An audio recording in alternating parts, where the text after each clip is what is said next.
Tantor Audio, a division of Recorded Books, presents She Was Made for Me by Jen Morris. Narrated by Samantha Summers and Tim Paige. Never get so busy making a living that you forget to make a life. Dolly Parton. Chapter 1.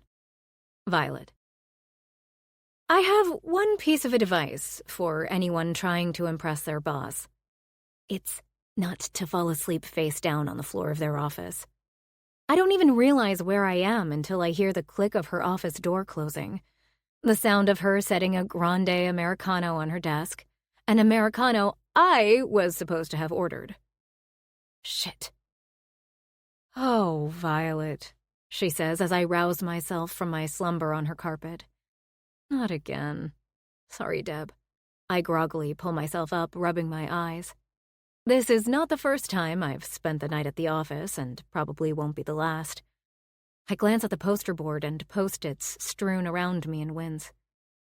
After Deb went home last night, I stayed on to create a Gantt chart in an attempt to increase productivity for our latest project. I find it easier to work on the floor where I can spread out. And, evidently, pass out. Deb peeks into the trash can. "Did you order dinner at least?" Crap. Dinner! I knew I'd forgotten something. No. She sets her purse on her desk with a sigh, her ebony curls perfect as always, her mahogany skin glowing from her early morning workout. I've never seen Deb look disheveled, which only serves to highlight my own state of chaos right now. I push to my feet, hastily trying to gather the post-its into a pile. There's a pink one in the middle of the board with a big question mark on it, indicating exactly where I ran out of steam and dozed off. I was working on an idea for next quarter. I pull the question mark post-it from the board, frustrated. I know we use an agile approach, but I was thinking, that's not your job, Deb says gently. You're my assistant, Vi. I know. And I really do. 4 years of fetching coffee, booking conference rooms, and taking meeting notes has made that abundantly clear. She's the project manager for our team at DigiSwap. I'm the assistant. Despite having spent several years at college training in project management. But I know how this works. I'm paying my dues, working my way up, proving myself, and biding my time until it's my turn. And Deb is an awesome boss. She's always respectful and kind, never barks orders at me, and tends to get a little concerned when she finds me asleep on her office floor after pulling an all-nighter. I give her a sheepish smile as I smooth my hair, my natural blonde waves a little matted on one side.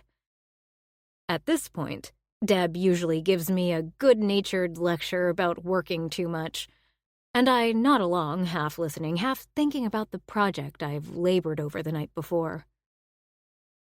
But today, she slides into her chair and clasps her hands tightly on her glossy white desk, a line of worry along her forehead as she watches me gather my things from the floor. "You're the most dedicated person on our team," she murmurs. "You work your ass off." I can't help but beam as pride warms me from the inside out. See? This is what it's all about. Sure, I don't have much of a social life outside the office, and I only sleep about 5 hours a night, but this is what makes it worth it. Getting this recognition, advancing my career. I hold my breath, clutching the poster board and post-its to my chest, waiting expectantly. I have a feeling Deb is about to make a big announcement, and I know what it is. It's something I've been waiting to hear for months now, and it's about time. My stomach swirls with anticipation as Deb opens her mouth to speak. "Violet, sit down, I need to tell you something." Her cautious tone sends a chill across my skin, making my confidence waver. "Just tell me," I say, tacking on a lighthearted laugh that doesn't quite ring true. She gazes at me for a long moment before taking a deep breath. I don't know how else to say this, but her breath comes out in a long gust. I have to let you go.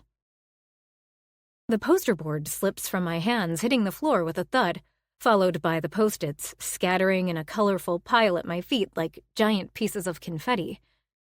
I drop into the chair opposite Deb with lead in my stomach. What? I'm so sorry. I promise you this is the last thing I want to do, but it's out of my hands. My jaw sags as I stare at my boss, speechless. I've never seen her look so solemn. But why? What have I done wrong? Nothing, Deb says quickly.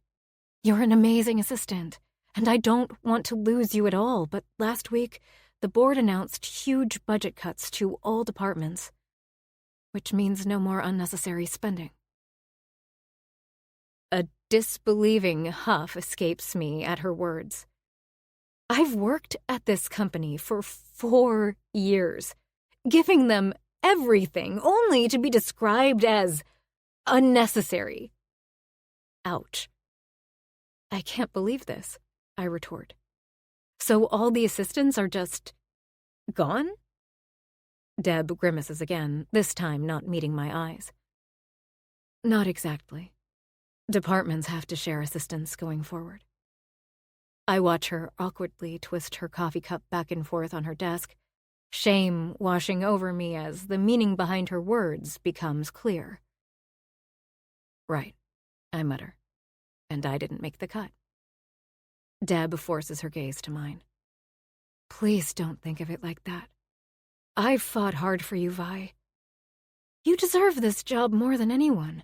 Hell, they should have promoted you to assistant project manager years ago, but... She shakes her head. You know what this industry is like. It's a boys' club, and Scott has more pull with the board than I do, so I get it, I say, rubbing my face. I really wish I wasn't having this conversation with the imprint of Deb's office carpet on my cheek. I must look so unprofessional. I'm sorry. If it were up to me, you wouldn't be going anywhere. I nod stiffly, untouched by her words. I get that she doesn't want to let me go. She's always been good to me. But it just goes to show how fickle this industry is, that this company doesn't value me at all. I swallow back the acidic taste in my mouth, woodenly rising to collect my stuff from the floor again. Then, stalk to my tiny desk in the corner of Deb's office, trying to ignore the burning sensation behind my eyes as I gather my things with shaking hands. Don't cry. Don't give them the satisfaction. It's not only the humiliation of not being chosen to stay. It's the fear gnawing in the pit of my stomach at knowing I have to go home in the middle of the day to an empty apartment. My job is, well, was my life. It was my sense of purpose, my guiding star, my reason for getting out of bed in the morning.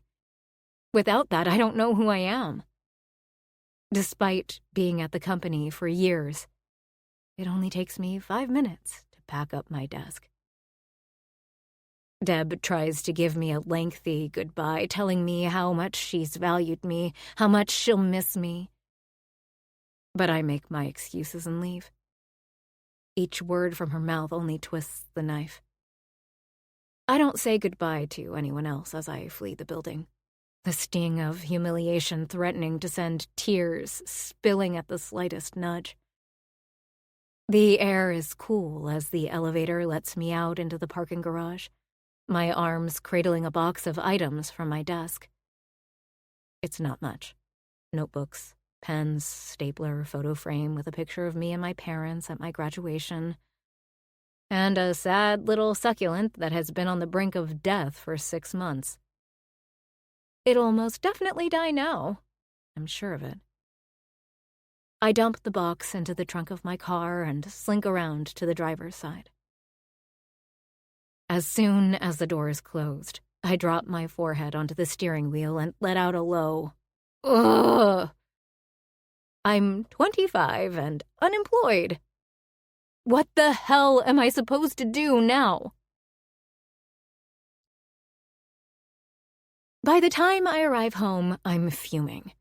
How dare this company just dispose of me as unnecessary spending? Like I haven't given them some of the best years of my life? I storm into my apartment, throwing the box of desk supplies onto the kitchen counter and slamming the door closed behind me. The sun is a bright glare streaking in through the open blinds, and as I reach for the cord to close them, I have to shield my eyes. I'm not used to being home at this time of day. I'm usually up to my elbows in emails or fetching coffee from the in-house barista in the lobby of our building. I lose track of time when I'm at work, buzzing from the energy of a busy office, high on the constant stream of incoming tasks that keep me on my toes all day. By the time I leave the building, most nights the sky is a bruised purple. On a really productive day, it's pitch black. But this morning it was a brilliant blue, and I hated every minute of the drive home. I hated seeing my neighbors trimming their roses, the power walkers returning from their daily route to do God knows what all day. Why aren't these people at work? I live in this Silicon Valley neighborhood only because it's close to the office, not because I love it. I feel a familiar pang of longing for home, one I've gotten used to tuning out in the years I've been away from New York. If I was at work, I think bitterly, I'd be too busy to think about this. I gaze around my apartment, a place I've seen so many times before but never stopped to really notice. The walls are painted an unassuming beige, and the sofa is a charcoal 3-seater that came with the place. All the furniture did. I've never given it a lot of thought, because I don't spend much time here, but now... Unease snakes through me at the knowledge that I have nothing planned for the rest of... well, however long it takes me to find another job. I can't remember the last time I had an expanse of free time stretching out before me like a vast horizon. Some people might be delighted at the prospect, but not me. In fact, I feel vaguely ill. I drop onto the sofa and reach for my laptop, desperate to do something. I'll start by getting my resume out there. As an assistant, I made plenty of contacts, so I have no shortage of people to reach out to. The sooner I get started, the better. I should have done this months ago. No, Deb was right. Years ago. My role as Deb's assistant was only supposed to be for 6 months, maybe a year at a stretch. I'd taken the job on the assumption that they'd promote me as soon as I'd proven myself, and Deb told me at every available opportunity how valuable she thought I was, that she wanted to promote me as soon as she could. It's not her fault I've ended up here. It's mine. When the 1-year mark rolled around, I should have actively started looking for new roles. I should have realized that, despite Deb's best intentions, a promotion wasn't going to fall into my lap no matter how much initiative I showed, no matter how many late nights I worked. My fingers hover over the keys as I consider my options. I don't want to apply for another assistant job. I'm a qualified project manager, and it's time I get the job I deserve. It won't be as easy as getting into another assistant role, but I need to fight for this. I'm sick of not utilizing my talents. In fact, being let go might actually be a good thing. A blessing in disguise and all that. I've almost managed to convince myself when my phone rings. Dad's name flashes on my screen and despair rushes up inside me. Shit. Who am I kidding? This isn't a fucking blessing. I set my laptop aside and reached for my phone, swallowing against the sudden lump in my throat. "Hi, Dad." "Hi, sweet pea." I sniffle at the sound of his comforting voice. It's almost as if he knows somehow. "I tried your office line, but someone else answered and said you don't work there anymore." Okay, so he does know. "What's going on?" I clear my throat. Yeah. Of all the people I have to tell about this, my father would be absolutely last on my list. I was kind of hoping I might be able to get another job quickly enough that I wouldn't even have to tell him. Then I could casually mention it after the fact. Like, yeah, I'd been given an exciting opportunity at a new company, and how cool is that? Instead, I have to tell him that his only child, his pride and joy, is now unemployed. I hate letting him down like this. My face heats with shame as I mutter. I was let go this morning. They had budget cuts and— "What?" Dad's voice rises in disbelief. "How could they lose one of their most promising project managers?" I press my eyes shut, my stomach knotting into a tight ball. God, I am the worst daughter on the planet, because not only was I not in a project management position, my parents were under the impression that I was. It's not my fault. I mean, it is my fault, but really it's a misunderstanding I haven't been able to bring myself to rectify. I'd told my folks I'd gotten a job as an assistant to a project manager, but Dad misheard me and thought I'd said I was an assistant project manager. I took a breath to correct him, almost amused at how it was as if I was reading a script from an episode of The Office. But when he went on to say how proud he was of me and how the money he'd spent on the college had been worth it, gulp, I couldn't bear to tell him that, no, I wasn't managing exciting projects. I was fetching coffee for the people who were. Besides, I'd reasoned, they'd promote me soon enough, so it didn't make sense to disappoint him. And then, 4 years somehow passed, and here we are. Anyway, it was all for nothing. I don't have a job or any prospects lined up. I have a handful of contacts, which will probably amount to nothing, and I've wasted years of my life. I might not quite be there yet, but I've got a pretty good view of rock bottom from here. About that, I begin, taking a deep breath. This isn't easy. My father is a successful attorney who raised me to work hard and make things happen for myself. To tell him that the wonderful things he's been thinking about me since I graduated were based on a lie, I'd rather perform naked gymnastics to a packed crowd at Madison Square Garden. Hang on a second. I hear the door to his office close, the familiar creak of his leather chair as he settles in front of his expansive oak desk.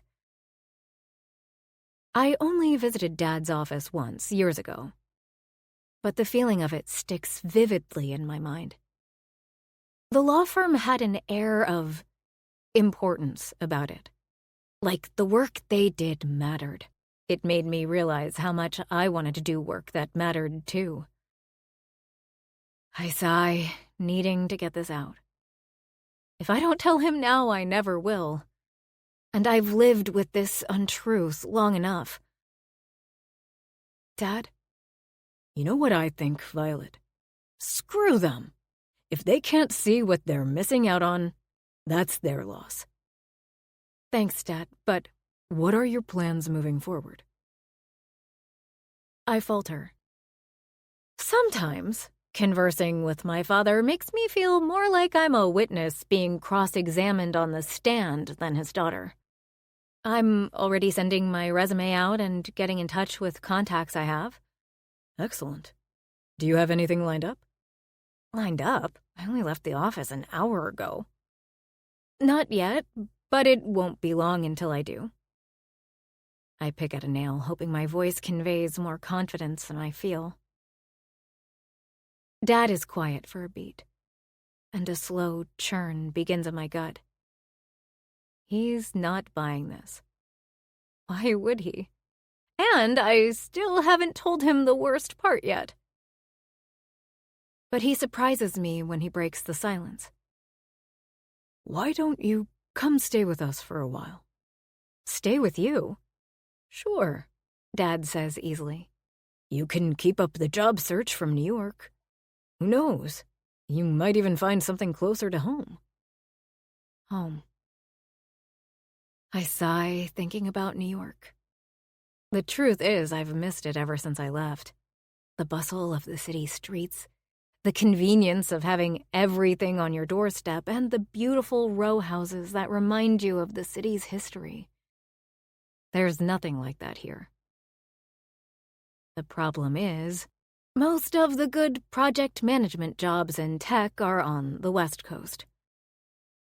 Maybe, I mutter. I might have something to keep you busy in the meantime, Dad adds. This piques my interest. I hadn't thought past my plan of sending out resumes all day, but who knows how I'll fill my time after that. I need something to do. I need a plan. What is it? Ah, he chuckles. Wouldn't you rather it was a surprise? I twist my lips to the side, frowning. As someone who likes to stay on top of every aspect of my life, surprises are not something I enjoy. Take this morning, for example. Come on, sweet pea. Dad's voice softens. Your mom and I miss you. This is a great opportunity for you to come home for a few months. I lean back on the sofa, turning the idea over. It wouldn't hurt to get a change of scenery, and besides, I'll have a little money from my severance to live off for a while. One look around my stale shell of an apartment confirms it. The thought of spinning my wheels here indefinitely while I wait for something to happen on the job front makes me positively nauseated. Okay, I agree. But there's no way I'm moving back in with my folks. That definitely would be hitting rock bottom. I'll stay at Sadie's, though. I haven't seen her in ages. Sadie, my best friend from high school, has always been okay in the past with me crashing on her sofa. Usually we spend the time painting our nails and binge-watching reruns of The Office while talking about guys. Okay, we did that once 6 years ago. But I'm sure it will be fine. Great, Dad says. I hear him tapping at his keyboard in the background. I'll book your flight now. In spite of everything that's happened this morning, I find myself smiling. Maybe going back to the city is just what I need. Chapter 2. Kyle. I don't want to go back to the city. I answer the phone without a greeting, because when I see Richard's name on my screen, I know exactly what he's calling to ask. It's always the same thing. Well, hello to you too, Rich says wryly. I chuckle in response as I step from my truck, tucking my notebook under my arm and turning to survey the dilapidated cabin in front of me. I grimace at the state of the deteriorated cedar shakes and the way the entire place looks as if it's leaning slightly to the right. It needs a lot more work than I realized. That's what happens when a cabin is in the family for generations. Over time, it falls into total disrepair, often past the point of being reasonably salvaged. This evening, I'm meeting the owner to discuss the work that needs to be done before deciding whether to take on this project. I glance at my watch, noticing I'm a little early, and figure I'll get a head start on checking out the exterior. You don't know what I'm calling to ask? Rich's protest brings my attention back to my phone. So it's not to come back to New York, then? I begin down the muddy path toward the cabin, careful not to lose a work boot in the mush. Mud season in Maine is no joke. Well, yes, Rich admits, but it's not to come back to the firm, it's... He cuts himself off mid-sentence, and I hear him cover the phone to talk to someone in the background. Shelley, no doubt, his assistant of 20 years. I know Rich is at the office because he's always at the office. He spends more time there than in his own home. Just like I did once. I wait patiently, giving the cabin a quick once-over before my attention is stolen by the view out over Lake Cabasiconte, known as Lake Cabasi to the locals, just beyond the slanting front porch. Rich calls me regularly to ask if I'll consider coming back to work at Hudson, Oppenheimer & Stant, the law firm on Manhattan's Upper West Side where we worked together for years, and I always give him the same answer. I turn back and take in the area surrounding the cabin. It's on a sheltered portion of land set back from the main road, quiet and undisturbed.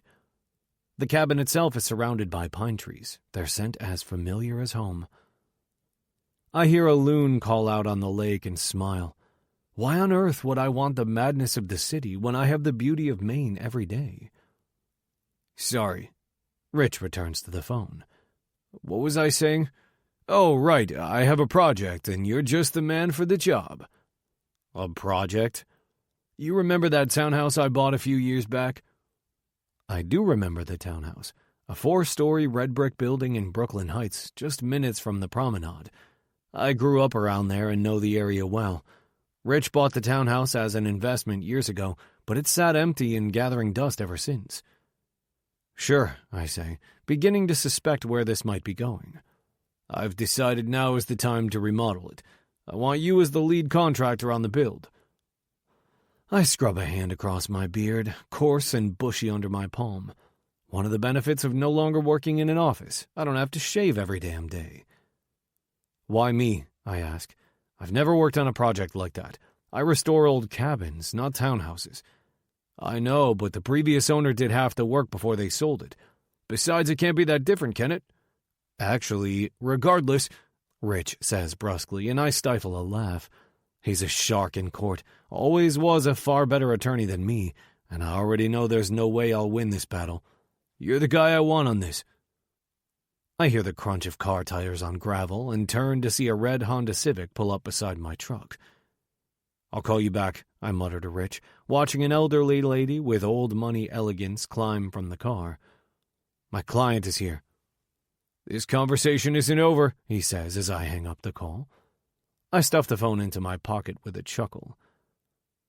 Mr. Armstrong? The cabin owner, a woman named Muriel Murdoch, who looks to be in her 80s and assured me over the phone that the cabin was in reasonable shape, begins making her way down the path. I hurry over to help her. With the ground in this condition, she could seriously hurt herself. Please call me Kyle, Mrs. Murdoch. Muriel. She takes my arm. And thank you. I always hate this time of year. We make it to the cabin in one piece, which is a small miracle in itself because that mud-slicked path is a death trap.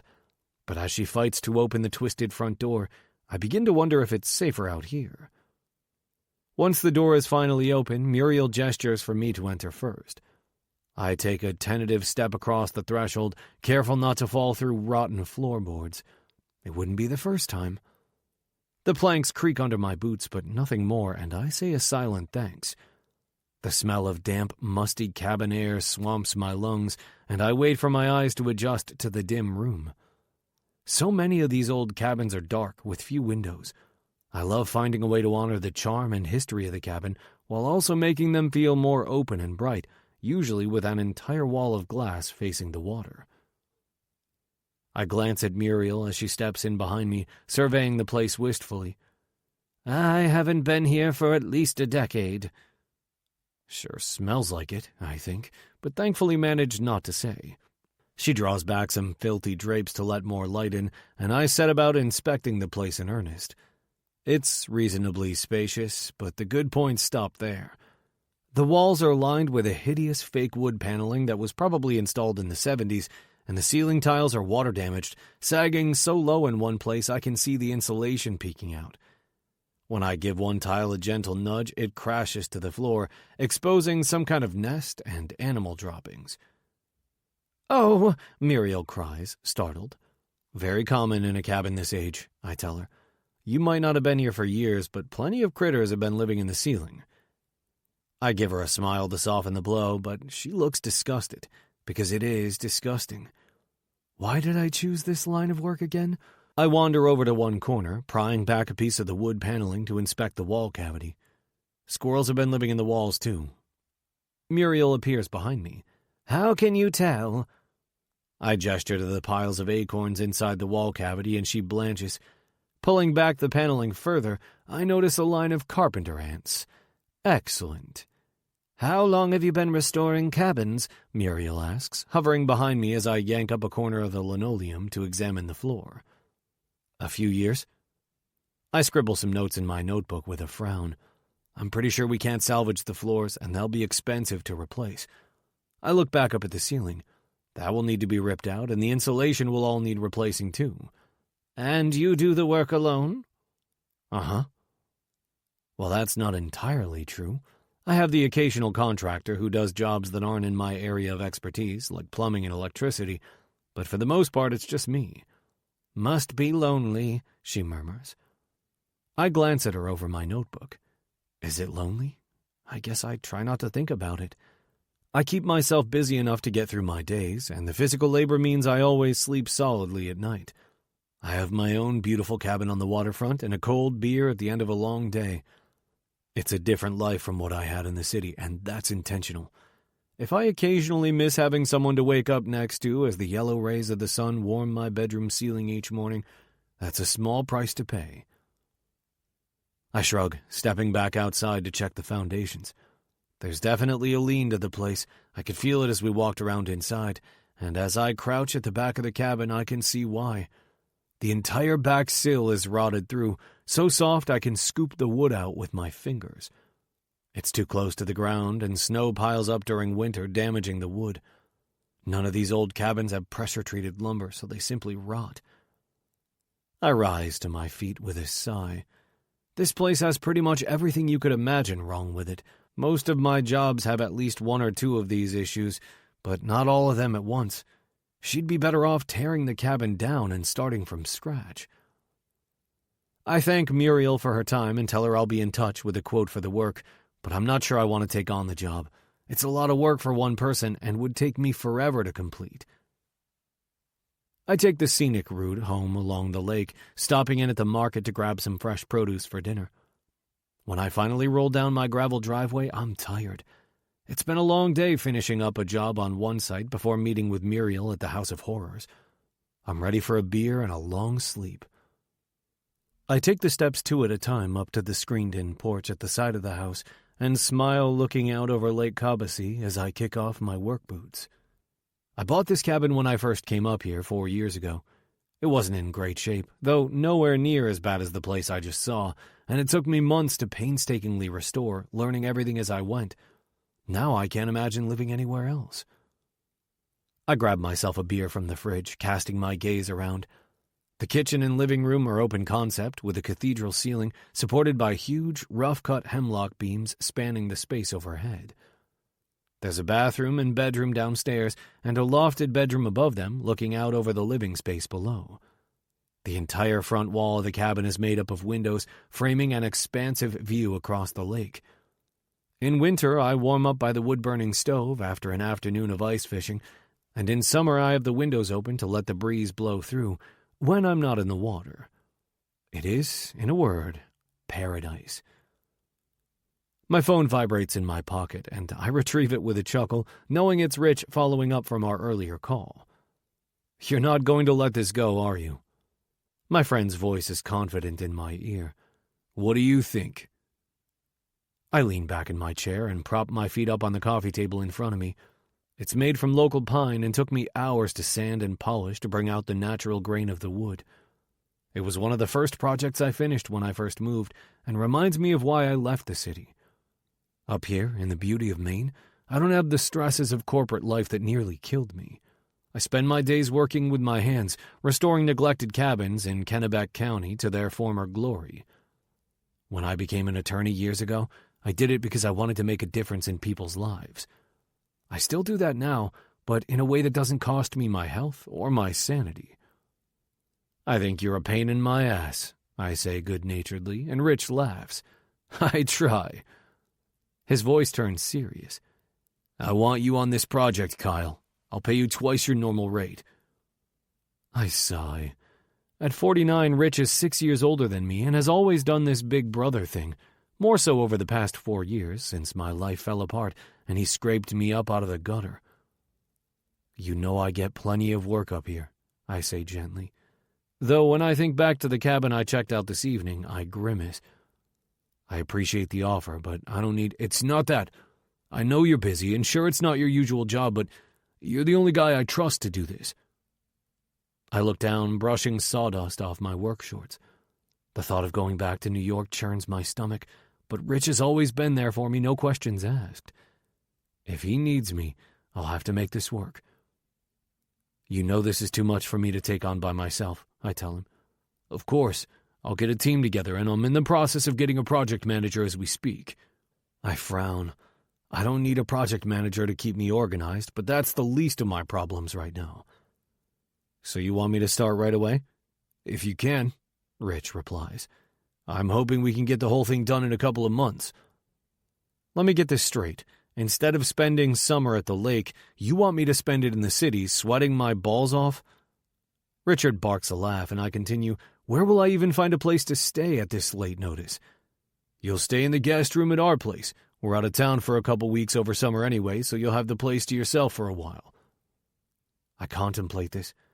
A few months in the city, working on something different to help a friend, or removing dead animals and rot from a cabin I'd rather not step foot in ever again. Fine, I relent warily, but you're not paying me. Rich gives a scoff of disagreement. I most certainly— You can cover the cost of the materials, and obviously you'll need to pay the crew, but I'm not taking a cent from you. I have more than enough money to live off for the next couple of months, especially considering I'll be staying with Rich and his wife Diana. I can't take their money after all they've done for me. Kyle, Rich protests, but I know I'm going to have to stand firm on this. Come on. I mean it. If you want me on this renovation, those are my terms. He lets out a long sigh. All right, whatever gets you back here. Chapter 3. Kyle. New York is worse than I remember. 4 years away from the city dulled my memory of how bad things were when I was last here, but being back instantly makes me edgy. I left Maine at 4 a.m. and spent 6 hours on the road, but that's not the worst part. It took me over an hour to crawl through Manhattan to get to the job site in Brooklyn Heights. By the time I park my truck, I'm crabby and irritable, my ears starting to ring in that way they do when I get tense. I'm meeting Rich to look over the building and talk through his plans, and meet the project manager he's got lined up. I don't even know why we need a project manager. I never have them on my renos back home.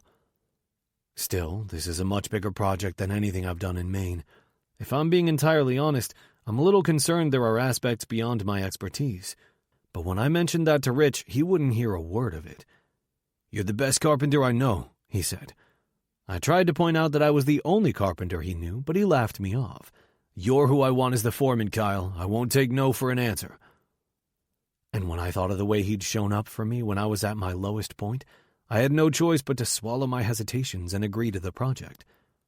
Now as I step out of my truck, my doubts are back.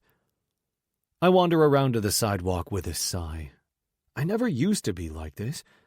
When I was at the height of my law career, I had the confidence of a man who could hold the attention of the courtroom, who knew exactly what he was doing. I felt invincible. I guess that was the problem. I wasn't invincible, not even close. Leaning back against my truck, I let my gaze wander up and down the street. At least Brooklyn Heights isn't Manhattan. It's quiet here. No billboards, no taxis crawling by, no tourists shoving past you. Instead, it's rows of brownstones and townhouses, quiet streets lined with oak and ginkgo trees, their leaves a fresh, vibrant green with the start of summer. A mom pushes a stroller past me, and a block away I can see a tiny coffee shop, but otherwise the neighborhood is still and calm. A gentle breeze carrying the sound of a siren somewhere in the distance is the only reminder that I'm actually in New York. I relax as I scan the street. For a moment, I can pretend this isn't the city that filled me with stress and made me question everything about myself. No, this is the neighborhood I grew up in, filled with history. mine and the people who came before me. My gaze lands on the building in front of me, number 14 Fruit Street. It's a 4-story Greek Revival-style townhouse, one in a row of 3, joined with a continuous red brick facade and matching details like the brownstone steps with iron railings. Each entryway is surrounded by tall brownstone pilasters, each with a triangular pediment on top, the doorway set back under a transom window with sidelights and column details around a wooden door. From the street, number 14 looks to be in decent condition. Maybe one of the windows needs replacing, and the brick might need some work, but otherwise it doesn't stand out from any of its neighbors. Rich assures me it's a different story inside, though. The previous owners abandoned it mid-restoration when their marriage broke up, or so he says, and it's a mess. I glance again at the coffee place down the street. I'm a little early, and a decaf cappuccino would be nice. The shop, Joe's Coffee, is busy when I enter, and I order a coffee before scanning the room for a place to sit. The walls are old brick, painted white, and the ceiling appears to be the original pressed tin tiles. I love that they've kept these features and not replaced them with something more modern. I spot an empty table to one side and wander over, ready to claim my seat, when I notice a woman standing with a to-go coffee cup in her hand, her back to me as she reads something framed on the wall. I don't make a habit of openly checking women out in public, but my gaze is riveted to her. Long, curvy legs stretch up from wedge sandals, disappearing into denim cutoffs that emphasize her wide hips. She's wearing a floaty pink blouse tucked loosely into her shorts, her blonde hair falling in delicate waves just past her shoulders. She steps to her right to examine what else is framed on the wall, but her sandal catches on the uneven floorboard, one of the hazards of these old buildings, and she loses her balance, catching herself just as her coffee slips to the ground, exploding on impact. She leaps back, narrowly missing being scalded. "Ugh!" she groans, surveying the dark liquid pooling at her feet. Fuck my life," she mutters under her breath, which seems like an extreme reaction even under the circumstances. "Are you okay?" I ask tentatively, stepping closer. She turns my way, and I get my first real look at her. Big, hazelnut brown eyes, bangs that frame her heart-shaped face, full pink lips pressed together as she frowns. She's younger than I'd usually let myself look at. I'm guessing early 30s, but I can't help myself. She's beautiful. If I hadn't heard her just utter a mouthful of curses, her looks would have me believe she's soft and sweet, especially with the way her cheeks now blush a delicate pink. I find myself intrigued by the contrast. "Bad morning?" I try again, attempting to lighten the mood. "More like a bad week." She rubs her forehead in agitation. Sympathy tugs at me as she steps over the mess at her feet and glances past me to the counter. There's something almost familiar about her. I can't put my finger on what it is, but it draws me closer to her. "Let me get you another. What were you drinking?" "Oh," she says, flustered. "You don't have to do that." "Hey, we've all had bad weeks. Let me make yours a little better." She hesitates, gaze resting on my face. I rub a hand self-consciously across my unruly beard. For the first time in years, I find myself wishing I'd shaved this morning, maybe done a little more than pull on a dirty work shirt and shoved a cap on my head. "That's really sweet." Her mouth lifts into a smile that sends warmth rippling through my chest. It's a sensation I haven't felt in a long time, and it makes me want to flirt with this beautiful young creature in front of me. It makes me momentarily forget I'm not the young man I used to be. Well, I'm a very sweet guy. This time I earn a laugh, and fuck, that feels good. Before I can get too carried away, I ask again, "What were you drinking?" "Triple shot Americano. Thank you." Whoa, that's an intense coffee order. I say it without thinking, and am relieved when she laughs again. "Yeah, I need that much caffeine to function." I remember a time when I needed that much caffeine too. I was working around the clock and ignoring all the signals my body was giving me to stop. "Case in point," she adds, motioning to the mess beside us, which is currently being mopped up by a brunette barista with a name tag reading Daisy. I grin. Fair enough. I head back to the counter and order her another coffee, hoping I'll get the chance to talk to her again, even for a few minutes. When I turn back, she's still standing by the wall, reading the framed information. It's a history of the neighborhood, surrounded by modern artistic photographs that focus on the architectural details of the old buildings. "This is so interesting," she says when I reach her side again, and I take this as an invitation to continue the conversation. "Yeah, there's a lot of history in this area." "I didn't know Brooklyn Heights was America's first suburb," she utters in astonishment. I nod. The ferry meant that people could live here and work in Manhattan. Hard to believe it was all farms and orchards around here before that. She lifts her eyebrows. Impressed? I can't tell. God, she's pretty. "I grew up a block away," I mumble, pulling my cap off and raking a hand through my hair in a futile attempt to tidy myself up. "You're not from around here?" "I'm a New Yorker, but—" She gives a shamefaced little laugh. "I don't know this area well." She turns back to look at the images on the wall and continues, "I was reading about how many buildings they tore down before this became a protected historic district. That's devastating. I love the old buildings.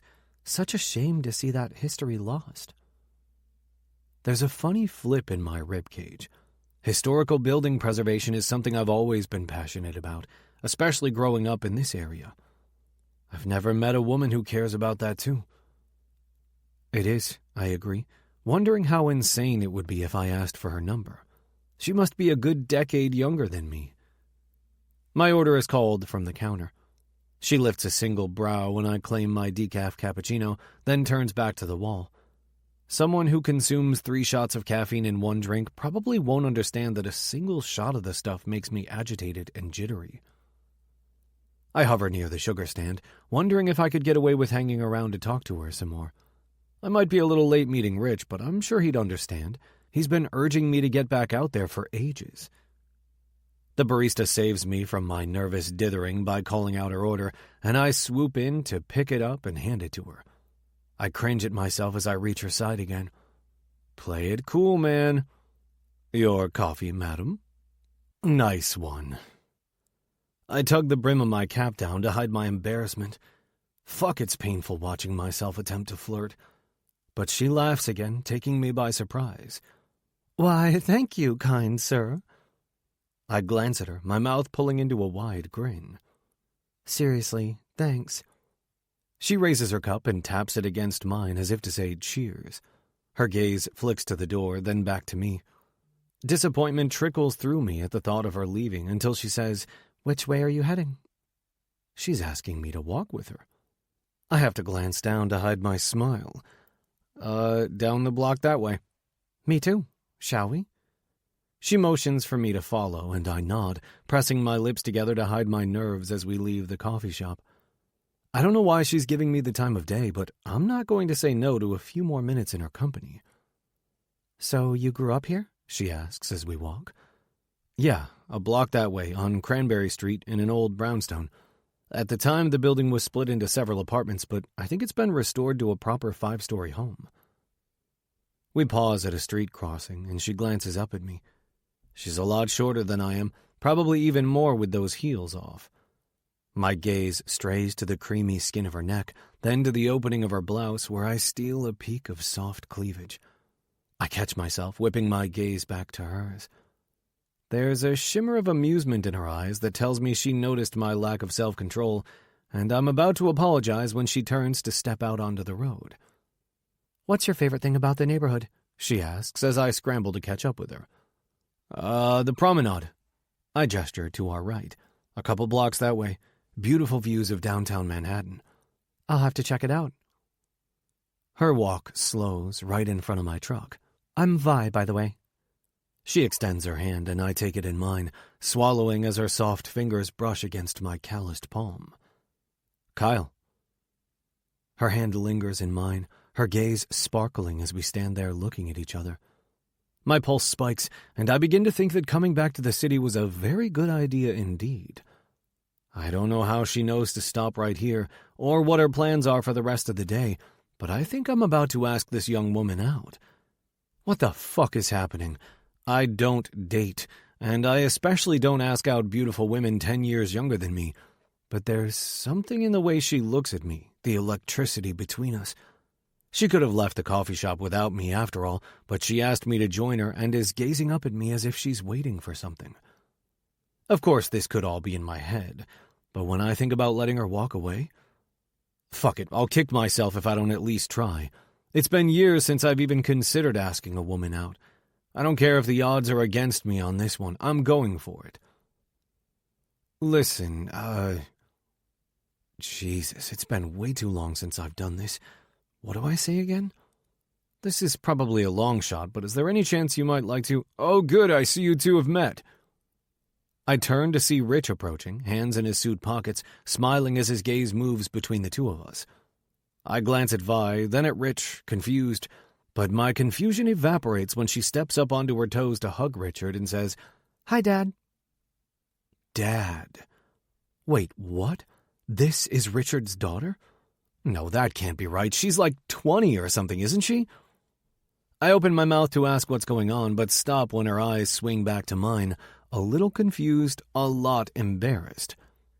Oh, fuck. She's his daughter. She's his daughter. How the hell did I not realize that Vi is short for Violet, as in Violet Hudson? And what is she doing here? I thought she seemed vaguely familiar, but have I met her before?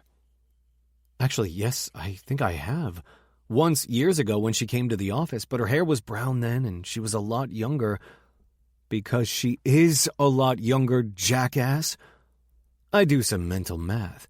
She was 18 or so when she visited the firm.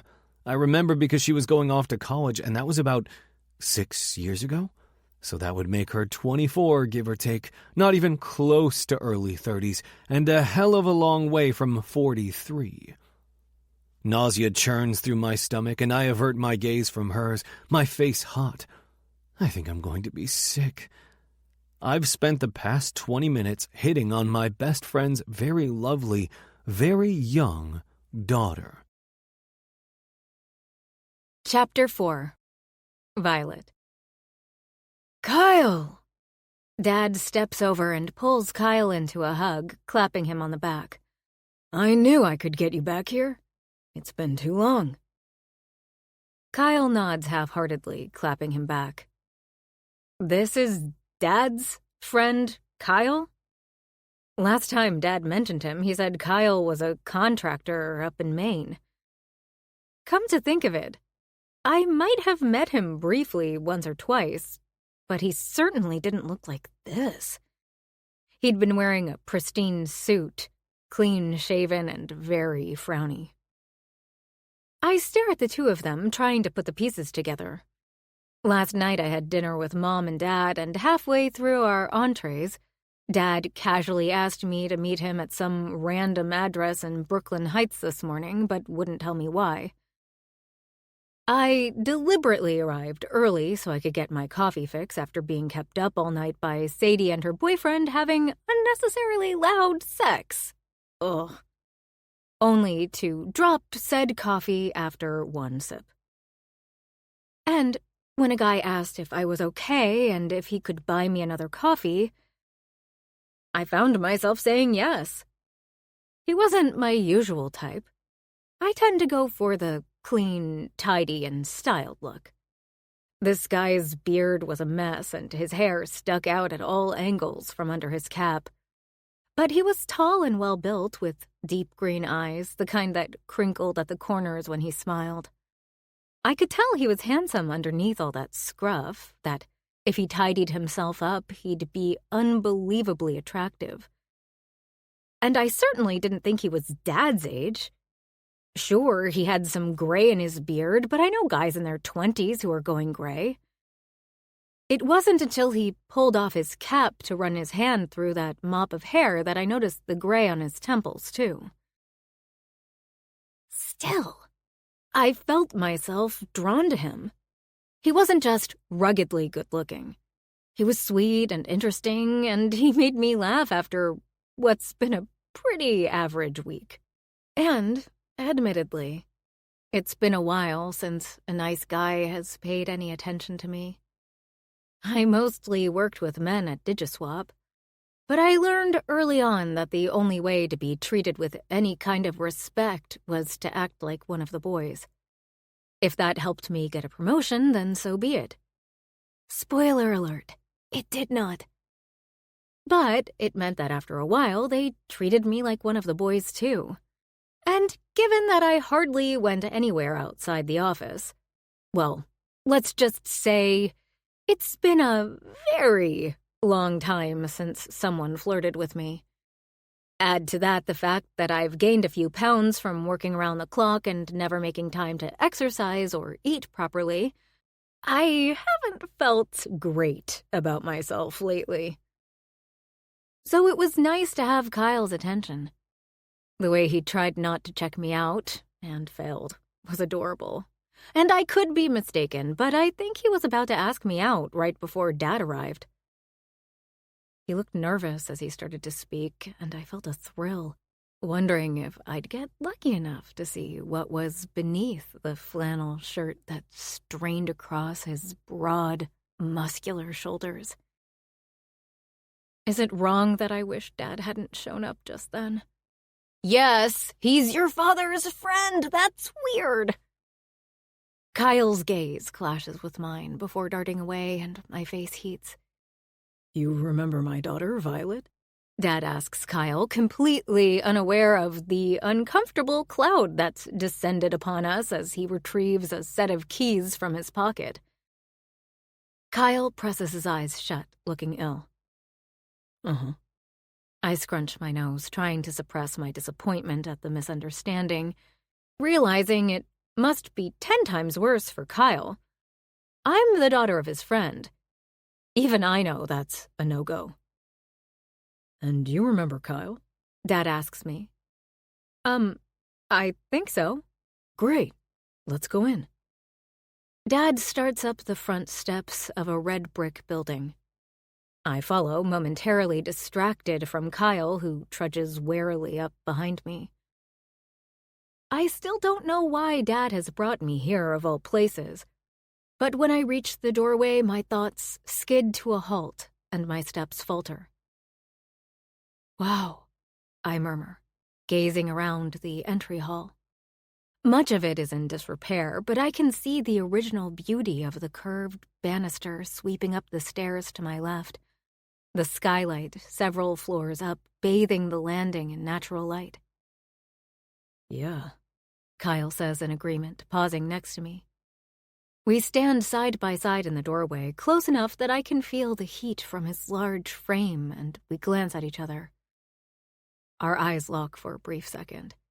Then he tears his gaze away, clearing his throat as he continues into the foyer. I sigh and take a sip of my almost cold coffee as Dad turns to us, beaming. What do you think? Not bad, Kyle mumbles, inspecting a crack in the wall. Definitely needs work. Dad nods. That's why you're here. Right. So that explains Kyle's presence. But I still don't know why I'm here. I open my mouth to ask, but before I can get the words out, Kyle says, What time is the project manager meeting us? A chill runs down my spine as Dad's gaze swings to me. Surely not. She's already here, Dad says, grinning. He can't be serious. Kyle glances past me down the hall as if he's expecting someone might be lurking in the next room or hiding under the stairs. The expression on his face when he looks back at me is priceless. You're the project manager, he says flatly. Before I can respond, Dad says, What do you think, Vi? Up for something a bit different? I glance between him and Kyle at a loss for words. This entire place needs to be gutted and remodeled. I've got Kyle here as the foreman, and we need a project manager. I figured since you're between jobs right now, it would be the perfect opportunity. I squeeze my eyes shut, willing the world around me to vanish. I should have told Dad the truth when I had the chance. I should never have agreed to visit him in New York. I should have known better when he said he had something to keep me busy for a while. I don't know what I was expecting, but it wasn't this. I'll pay you, Dad adds, chuckling. Whatever the going rate is for a project manager on a renovation project like this. I wince, staring at the floor. How the hell should I know what that is? The weight of Dad and Kyle's gaze presses against me, and I force my eyes up. What can I say? I can either tell Dad the truth now in front of Kyle, which will be twice as humiliating, or I can agree to do something I have no clue how to do. Okay, yes, I know how to manage a project, even if I've had no direct experience doing so. But remodeling a historic building in Brooklyn? I wouldn't know where to start. I make the mistake of meeting Kyle's eye. He's gazing at me curiously, and on instinct I straighten up, lifting my chin. Why me, Dad? I ask, stalling for time. The timing is perfect, he says again. You don't have anything to do for a while, and I think you'll do a fantastic job. His unwarranted belief in me makes me cringe. I don't doubt my ability to manage a project, but I don't relish the idea of jumping in at the deep end in a completely new industry and under the watchful eye of my father. And that's before we even get to the fact that I'd be working with Kyle, the thought of which is equal measures awkward and appealing. Dad looks between me and Kyle, smiling. I wanted the two people I trust most on this project. Oh, God. Guilt gnaws through me as I twist my hands together, miserable. I can't tell him the truth now. It would crush him. I'm going to have to do this. Dad's right anyway. I don't have anything else to do. I've sent out resumes, I've emailed contacts, and I've heard nothing back. I can't sit around twiddling my thumbs waiting. I'll go crazy. I'm already feeling antsy at having nothing to do. Besides, part of me reasons if I do this, then I'll have actual project management experience to put on my resume, which is huge. And it's not like I'm trained in this. I know what to do. Sure, the building stuff will be a steep learning curve, but I'm a fast learner and I love a challenge. This will definitely keep me busy while I wait for a real job opportunity, and it will help me progress in my career rather than tread water. I swallow, giving Dad a weak smile. Okay, count me in. Excellent. The way his face lights up makes me want to shrivel up and die. But he doesn't notice, turning to lead us further into the house. Right. Let's have a look at what we can do with this place. I trail behind Dad and Kyle, barely able to focus as Kyle asks all kinds of questions, jotting things in his notebook. We step into a large room, which Kyle refers to as the front parlor. I'm momentarily distracted from the situation by the beauty of the room.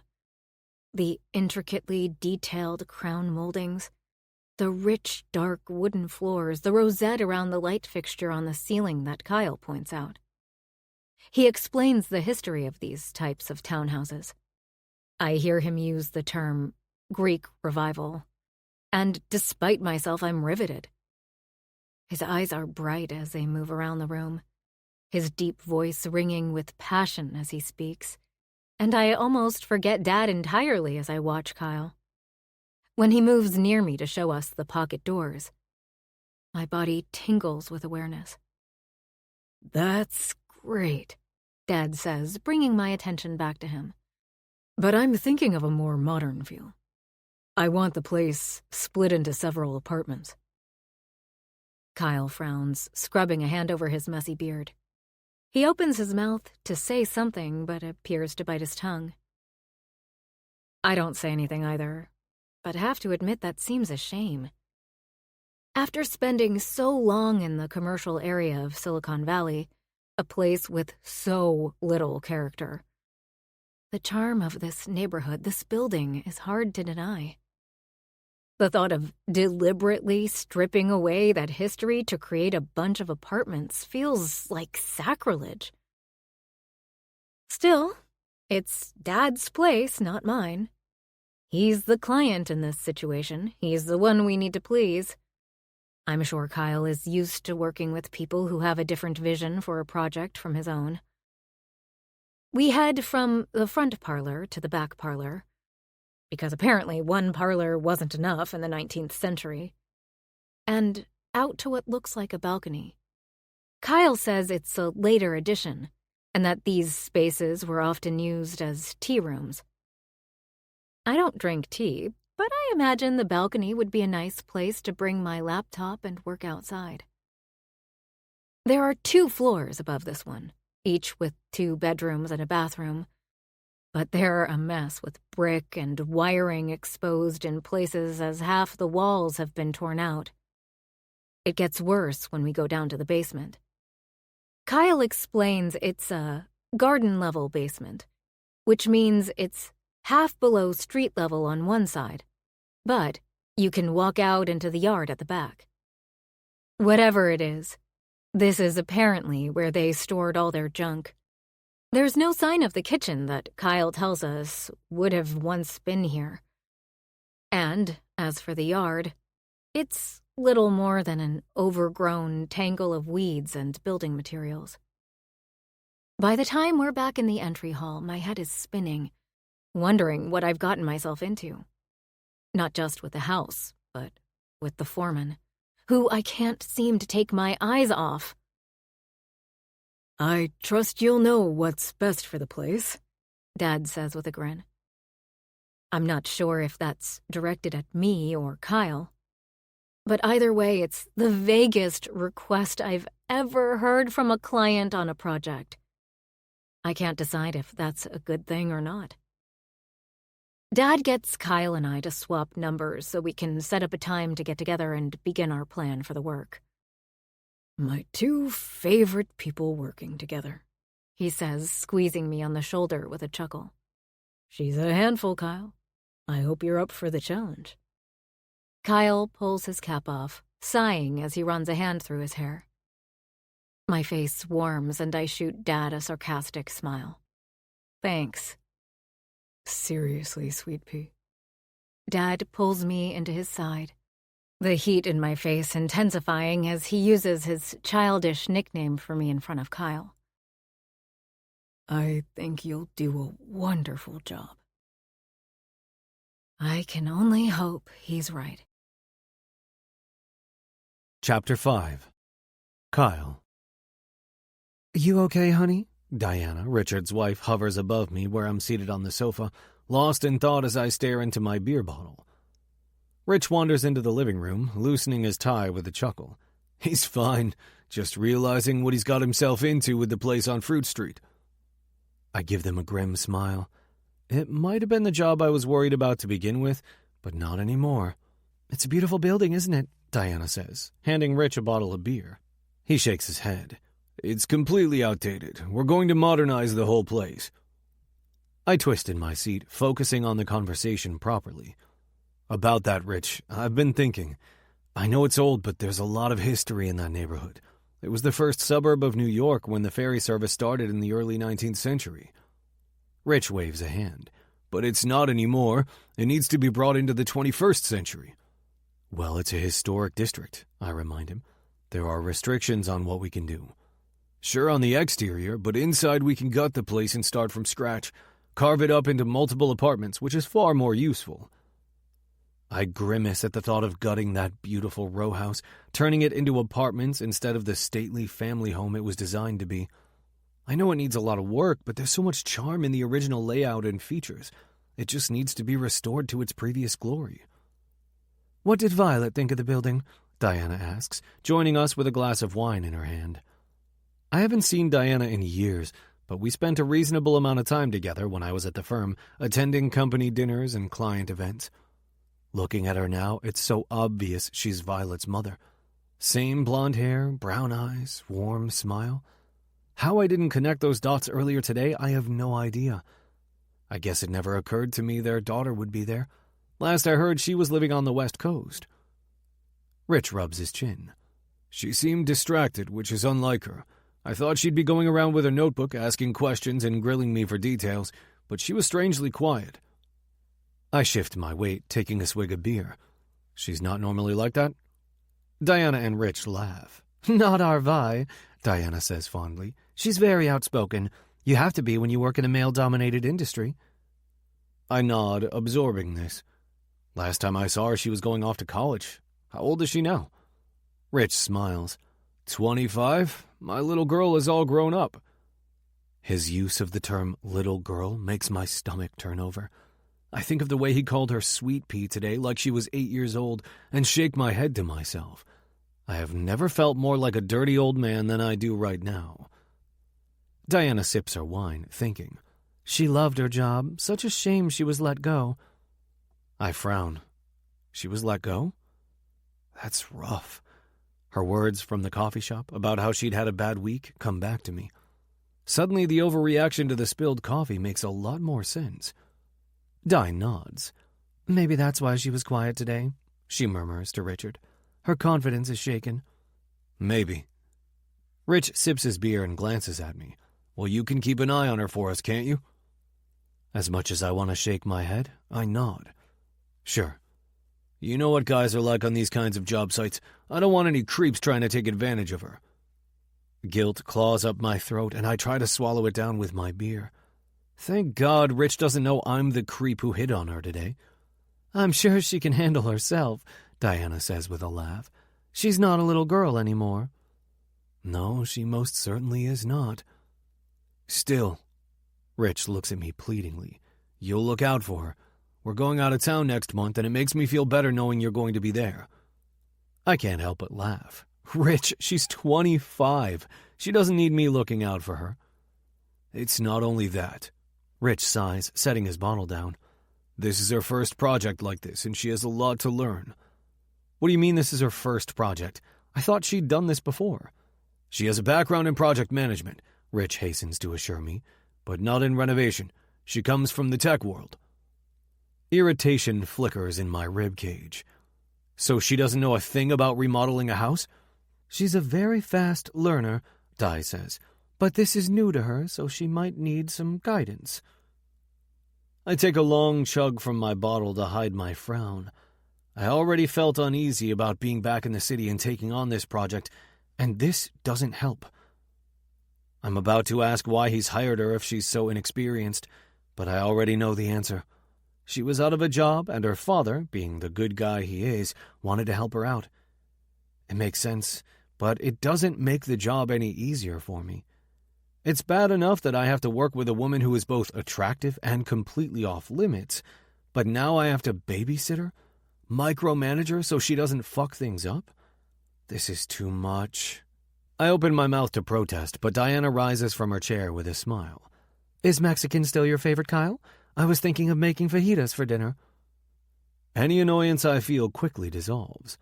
I'd love that, Di, thanks. I swallow, gratitude warming me through. You always take good care of me. She pauses to squeeze my shoulder on the way past. Of course, honey. She wanders into the kitchen, and Rich smiles in the way that says he's glad I'm here, that I'm always welcome here. These two took me in when my life fell to pieces 4 years ago, and have worried about me ever since. The least I can do is keep an eye on their daughter while we work together. But how am I going to do this? This morning I was seconds away from asking her out, and now I have to pretend I'm not interested in her. I mean, I'm not interested in her. She's 25 and Richard's daughter, for God's sake. I'll have to put some proper professional distance between us. No more laughing and flirting, obviously. No mention of what happened this morning. That would be inappropriate. All I can do now is pretend it was an innocent coffee, nothing more. Instead, I'll focus on needing to keep an eye on her and how annoying that is. Rich never told me when he strong-armed me into this job that it was also a babysitting gig. I repeat this fact to myself like a mantra, stirring the irritation inside me again, letting it fester. It's the only way I'll survive this. Chapter 6. Violet. I used to wake up by 5:30 a.m. most days. Sometimes earlier, but Since leaving Digiswap, I struggled to drag myself out of bed in the mornings. It's as if my body somehow knows I no longer have a job and is taking the chance to catch up on all those years of missed sleep. Well, I didn't have a job, but now Dad's roped me into doing this project. I'm still in two minds about it, to be honest. When I got home yesterday, I did some research about how to manage a renovation like this. And while some of it was familiar, I'd get to use my beloved Gantt charts, yay! A lot of it wasn't. Then there's the rugged Foreman I met yesterday, and the usual predicament we seem to find ourselves in. My belly flips with nervous excitement when I think about working with him. But I get the sense he wasn't thrilled when he learned I was Richard's daughter. More like mildly horrified. Still, I can't seem to bring myself to message Dad and tell him no. So that means Kyle and I are officially working together. We need to forget about what happened yesterday and focus on the job, which suits me just fine. If there's one thing I'm good at, it's prioritizing work. I roll over and check the time on my phone, surprised to find a text waiting for me. From Kyle, of all people. Kyle. Meet me at the house in an hour to discuss planning. No hello or good morning or, hey, I was going to ask you out yesterday, but then you turned out to be my friend's daughter and now I don't know what to do. Straight to business. I had planned to use this morning for more research, to learn about the type of building we're working on and some common pitfalls in townhouses of that era. I'd begun this late last night, but barely made it to 11 p.m. before my eyes started drooping. Only a few days out from leaving my job and I'm already losing my edge. I checked the timestamp on the message from Kyle, frowning when I notice it was sent 40 minutes ago. Shit. Research will have to wait. I throw the covers off and lurch upright on Sadie's sofa. Scrambling for my toiletries bag and a change of clothes, I fire off a quick, sure thing, in response. Have a 3-minute shower, throw on my clothes, then pause in front of the coffee maker. I could grab a coffee now, or I could stop in at Joe's again and grab one for both me and Kyle. An apology for being late and a peace offering after the awkwardness of yesterday. A sort of, I know that was weird, but let's start over and kick butt on this project together gesture. Morning, Sadie sing-songs as she breezes into the kitchen, her saffron yellow silk robe billowing out behind her. How'd you sleep? I turn to my friend with a smile. Good, thanks. It's true. Her boyfriend didn't stay over, so my ears were blissfully free from the sounds of them going to town on each other. Sorry, I can only offer you the sofa. She tucks a strand of her unruly red hair behind her ear and reaches for a coffee mug. I know it's not that comfortable. No problem. I appreciate you letting me crash. Although that raises a good point. If I'm sticking around for a while to manage this project, I'll need somewhere to stay besides my friend's couch. Especially if I want more uninterrupted nights of sleep. I push the thought away, telling myself that's something to worry about later. Where are you headed? Sadie asks as I reach for my bag. Meeting with Kyle on the job site today. I told Sadie all about yesterday's events. The handsome, underneath his scruff stranger who bought me a coffee and flirted with me. How I was sure he was going to ask me out. And then how he turned out to be Dad's friend. She thought it was hot that Kyle was older, and I agree. Last time I hooked up with a guy my own age, I had to pay for dinner and drive him home. And don't get me started on how mediocre the sex was. Sadie's lips twitch with a barely restrained smile. Seeing your dad's hot friend again? Nice. I wince. Can we not call him my dad's hot friend? That's weird. True, but weird. She laughs into a sip of coffee. Sure, but you're going ahead with the project? I chew my lip, nodding. I think so. Sadie knows all about the misunderstanding between me and Dad, and when I said I wasn't sure about this project, she told me there's no reason I shouldn't take it on. Good. You're qualified, and I think you'll be great. She grins at me, full of confidence. You've got this, babe. Thanks. It's nice to have someone believe in me without their conviction being based on a lie. She turns her attention to the refrigerator, and I remember I'm running late. Have a fab day, I wave over my shoulder as I dart from the kitchen. You too, she calls. Sneak a picture of that scruffy hottie for me. I'm a little late meeting Kyle. I would have been earlier if I hadn't stopped for coffee, but that's a necessity. And I really want to smooth things over with him so we can start off on the right foot. In hindsight, arriving on time would have helped that, but it's too late now.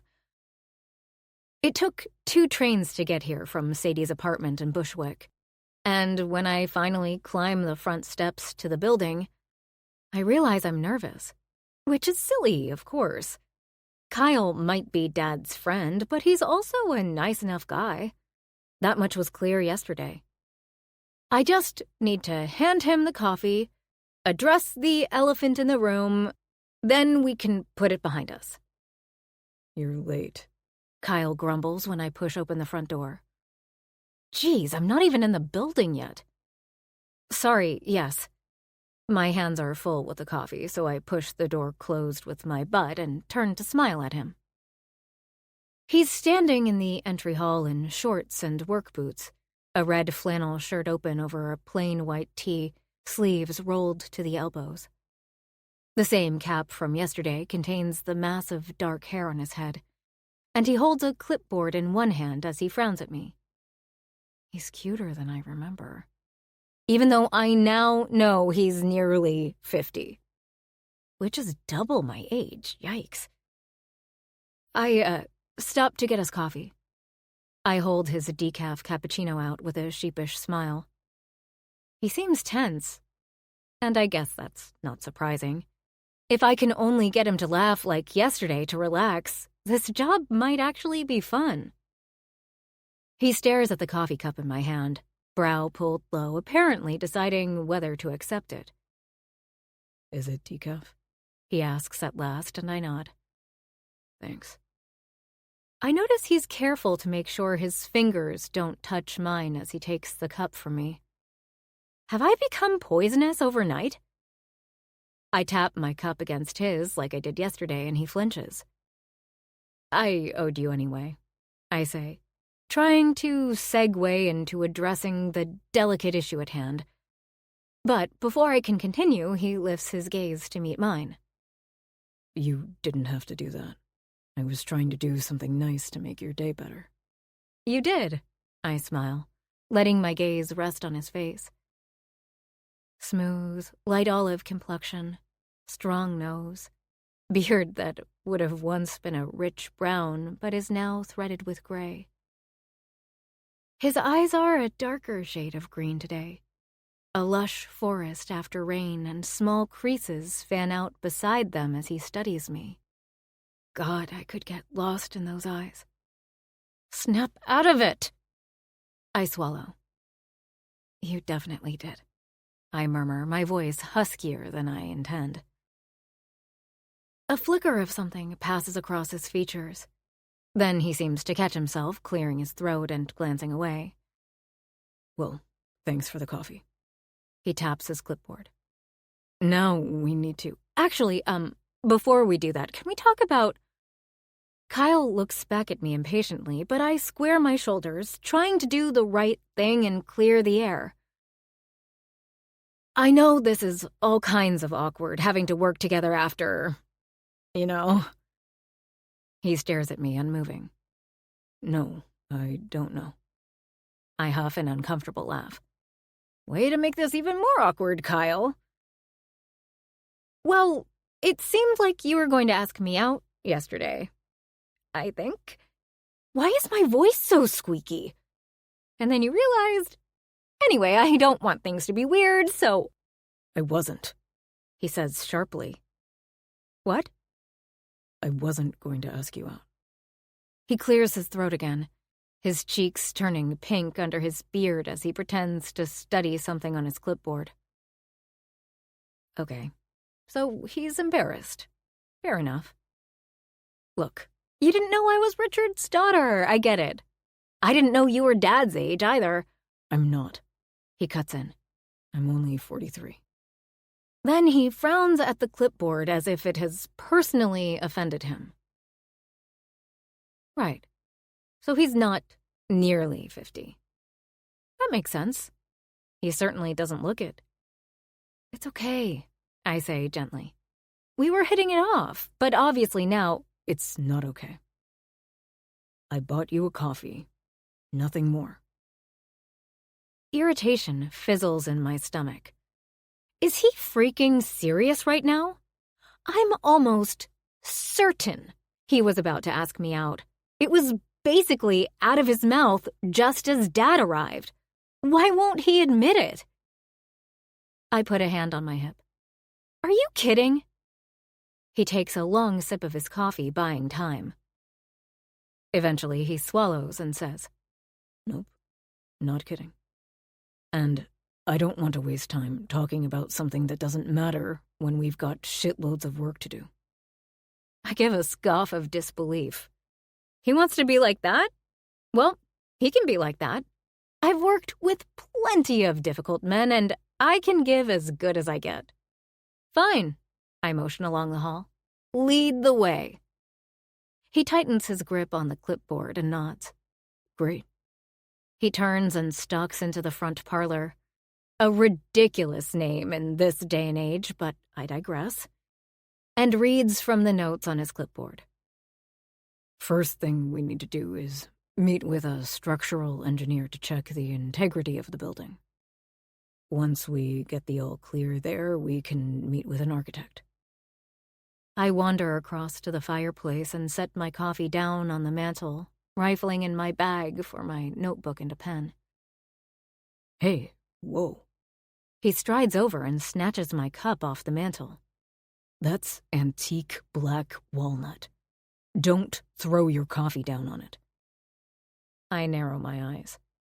Is he referring to me dropping my coffee yesterday? That was an accident. I'm not some klutz. I tripped in my sandals. Today, I'm wearing much more sensible Converse sneakers. No, that's not. He shakes his head, clearly frustrated with himself. Just...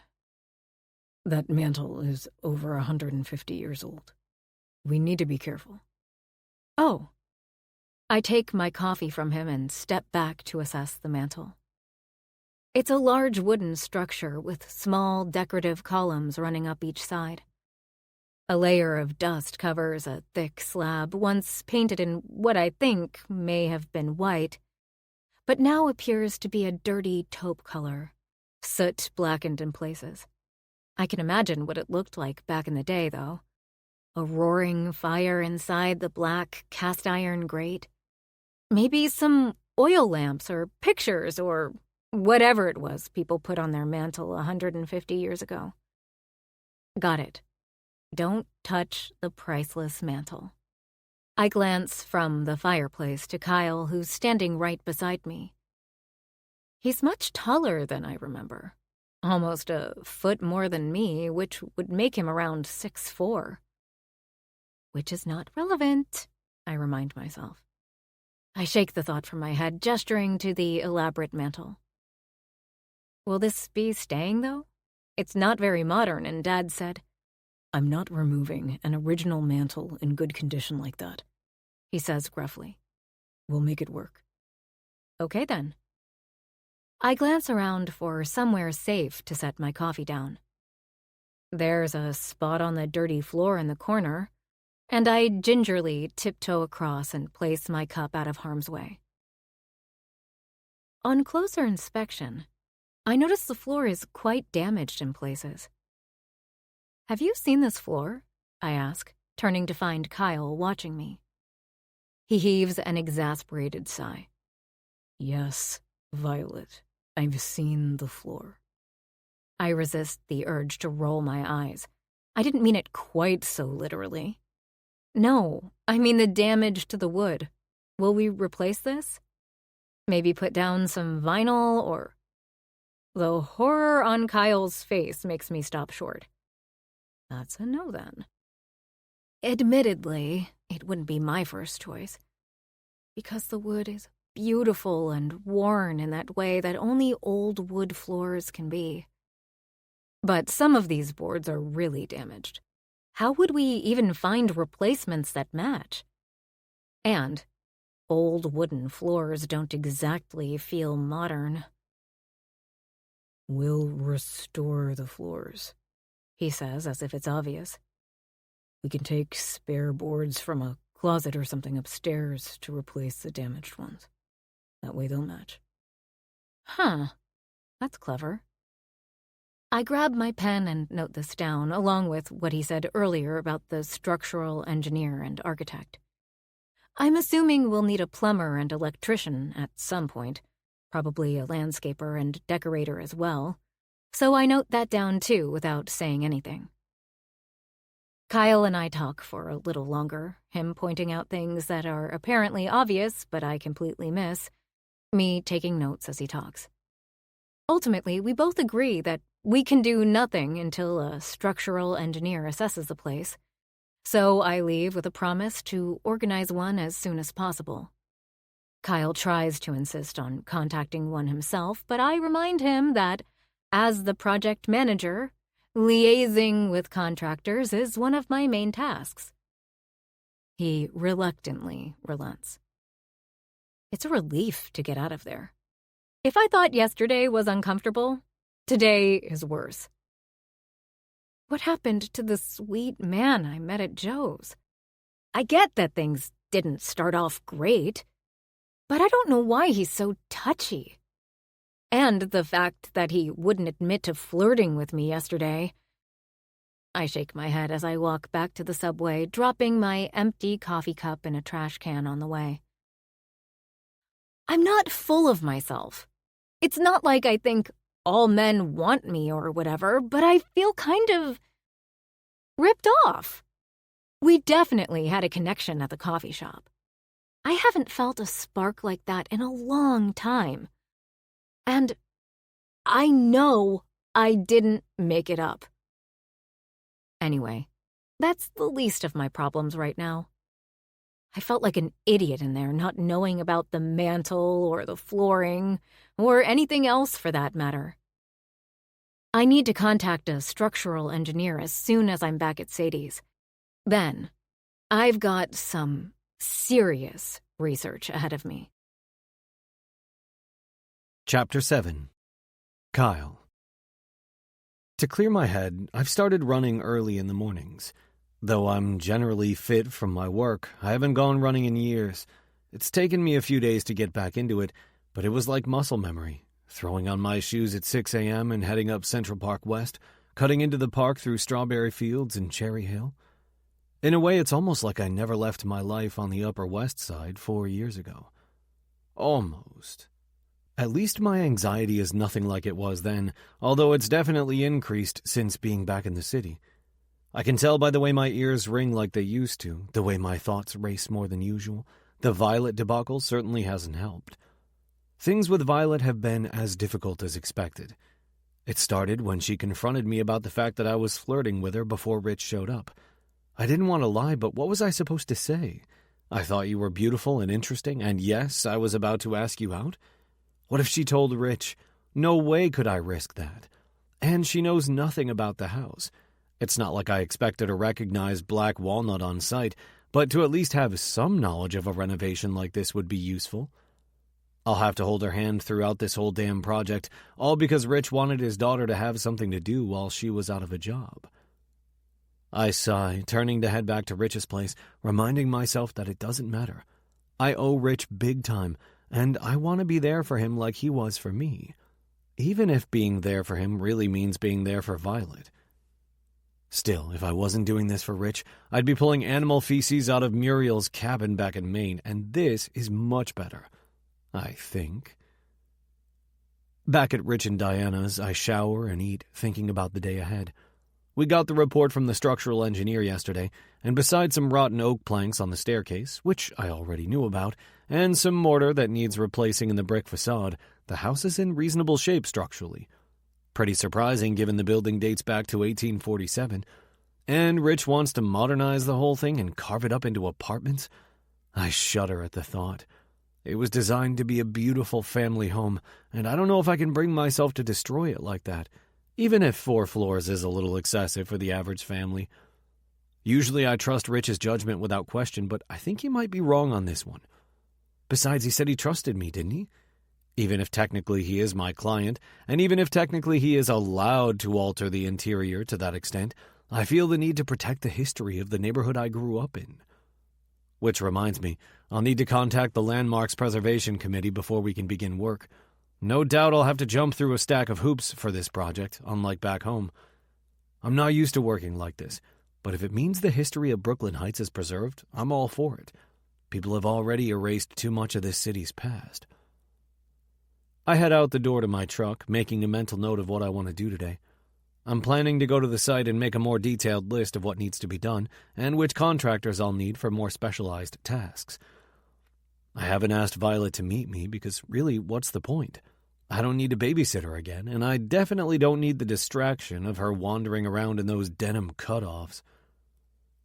It takes me 40 minutes to reach the job site, which wouldn't bother me if I was driving through the beautiful Kennebec County, but irritates the shit out of me when I'm stopping at traffic lights in Manhattan every 50 feet.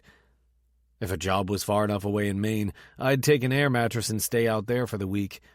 It allowed me more time to relax in the evenings, instead of driving for hours only to be exhausted when I got home. I could use my time after work to swim or hike nearby, cook on an open fire, and listen to music under the stars. I've made a promise to myself that my job will never take over my life again, and balancing rest with work is essential. While there's no swimming or hiking here, it might be good to stay on site to avoid the traffic and enjoy being in the Heights more. Plus, it would give Rich and Di their guest room back. They've done enough for me. I grab a coffee from Joe's, then head to 14 Fruit Street. The front door is already unlocked when I arrive, and I pause in the doorway, wondering if I forgot to lock up. I'm sure I didn't, or if someone has broken in. A few tentative steps into the house reveal it's neither.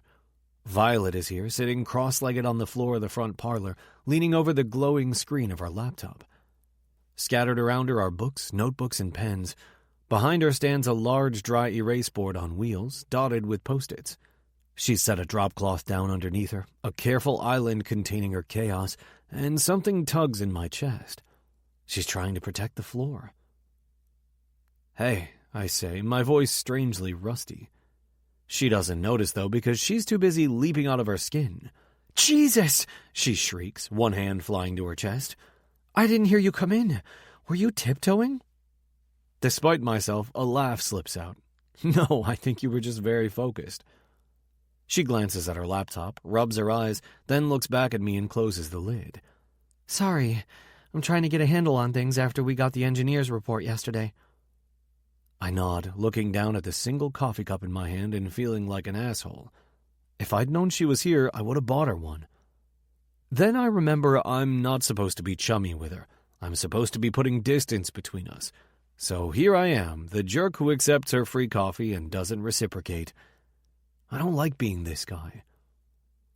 She pushes to her feet, stretching her arms overhead and yawning.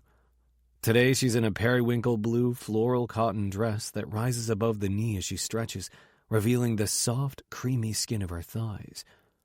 My fingers itch with the urge to reach out and touch her. Christ. I stumble back, hitting the doorframe. Ouch. She gives me a strange look. "Are you okay?" "Fine," I grunt, lifting my coffee and taking a scalding sip. I hiss out a breath both in pain and irritation. I was looking forward to a distraction-free day so I could make some progress. What are you doing here, Violet? Her brows draw together under her bangs. I'm working on this project too, remember? How could I forget? I didn't ask you to come in, I retort, more sharply than I intend. She snorts, placing a hand on her hip. First of all, you're not my boss, so I don't need your permission. Secondly, this is my father's house, so I can come whenever I like. And thirdly, I have work to do, so I'm here working. I blink. She has no trouble talking back to me, that's for sure. It's both frustrating and weirdly kind of arousing. Fuck, I'm in hell. Work. Focus on work. All right, I mutter, humoring her. What have you been doing then? It can't be anything useful, that's for sure. She might be gorgeous, but she doesn't know the first thing about what needs to be done here. She glares at me, one eye twitching with barely restrained anger. I'm being a dick, and I hate myself for it. Well, Kyle, I've put through applications for 2 different permits with the Landmarks Preservation Commission for a start. I rub a hand across my beard, attempting to hide my surprise. 2? Yes, we need 1 for the interior and 1 for the exterior, as well as a permit from the Department of Buildings, which I've just sent off.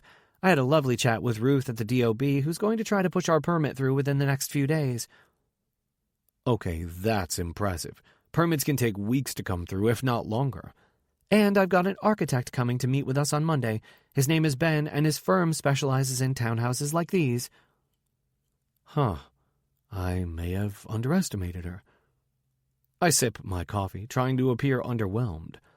When were you going to tell me this? She lifts her brows. When were you going to tell me you were coming here to work today? Shit, she's got me there. Exactly. She smirks. Anyway, you're welcome. She pivots on her heel as if to head out of the room. Where are you going now? To the bathroom? She throws an indignant look over her shoulder. Or do I need your permission for that, too? Normally on a site like this I'd say yes, but given the engineer assured us the plumbing is all in working order, apparently the people who owned the place before Rich had it redone, I shake my head. I force myself to stare at the crumbling ceiling as she leaves the room. Violet and I manage to avoid each other for most of the morning, and when I pop out to grab a late lunch, I consider asking her if she wants anything, then decide against it. She's a big girl and can clearly handle herself. But when I come back to the house after 3, she's still hunched over her laptop, showing no signs of having taken a break at all. Hey, I say, and she jumps. Shit! Her hand goes to her chest, but her eyes don't leave her screen. You sure love to sneak up on me. I wasn't... I shake my head. She sure gets lost in her work, I think, but I don't say it. Did you eat? I know I should leave it, but I can't help myself. I used to skip lunch all the time, and my body paid the price. Rich asked me to look out for her, after all, though I'm not entirely sure this is what he meant. She waves a hand, eyes glued to her laptop. I'll eat later. It is later. She finally looks up at me. What? It's only... She glances down to check the time on her screen, and her eyes widen. Crap, I didn't realize.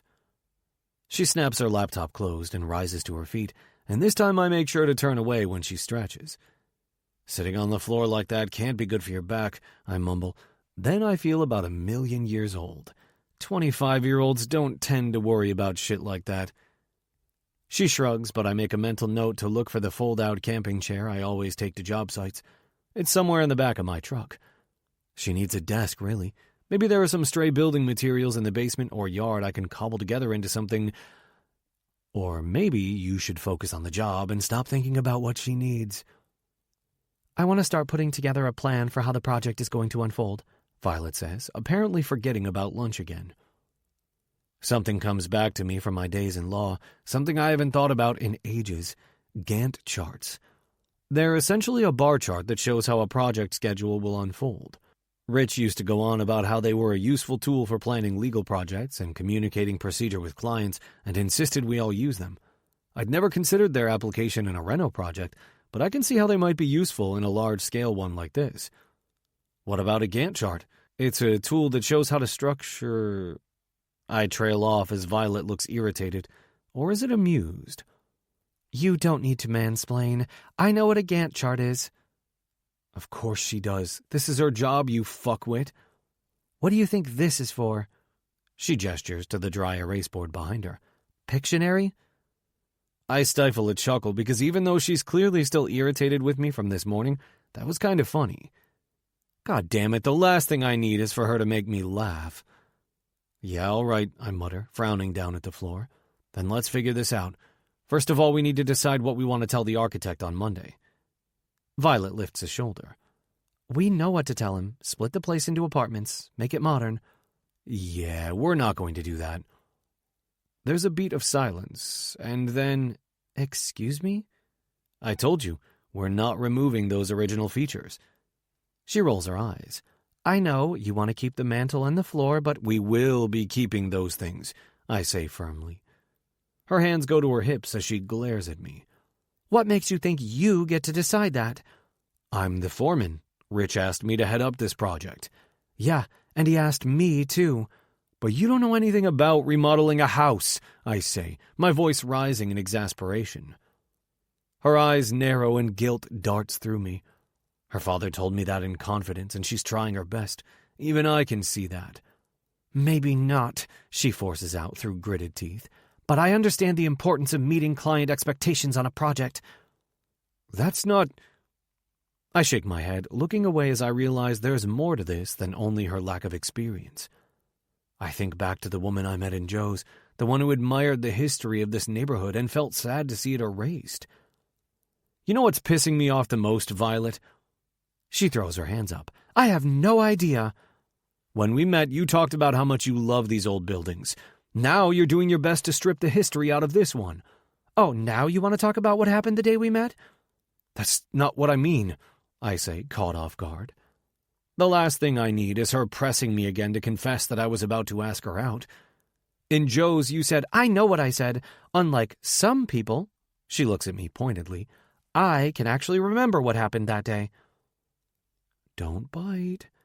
Then why, if you mean what you said about the importance of preserving old buildings, are you so insistent on destroying this one? That's a little dramatic. We're hardly destroying it, but Dad said... So it's because he's your dad? No, it's... She shifts her weight, suddenly looking uncomfortable. It's because he's our client, she says after a pause. It's important to make the client happy. It is, I concede. But he was vague and said he trusted us to do what was right. I've known Rich a long time. Violet looks at me like I'm completely dense. I think I've known him longer. I lift my gaze to the ceiling, trying to stay calm. Technically, yes, but not as an adult, not as a friend. And I think we can make this project better than even he could envision. He chose me to head this project, and he knows the way I operate. It's a risk, but I truly believe he'll be grateful in the end. She opens and closes her mouth, all the fight draining out of her. You don't get it, she mumbles, turning away. And before I can say anything more, she shoves her headphones in and returns to her laptop. Chapter 8. Violet. On Saturday morning, Sadie tells me I need to take a break from work. Ever since Kyle accused me of knowing nothing about the work we're doing, quite rightfully too, I've been glued to my laptop, learning as much as I can. I try to tell Sadie that I can't take a break. I still have so much research to do. But she insists that a few hours away from my laptop and Post-its will do me good. We take the train to Manhattan because she wants to visit the huge Barnes & Noble store at Union Square. They have the best range of romance, she told me when I asked why we had to trek all the way over there. Sadie loves her romance novels. I'm happy to oblige. She's letting me sleep on her sofa, even if most of my nights aren't as restful as I'd like. And besides, I haven't hung out with her properly since I arrived. I dove head first into work, like usual. I stare out the window as we head across the Williamsburg Bridge. flashes of the Empire State Building and East River appearing between the steel bridge beams like the flickering of an old film reel. Something stirs in my chest at the sight of the city I grew up in, the city I left for work and returned to in a moment of desperation. I haven't stopped to appreciate that I'm here, that I'm home. And it's really nice. I missed this place so much. When we climb out of the subway at Union Square into the warm sunshine and the hum of the city, the feeling intensifies. We walk through the leafy shade of the small park, the sounds of traffic and people milling about the farmer's market reminding me how alive this place is. Sadie was right. Taking a break from work was a good idea. "You're quiet," she says, nudging me as we cross the park. "You okay?" I smile. "Yeah, just thinking about how much I missed New York." "Really?"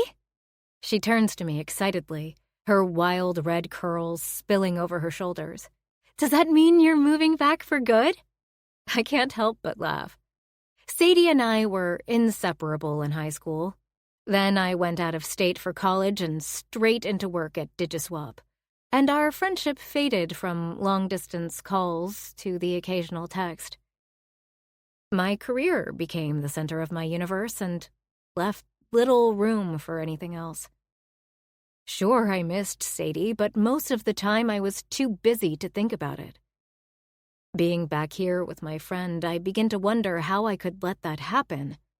How I could just let our friendship go like that. I put an arm around her shoulders and squeeze. "I'd definitely consider it," I say, surprising myself. "But," I sigh, "I need to get a job here, and most of the good jobs are on the West Coast." "Most," she agrees, grinning at me hopefully, "but not all." I laugh as we head into Barnes & Noble, buoyed by Sadie's optimism. The store is huge, 4 floors of books that rise before us like a temple of literature right in the middle of the city. Sadie sighs in satisfaction as we step onto the escalator. This is her happy place. "Come, check out the romance section with me, will you?" I glance away from Sadie, dragging my bottom lip between my teeth. The last thing I want to think about right now is romance. My life has been woefully devoid of it for a long time. It wasn't something I gave much thought to until a week ago when, for a brief moment, I thought I'd met a really nice guy. A serendipitous encounter in a random coffee shop while waiting to meet my dad. For a few minutes, I'd let myself bask in the attention of this kind and handsome stranger, imagined what it might be like to go out with him. And my heart leapt in a way that was both unfamiliar and pleasant when he opened his mouth to ask me out. Well, that part is apparently debatable, isn't it? I know I didn't imagine it, and I'm still frustrated that he can't even bring himself to be friendly to me, let alone admit the truth about that moment we shared. So no, I'm not really in the mood for romance. I might, look at magazines for a while. But I'll meet you there? Sure, Sadie says, and I wander off to the magazine section while she heads up to romance. Ugh, I don't want to look at magazines. My mind has strayed back to work and the argument Kyle and I had yesterday. We've got the architect coming to meet with us on Monday, and we can't agree on what to do with the place. I need some inspiration, something to prove to Kyle that we need to go modern like Dad asked.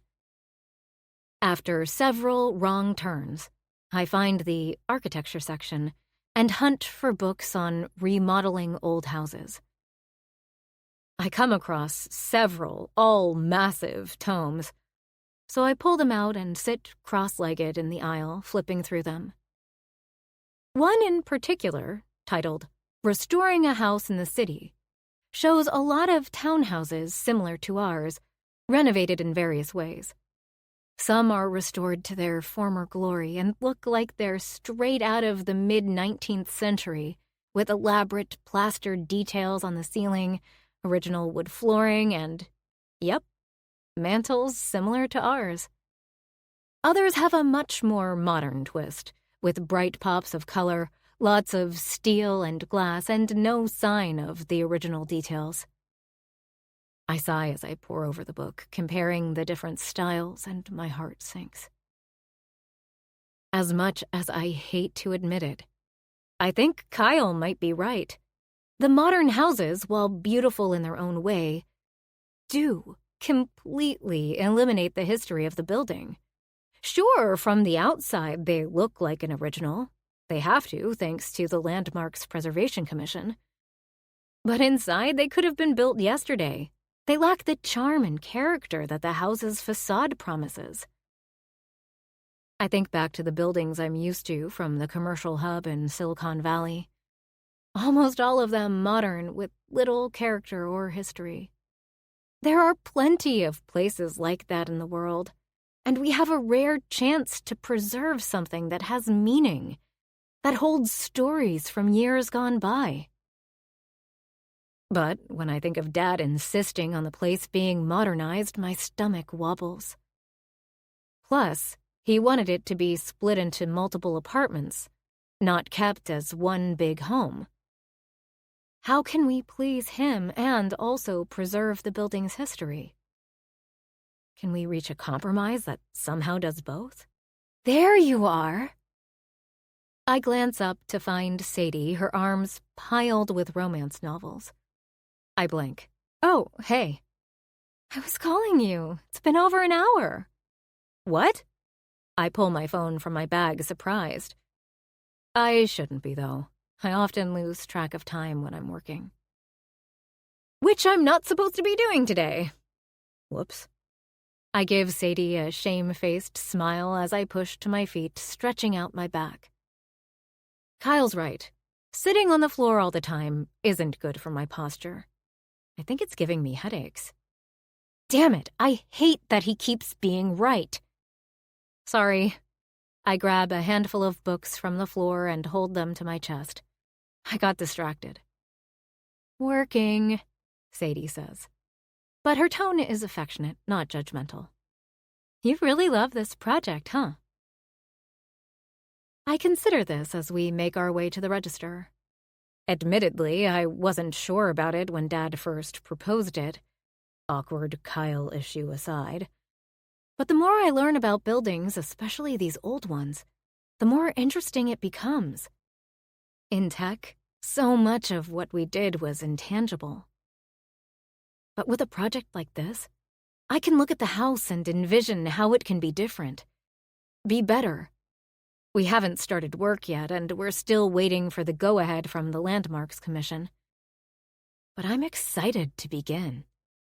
I'm excited to watch something physically take shape in front of me. Yeah, I say, placing my books on the counter. I didn't expect to, but it's interesting. Sadie smiles. I wait for her to make a joke about Kyle, my dad's hot friend. But she doesn't, and I'm relieved. I'm going to have to do some serious groveling on Monday. Chapter 9. Kyle. Violet looks nervous when she arrives Monday morning. I don't blame her. I've felt shitty all weekend after the way we left things on Friday. I still stand by not modernizing the building, but I hate that we yelled at each other and that she looked so upset. I had to distract myself with a project to make sure I didn't text her. Hey, she says warily, closing the front door. I grunt in response, doing my best to appear aloof, like I haven't been waiting for this moment for 48 hours. But then I ruin it. Her arms are piled with books, and on instinct I step forward to grab them. I am so bad at this. Oh. Her eyebrows pop up in surprise. Thanks. We stand in the entry hall, staring at each other awkwardly. She's wearing skinny jeans that cling to every inch of her generous curves, a loose Nirvana t-shirt tied at the waist. I wonder if she's actually ever listened to Nirvana, or if it's just one of those trendy shirts young people wear because it's vintage. It occurs to me that Kurt Cobain died before she was even born, and I feel ancient. So, She shifts her weight from one foot to the other. I owe you an apology. Guilt trickles through me. I sigh. No, you don't, Violet. You want to do a good job on this project, and your dad— No, hear me out. You were right. Okay, I can't have heard that correctly. Come again? A reluctant smile plays at the corner of her mouth, but I can see she's trying to fight it. You were right. We can't modernize this place. My eyebrows hit my hairline. You're serious? She nods, gesturing to the books in my arms, and I look down. Restoring a House in the City. That one I haven't read, but the other two, Bricks and Brownstone and Old Brooklyn Heights, are books I know well. Wow, I was not expecting this. I did some reading over the weekend, and I think the history of these townhouses is important. We can't strip that away. I glance up at her, warmth suffusing my chest. She actually paid attention to the things I said. She cared enough to purchase these books and spend time reading them. And what about your dad? Well, yeah. She pulls her bottom lip between her teeth, nibbling at it in thought. God, it's cute when she does that. I force my gaze back to the books. After a moment, she says, It's important to me that he's happy with the project. Yeah, it is to me too. So maybe there's some sort of compromise we can come up with. Like, we split it into multiple apartments, but we keep the original features. I shift the books to my other arm, thinking. Maybe, but we'd still have to lose a lot of the history to do that, because we'd have to change so much to accommodate a kitchen and bathroom on every floor. Her shoulders slump. Yeah, I guess you're right. But what if we did 2 apartments, each split over a couple levels? Then we could keep a lot of the original features, but still provide 2 separate places. I scratch at my unkempt beard, considering how this could work. Basement and first floor could be 1 apartment, and they get the yard, then the top 2 are another. Violet gazes at me, her head cocked to one side in thought. I could see that. Her eyes sparkle as she turns the idea over in her mind. We'd keep the historical features throughout the building, like the original floors and the plaster moldings and the fireplaces, but we could also add some modern touches in unexpected ways, like a bold color palette and brass fixtures in the kitchen and bathroom. I nod, the image forming in my head. I can absolutely see how that could work. It's like what I do with cabins back in Maine. I preserve what history I can, but I also add in more modern elements like bigger windows. And, running water. I like it, I say. And I think your dad will too. He wants the apartments to appeal to buyers, which is far more likely to happen if they're unique. And that's exactly what we'll create. Okay, Violet says slowly, nodding. Yeah, okay. I trust you. Really? I shouldn't pull at this thread, but the word is out of my mouth before I can think twice. Her eyes narrow slightly as she studies my face. I don't know why she would trust me. I've lied to her about what happened the day we met, and I've been nothing but an asshole around her since. I hate myself for it. Yes, she says at last. It feels so good to finally agree about the project that I can't help but grin. She grins right back. We gaze at each other a moment longer, the light in Violet's eyes shifting from excited to something else, something more heated.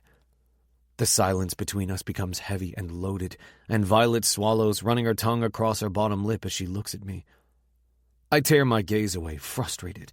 This is why I need to keep her at arm's length, because the minute we get along, the feeling between us shifts back to what it was the day we met at Joe's. That feeling where we connected and flirted, and both saw something more there. Something we can't have. Great, well, we agree then, I mutter, turning to head back into the parlor room. Violet hesitates, then follows me in. She stops short when her eyes land on the desk in the corner, with the fold-out chair tucked behind it. Oh, shit, I'd forgotten about that. Is that for me? She asks uncertainly. Yep. I set her books down on top, admiring the finish. It's nothing fancy, an old door I found lying in the basement that was far too gone to be used as a door again, but once I varnished it and added legs, it made a great desk. It's big enough to spread her shit out and hopefully stop her from hunching over her laptop so much. She wanders across and sets her bag down, looking at the desk. "Did you make this?" I nod, turning to head back out of the room before she can ask too many questions. Yes, I spent the weekend making her a desk, carefully planing and sanding and varnishing the old wood of the door to make a smooth surface for her. Yes, it was a lot of work. No, I probably shouldn't have done it. "This is... Wow, thank you. It's perfect." Her voice is reverent, and despite myself, I glance at her. She's leaning forward over the desk, admiring it, and I foolishly let myself admire the way her jeans hug her perfect ass. Before I can stop myself, I imagine walking up behind her, pressing myself to her soft curves and burying my face in her hair. Disgust washes through me as soon as I have the thought. I should not be thinking about my friend's daughter in this way. "You're welcome, Vi," I say, my voice gravelly. It's the first time I've called her Vi, and I wonder if she'll notice. She does. She turns back to me, her eyes wide, her mouth curving into a tentative smile. It hits me hard in the chest, and I glance away, shoving my hands into my pockets. "I don't want your stuff all over the floor," I mumble. "It's getting in the way." I leave the room before I can register the expression on her face. I put the notes from my clipboard on Violet's new desk and head out to lunch without saying a word. I've spent the entire morning avoiding her, again, which is hardly helpful given we need to be working together. At this rate, we won't even start the project, let alone finish it. I take a long lunch, sipping coffee and writing notes at Joe's, trying to get my head on straight. We've had our permit from the Department of Buildings come through and are only waiting on the Landmarks Commission. This afternoon we're meeting with the architect, and then we can get in the guys Rich organized to begin the demo phase. These are all things Violet and I should map out together, but I find myself wanting to be around her as little as possible. That's not true. I want to be around her a lot, but I know I shouldn't want that. I know wanting that makes me a bad guy, the exact kind of guy Rich was worried about on the job site. The thought makes my stomach sour, and I set my cold coffee aside, sighing. Guess I can't avoid the place forever. When I get back, Violet is busily working at her dry erase board, sticking Post-its and humming to herself. The tune is familiar, but I can't put my finger on what it is. She turns to me, grinning as I enter the room. "Guess what?" "What?" I mumble, wishing she wasn't so effervescent, so damn pretty. "We got our permits from the Landmarks Commission. We're good to go." "Oh." A smile creeps onto my face, too. "That's awesome." "I know." She motions to the board behind her. "I've been working on a Gantt chart." She shoots me a smirk. "For how it's going to proceed using your notes. The architect will be here soon, and after we finalize our plans, we can begin demolition and..." She trails off with a frown. "What?" It's not until she stops that I realize I'm staring at her intensely, because she's done exactly what I wanted her to do without me having to ask, and she's happy and excited about it. A week ago, she didn't know the first thing about this project, and now she's up and running as if she's been doing it for years. God, she's so smart, so hard-working, and so fucking sexy. I close my eyes and drop my head into my hands, groaning to myself. This is my own personal hell. "That's great, Violet," I mutter, refusing to look at her. Yeah, good." I turn to leave the room because I honestly don't know what else to do when her voice stops me in my tracks. "What's going on? I thought you'd be happy." I sigh, not glancing back. "I am. That's great news." "Then why?" She's interrupted by a knock on the door as the architect arrives, and I breathe out in relief. Will this get any easier? Chapter 10. Violet. For the first time in years, I leave work early. Well, there was that time I was let go and had to walk shamefully to my car with a box full of my stuff at 9 in the morning, but I think we can agree that doesn't count. The meeting with the architect went well. At least, I thought it did. But Kyle was tense the whole time. I assumed since we were finally seeing eye to eye on this project, he'd be in a better mood. But if anything, he seemed worse. He shuffled around behind Ben and I, barely saying 2 words, refusing to look at me. I step off the train at Halsey Street, shaking my head. I don't know what's going on with him, but it's getting annoying. He's made it clear from the moment Dad announced I was working on this project that he doesn't want me there. Admittedly, I didn't make a fantastic first impression, but I've been working my ass off to learn everything I can and prove I'm an asset rather than a liability to this project. But it doesn't matter what I do. The minute I feel I've done something well, he finds a way to make it clear I'm not welcome. I'm starting to wonder if he's actually trying to drive me off this project altogether. But then I think of the desk he made me, and confusion clouds my head. Why go to the trouble of making such a lovely desk if it was just to get me out of his way? A tiny part of me wants to believe he made it because he likes me, but I don't have much to support that hypothesis, not when every word coming out of his mouth tells me otherwise. I turn into Sadie's street with a sigh. At least I'll have a couple of hours alone before she gets in from work. I love her, but I miss having my own place. Coming home after a long day at work, putting on my softest PJs and curling up in bed with Netflix and a pizza. I feel rude doing that here, and if I'm home when she's eating, I'll join her.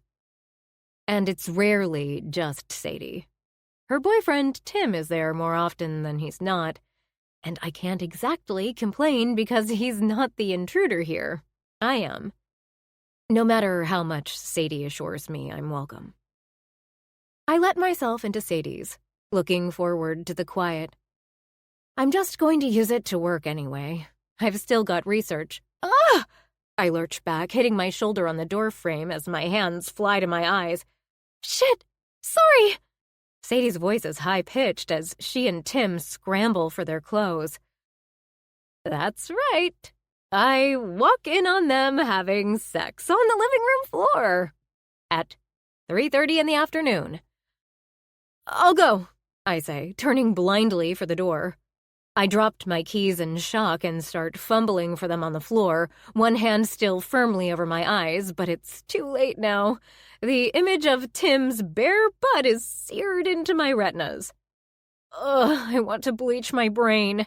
No, don't be silly, Sadie says more calmly. We're dressed. Come in. My hands close around my keys and I straighten up, reluctantly uncovering my eyes.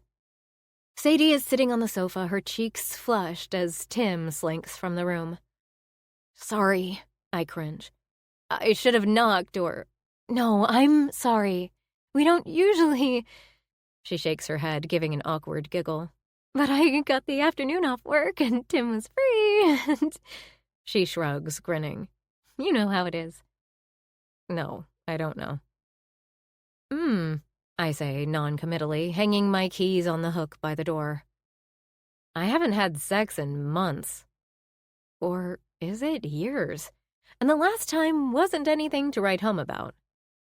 I might not love seeing my friend and her boyfriend all over each other, but I have to admit I'm a little jealous of their chemistry. I've never been with someone who couldn't keep their hands off me, who wanted me so badly we ended up going at it on the living room rug on a weekday afternoon. Against my better judgment, Kyle appears in my head. We mostly argue, and it's exasperating, but I've noticed that I enjoy pushing his buttons, that I get a little turned on when he's stern and gruff with me. I wonder if he's bossy in bed. If he'd take charge and tell me what to do. If I'd let him. Heat blossoms between my thighs at the thought, and I shake it off with a frown. I'm nothing more than an inconvenience on the job site to him, regardless of what my poor, neglected libido might like to imagine. You're home early, Sadie observes, smoothing her mussed hair. But actually, that's good. There's something I wanted to run by you. I step over their sex spot on the floor to perch on the sofa beside her. What's up? Tim and I have decided to move in together. My eyebrows leap in surprise. Oh, that's cool. Makes sense. They spend almost every night together. Yeah, she smiles giddily to herself. He's going to move in here. But I wanted to check that you're okay with it. I tilt my head to the side. It's your apartment, Sade. I know, but you're staying here for a while, so this affects you as well. That's sweet. Sadie's always been a big-hearted person who worries about others. But I'm hardly going to tell her, when she's glowing with happiness, that listening to her boyfriend make her orgasm night after night is actually a little awkward, so no, thanks, he can't move in. I've been thinking of finding my own place, I hear myself say. You don't have to. I don't want you to feel unwelcome. She looks concerned, and I pat her on the arm. You've been wonderful, but yeah, I need my own space.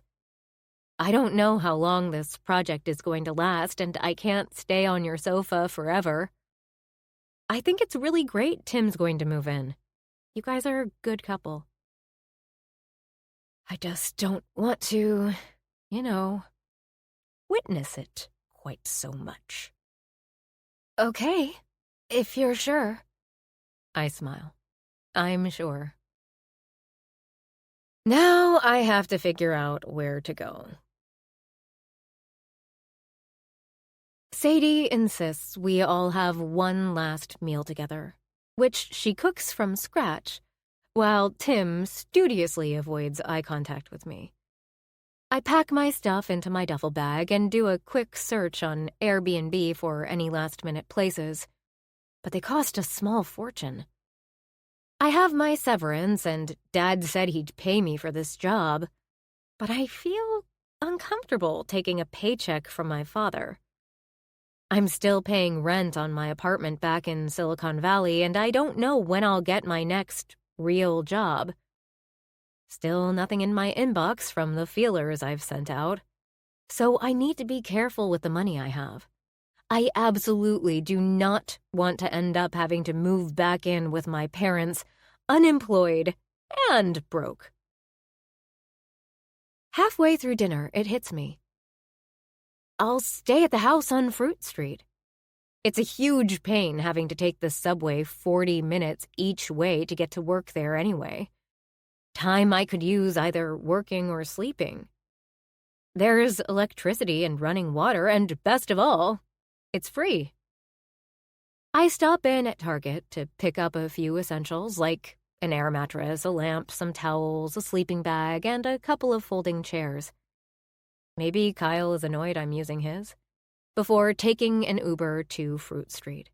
It's almost dark by the time I arrive, the June sun bathing the street in a copper glow as it sinks below the horizon. The neighborhood really is beautiful. Rows and rows of brownstones and brick townhouses carefully preserved. They look almost ethereal in the evening light, as if I've stepped back in time to the 19th century, when this neighborhood was born. The only thing reminding me it's the 21st century are the cars parked along the street and the distant sounds of traffic.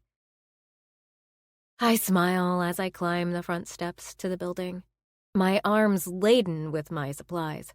I can see why Kyle fought so hard to preserve the history of this project.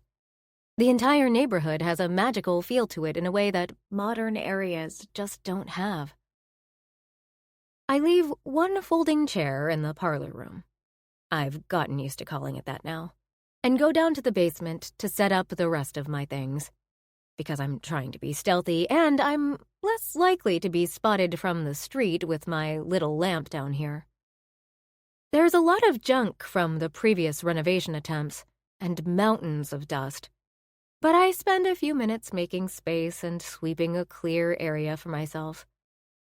I decided to splurge on a fancy air mattress that's the same height as a normal bed so I could get a decent sleep after Sadie's sofa. It also has a built-in electric pump, because I'll need to take it down every day and store it out of the way of the crew. No way do I want to spend an hour each evening inflating it, knowing the late hour I usually crawl into bed. I'd probably just give up and sleep on a pile of my clothes.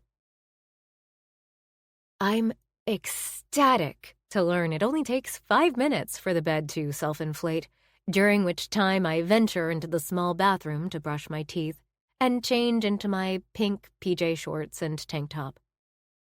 Then I stand in the dim basement, lit only by the tiny lamp I bought, listening to the silence. Finally. Peace and quiet. No Foreman growling under his breath about what a terrible job I'm doing. No friend having mind-blowing sex with her boyfriend. Just the sound of my own breathing. My footsteps on the dusty, tiled floor. It's almost too quiet. The kind of quiet where my mind can start to whir with boredom, where I get fidgety from not working or doing something. I pull my Bluetooth speaker from my bag, needing something to fill the silence, and select one of my favorite bands on Spotify, Rogue Valley. Then I put on their song, False Floors, turning it up. The music moves through me, and I sway my hips, dancing around beside my bed, singing along. I can't remember the last time I danced, and it feels both weird and good. I glance down at my phone in my hand, queuing up the next song with a smile. But when I look up, the silhouette of a large man appears in the doorway, and I scream. Chapter 11. Kyle. Violet flings her phone in shock, and it hits me squarely on the cheekbone. Ow, I say, raising a hand to my face. Oh, shit! She scurries across to me, her brow dipped with concern in the half-light. I'm sorry, I didn't know it was you. I press my fingers to my throbbing cheek. She has good aim, I'll give her that. What the hell is she doing here at this time of night? Here. She guides me to a chair, nudging my shoulder to sit down. It's only then that I notice a large air mattress and huge duffel bag. Wait, is she living here? She turns the music down on her speaker, then pops into the bathroom, returning with a wet washcloth. I don't have any ice, so this will have to do. She presses the cool washcloth to my cheek, and I wince. Her lips twist into a wry smile. You should have learned not to sneak up on me by now. I didn't mean to. I heard music and wondered who it was. She folds the washcloth and repositions the cool side on my skin, saying nothing. What are you doing here, Violet? Her eyes won't meet mine. I could ask you the same thing. I sigh, looking down at my hands.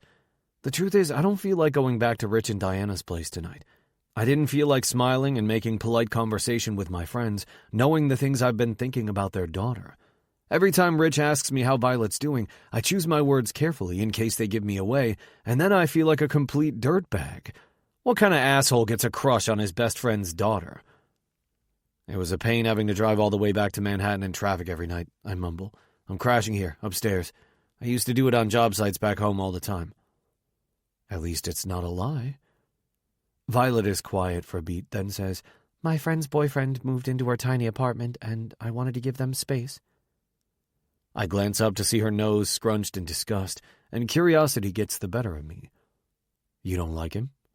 It's not that. He's all right. It's just... Her cheeks color slightly, and she focuses intently on pressing the washcloth to the spot on my cheekbone, which is now nothing more than a dull ache. I walked in on them having sex this afternoon on the living room floor. It was awkward. I huff a laugh, dropping my head to hide my gaze under the brim of my cap. Yeah, that would be awkward. Before I can stop myself, I'm wondering when she last had sex. Must have been more recently than me, that's for sure. And if she's the kind of woman who likes casual sex or prefers relationships.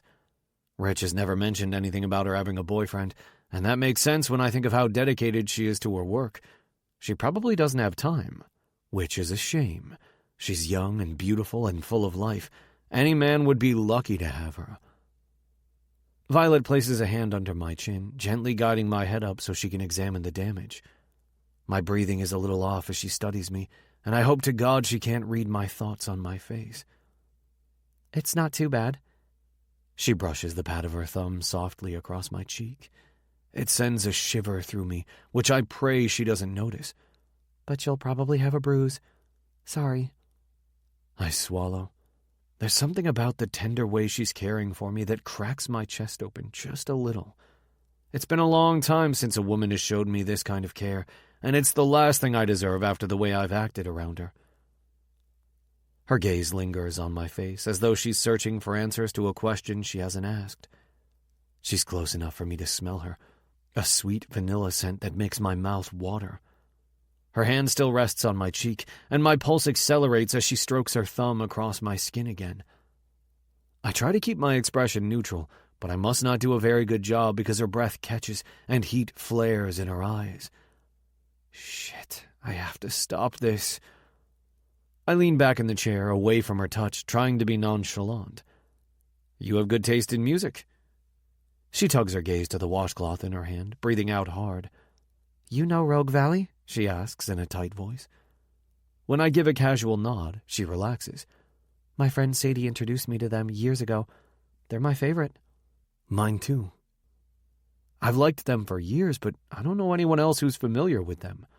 I'm guessing it's the same for her because her face lights with a surprised smile. It's the kind that makes me want to pull her close and press my mouth to hers. Instead, I rise from the chair and grab her phone from the floor, desperate for a moment to collect myself. I inspect it for damage before handing it back to her. Why did you throw your phone at me anyway? If I was an intruder, you would have wanted to call the cops. She laughs quietly. Yeah, you're probably right. It was a reflex. I stand with my hands on my hips, letting my gaze drift around the makeshift bedroom she's created down here. I hate the thought of her sleeping somewhere like this. You could stay in the guest room at your folks' place. Since I'm staying here, you'd be more comfortable there. No. She shifts her weight. Thanks, but I don't want to move back in with my parents. It's bad enough that I've taken a job from my father. Besides, she glances around with a shrug. It's fine here. I don't have to take 2 trains back and forth each day, and I can keep an eye on the project. I have to admire her determination to be independent. I'm sure plenty of kids her age would eagerly accept help from their parents without a second thought. I remove my cap to run a hand through my hair, thinking, it would make sense for me to leave because I'm not sure I'll be able to sleep knowing she's in bed only a few floors away from me. I don't need that kind of temptation. But when I think about her sleeping here alone at an empty job site, I frown at the thought. I can't leave. I need to make sure she's safe. Violet's eyes narrow, misreading my expression. I'm not leaving, she says firmly, and I'm not only talking about living here. I pull my cap back on. What? I know you don't want me working on this project. You think I don't know what I'm doing and I'm getting in the way, but that's not true at all, I say, surprised. You told me as much, Kyle. I'm not stupid. I let my breath out slowly. She has a point there. Well, yeah, I begin. At first, I was a little annoyed that you didn't seem to know much about the remodel, but I can tell you've been working hard to catch up.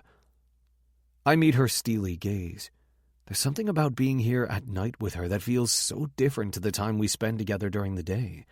Something that nudges me to say, I definitely don't want you to leave.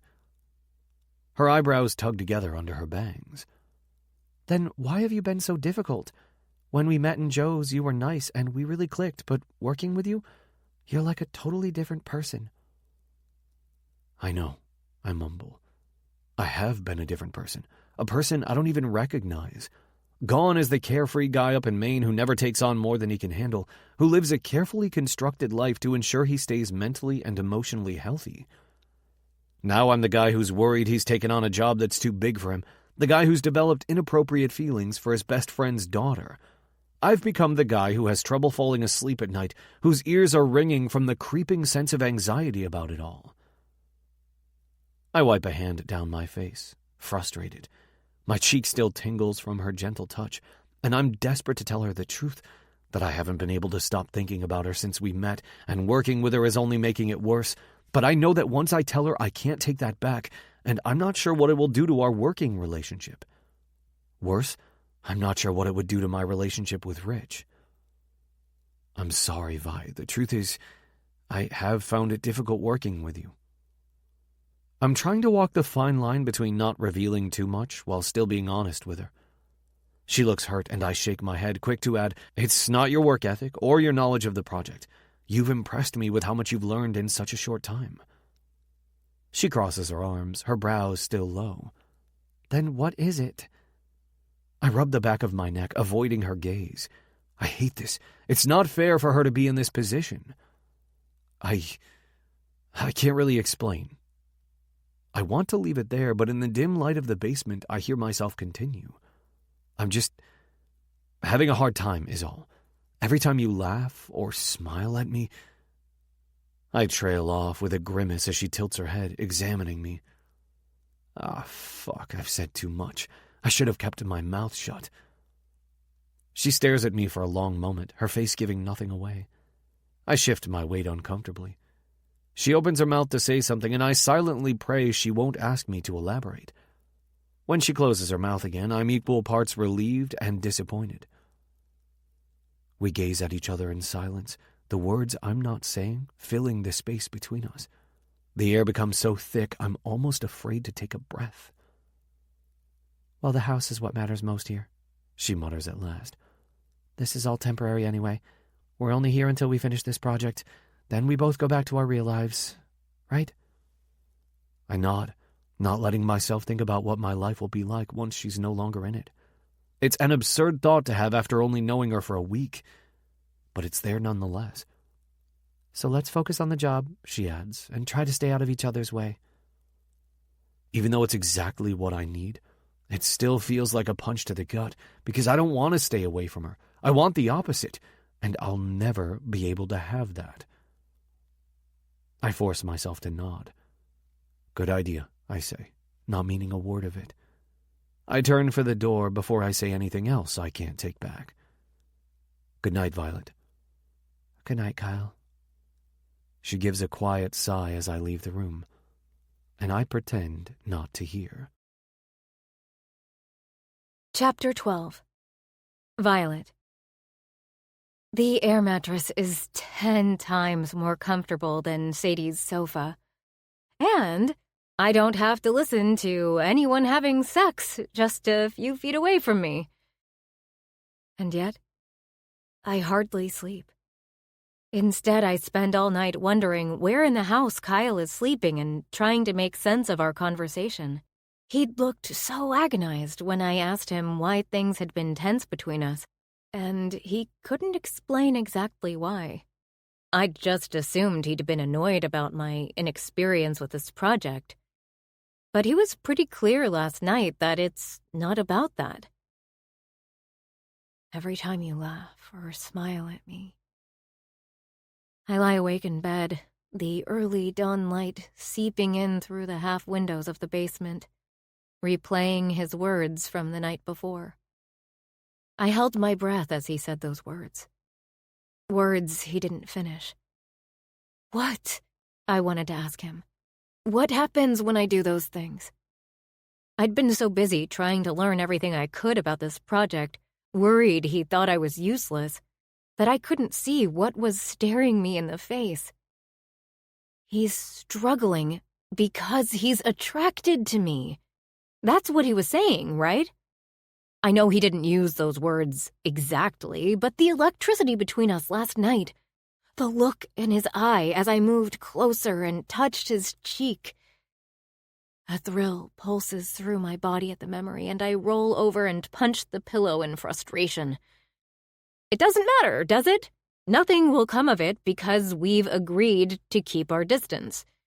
Look, it's not like I thought something would happen between us, but after our conversation last night, the most honest conversation we've had since the one at Joe's, I keep replaying his words, wishing he'd finished the sentence, wishing he'd actually said that he wants me. God, I want to hear those words from him. He'd never say that, though. He's a good guy, and Dad is his best friend. He knows it's not okay to come onto your friend's daughter, even if you're both consenting adults. That's probably why he never admitted to asking me out the day we met. He was trying to do the right thing, trying to be a good friend to Dad and not complicate the situation. I haul myself from the bed, pushing thoughts of last night from my mind. I'm here to work and prove I can manage a project on my own. Besides, with his unruly beard and shaggy hair, it's not like Kyle is my type. In fact, I tell myself, I'm not even that attracted to him. I almost believe it. With an exasperated shake of my head, I pad into the bathroom and splash some water on my face. This room seriously needs to be retiled, I note as I brush my teeth.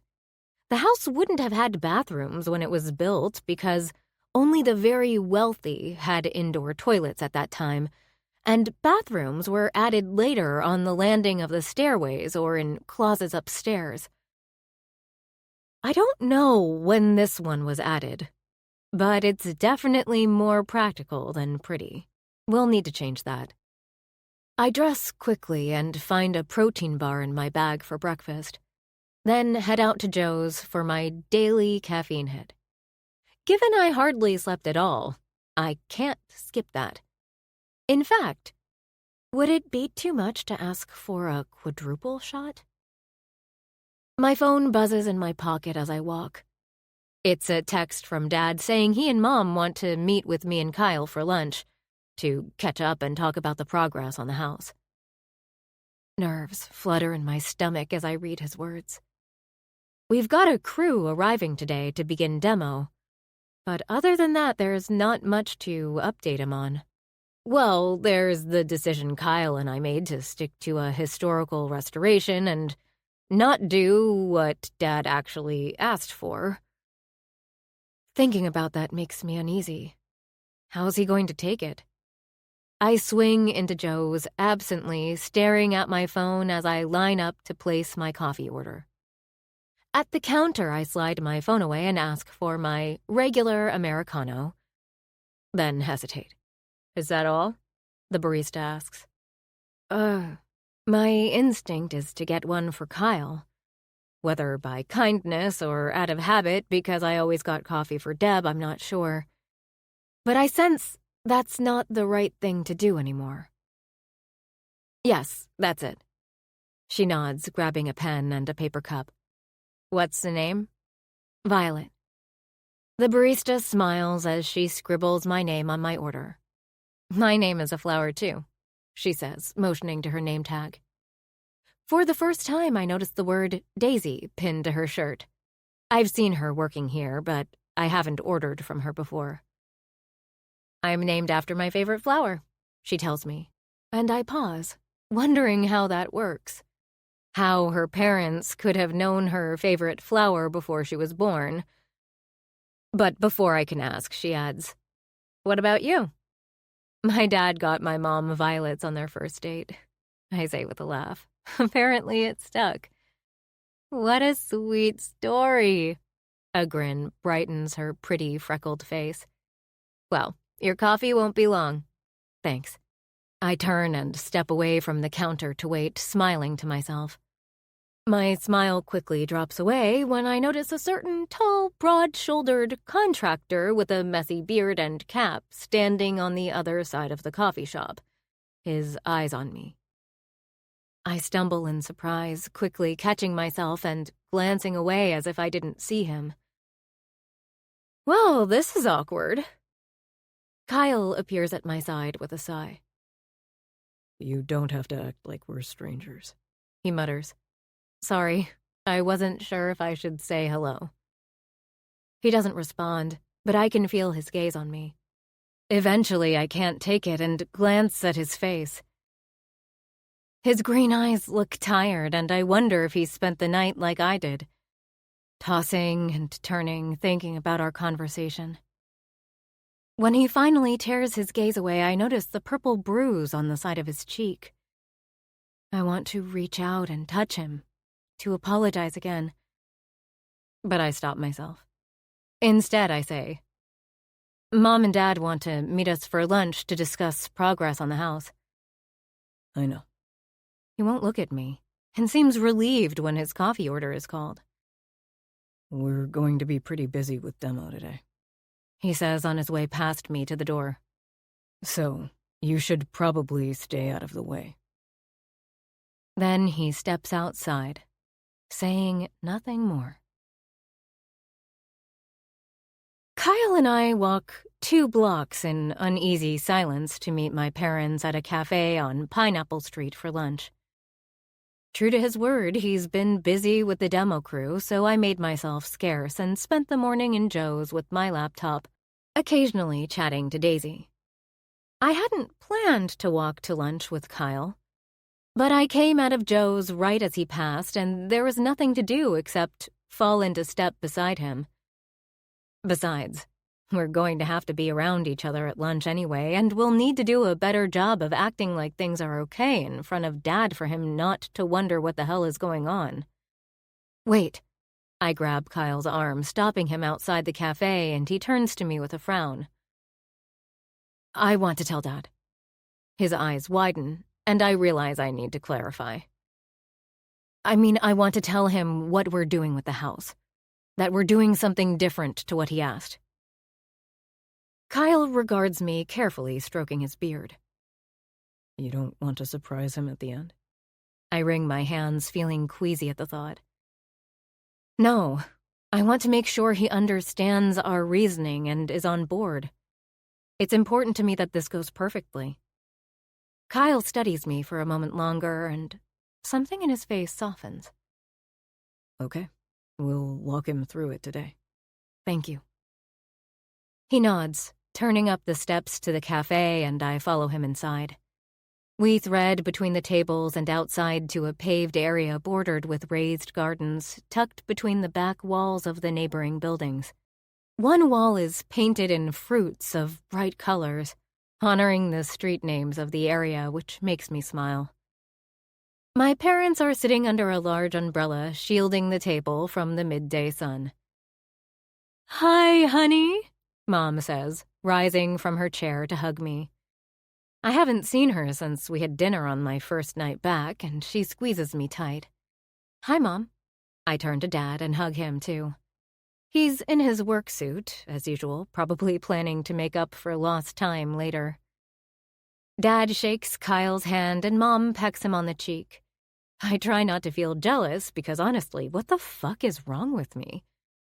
How are things with you? Mom asks once we've ordered. I've always had a good relationship with my mom, and I suddenly wish I could talk to her about everything. What Kyle said last night, the feelings I'm developing for him despite trying to convince myself otherwise, how nervous I am about this project and letting Dad down. But even if we were alone, I couldn't. Not when all my problems lately seem to be about hiding things from Dad. Good, I murmur in response. Mom nods and glances at Kyle, who's studying the label on his beer bottle. Everything okay, Kyle? She smiles at him, sipping from her wine glass. I didn't hear you come in last night. What? He glances up. Oh, yeah. His gaze finds mine, and I silently plead with him not to say anything about me sleeping in the basement on an air mattress. I don't know why, but it's something I'd rather Dad didn't know. He clears his throat, turning back to Mom. I decided to sleep at Fruit Street. It's easier than hauling my truck back and forth, trying to find a parking spot each day. Mom's brow clouds, and she reaches to place a hand over Kyle's. You know you're welcome at our place as long as you need. I know. He smiles, but it doesn't quite reach his eyes. This is much more convenient for now. But I'll keep that in mind. Thanks, Di. She gives his hand a squeeze and lets go. And Dad cuts in with a grin as Kyle raises his bottle for a sip. We thought maybe you'd met some pretty young thing and spent the night with her, Dad says, chuckling. Kyle chokes on his beer, lowering the bottle as he coughs. Rich, Mom scolds, glancing at me, and I laugh. It's okay, Mom. I'm familiar with the concept of casual sex. All three of them look at me and my face heats. I mean, not me. Ugh, never mind. I reach for my glass of wine and take a huge gulp, wanting to die. I do wish you'd meet someone, though, Mom tells Kyle. It's been so long since Lisa. Lisa? My ears perk up at the mention of another woman's name. I sneak a glance at Kyle, but his face is unreadable. I agree, Dad chimes in. Why not have a little fun while you're in town? You might even meet someone worth sticking around for. Kyle rolls his eyes with a good-natured smile. And then end up back at the firm, Rich? I miss the old days, Dad admits. His expression shifts. But I know things are different now, and you won't want to be back at the firm. There could be something to this townhouse remodeling business, though. Kyle doesn't say anything, but I don't miss the twinkle in his eye at Dad's suggestion. It doesn't surprise me in the slightest. He's so passionate about these buildings. It would make sense for him to work on them full-time. Speaking of, Dad continues, how's the house coming along? Kyle glances at me, then back at Dad. Good. We've got all our permits and plans, and we've begun demo today. He pauses, and I wonder if he's actually going to discuss the changes, and if I'll have the courage to bring it up if he doesn't. There's a knot in my stomach as the waiter delivers our lunch, interrupting the conversation. For a brief second, I consider blurting out that I've never been a project manager and that Dad was wrong to trust me on this project. But Kyle catches my eye and, somehow, seems to sense my nerves. Despite the lingering tension from our conversation last night, he sends me a reassuring smile. Violet and I have spent a lot of time learning the quirks of the building. He begins, taking a fry casually from his plate. We think your idea to split it into apartments is sound, especially for resale value. Dad nods, throwing his tie over his shoulder before picking up his BLT. But we thought that what really makes these buildings unique, what would make them stand out in a crowded market, is their historical charm. I have to admit, Kyle is good at this. Instead of just telling Dad we don't want to modernize it, he's building a case to support what will work best for Dad. But then, he used to be an attorney, didn't he? It's easy to forget that when he's stomping around the job site in work boots and flannel, his hair sticking out at all angles from under that hat. Dad chews thoughtfully on his sandwich, and Mom nods. I think you're right, she says. The building is beautiful, and that's what people love about this neighborhood. The history. Dad isn't saying anything, and I feel that same swell of unease. We'll definitely add modern elements, I say in a rush. Things that make it feel contemporary while respecting the character of the building. Under the table, Kyle's knee nudges mine. Whether to assure me or shut me up, I don't know. We think we can create 2 spacious apartments that capture the charm of the building, Kyle says smoothly. With modern elements that appeal to the style-conscious homebuyer. A smile slides onto Dad's lips. You sure you don't want to come back to the firm? Kyle chuckles, reaching for his beer, and Dad gives a thoughtful nod. All right. I trust you both. You know your stuff, Kyle. And I know you will have done your research, Vi. He winks at me. So whatever you think is best, let's do it. Relief settles cool in my chest, and Kyle's knee brushes mine under the table again. When I meet his gaze, there's warmth there, and my heart skitters. For a split second, I forget all about our conversation last night, because it feels like we're on the same team, and it's so good to have achieved something together. But when I return his smile, he tugs his gaze back to his plate, stuffing fries in his mouth.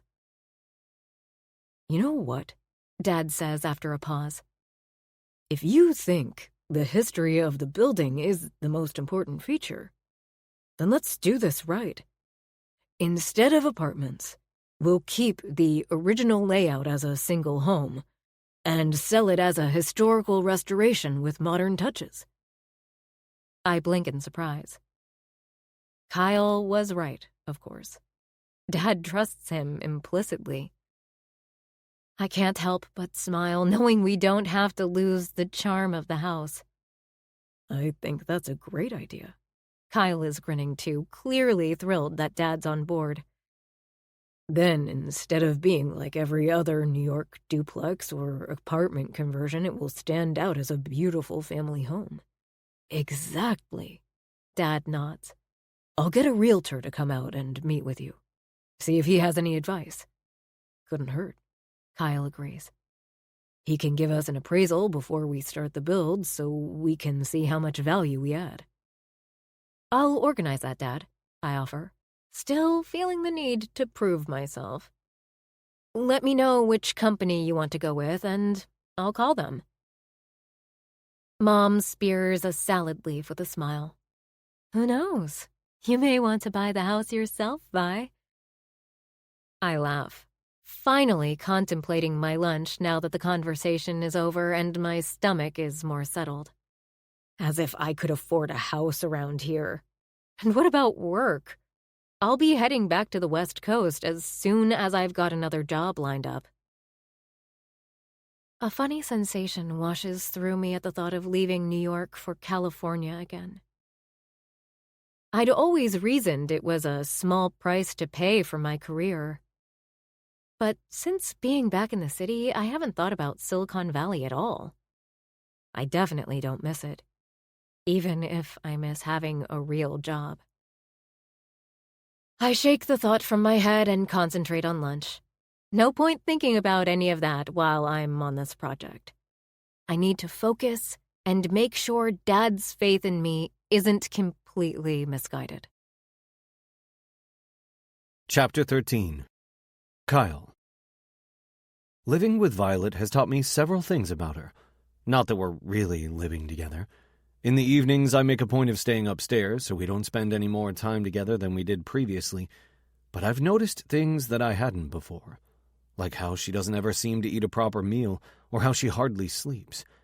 I know because I see her light on when I go out running early in the mornings and sometimes late at night if I can't sleep, or the fact that she works around the clock. The other night I came down to get my phone charger from the parlor room at 11 p.m. and she was still there, fiddling about with her Gantt chart, books spilling off her desk, the blue light of her laptop giving the room an eerie glow. She never switches off. 3 days have passed since lunch with Rich and Di, and Violet and I have kept our distance from one another. I don't know if she figured out what I was trying to say the other night, what I didn't say, and I'm trying not to think about it. She's right. We need to focus on the project, then return to our normal lives. I've kept myself busy with the crew doing demo, which we've just finished. They're a nice enough bunch, 2 guys in their 60s called Bob and Dale who have a lot of experience on restoration projects like this, a young guy around Violet's age called Phil, who's pretty green but a quick learner, and a guy in his 40s called Ryan, who's a bit of a joker. They're hardworking and listen to what I say, and I haven't yet seen one of them leer at Violet, so I'm happy. Today we're beginning to frame up the bedroom walls upstairs now that we've demolished all the damaged plaster. After an hour of work, I remove my tool belt and leave the guys to meet with Owen, the realtor Violet contacted at Rich's suggestion. Violet's already at the door when he arrives, leading him inside as I appear in the foyer. Owen looks to be in his mid-20s, in a crisp navy-colored suit with shoes so shiny I can see my face in them. His hair is blonde and swept to one side with an inordinate amount of hair product, his jaw clean. I'm not too manly to admit he's a good-looking guy, and as Violet's eyes follow him through the doorway, I can see she's noticed it too.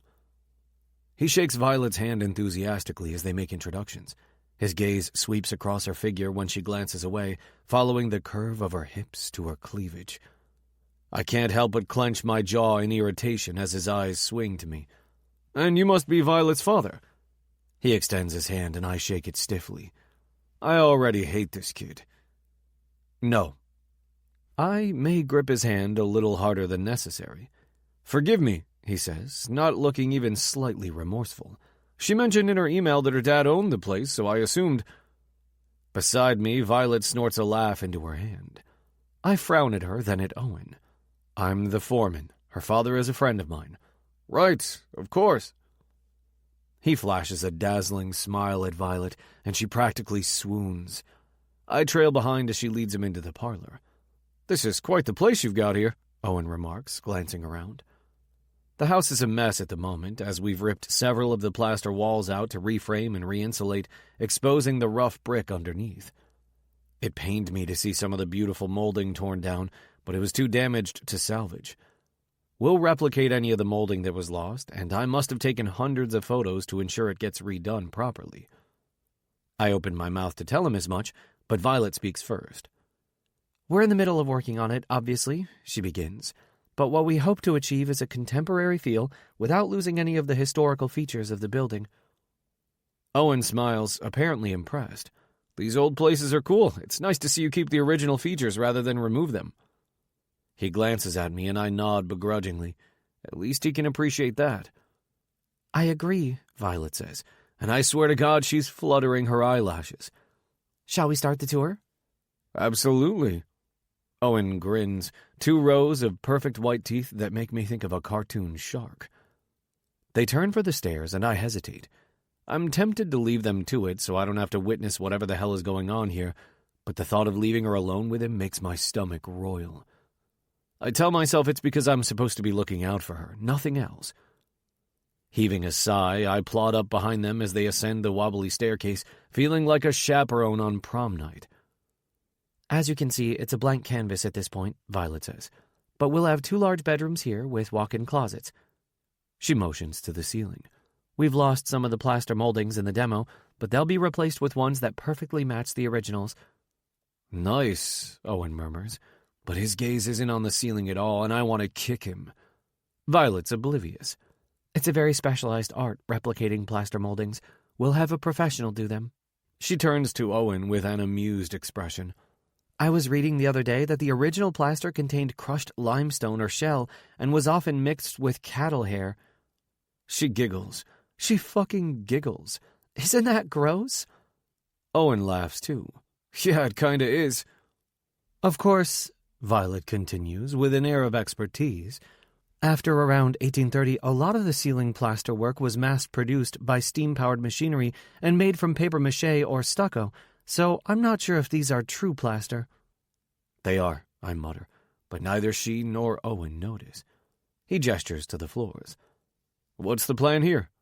"Oh, we'll restore the original oak flooring. It's too precious to lose. Any damaged boards can easily be replaced by taking them from spaces where they won't be missed, like the upstairs closets." Owen looks impressed. "That's a good idea." "Yes, it is." Violet's too busy fawning all over him to notice how I'm glowering at her. She didn't know the first thing about any of this 2 weeks ago. While I've enjoyed teaching her things about the house, and the extent of her own research is admirable, I can't say I love that she's using it to impress another man. In fact, I downright hate it. She leads Owen to the fireplace, explaining the details of the mantel, and I remain rooted to the spot, arms folded across my chest, grinding my molars. If he asks her out in front of me, I'll kick his ass. I catch myself, turning away. Jesus fucking Christ, what is wrong with me? I'm supposed to be focused on the house, not Violet, but I've never felt this protective before. As much as I tell myself it's because I'm looking out for her, for Rich, I know damn well that's not true. I think back to the day we met, when we talked about the buildings in this neighborhood, and I felt the first buds of hope begin to unfurl. That I'd met a pretty woman who shared an interest of mine, that maybe I was ready to ask someone out again for the first time in years. that maybe I had been lonely up in Maine, as Muriel had pointed out, and I only realized that when I met a woman whose company I wanted more of. Then I find out she's Rich's daughter, and just like that, it's over. I lost her before I even had her, which I know is an irrational thought, but also that's what it feels like. It feels like I lost something that should have been mine. Something that is mine. But she's not, is she? She never will be, and I have no choice but to accept that. I follow Owen and Violet to the top floor where the guys are working, and Violet introduces him to the team. Dale talks him through the bedroom layout up there and how the bathroom will be remodeled, but Owen's eyes barely leave Violet. He watches her like the proverbial cat that got the canary, apparently forgetting I'm even here, and I swear any minute he's going to ask if she's free tonight, which would be completely unprofessional, I might add. Eventually, they head back downstairs, and it couldn't come a minute too soon. Owen pauses at the bottom of the staircase in the foyer. "This balustrade is nice. Will you restore this too?" "Definitely." Violet hovers beside him, gesturing to the decorative swirl at the top of the last baluster. "Isn't this newel post lovely? Did you know that there's a chamber inside where they originally stored the deed of the house?" I lift my eyebrows, impressed that she knows this little historical tidbit, though she doesn't notice, of course. "I didn't." Owen flashes her his trademark grin. "You have such an extensive knowledge of these buildings," he adds, and she beams back. The scowl on my face deepens as they gaze at each other. They may as well begin fornicating on the stairs right now. I cough loudly, reminding them I'm here. Violet glances back at me, a blush staining her cheeks. Then she pulls her gaze back to Owen. "Would you like to see the basement and the yard?" "I'm sure he's got other things to do today," I interject sullenly. "Actually," Owen begins, "but I've had enough." "It's your standard Brooklyn backyard," I say flatly. "You've seen one, you've seen them all." Violet narrows her eyes at me. I ignore her. I climb down a step, my closeness forcing Owen to step back onto the floor of the foyer. "We won't take up any more of your time." I step down again, noticing I'm still half a foot taller than Owen when we're on the same level. I extend my hand, which forces him to back up further until he's almost at the front door. He glances at Violet, and she folds her arms, giving me a look. "Thanks for stopping by." I pump his hand firmly, not budging. He squares his shoulders and reaches for the door handle. "I'll be in touch," he says, looking past me to Violet, and I resist the urge to clock him in the jaw. "Great. Bye." I close the door behind him, breathing hard. Pull yourself together. I wait a beat before turning around, directing a tight smile at Violet. "He was nice," I say, but it doesn't sound convincing even to my own ears. She stares at me, mouth hanging open. "What the hell was that?" I shrug. "We have work to do." "Really?" She smirks at me. "Or are you pissed because he thought you were my dad?" Yeah, that sucked. I grunt, ignoring her comment. "Come on. He was supposed to be assessing the place, and instead he was all over you." She arches an eyebrow. "Jealous much?" I roll my eyes. "Grow up, Violet." I regret the words as soon as they leave my mouth, because she's spot on. I'm jealous as hell. The way she looked at him with that stylish hair and pristine suit, the way he eagerly looked back, the very fact that he's allowed to look at her at all. So yeah, I behaved like an ass. Apparently that's just who I am now.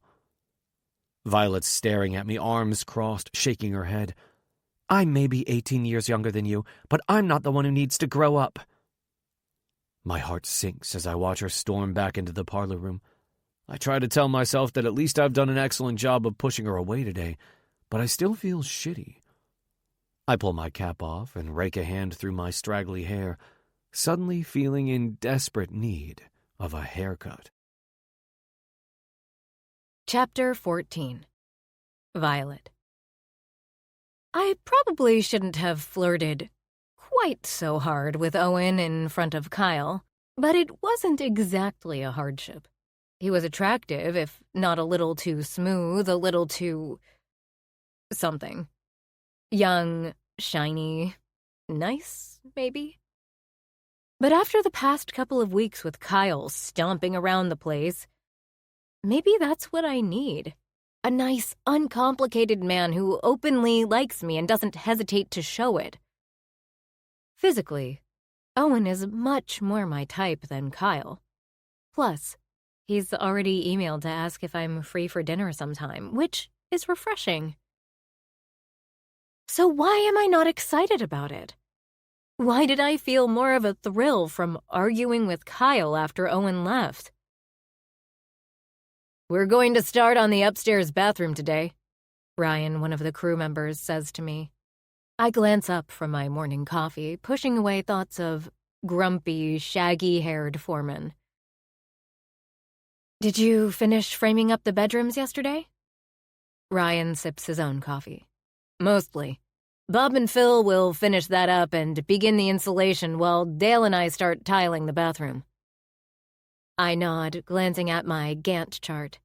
So far, everything seems to be going to plan, and the crew is good at checking in each morning to make sure they're on track. I'm used to working with groups of men, but these guys are far nicer than the team I worked with back in Silicon Valley. The other guys arrive and mill around the parlor room, drinking coffee and talking. I bought a tray of donuts, which they help themselves to, thanking me. It doesn't hurt to bribe them with sugar, too. "How are you this morning, love?" Dale asks, his chin dusted with cinnamon sugar. He's a sweet, old-fashioned kind of guy who always checks in with me. He once told me he's got 3 daughters, and I can't imagine any of them holding their own with a crew of contractors like I do, even though they're all older than me. I get the sense he likes to make sure I'm safe. He reminds me a little of my grandfather who died when I was younger, and it's given me a bit of a soft spot for him. I smile. "I'm good, Dale, thanks." "That realtor kid seemed like a nice guy," he says, his eyes taking on a twinkle I pretend not to notice. Phil snorts over his coffee. "Kyle didn't like him." "Speaking of," Ryan interjects, "where is our fearless leader?" I drain my coffee with a shrug. I haven't seen Kyle since late yesterday afternoon when Sadie showed up and dragged me out for a drink. I told her about Owen, leaving out the way Kyle behaved.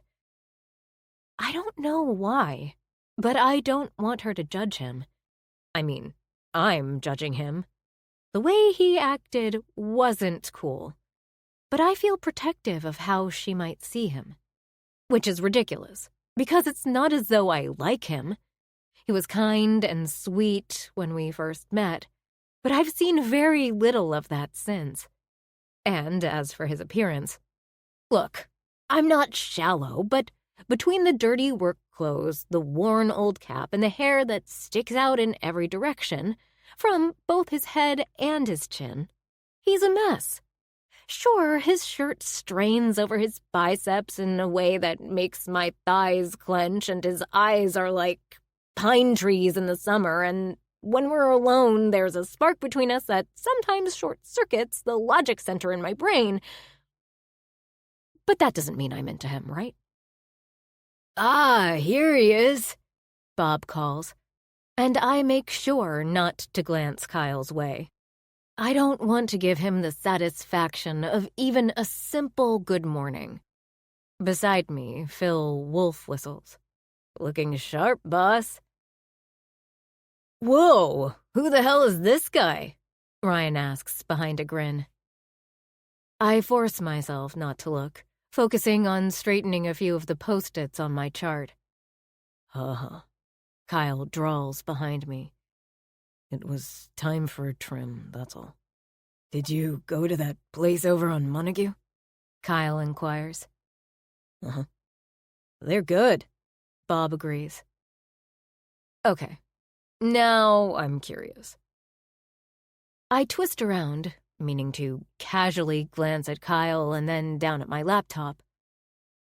But my eyes find him across the room and refuse to leave. Oh. Holy fuck. It's the first time I've seen him without that cap on his head, and he looks different, to say the least. His messy hair has been neatly trimmed, close on the sides, longer on top. The hints of gray at his temples more subtle now that it's shorter. And his beard. Honestly, if you'd asked me yesterday, I would have said he needed to shave the whole thing off. But he hasn't. And I'm glad.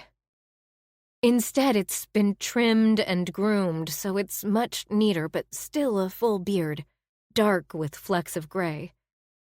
And, well, let's just say I think I'm a beard girl now. Kyle is strapping on his tool belt, above which I notice a clean white tee under a forest green plaid flannel shirt, sleeves rolled back to the elbows. It's the same sort of thing I've seen him in many times before, but it looks different. Cleaner, tidier, sexier. Have his forearms always been that muscular? His gaze lifts to find me staring, and something flashes in those piercing green eyes. Satisfaction, maybe, but I can't be sure. Whatever it is, I feel a bolt of awareness spread through me, a tingle of heat low in my abdomen. Christ. I whip my gaze away, my cheeks warm.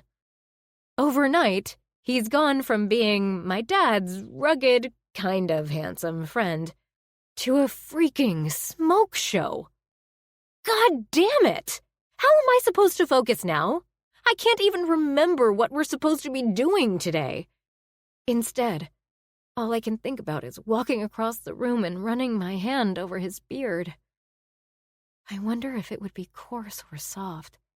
I wonder what it would feel like against my neck. Between my thighs. So much for not being into him. Oh, fuckity fuck! This is a problem! This is a real problem. In all my time working with men, not one of them looked like a sexy carpenter from some kind of HGTV wet dream. Who knew that was my type? It doesn't matter. You have a job to do. I blink, forcing my attention back to the task at hand.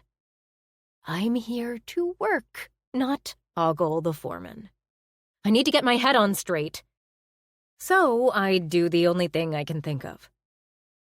Yes, Kyle, you look very pretty, I say dryly. Now, if you ladies are finished exchanging beauty tips, maybe we can get to work? This earns a few chuckles from the guys, and Kyle's eyebrows slam down. I'm relieved when he plods up the stairs, followed by the crew. It gives me a chance to catch my breath. Right. Work. I need to work. I glance at my laptop, feeling antsy. I don't want to sit still right now. I need to move. There's a weird, itchy energy running through me, something I'm not used to. Something I need to work out of my body. I take the steps, 2 at a time, down to the basement, then stride to the doors leading out to the garden. Well, garden is a little generous. It's more like an overgrown tangle of weeds, old building materials, and what I think was once patio furniture. We haven't had a landscaper out here yet, because we've been focusing on getting the interior work done. But I'll need to organize one soon. Until then, I can make myself useful by clearing away some of this mess. I find an old wooden ladder leaning haphazardly against the exterior wall of the house, probably left over from the previous attempt at renovation. Tugging free some vines tangled around it, I drag it to the back wall and prop it against the brick. This yard faces onto the back of another building. 4 solid stories of white brick, with some kind of ivy-like plant spilling down over it. In the middle of the yard stands a tall magnolia tree, the last of its pink and white blooms falling to the ground as the heat of summer starts in earnest. The yard would be pretty if the brick was cleaned up and the other weeds weren't threatening to engulf the back property. I climb the ladder carefully, determined to strip away some of the weeds along the back wall. The ladder wobbles a little, and I pause, making sure it's steady. Some of the rungs have seen better days, but it feels fine, so I continue. Once I'm high enough, I grab a handful of the weeds and yank. They tear away from the brick with a satisfying, snapping sound, and I toss them to the ground below, grabbing more. It feels good to work with my hands. I spend so much time sitting at my laptop inside that I sometimes forget how much better I feel for moving my body in the fresh air. The sun hits the yard at this time of the morning, the warmth soaking into the exposed skin on my arms and legs. What are you doing? I sigh when I hear the gruff voice of our foreman down below. Here we go. I'm getting started on this yard, I say without glancing back. Felt like working outside today. There's silence for a beat, and I think he's gone back inside, but then he says, Don't talk to me like that in front of the crew again. I stop what I'm doing and turn to glance back at him. Excuse me? Earlier. Don't talk to me like that in front of the crew. I give a huff of annoyance. Are you serious? I mean it, Violet. I said you looked pretty, I snicker, and his brows slash together. I'm the foreman. You can't talk to me like that. Anger ignites in my hot belly. But it's okay for you to be a dick to me whenever you feel like it. That makes him pause. I give him a look that says, exactly, and turn back to tear another weed from the wall, yanking harder than necessary and almost losing my balance. Be careful. His voice moves closer. You should be wearing gloves. Don't tell me what to do, I retort, pulling out another weed and dropping it on my pile below. I'm so annoyed that he dared to complain about my joke when he's been an ass for weeks. That it's easy to forget how hot he looked coming down the stairs this morning. How my body responded to that look in his eye. This is better, though. If I'm angry with him, I can't be attracted to him. I can focus on work. Seriously, Violet, be careful. I grab another weed and wrench on it with 2 hands, taking my anger out on the unsuspecting plant. Something slices into my palm, and I jerk back in surprise, losing my balance. My arms windmill at my side, the ladder falling out from beneath me, and I watch in what feels like slow motion as I tilt away from the brick wall. Shit! Kyle's voice is a distant echo as I brace myself to hit the ground, knowing this is going to hurt. But I don't hit the ground. Instead, I'm stopped midway through the air by Kyle's arms swooping underneath me. My head hits his chest and he stumbles back a step. But he's got me. I clutch at his shirt, my heart thundering, my breath coming in short, sharp bursts. Tears press unexpectedly at my eyes, and I bury my face in his shoulder, steadying myself. His arms tighten around me, and for a brief moment I hope he never lets go. When I finally glance up, Kyle's eyes are wide, his chest heaving underneath me. Are you okay? I give a quick nod, my heart still racing. Yes, I manage. I'm fine. Good. His concern is quickly replaced with a frown as he sets me down on wobbly legs. I told you to be careful. You need 3 points of contact on the ladder at all times. You could have broken your neck. Despite the adrenaline still coursing through my veins, I grit my teeth. I would have been fine if you hadn't come out here to yell at me. I didn't yell. Infuriatingly, he keeps his voice even. I simply asked. More like demanded. I snap, cutting him off. I tear my gaze from his stony face to examine the stinging on my hand. There's blood trailing across my palm, and I close my hand, grimacing, hoping Kyle hasn't noticed. But he has. Hey. His voice softens, all trace of irritation gone from his face as he reaches for my hand. You've cut yourself. It's fine, I say, yanking my hand away, turning toward the house. Violet. Kyle steps in my path, hands on his hips. It's not fine. I glance up to find his face lined with worry, his eyes on my left hand. What happened to the grumpy fuck who came out here to lecture me? You're hurt, he murmurs, reaching for my hand again. I uncurl my palm and let him examine the damage. His fingers are rough and calloused, but they're gentle when they brush against my skin, sending tingles up my arm. I'm shaking, but I can't tell if it's from the closeness or from nearly falling to my death. Somehow they almost feel the same. Kyle's gaze moves from my hand to my face, assessing. His green eyes swim with concern, and there's a wrench in my heart. Don't be nice to me, I silently plead. If you start being nice to me while looking like that, it will be game over. Come on. He motions over his shoulder to the house. I've got a first aid kit inside. Let's get that cleaned up. I don't need your help. I give him a defiant look, well aware I'm being a brat, but too afraid to give in to his kindness. I can manage it. Of course you can, he says, speaking with the indulgent tone one uses with a child. But I'm going to help you anyway. I follow him inside the house, back through the basement. He gestures for me to sit on my air mattress, which I didn't deflate today because I knew they were working upstairs. He hands me a washcloth to press to the wound while he goes to fetch the first aid kit. It's the same washcloth I used on his forehead after I hurled my phone at him the first night here. And I think back to that moment, to his words. Every time you laugh or smile at me.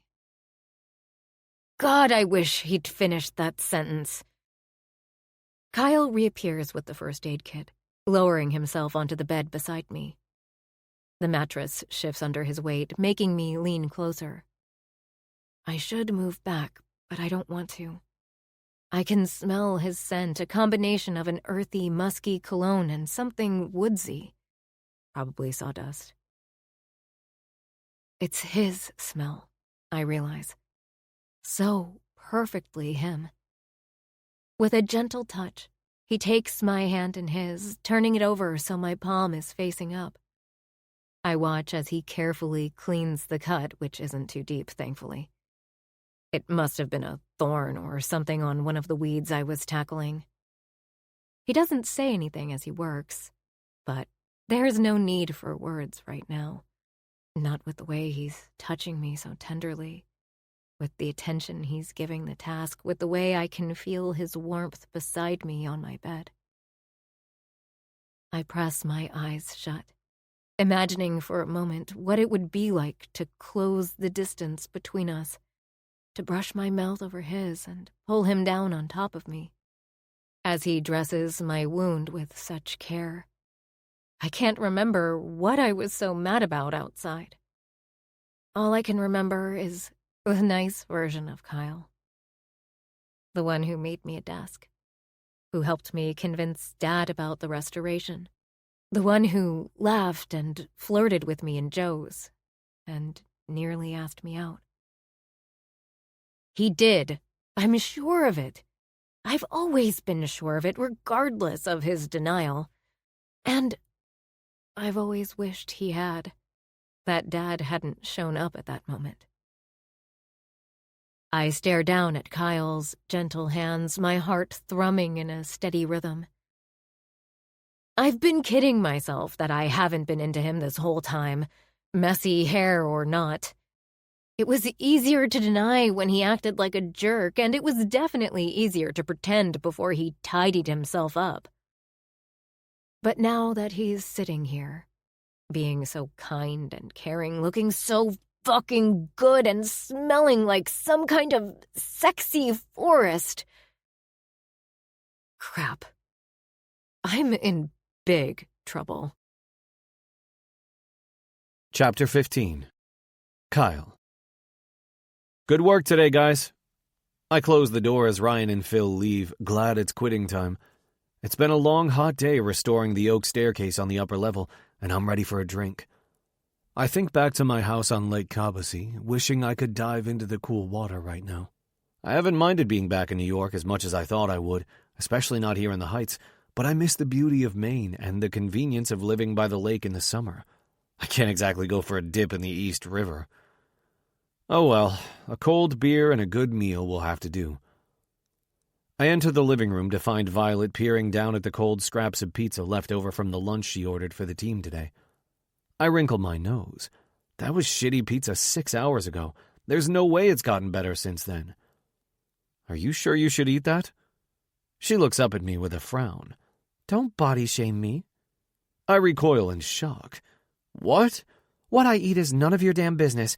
Okay, yes, I should probably eat better given that this, she smacks her ass, isn't getting any smaller, but right now I don't have time to— Whoa, I say, raising my hands and taking a step back.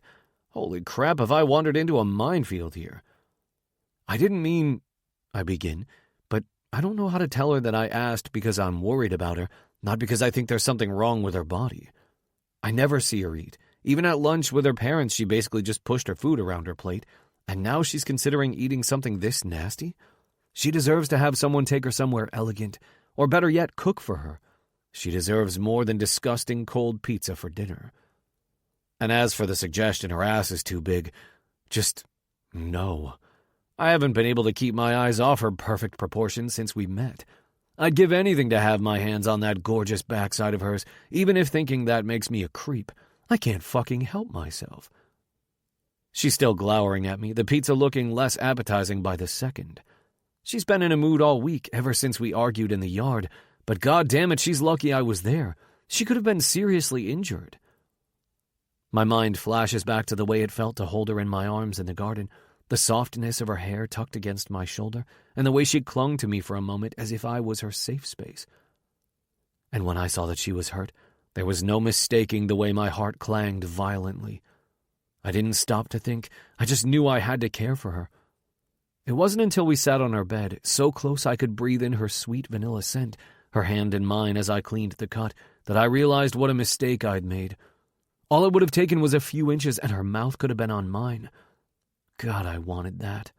I was relieved that she avoided me for the rest of the day and seemed to return to being annoyed for the remainder of the week. It's better when we're arguing, even if I sometimes imagine what it would be like to pull her onto my lap and give her a good spanking when she uses that smart mouth on me. I wonder if she'd enjoy that. Or maybe she'd think I'm a complete pervert. I shake my head, disgusted with myself.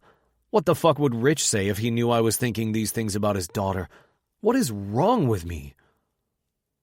I force my attention back to Violet, hovering over the pizza box.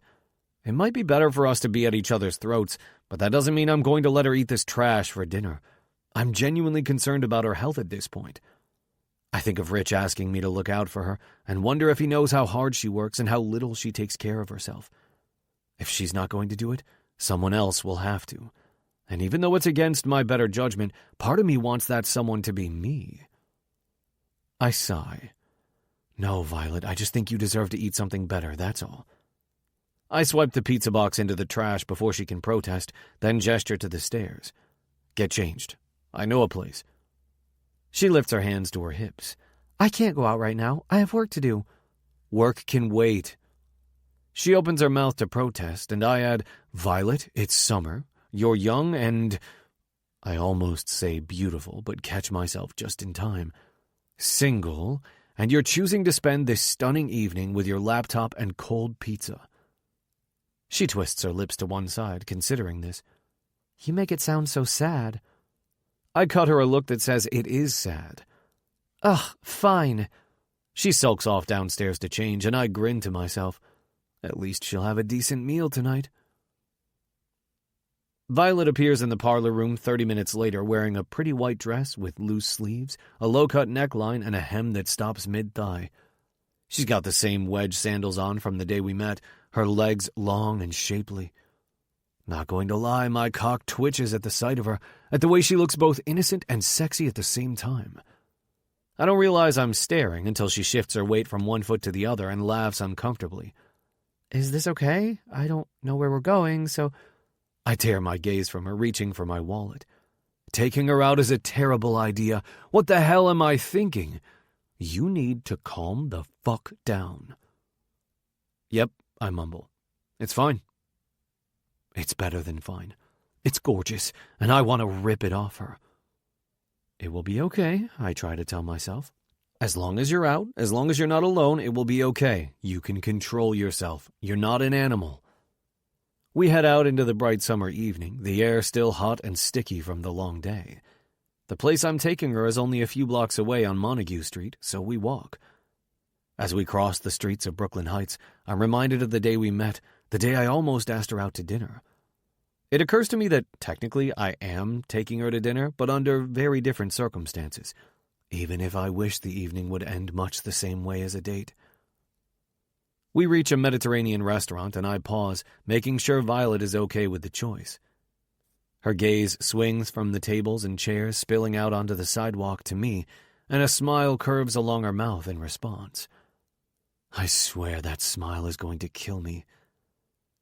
We find a table outside where we can enjoy the warm evening air, both of us feeling a little awkward and uncertain. I want her to stop worrying about work and relax. She deserves a night off. You're being so nice to me, Violet murmurs as I pull out her chair. Maybe I should stop acting like I'm on a date. I wonder if the same thing is running through her head, that this is like the date we never got to have. Probably not, since I've denied the fact that I was going to ask her out from day one. Still, she's not stupid. I settle myself into the chair opposite, ignoring her comment as I reach for the menu. What do you feel like? She studies the menu in silence, and for a second I wonder if this place was a bad choice. But then she looks up at me with wide, excited eyes. It all looks so good. My mouth pulls into a grin before I can stop it. It is good. Let's get a bunch of dishes. Okay, she agrees, grinning back. As much as I tell myself I need to push her away, that it's better for us to bicker our way through the project, I can't deny how good it feels when we get along like this. While I shouldn't let myself have even this with her, tonight I can't stop myself. I flag down the waitress and order way more food than we need, plus a beer for me and Riesling for her, the same drink she had at lunch with her parents last week. She seems surprised that I remember, and I pretend not to notice. She's quiet for a moment, then says, Sorry I snapped at you earlier. When you were telling me not to eat the pizza, I thought... Her cheeks color, and she looks relieved when the waitress brings the drinks. I'd never tell you what to eat. Her lips quirk. But you're happy to tell me what to do around the house. That's for your safety, Vi. And a little, I realize, because I love the way she gets fired up at me. I don't want you to get hurt, I add. I guess that makes sense. She shifts in her seat, dropping her gaze to the table. Well, anyway, I just haven't felt great about myself lately, so I assumed you were, commenting on my body. I consider how to answer. Somehow, I don't think saying, your body is so divine I want to put my hands all over it, is an appropriate response. Why are you feeling bad about the way you look? I ask carefully. I've, put on a little weight.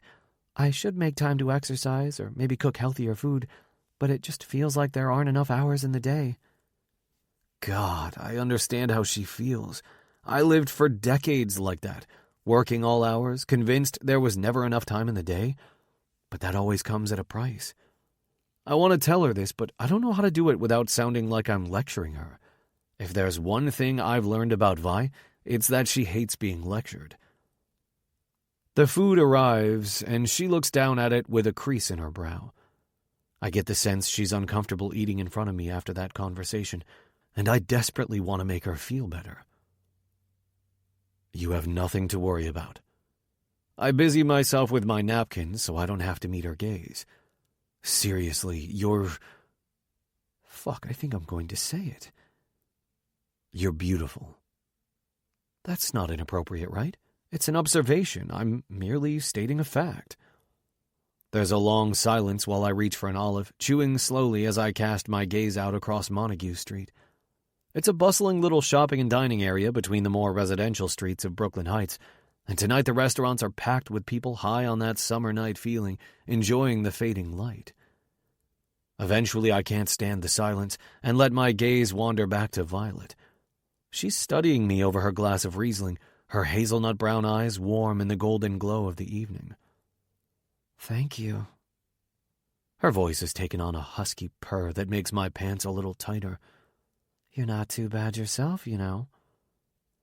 My chest expands and heat swirls down my limbs. I made an effort tonight, putting on a fresh maroon-colored t-shirt over clean jeans and boots, and even styled my hair with a product my barber recommended, since Violet seemed to like the way Owen wore his. I'm not sure it was a conscious decision, but as her eyes drink in my efforts with obvious approval, I feel like a fucking king. She's looking at me the way she looked at Owen, and God, it's the best damn feeling in the world. Shit, we are getting into dangerous territory. I clear my throat, looking down at my plate. Don't smile. Do not smile. She shifts in her seat, trying to backpedal. "You look a lot less wild since you had a haircut." I want to tell her that I can be very wild under the right circumstances, but instead I say, "I think you mean I look pretty. Isn't that what you said?" A laugh tinkles in her throat. "Yeah, very pretty." She gives her words a sarcastic edge, which breaks the tension, and I breathe out in relief. Right, time to change the subject. "Well, I'm glad I managed to tear you away from your laptop for one evening," I say, nudging her plate toward her. I'm aiming for lighthearted teasing, but it sounds like I'm being critical. She frowns. "I enjoy working, being busy. I get bored when I have too much free time." I didn't mean it like that, but yeah, I know what you mean. My life used to revolve around work, too. "Used to?" I nod, wondering how much to share. Until a health scare forced me to realize there was more to life. She glances up in concern, looking as though she wants to ask me for details, but she doesn't, and I'm glad. I'm not sure I'm ready to share that part of my life with her.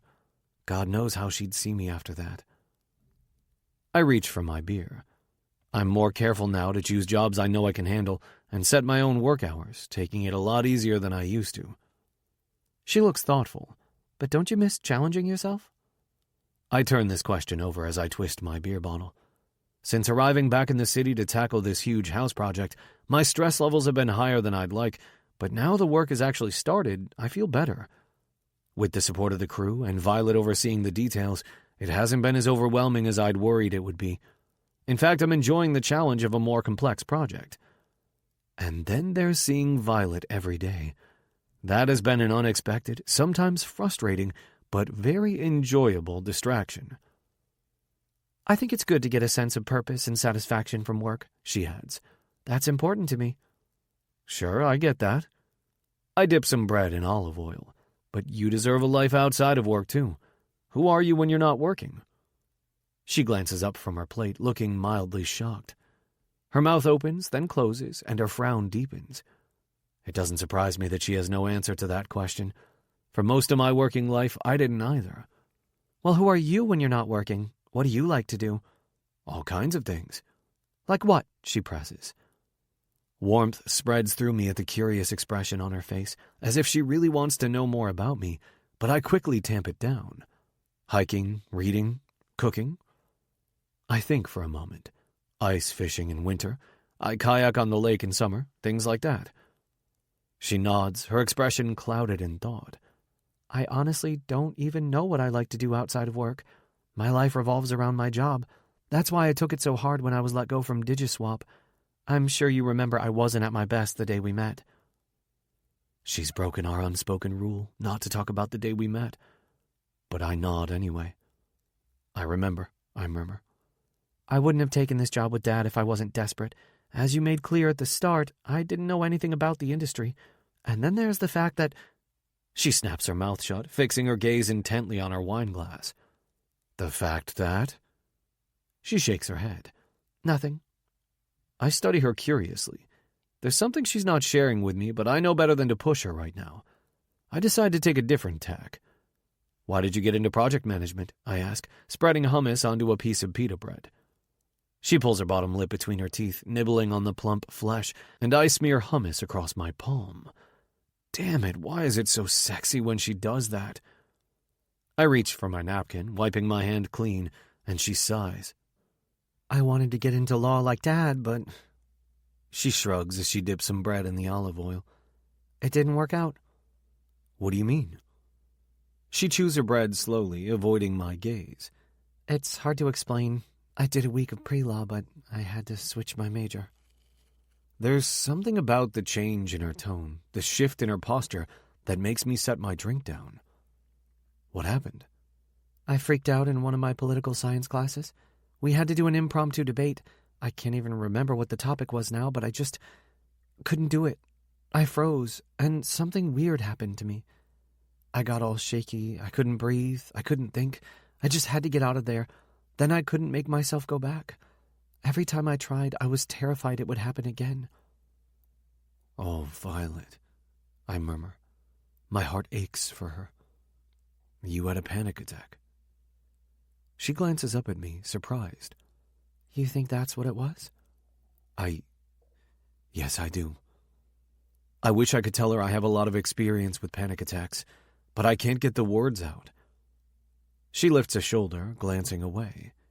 Well, whatever it was, I knew I needed to change my major. I remember the career advisor at high school had said project management was a growing field, so I changed to that. But then Dad... I raise my eyebrows as she trails off again. He wasn't happy? She shakes her head. I couldn't tell him for months. I was so worried he'd be mad. I can't imagine Rich being angry with Violet for having a panic attack, not after he was so understanding with me. When I eventually told him, Violet continues, he didn't say much, but I could tell he was so disappointed in me. I frown. There's a difference between him being disappointed because she changed her major and him being disappointed because she felt she couldn't talk to him about something so important. I open my mouth to say as much when she speaks again. And now with this project... She stares down at her Greek salad, letting the words hang in the air. There's definitely something she's holding back, and I get the sense she wants to share, that there's a weight she's carrying, and I could help to lighten that load if she'd let me. What about this project? I prompt gently. She lifts her gaze to mine, letting it rest on my face for a moment. Okay, she says at last, blowing out an unsteady breath. I'll tell you since you're being so nice to me, but you have to promise not to tell Dad. My brows tug together. I take a swig of my beer, conflicted. On the one hand, I really want to know whatever it is she's going to say. On the other hand, I don't know how comfortable I am keeping a secret from Rich. Still, I reason, nothing can be as bad as the feelings I've developed for his daughter. That's one secret I won't be sharing with him, well, ever. Okay, I reluctantly agree. And... Worry flits over her brow. You have to promise to be kind to me when I tell you. That one is much easier to manage. Of course. Right. Okay. She gulps down a mouthful of wine, swallows, then takes a deep breath. Man, whatever she's going to tell me is a big deal. Maybe I shouldn't have agreed to keep this from Rich. I've never worked as a project manager before, Violet mumbles in a rush, staring at her plate as her cheeks redden. You mean on a reno project? No. Her blush deepens, and it's the most endearing thing. Like ever, back in Silicon Valley? She presses her hands to her cheeks as if to hide her embarrassment. I was an assistant to a project manager, but Dad thought I was an assistant project manager. Despite her discomfort, I smile wryly. Do you watch The Office? A laugh slides from her lips. Yes, I love that show. It seems to help her relax a little, and I'm glad. I take a second to digest her revelation while she reaches for the iced water on the table and takes a long sip.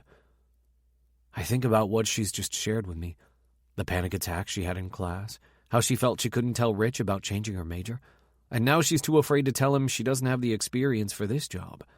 No wonder she was so adamant we do everything by the book, why she's so concerned about his approval of her work. That explains a lot, but I would never have known she was inexperienced if she hadn't told me. I might have doubted her knowledge when it comes to the house itself, but not with the other stuff. I worked closely with Deb, she adds, avoiding my gaze. She was my boss at my last job. I learned a lot from her, but yeah, this is my first project. I drain my beer. So what? I think you're doing a great job. I know I was hard on you to begin with, and I cringe. I'm sorry for that, but truly, you're killing it. It's running like clockwork. That almost never happens on a project like this, and I think it's because you're good at what you do. Even the guys have said so. A smile touches her mouth at this. Really? I nod, and she sighs, her smile sliding away. Well, that doesn't change the fact that Dad gave me this job under false pretenses, that he spent the past 4 years thinking something about me that isn't true. I twirl my empty beer bottle. Why didn't you tell him the truth? I ask, even though I know the answer. At first it was a misunderstanding, but then he was so proud and... She grimaces. I couldn't stand to let him down. Not again. I nod, understanding. I know what it's like to let down the people you love. She straightens up. Anyway, that's why it's important that this project is a success. I just want to do one thing that makes Dad proud, that makes me proud of myself. Everything in me softens at that comment. We've spent weeks arguing, disagreeing, generally just not getting along, and that's because of me. I've made this project much harder than it needs to be for her, and for what? Because I don't trust myself not to act on my feelings toward her? I've made my attraction her problem, rather than handling it myself. I can't do that anymore. Not when I know what this means to her. Not when she's trusted me enough to share this with me, when I can see how hard she's trying. Not when I can see what's on the line. Chapter 16. Violet. Kyle gazes at me across the table, compassion warm in his expression.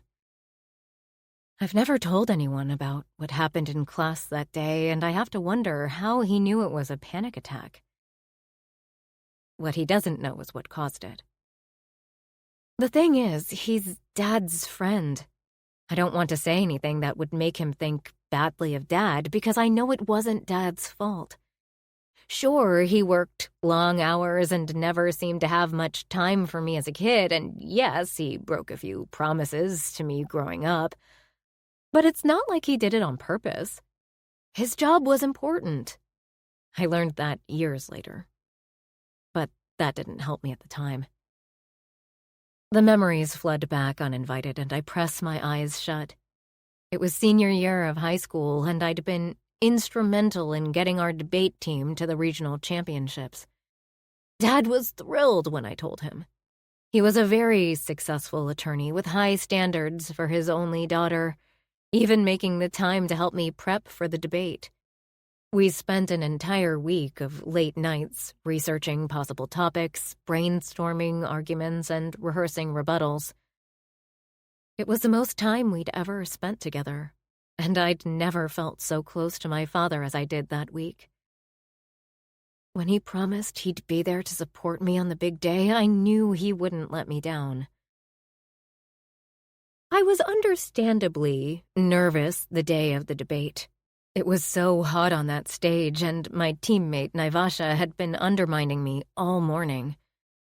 We never got along, but I knew that dealing with difficult people was an important aspect of law, the career I planned to pursue. So I tried to view it as good practice. Randy opened the debate, his confident tone doing nothing to soothe my nerves as I scanned the crowd for Dad. Mom was there a few rows back, her face stretched wide in a proud grin. But she was alone. I assured myself that Dad was probably running late, and there was still a lot of time before I gave my closing remarks. I don't know what it was about that day that felt so important. It was as if everything in my life led to that one moment, and Dad had to be there. He had to. I struggled to focus as the debate wore on, keeping one eye on the door to the auditorium. My hands were sweaty, my shirt sticking to me under the hot stage lights. It all happened so fast. Too fast. And then it was my turn to wrap up our argument and bring it home. I was good at this. I'd done it dozens of times before. But tonight my pulse was erratic, my chest tight, and I felt like I couldn't draw a deep enough breath. He promised, I thought, staring blankly at my note cards before sweeping my gaze around the auditorium again. He said he'd be here. There was no more time to wait. Everyone was looking at me expectantly, and my father was going to miss it. My proudest moment. Except it wasn't my proudest moment. Far from it. I struggled to get the words out, and when the door to the auditorium swung open, I actually stopped mid-sentence, desperately praying for it to be Dad. It wasn't. The disappointment I felt was so overwhelming that when I looked at my note cards, they blurred through my tears. I don't know how I got the rest of the words out, but I did. I muddled through my closing comments, but did so poorly we lost the debate. To this day, I can still remember the scathing look Naivasha sent me as they announced that the other team were the winners. I'm surprised it didn't reduce me to ash on the spot. When Mom found me after the debate, she pulled me into a hug, beaming, "You did great, honey." I couldn't tell if she genuinely meant it or if she was only being kind. But it didn't matter. We'd lost the championship because of me. "Where's Dad?" I finally managed. Mum wrinkled her nose. "I'm sorry, honey. He's been stuck in court all day. You know how it is." I did know how it was. How it always was. That no matter what I did, it was never enough to make him put me before his work. It was never enough to make him truly proud. I swallowed back my tears and told myself I was fine. Tried to bury the humiliation of that moment on stage deep inside. I thought I had, until that poli-sci class.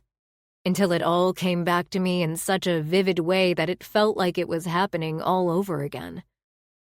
The decision to change my major wasn't easy, but even worse was the knowledge that Dad would be disappointed. That's why I couldn't tell him for so long, why I could barely look at him in the eye when I finally did. And why I can't seem to bring myself to tell him the truth now. I won't tell Rich, Kyle murmurs, bringing me back to our conversation. Relief washes over me at his words. Thank you. I do my best to shake off the memories and focus on Kyle. I swear I'll keep working hard. I don't doubt that at all. His mouth curves into a smile as he pushes his plate away. I think you need to work less, Vi. You can still do an excellent job while having a life outside of work. I look away unconvinced. It doesn't matter anyway. The mere fact that I've shared my secret with him and he hasn't judged me, hasn't spluttered in outrage and disbelief. I can't describe the relief. I don't know what inspired me to be so honest with him. He's been like a different guy this evening, insisting I take a break, asking me about my life. And that's before I even consider the fact that he told me I'm beautiful. Sheesh, that nearly did me in. The nicer he was to me, the more I felt that untruth sitting between us, gnawing in my gut. And in a moment of trust, I decided I wanted him to know. I didn't want to hide it anymore. I should have known he'd be kind. He might make a show of being grumpy, bossing me around at the house and keeping me at arm's length. But I'm coming to see that's not who he really is. He's the guy I met in Joe's. The guy who bought me a new coffee to make me smile. I know I shouldn't be fanning the flames of this crush. As disappointed as Dad would be if he knew the truth about my career, I can't imagine how appalled he'd be if he knew the things I've thought about his friend. But I can't seem to help myself. I'm beginning to think I'm past the point of no return. It doesn't matter that I know I shouldn't get close to Kyle. I desperately want to. It's almost as if I'm drawn to him by a force I can't control. A force that started the day we met in Joe's. It's only gotten stronger since. He pays for dinner, despite my insistence that I can pay. And we head out into the hum of Montague Street, walking slowly past groups of diners crowding the pavement. I don't dare think about what comes next, or that this whole evening has felt like a date and I don't want it to end. I don't know if he's thinking the same thing, but he also seems to be lost in his thoughts as we walk. Did you ever go see the promenade? He asks, breaking the silence. I wonder if he's been remembering the day we met, walking through the heights, talking about the neighborhood. No. I give him a self-deprecating smile, pointing a thumb to my chest. Workaholic, remember? He chuffs a laugh. Of course. Well, I guess I'll have to take you there now. He hesitates, glancing at me. You didn't have other plans, did you? You mean besides work? Right. He rolls his eyes, smiling in that good-natured way he has. Then I definitely have to take you. If only to make sure you have a full night off. I smile down at my shoes, trying to match my steps to his. He's a lot taller than me, so his stride is longer. Plus, I'm in heels. He notices and slows beside me. I think about how he remembered my wine order from last week, how concerned he is about my work habits, about what I was planning to eat for dinner tonight, if I ate at all. I can't remember the last time someone looked out for me like this, and it's the nicest feeling. We cross Pierrepoint Place, and as we approach a path between two buildings, a huge brick apartment block on our left, a massive brownstone mansion on our right, I pause. Wow, this house is beautiful, I say, gazing up at the brownstone in awe. Look at the Renaissance revival details, like the frieze and cornice hoods on the windows, and the Corinthian pilasters on the doorway. I step back to get a better look at the house. It's actually 2 brownstones with a continuous facade, and realize what's missing. Wait, I know this place. The Pierrepoint mansion was right there. I motion to the far right, where a playground now sits. But it was demolished in the mid-20th century, leaving only these 2. I frown, thinking about how impressive the 3 buildings would have looked all together. That's such a shame. I glance back to find Kyle gazing at me, head tilted to one side, eyes dancing as they move over my face. How do you know all that? I read something about it in one of my books. You learned about the Pierrepoint mansion to help with our restoration? Well, no. My cheeks warm. I started because of the restoration, but I found myself doing extracurricular reading because it was so interesting. Kyle gives me a look I can't interpret, and I huff an awkward laugh, adding, "Nerdy, I know." Not nerdy, he says, his voice pitching lower. His gaze moves to my mouth, his eyes darker than before. It sends a delicious shiver through me, and I want to step closer.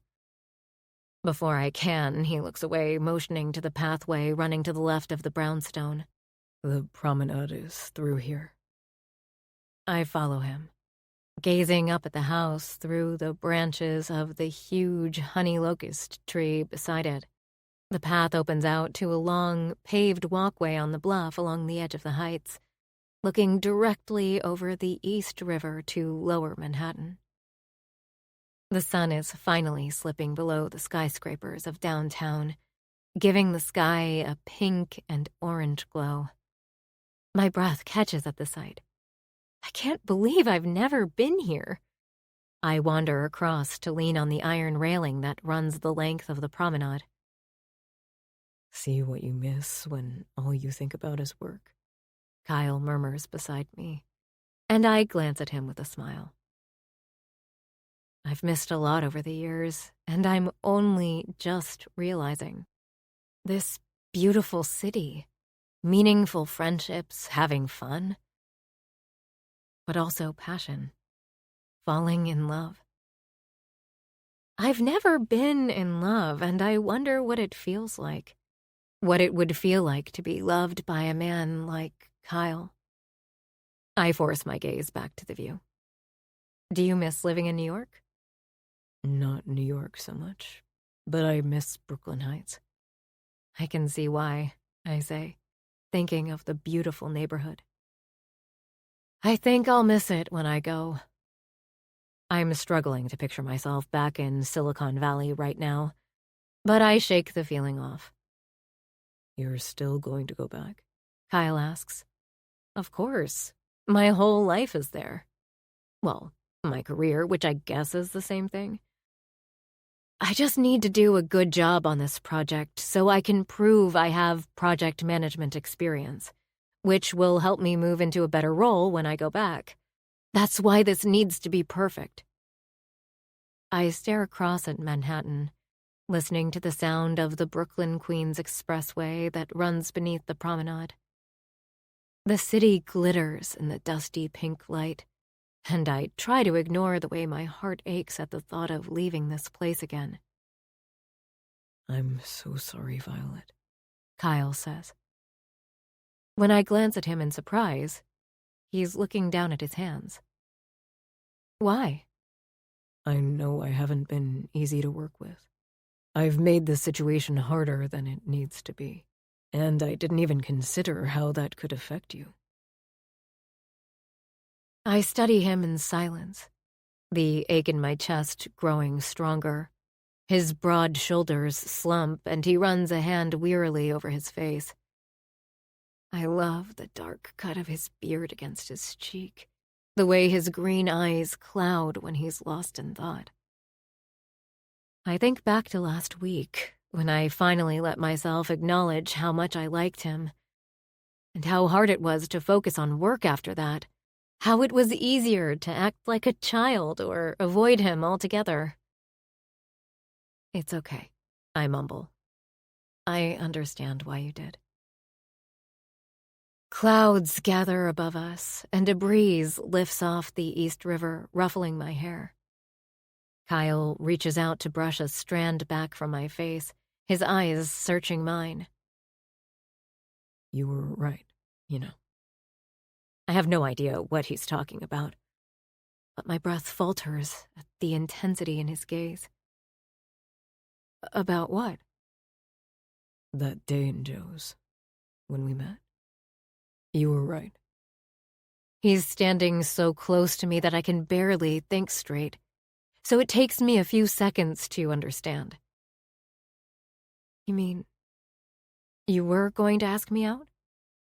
His Adam's apple bobs as he swallows hard and nods. My stomach flutters in response, sending a thrill through me. I knew it! God, I knew it! I wish you had, I whisper. He looks pained, drawing his hand away, the spell apparently broken.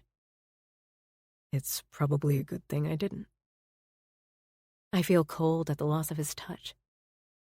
Why? I ask. Even though I know the answer. He gives a hollow laugh. Do you know how inappropriate it is that I hit on the daughter of my best friend? I thought you were in your 30s or something. And as for being related to Rich... You didn't know, I say gently. I didn't know who you were either.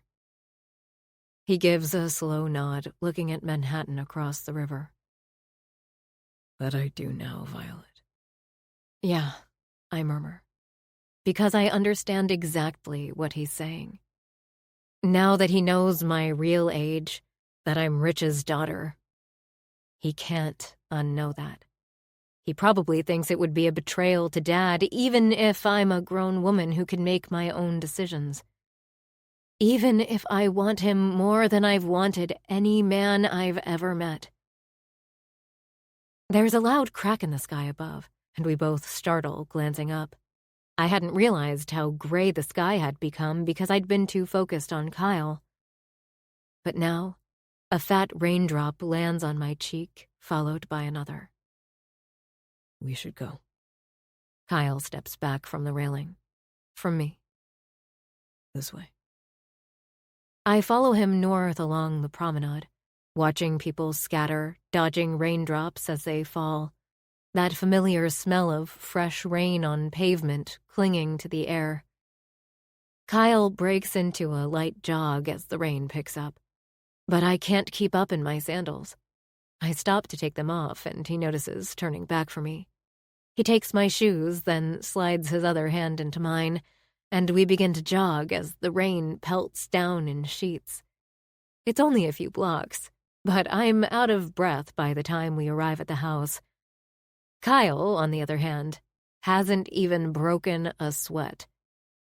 We tumble into the entry hall, rain lashing against the door as it closes behind us, and I step away from Kyle, taking a moment to catch my breath.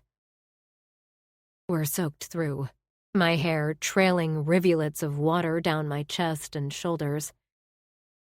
Kyle's beard dripping on the foyer floor, and my dress is stuck to me, no doubt revealing some things that probably shouldn't be revealed. I glance up to see if Kyle has noticed, but he's too busy peeling his sopping, wet shirt from his body and tossing it into a soggy pile on the floor. I stop breathing altogether at that point. Holy hell, he's pure eye candy. He's in such good shape, hardly surprising given his job and his level of fitness. And while he's not sculpted in the way a man who spends his life at the gym might be, he's muscular and solid from long days of hard work. The salt and pepper hair on his chest tapers to his navel, and my eyes stray to the top of his jeans, desperate for him to keep undressing. I almost beg him not to stop, but catch myself just in time, letting out a tiny squeak instead. Fuck me. He lifts a hand to rake it through his damp hair, unaware of my roving eyes, and I catch a glimpse of a tattoo on his upper bicep and shoulder that I didn't know was there. It's a moose in front of a forest and mountains. Jesus, Mary, and Joseph. He has a tattoo. God, that's hot. Everything about him is so freaking hot, and I think I might be losing my mind a little bit over here. He doesn't notice, though, because his gaze has found me, slowly working its way up my legs, over the soaking wet dress stuck to my thighs. And when I glance down, I notice you can see my underwear through the fabric. Lacy red panties and a matching bra. I should feel sorry about that, but given the expression on Kyle's face, I'm not sorry one little bit. His gaze finally meets mine, and his breath comes out as a hard rasp. His eyes are dark pools of desire, his face intense with want, and I could be wrong, but I swear there's a bulge in his jeans that wasn't there before. I've never felt so damn good about myself as I do in this moment.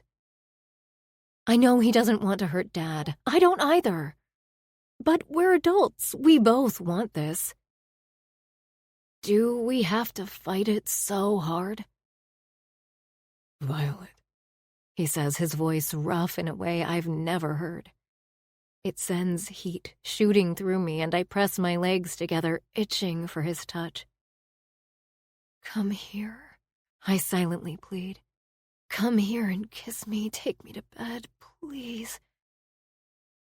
But he stays where he is, curling his fist into a tight ball at his side. He swallows, his jaw clenched. Now I can't tell if he's angry or turned on. Maybe both. I'm going up to my room, he grits out, turning from me and stalking upstairs before I can protest. My heart falls as he plods up the steps. Thanks for a great evening. My voice is hoarse as I call after him, and I'm not sure he hears me. I sigh, traipsing downstairs and peeling off my clothes. I take a long, hot shower, hoping it will soothe me. But when I climb into bed, I'm too agitated to sleep. I can't stop thinking about Kyle. How vulnerable he looked when he apologized. The gentle way he brushed my hair from my face. The way his body looked in the entry hall, all hard lines and firm muscle under glistening raindrops. Fuck, I'll never sleep now. Not like this. I snake a hand under the covers into my panties.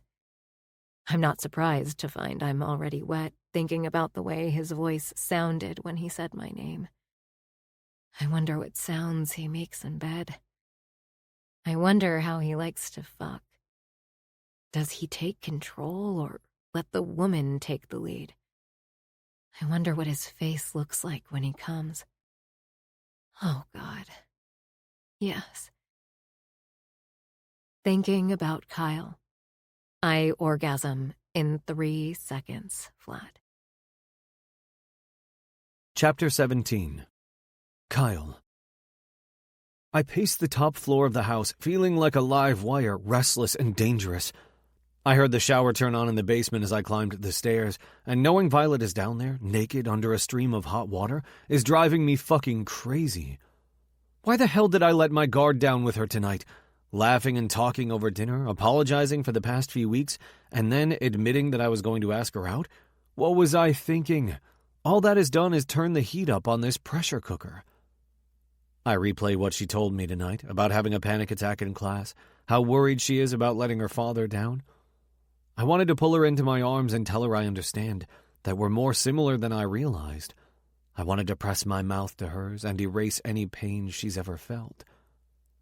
I think of the way the wind blew across her face as she looked at me on the promenade, the husky catch to her voice when she told me she wished I had asked her out, the sad look of resignation when I made it clear nothing could happen. I hadn't meant to grab her hand as we rushed home through the pelting rain, but I needed to make sure she was safe beside me, and I certainly hadn't meant to undress her with my eyes in the entry hall, but that wet, see-through dress left very little to the imagination. From the flare of her wide hips to her narrow waist, and her perfect round breasts heaving with her rapid breathing, I've never wanted someone so badly in my life. And then there was the red underwear I could see under it all. Fuck. My cock hardens, remembering the way she looked at me with pure, unrestrained lust. She wants this as badly as I do, and the thought makes me dizzy. Harder. No, I mutter, stripping off my wet jeans and trying to ignore the way my cock throbs as I brush past it. It knows what it wants. The only thing separating us is 4 floors and my own dwindling self-restraint. But that is going to have to do. I will not fuck my friend's daughter in the basement of his house, no matter how much her eyes were begging me to do just that. I let out an agonized groan as I stalk across the floor to the bathroom, locking the door. This room was retiled in an emerald-colored subway tile last week, perfectly matching with the brass fixtures Violet suggested. After meeting with an interior decorator, she finalized the color scheme for the house. A mix of dark green, navy blue, and apricot, offset with neutral creams. The bathroom looks really good, but I barely notice as I peel my wet underwear off. I glance at my erection, an angry red-purple aching for release. I lift my fist, then hesitate. Jerking off while thinking of Violet isn't much better, is it? I've resisted since we met, knowing that once I fantasized about her sucking me off, about being inside her, about the sounds she might make as she comes, It would be almost impossible to look her in the eye. Still, I reason, doing this might be the only way I can keep my hands to myself. As much as I want my hands on her instead of on my dick, they can't be. I turn on the shower and step into the tub, drawing the shower curtain. As steam curls up from the spray, I wrap my fist around my length, feeling equal parts horny as fuck and ashamed. She'll never know, I tell myself. But more importantly, Rich will never know. I push the thought of my best friend from my head, letting the image of his daughter appear instead, needing to make this count as I'm only going to let myself jerk off to her once. Has she ever touched herself while thinking of me? What would she do if I walked in on her? She'd be on her bed, legs spread, fingers in her underwear, eyes closed. I let myself slip into the fantasy as I grip my cock and stroke. In my mind, I stand in the doorway to the basement, watching her pleasure herself until I can't handle it anymore. Need some help? I rasp, and her eyes fly open in surprise, a gasp escaping her lips. What are you doing here? I ignore her question as I stalk across the room, coming to stand at the foot of her bed. Were you thinking of me? Her cheeks turn that beautiful pink they get when she's embarrassed, and she nods. Take your panties off, I command, and she hesitates for a moment, then obeys. Your bra, too. She does as I say, then leans back on the bed, naked and spread out for me. Good girl. I strip my shirt off, then reach for my belt, but she sits up. Let me... Her hands fumble on the buckle as if she's nervous, then she slides my zipper down, releasing my erection. My jeans fall to my ankles, and before I can do anything more, her fist wraps around my length and my eyes roll back. Oh, fuck, I say thickly. It feels so good to have your hands on me. I kick my pants off and lower myself to the bed beside her. Her dark brown eyes are round, excited, and hungry for me. Are you finally going to give me what I need? She whispers, and I nod. I am, sweetheart. You've been so patient with me. I brush my mouth over hers, heat pouring through me as her tongue laps against mine. My hands roam her beautiful body, cradling her pert breasts, stroking her nipples. Her back arches and she moans. Jesus, I mutter out loud as the water streams over me. I brace myself against the shower wall and fuck my hand, imagining how soft her skin would feel, how sweet her little moans would be, how she might like to be touched. I let the fantasy take over again. I need you here. She takes my hand and lowers it between her legs. My fingers touch her wet heat and I groan. Yes, she breathes as I circle her clit, stroking, pushing inside her tight wetness, then circling back. I can't wait anymore, I growl, nudging her back onto the pillow and climbing over her. I need to feel you. I spread her thighs and sink into her perfect tightness with a low groan. Her pussy grips my cock like it's been waiting for me, like I've finally come home. Oh God, Kyle. Her mouth finds mine and our tongues collide as our bodies rock together. Her lips are so sweet and I drink down her kiss, thrusting hard. She moans as I change the angle, going deeper. You like that, sweetheart? Yes. Fuck yes. I pin her hands above her head and she watches as I take control, holding her down and pounding her hard. Yes, yes, yes, she pants, her hips bucking beneath me. I'm going to come. That's all it takes. I come so fucking hard, imagining the pleasure on her face, her legs wrapping around me as I bury myself deep. The sound of water hitting the tub brings me back to my senses. My chest is heaving as I rinse off, feeling only a fraction of the satisfaction I was hoping for. More than anything, I feel dirty, uneasy, as if I've crossed a line I shouldn't have. I shut off the shower and dry myself, pulling on fresh boxer briefs and sinking onto my air mattress with a sigh. I reach for my phone to check the time, and there's a text waiting for me. From Rich. Like he knew what I was doing and wanted to remind me I'm a complete dirtbag. Rich, up for an early game of racquetball tomorrow? Guilt lashes through me as I stare at his words. The last thing I feel like doing is seeing my friend in the morning, knowing what I just imagined doing to his daughter. Kyle, We've got a lot of work to do at the house. I send off my lame excuse, hoping he'll let it go. If there's one thing Richard understands, it's work. Rich, come on, it's our last chance before Di and I go out of town tomorrow night. Shit, I forgot they were heading out of town for 2 weeks. Rich has some clients to meet up with in Boston, and Di talked him into making it a summer holiday on the East Coast. How she got Rich to agree to that much time off work is beyond me.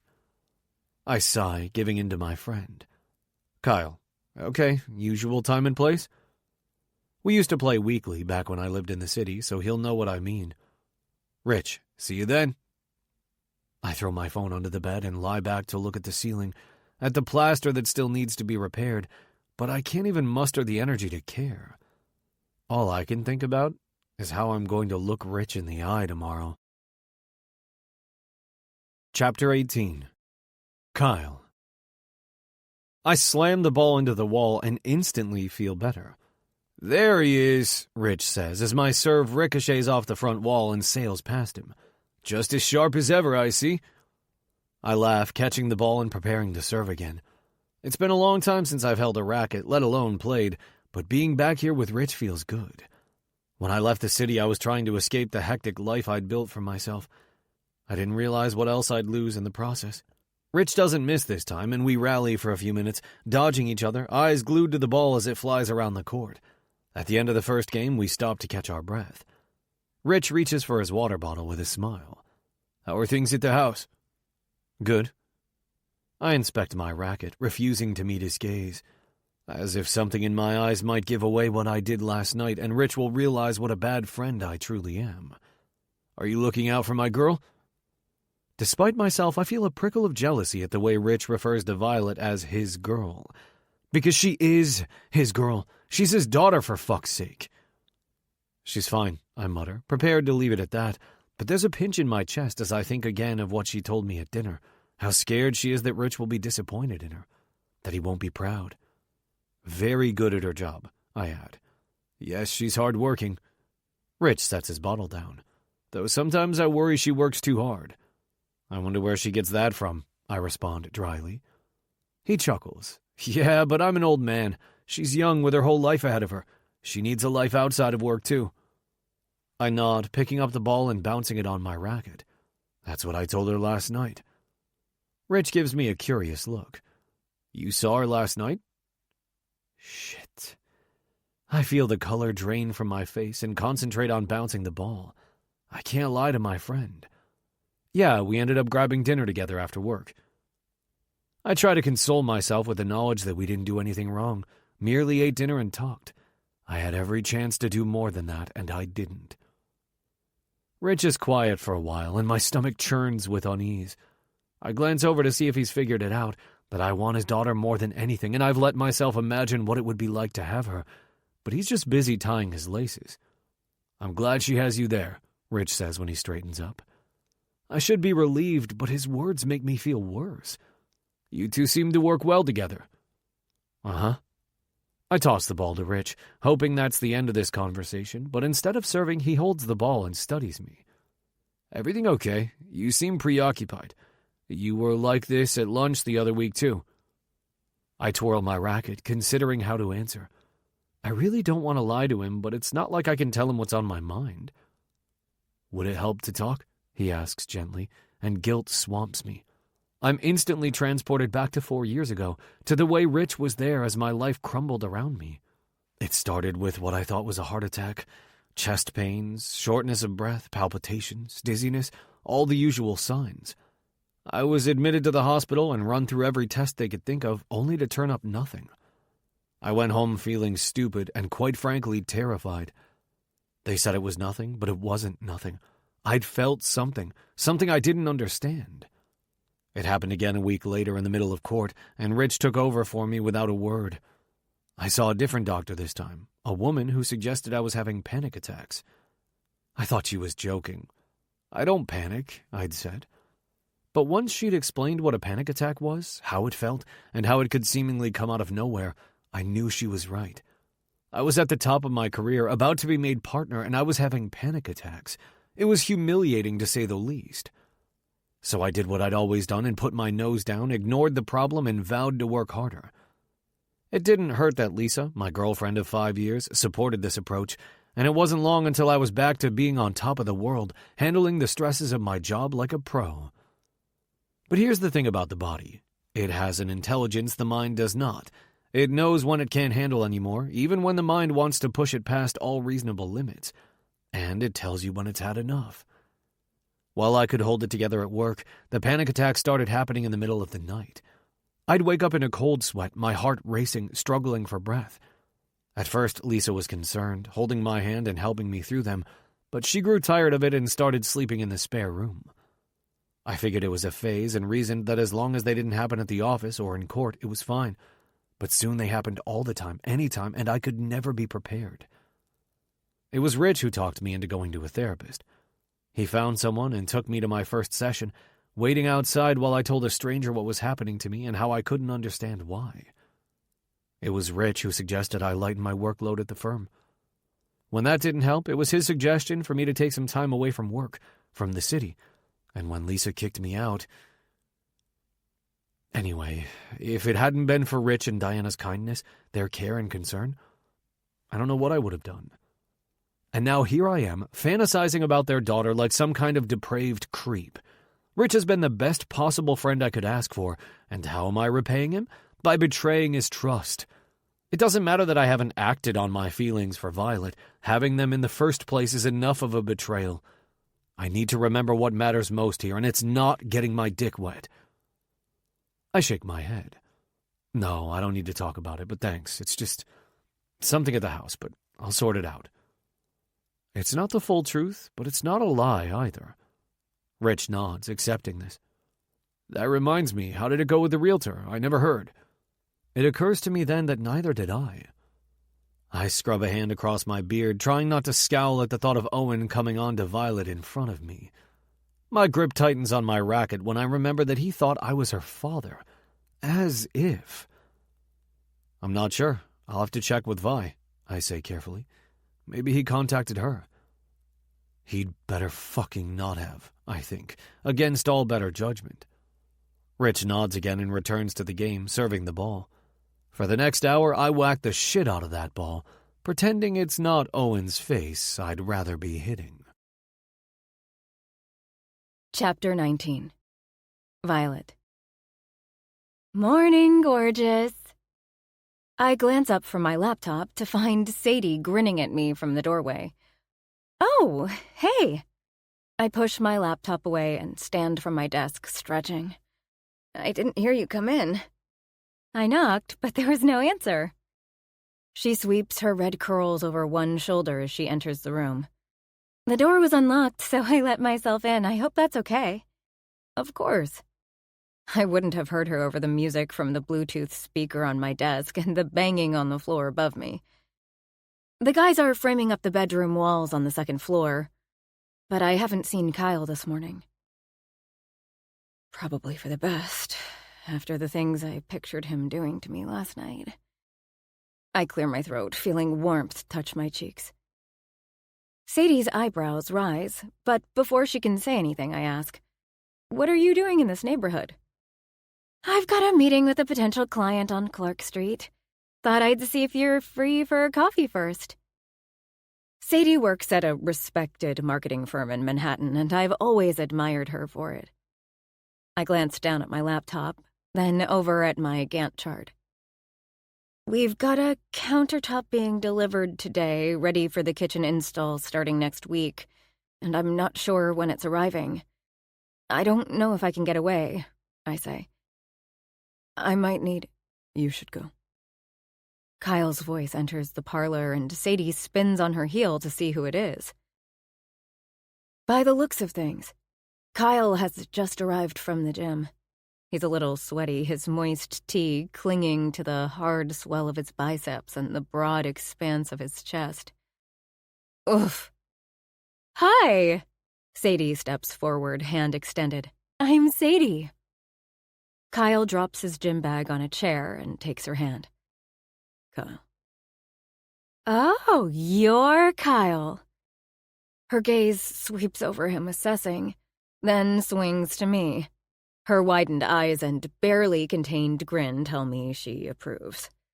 Kyle glances at me, mirth shimmering in his eyes before they quickly swing back to my friend. You've heard about me, have you?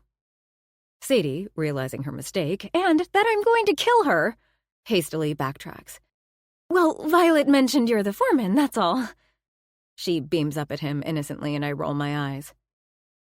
Right, Kyle says, clearly unconvinced. A Rogue Valley song comes onto my Bluetooth speaker and his eyes flash to mine, then away. I sigh. Last night was magical. But today he can barely even look at me. This sucks. Ooh, I love this song. Sadie leans over to turn up my speaker. They're playing a show next week. really? This seems to pique Kyle's interest. Where? Dumbo, I think. She glances at him. You like this band? His gaze meets mine again and he nods. When he doesn't immediately look away, a little zing of adrenaline zaps through me. I feel it in the way my heart skips and goosebumps spread across my arms. It's summer, for God's sake. Anyway, Kyle mutters, wrenching his gaze away and reaching for his clipboard. you should go for coffee, Vi. We can handle things here for an hour. Are you sure? Yes, go. I reach for my purse with a frown and follow Sadie outside. The minute we're down the front steps, she wheels on me with a wicked grin. Oh my God, Vi! He is capital H hot! Shh! I hiss, grabbing her arm and dragging her away from the house. But as soon as I'm sure we're out of earshot, I can't help but join her. He is, right? So fucking hot! She nods vigorously as we head to Joe's. He's got that sexy daddy thing going on. I glance at her. Daddy thing? Yeah, you know, an older man who knows how to take control. I snort a laugh. Well, I won't be calling him Daddy, I say, thinking of my own father and how horrified Kyle would probably be. Sadie waves a hand. You don't have to call him that. It's like an energy, a vibe. Anyway, the technical term is stern brunch daddy. I laugh as we step into Joe's and wait to order, even more confused. What does brunch have anything to do with it? She cocks her head. You know, I'm not sure. It's from my romance novels. It basically means he's both sweet and charming, but also fierce and protective. Huh. I mull this over while Sadie orders for us both, then finds a table. Kyle is all those things and more. I think of when he cared for me after I cut my hand, how much he worries about my work habits. Then I think of the way he practically pushed Owen out of the house that day and stifle a smile. I've never had a man do that before. Which reminds me, I never did respond to Owen. Truthfully, I hadn't known what to say. He was nice enough, but I didn't really want to go out with him, and I hadn't figured out how to say that without coming across as a bitch. I'm not used to having to turn men away. Daisy, Joe's regular barista, brings our coffees to the table. I smile my thanks and take a sip of my Americano, waiting for the caffeine to hit my veins. Nothing tastes as good as the first sip in the morning. What's it like living with Tim? I ask. Sadie smiles, stirring her latte. Good. Really good. Concern creases her brow. Are you okay sleeping at the house, though? I worry about you staying in that big empty place alone. I shift in my seat. She's going to love this. I'm not alone. Kyle's there. She sets her spoon down. He's staying at the house, too? Yep. She rocks back in her chair with a smug smile. Right. Okay. It's all making sense. Shut up. I swat her across the table. Nothing has happened between us. But you wanted to? God, yes. It probably shouldn't, I say, dodging her question. He seems to think it would be inappropriate, and he's not wrong. Why? You're both adults. I gaze into the dark liquid of my coffee with a sigh. Yeah, that's what I thought too. But Dad wouldn't be okay with it, and it's important to me that this project goes well. I guess, Sadie says. But my phone buzzes on the table between us, and I glance down expecting to see Kyle or Dad's name there. Surprise jolts through me when I see Deb's name, my old boss. I'm sorry. I pick up my phone, curious. It must be early on the West Coast. Do you mind if I take this quickly? Go for it. I rise from the table as I answer the call, wandering across to the wall where I first met Kyle. Violet, how are you? Deb's voice is as familiar in my ear as if I'd just heard it yesterday, and there's a little tug in my chest. Hi, Deb. I'm good. How are things? Good. I'm calling because I wanted to let you know about a possible opportunity here at Digiswap. My ears perk up. Oh? Nothing is official yet, but there might be a project manager position opening up in Scott's team. You were the first person I thought of. My heart does an excited little jump. Me? Of course. Is it an assistant project manager job? I ask, because that would be the next natural progression for me. Nope. You'd be a fully fledged project manager. It's what you deserve after all the work you've put in here. I inhale a little, shocked. That would be a huge step for my career. Is it something you'd be interested in? Yes, I say, turning away from the crowd in Joe's to hide my grin. My eyes land on the framed images of old Brooklyn Heights along the wall, and my heart sinks. But I'm working on a project in Brooklyn right now, so I won't be free for at least another month. That's okay, Deb assures me. This is still in the works. Are you managing the current project? Yes. I leave out the part where my father hired me because he didn't know what a little liar I am and how guilty I've felt ever since. Excellent. What is it? Historical building restoration? Probably not relevant to the work at Digiswap. I disagree.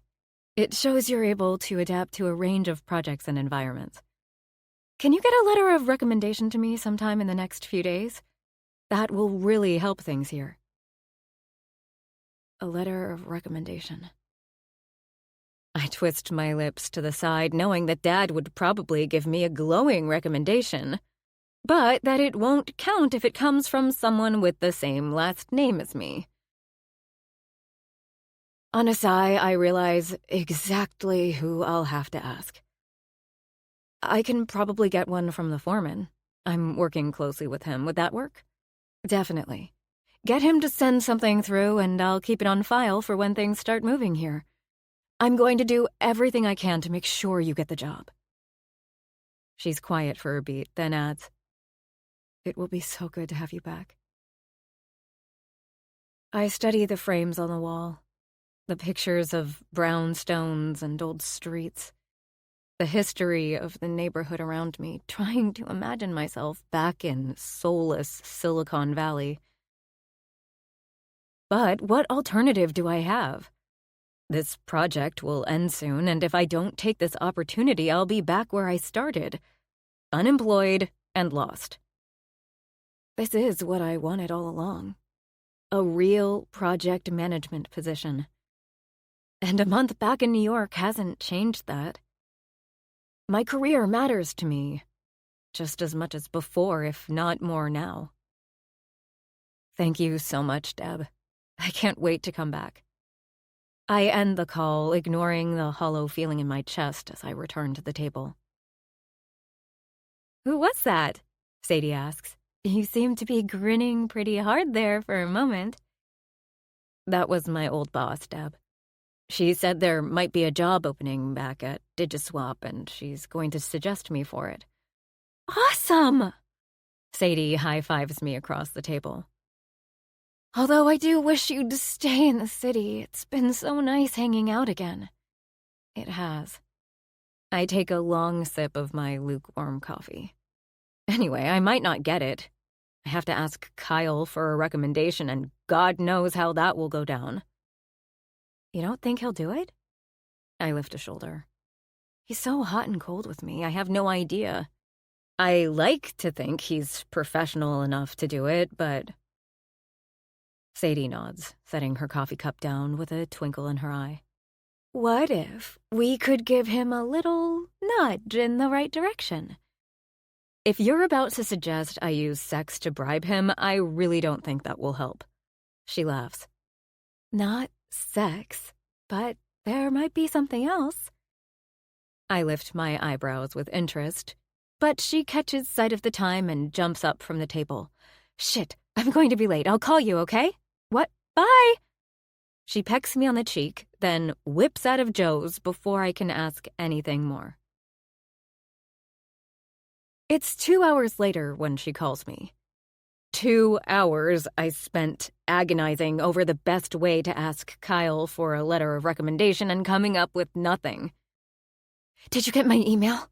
Sadie asks breathlessly on the other end of the line. I slink down the stairs to the basement so I can take the call in private, then switch my phone to speaker. No, hold on. I open my mail app and see something from Sadie. An email with the subject line, "Problem solved," and an attachment. It's 2 tickets to Rogue Valley. What is this? He likes them, right? He does, I say, thinking back to that night we both discovered we loved this obscure band, and how it almost seemed as though we'd found a kindred spirit in each other. So take him to the show. Use that to grease the wheel. I frown. How much did these cost you? I got them through a contact from work, so they were free. Oh, but I got it wrong. It's not next week. It's tonight. I look at the attachment again, checking the date, and see that she's right. Shit. I'd go myself, she adds. But Tim has a work thing he wants me to go to tonight. I can't take these. I think of Sadie's generosity since I returned to the city, not sure I've earned it. It's too much, Sade. Why? They were free. If I can't go, you should at least go and take that man of yours. I glance at the doorway, quickly taking my phone off speaker. He's not my man, I say in a low voice. I know, and I've been thinking about what you said earlier. You're leaving town again soon, right? If you two like each other, I see no reason why you couldn't have a little fling. Why does your dad even have to know? I open and close my mouth, unsure how to answer. It's not like I would tell Dad, but I'm sure Kyle wouldn't be comfortable with keeping something like that from him. Would he? I don't know, I mutter, sinking down onto my bed. Either way, take him to the show. At the very least, you'll have fun, and hopefully he'll be happy to write the recommendation for you after. Okay, I agree. And thanks, Sade. Now, I just need to figure out how to ask him. Chapter 20. Kyle. It's nice to have some time in the house without Violet after last night, a chance to get my head on straight and focus on the work. I spend the morning helping the guys frame up the bedroom on the second floor, and don't realize Violet is back until I head out for lunch a few hours later. I find her on the sidewalk, assessing the front facade of the building. We've got scaffolding scheduled for setup in the next day or so to get the mortar and brickwork restored, and I assume she's making sure the space is ready for it. Hey, I say, descending the front steps into the midday sun. The heat envelops me on the sidewalk. New York doesn't do summer by halves, and the days are scorching. I miss my lake house on days like today. Violet glances at me. She's in her denim cutoffs again, a loose tee hanging off one shoulder and tied at the waist. It's the most simple of outfits, but it makes her look like a goddess. What I wouldn't give to make her feel like one, too. Stop. Hey. She offers me a tentative smile. I'm just making sure we're ready for the scaffolding. Of course she is. Always on top of everything. Good. My stomach rumbles and I turn to head off for lunch. Then remember, did you ever hear back from Owen? Rich asked this morning about the appraisal. She lifts a brow. This morning? We played racquetball. Ah. She nods, then does that bottom lip thing I find so adorable. She doesn't answer my question, and a feeling of suspicion creeps over me. You didn't hear from him? She shifts her weight. Yeah, I did. And? Did we get the appraisal? Not yet. I narrow my eyes, not liking where this is going at all. Then what did he contact you for? She looks down at her shoes, folding her arms. He asked me out. I knew this was coming, but it still feels like a kick in the stomach. I clench and unclench my fists, trying not to flip out. Because why should I? I have no claim to her. Right, I say through gritted teeth. My jaw aches and I realize I'm clenching it hard. I take a deep breath, my appetite gone. I don't want her to go out with him. It's completely unreasonable given I have no intention of doing anything with her, but I still don't want her with him. I don't want her with anyone. I'm not going to say yes, she says gently, eyeing me. Good. Okay. Leave it there. But for some reason I feel the need to say, you can if you want. Then I desperately hope against all reason that she'll say she doesn't. She lifts a shoulder. I'm not sure I want to. Oh, thank fuck. Why not? I hear myself ask, determined to press my luck, apparently. She tilts her head to the side, giving me a look. You know why. It takes every muscle in my face to hold in my triumphant smile. She doesn't want to go out with that greasy little shit. She wants me. And you can't fucking have her. I should get to lunch, I mumble, looking away. Before you go, there's something I wanted to ask you. She sounds uncertain, and I force my gaze back to hers. What's up? She rubs her face. Do you have plans tonight? Because Sadie got 2 free tickets to see Rogue Valley. I frown. I thought she said it was next week. She got the date wrong. Anyway, I was wondering... I think I know what she's going to ask, and as much as I'd absolutely love to see our favorite band together, I know that isn't a good idea. Why don't you go with Sadie? I cut in. She's busy. Violet's gaze drifts across the street, as if she can't bear to look at me when she adds, and I want to take you. Oh, God, she's so adorable when she's nervous, which is exactly why I have to say no. Violet, I begin, my tone heavy with warning. Her gaze snaps back to mine. Oh, it's not like that, it's something else. What do you mean? Her mouth opens and closes a few times, and she sighs. Okay, fine. I got a call from my old boss this morning, and there's a project manager position opening up at my old company. She thinks I have a good chance of getting it. I try to keep my expression blank, but there's a pinch in my chest at the thought of Violet leaving. I push it away as she continues. I told her I was managing this project, and she asked for a letter of recommendation. It won't count if I get one from my dad, so I was wondering... She trails off, looking at me hopefully. You want me to write you a letter of recommendation? I scan her face, at the way she looks a little uncertain, as if I might say no. That hurts. Of course, Vi, I'll write you a great recommendation. She lets her breath out in a long exhale. Okay, cool. Thank you. But what does that have to do with the tickets? Oh, well... She gives a sheepish laugh. I kind of thought that I might need to, I don't know, sweeten you up a bit. A laugh rumbles in my chest. Seriously? As if I'm not already sweet enough on her as it is. She shrugs. I wasn't sure.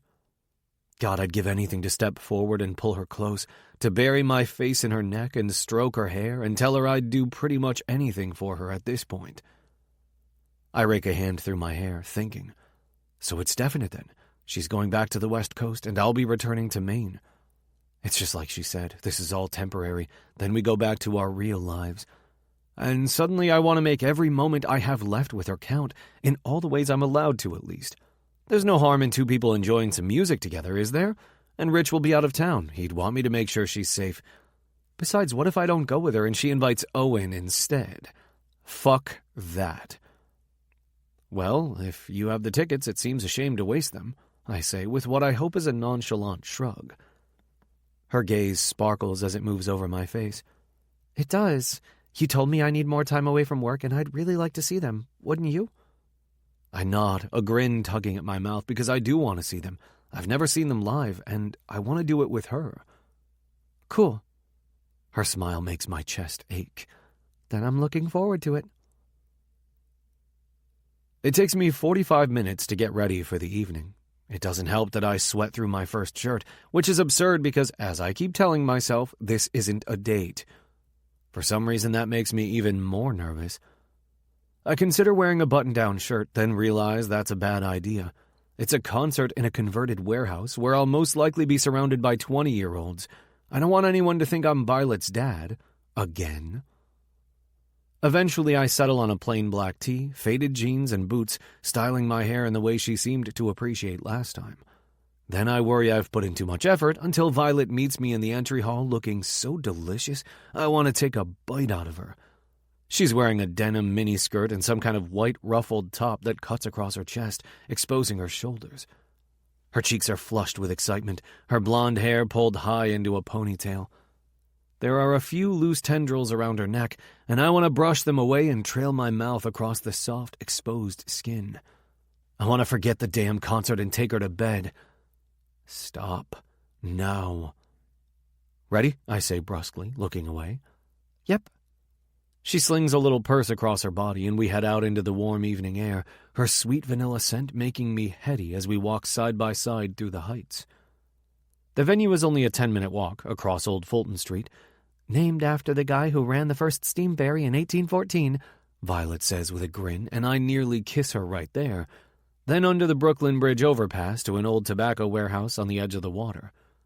It's a 2-story brick structure with arched windows and doorways. Half of it is a theater used for productions and concerts, and the other half of the building maintains the brick facade with open arched windows and no roof. Instead, the walls contain a paved area and outdoor garden through which you can see the East River and Manhattan in the distance. This is cool, Violet says as we walk through the garden. The large tree in the middle is strung with bulbs, making it glow as the sun sinks behind the city beyond. The entire garden feels magical and romantic, and if this were a date, I'd be pulling her aside for a kiss. Let's go in and get a drink. I head out of the dimly lit garden and into the bright lights of the theater, Violet trailing behind. The usual? She nods, smiling. Yes, please. I grab her a Riesling, get a beer for myself, and we mill about as we wait for the band to start. They don't keep us waiting long, and soon enough the lights dim and the cavernous warehouse fills with music. In spite of myself, I grin over my beer at Violet as they play, glad I decided to come. I love their music, a genre called Americana rock that encompasses traditional music styles like folk, bluegrass, singer-songwriter, and others. I only discovered them purely by accident when I moved to Maine, and the lyrics of their songs remind me of the natural beauty of places like Kennebec County. Their music will always make me think of the move I made and the peace it brought me. They play a great set, Violet and I hovering near the back, enjoying the beat. I'm relieved to see that it's not all 20-somethings. There are people of all ages, and I don't feel nearly as old as I'd imagined. I feel right at home with Violet by my side. I love this song, she squeals as they begin to play False Floors, the song that was on when I scared her shitless in the basement that time. She sets her wine glass down on a table and grabs my hand, pulling me through the crowd, closer to the band. Her hand is warm and soft in mine, her excitement palpable, and I move to the music beside her, feeling more alive than I have in a long time. Her energy is infectious, her smile so wide my heart pounds in response. And the fact that she's still holding my hand in the crowd makes my skin feel electric. It makes me high. When the song ends, she turns to me, beaming. Her gaze falls to our linked hands, and she gives a sheepish laugh, unlacing her fingers. Sorry. Don't be sorry. I want to lean in and whisper to her. Instead, I smile, turning back to the stage as they begin a favorite of mine. Violet leans in to speak to me over the music. It's so cool to finally see them live. She pauses for a moment, then adds, cheeks pink, I used to have a little crush on the lead guitarist. I grin at her teasingly. Oh, yeah? Yeah. An adorably awkward laugh titters out of her. There's something about a guy with a guitar. I play guitar, I blurt, like a teenager trying to impress his crush. Jesus fucking Christ. She twists to meet my gaze, her face lighting with an interested smile. Really? I'm not very good, I admit. Now I'm the one laughing awkwardly. But I can play. She lifts her brows in a way that says she likes that a lot.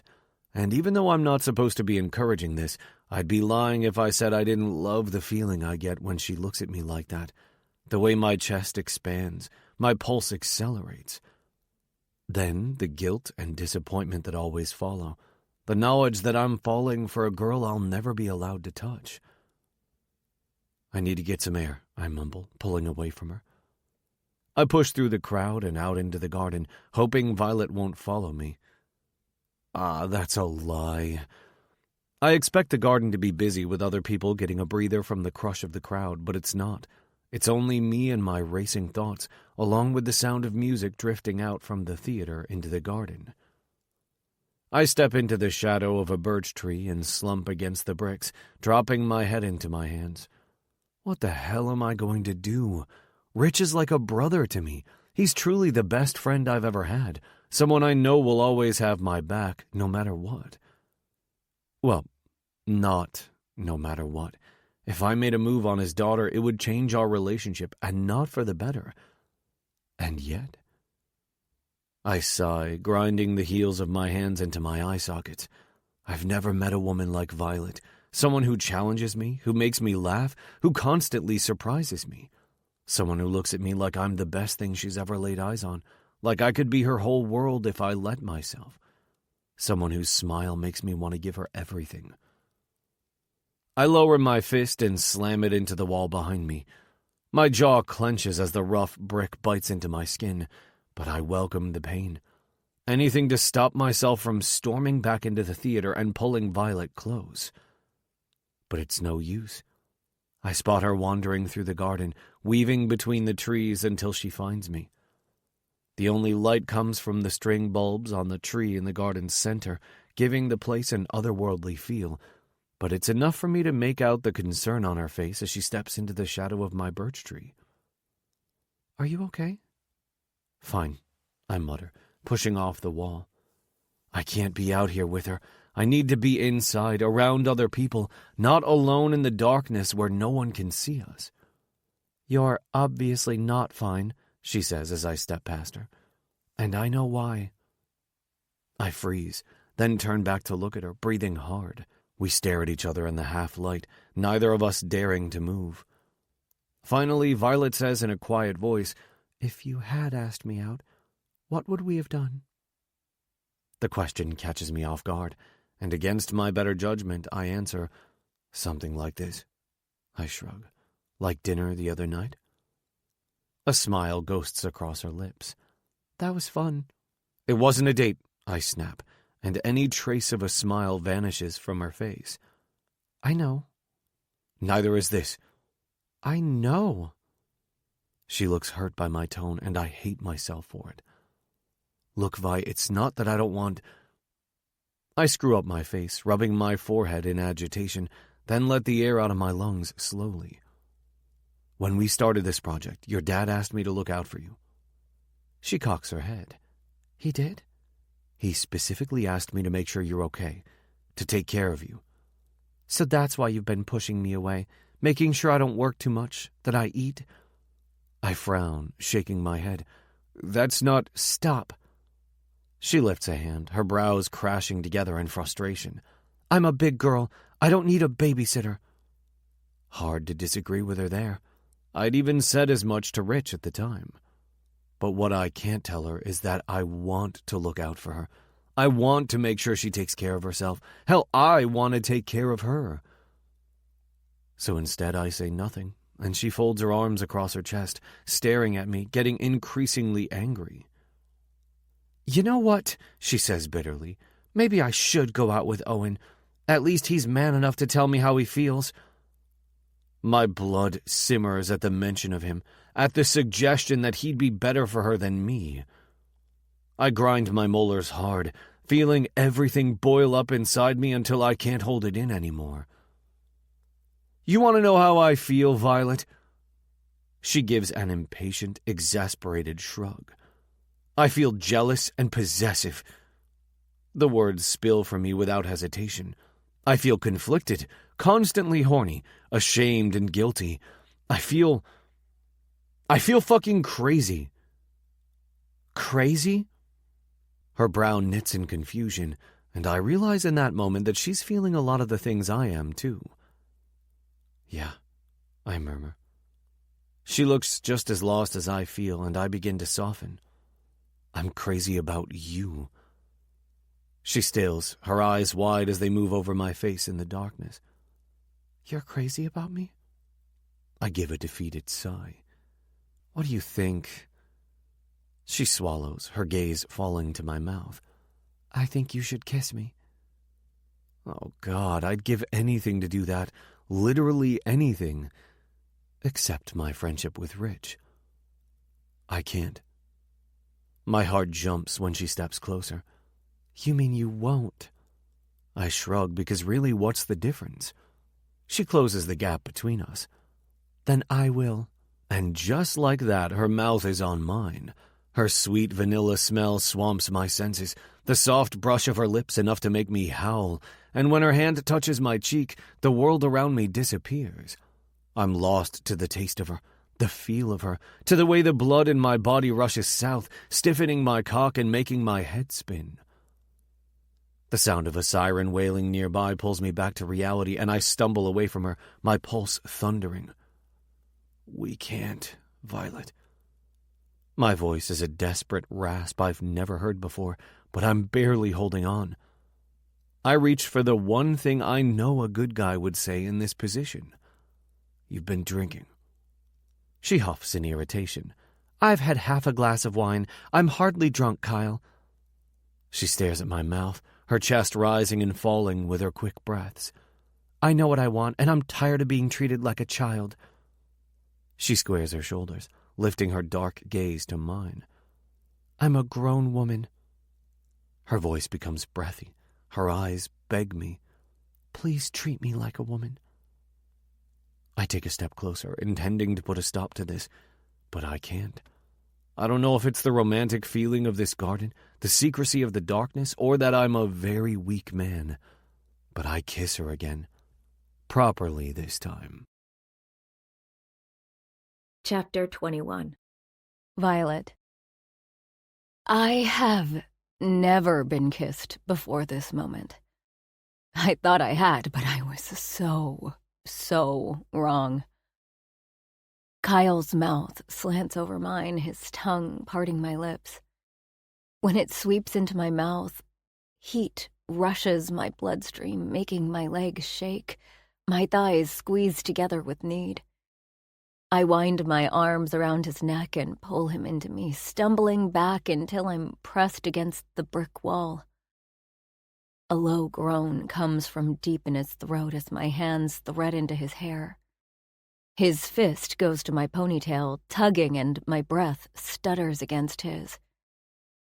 No man has ever done that before, and I fucking love it. I feel the heat of him through his shirt, a black tee fitting him perfectly, clinging in all the right places, the very bottom of his tattoo peeking out on his bicep. I'm not the only one who thinks he looks hot as hell tonight. I noticed several women checking him out inside and hated every second of it. I wanted to stake my territory, pull him away from the crowd, and steal all his attention for myself. Mission accomplished. I can't believe he's kissing me. He's letting himself kiss me. Like this. Like a man who thinks this is his last night to live. A man whose time is running out. I drop my hands to his ass, tugging him against me. A hard ridge in his jeans presses between my legs, and I moan, rubbing myself on him shamelessly, desperate for friction. He's so hard for me, I want to weep. His kiss deepens. Long strokes of his tongue over mine, a frantic clash of teeth and breath as he grinds his cock against me, one hand tugging on my hair, the other propping himself against the wall above me. I can't breathe, and I'm okay with it. I'd be happy to die like this. Thankfully, Kyle regains some control and lifts his mouth from mine. I gasp in a breath as his lips move along my jaw, down my neck, below my ear. His beard is a rough scrape on my collarbone, sending goosebumps scattering across my skin, making all the nerve endings fire in my body. I've wanted this since the day we met, I pant, quivering as his lips make a trail to my shoulder. He gives a dark chuckle against my skin. You're not the only one. I take in his face in my hands, forcing his gaze to mine. I hope he can see just how okay I am with this. More than okay. My panties are soaked through. I am so wet and ready for him. It's dark in this garden. We're alone. Would it be insane for him to push my skirt up, unzip his jeans, and fuck me right here? I need it more than I need air right now. As if reading my thoughts, his mouth curls into a dirty grin. His hand slides down, hooking my thigh over his hip, giving him better access. Oh, I moan, grinding against the hardness behind his fly, dizzy with need. Each thrust of his hips brings me closer, my mouth finding his neck and sucking on the soft skin below his beard. His woodsy, earthy smell fills my nostrils as I work myself against him, hands gripping his back so high I never want to come down. Fuck yes, sweetheart. Kyle's voice is a rough growl in my ear. Get off on me. Something about his command pushes me to the edge. Oh God, I think I'm going to... Light floods the garden and Kyle lurches back. I tug my skirt into place, my cheeks hot as I try to make sense of what's happening. I hadn't realized the music had stopped. People stream out of the theater with drinks in their hands, talking excitedly. The band must have finished their set. My gaze darts to Kyle, my heart galloping as I try to catch my breath. He discreetly adjusts his crotch, his posture awkward, refusing to meet my gaze. Luckily, no one seems to have noticed what we've been doing, but I don't really care. What I care about is how Kyle won't look at me. The dark flush of red on his cheeks, the way he's hanging his head in shame. Come back to me, I want to whisper to him.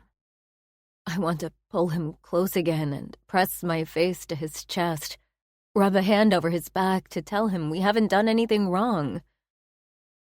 And I could. We don't know anyone here.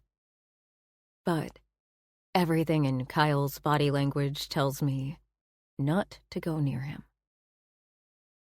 I hover by the brick wall, uncertain. I don't want to push him. But I can't leave things here. He finally admitted how much he wants me.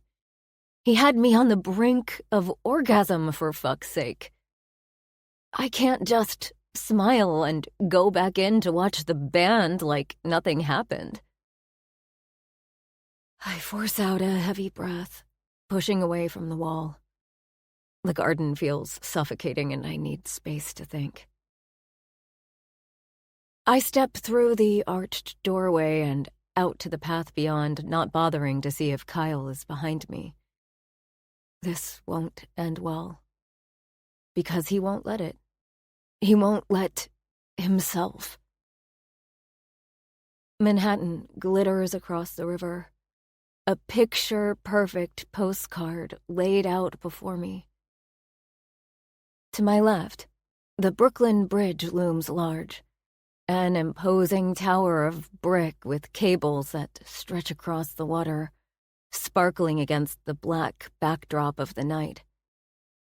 I turn and wander toward the bridge, my thoughts spiraling, my body still thrumming. I've never felt so exhilarated, so intoxicated. And it's not from the half glass of wine. It's from Kyle's body pressed to mine. It's from the way he let himself lose control just for a moment to take what he wanted. It's from his words.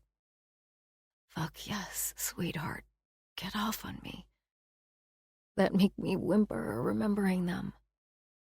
No man has ever said anything so filthy to me. No man has ever instructed me to take my own pleasure. It's always been about theirs. I shiver, even though it's not cold, and wrap my arms around myself as I gaze up at the bridge in all its glory. Despite everything, I can't help but appreciate how beautiful it is. What a feat of engineering it must have been in its day. I feel a presence beside me, and I don't have to look to know it's Kyle. It was the longest suspension bridge in the world when it was built, he murmurs after a long, painful pause. I sigh, my heart heavy. Kyle might be insanely good-looking in that sexy, older man who commands a room kind of way. But it's more than that. It's his love of history, his passion for old buildings. It's the way he cares for me when I need it. Like the fact that he likely followed me right now so I wouldn't be alone out here in the darkness. So I'd be safe. Unless... I turn to him, searching his face. All those times you looked out for me. When you built me a desk, when I cut my hand, when you made me take a night off work. Did you do all that because Dad asked you to? No. Kyle finally lets his gaze meet mine. I did them because I wanted to. I care about you. I nod. I believe him. Because I care about him too. I also care about your dad. My heart sinks. I know what he's going to say, and I don't want to hear it. And if he knew? Kyle shakes his head, casting his gaze out over the water. But, God, this is frustrating. I get it might be awkward for Dad, but also, you and I are both adults. Why would you even have to tell him? Kyle's gaze whips to mine. Because I would. So you're going to tell him we kissed? I press. You're going to tell him you had me pinned against a wall, that you almost made me... No. Kyle cuts in emphatically. We stopped before anything happened. It doesn't feel like it. It feels like something already happened. He wipes a hand down his face, looking agonized. Well, we need to pretend that it didn't. I huff incredulously. I don't want to pretend, and I don't think you do either. I'm going to have to. A muscle ticks in his neck as he glares at Manhattan, and I reach tentatively for his arm. Kyle. I think you should go out with Owen. The words stop me in my tracks. An icy coldness trickles down my spine. Are you fucking kidding me? He turns away, but I don't miss the deep scowl on his face. No, I think. I can hear the way he has to force the words out. I think it's for the best.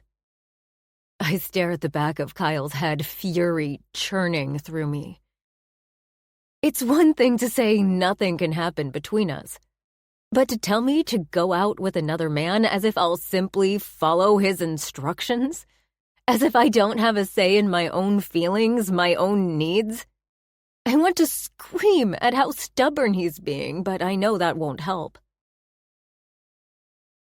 I feel jealous and possessive. His words ring in my ears, and I clench my fists in irritation. I think of the way he practically pushed Owen out the front door, the anger that flashed in his eyes when I told him Owen had asked me out. I think of the way he kissed me back there, how hard he was for me, how he was getting off on me getting off. He's wrong. We didn't stop it. We were forced to stop. Who knows how far it would have gone if the lights hadn't come on? No, he doesn't want me to go out with Owen at all. I know what I need to do. What might finally force him to act like the powerful, decisive man I know he is. Okay, I say at last, trying to keep my voice even. I was waiting to see if anything would happen with us, but since it won't, I think I will go out with Owen. He was cute. He certainly wasn't bad-looking, even if the thought of him does nothing for me. Still, he was nice enough. Spending an evening with him won't exactly be painful. Not for me, anyway. Kyle's shoulders stiffen at my words. I wonder if he was expecting more of a fight from me. Well, he's not going to get it. In fact, I'll message him right now. I pull my phone out, opening my inbox. Owen's email is still there unanswered, and I take a deep breath. I send off a reply apologizing for not responding sooner, telling him I'd love to see him and that I'm free tomorrow night. I ask him to text me. Done. Kyle still stands with his back to me, hands in the pockets of his jeans as he stares at the river. His posture gives nothing away, but that's okay. I'll need to really call his bluff here to go out with Owen and make him see I'm not kidding around. I don't want to play games. I'd much rather Kyle simply stop fighting this and come home with me now. But this is the way he wants to do things, and I'm not giving up on this. Not after getting a taste back in the garden. We practically mauled each other. I've never felt a need for someone so badly. And I'm not going to forget about it now. Chapter 22. Kyle. Violet doesn't stay to see the rest of the show. I offer to walk her home or order her an Uber, but she insists on walking home alone. I want to follow her to make sure she's safe, but I know that's the last thing she wants. I'm tired of being treated like a child. Is that what I've been doing? Worrying about her, looking out for her, refusing to lay a finger on her? Well, that all went to hell tonight, didn't it? I take a cab to Fruit Street and let myself into the house. Violet isn't back yet, and it makes me uneasy, but I force myself up to the top floor all the same. I know I won't sleep. I can't stop thinking about what happened in the garden. I'm still shaking from it. The way her tongue tangled with mine, the way she pulled me hard against her, the feel of her softness against my stiff cock as she wrapped her leg around me. And God, the wet patch on the crotch of my jeans that I noticed when we jumped apart. I wasn't sure if it was from me or her. When I think about the fact that she almost came, grinding on me right there in the garden, my dick throbs in my jeans. But I'm not going to jerk off tonight. Tonight I'm going to sit with the shame of what I've done, dry humping my best friend's daughter in a public garden for fuck's sake. I'm lucky the lights came on when they did, bringing me to my senses, or I might have just fucked her right up against the wall. It's like my self-control completely evaporated. But I couldn't help myself. I've been fighting this so hard when all I want is to have Violet in my arms, in my bed. I want to make her laugh, hold her close, make her feel good. Hell, I want a future with her. I sink onto my bed and drop my head into my hands. I can't have any of those things, and I've known it all along. I would never be okay with betraying Rich, and it's probably already too late. I try to tell myself it's not. After all, we did stop, and it won't happen again. It can't, because I did the stupidest thing I could have possibly done. I told her to go out with Owen. Smooth, shiny, age-appropriate Owen. I thought she might protest a little more, maybe say she wasn't interested in him, but she didn't take much convincing at all, even contacting him on the spot. So that's that. She's going out with him, and I have no one to blame but myself. I have to force myself to accept something that makes me want to vomit. I take out my phone and, with shaking hands, send off the letter of recommendation I drafted for her earlier today. I'd hesitated to send it, for reasons I didn't want to acknowledge, but after letting myself get way too close tonight, I know it's the right thing to do. The sooner we can get back to our normal lives, the better. At least I really want to believe that. The sound of the front door closing downstairs makes my shoulders sag with relief. At least Violet is home safe. Now I can get some sleep. But I don't sleep a wink. Everything has changed tonight, and I'll never be the same man again. Chapter 23. Violet. I wake up to a text from Owen, a little too eager if you ask me, saying he'd like to take me to dinner tonight. We make plans for him to pick me up at 8, which gives me plenty of time to pop out and buy a new dress, then put extra effort into my hair and makeup. Not that I'm doing any of it for Owen.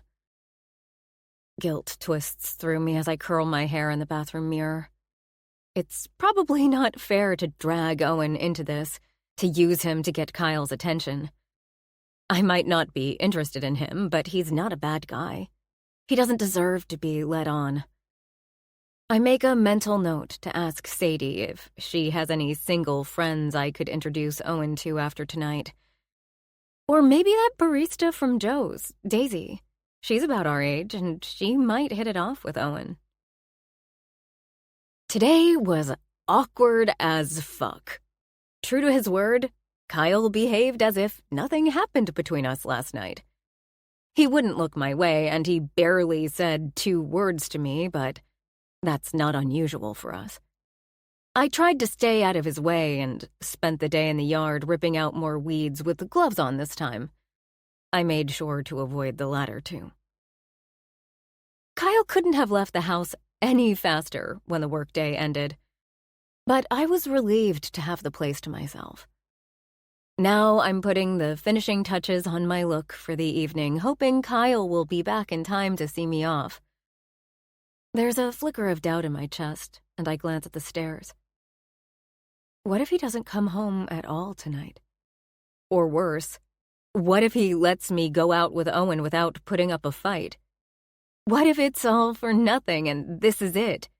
He just lets this go, just lets me go. I glance in the mirror to apply my lipstick. I'm going for a bold crimson red to really highlight my pout, fortifying myself. I know Kyle wants this as much as I do. He can only hold out for so long, and once he gives in... Fuck. That will be worth everything. I have to trust that he'll do what needs to be done. I stand back from the mirror, admiring my reflection. I've styled my hair into loose curls, highlighted my brown eyes with a subtle cat's eye, and I'm wearing a scarlet red dress with baby doll sleeves, a ruffled hem that skims mid-thigh, and a deep V to show off my cleavage. Strappy black heels complete the look. I wasn't sure about the dress, but since Kyle told me I'm beautiful, I've felt so good. Or maybe it's the way he looks at me, the way he touched me last night. Whatever it is, I've felt a lot more comfortable in my skin lately. I grab my little black purse and head for the stairs. I haven't heard Kyle come in, but it's almost 8, so I might just have to miss him. Maybe he'll be here when I come home. Or maybe I'll take a pic of myself and Owen and send it to him. Would that be too cruel? I sigh as I ascend the stairs to the entry hall. My keys are on my desk, so I head into the parlor only to find Kyle sitting in one of the fold-out chairs with a book open on his lap. My heart leaps at the sight of him, whether it's because I thought I was home alone or just because it's him, I don't know. Either way, I purposefully slow my walk across the room, adding a deliberate sway to my hips as I wait for him to notice me. He doesn't even look up. Well, whatever. I snatch my keys in frustration. If he's going to be like that, then so be it. I'm going out with a cute guy tonight, and even if I'm not exactly looking forward to it, who knows, it could be fun. I'm almost out of the room when the sound of Kyle's voice freezes me in place. Are you really going out like that? I slowly turn to throw him a look over my shoulder. Is there a problem? Kyle's intense gaze rakes across me, drinking in my shoes, my dress, my hair. I feel a flicker of satisfaction when his eyes finally meet mine again, dark and fiery. I haven't seen that dress before, he says, his voice a low rumble. Well, you should have asked me on a date. He ignores me, motioning to my outfit. I don't think that's appropriate. I give a snort of irritated laughter. How dare he? Now you sound like my father. His jaw tenses. A tendon pulls in his neck. Don't do this, Violet. I cock my head, playing dumb. I know I'm being a brat, but honestly, I don't care. It's his fault I'm dressed up to go out with another man right now. I could be in his bed, but he's too damn stubborn to take what he wants. Do what? I ask, the picture of innocence. Come on, Kyle, I silently beg. Tell me not to go. Tell me to stay with you instead. But he shakes his head, returning his gaze to the book. Have a nice time. I'm not prepared for the fury that boils inside me. I will, I snap, spinning on my heel. Don't wait up. I peer into the windows of Joe's, trying to decide if they're still open. It's almost 10, but the lights are on and Daisy is inside wiping the counter. The date with Owen didn't last long. My guilt over being out with him under false pretenses won, and I blurted the whole sorry story out before our entrees arrived. He was surprisingly nice about it, but we decided to part ways after quickly finishing our meal. Well, he finished his meal. I sat there feeling awful until it was time to head back to the subway. The funny thing is, he's exactly the kind of guy I would have liked in the past. Clean-shaven and tidy-looking, light-hearted and relaxed in nature. But I didn't feel even a hint of excitement when he met me outside the restaurant. Part of me almost wished I did. Wished I could be interested in someone I'm actually allowed to like, someone who isn't my father's closest friend. But no amount of willing myself to like him made it happen. I was relieved when I could slip away, despite the fact I wasn't eager to get back home to Kyle. I figured I could stop in at Joe's for a while to make him sweat a little more. Daisy spots me dithering about on the sidewalk and waves me inside. Hi, I say, pushing through the door. I wasn't sure if you were open. I am about to close up, but it's no problem. What can I get you? I order a hot chocolate, then lean against the counter with a sigh while I wait. I love your dress, Daisy says. Thanks. I just came from a date. Her brow furrows. I know what she's thinking. It can't have been a very good date if I'm here at 10 o'clock alone. But she keeps this to herself as she focuses intently on steaming the milk. I laugh. It wasn't meant to be. I pause, wondering if I should try to set her up with Owen like I'd considered earlier. But She speaks before I can say anything more. That's a shame. I think you two would make a good couple. I falter. Me and who? She looks up from the milk. The guy who always comes in for a decaf cappuccino. The older one. Kyle, isn't it? Despite myself, I smile. He wasn't my date. Daisy's delicately freckled cheeks color. I just assumed. She trails off, then continues when she catches my curious expression. I got a vibe when I saw you two together, and I overheard you talking to your friend the other day. Sorry, she adds, and I shake my head. It's okay. You're right. There is something between us. Or at least there should be. Her eyebrows rise. But there isn't? It's complicated. How so? I smile wearily. How much time do you have? Her gaze drifts over the empty coffee shop and back to me.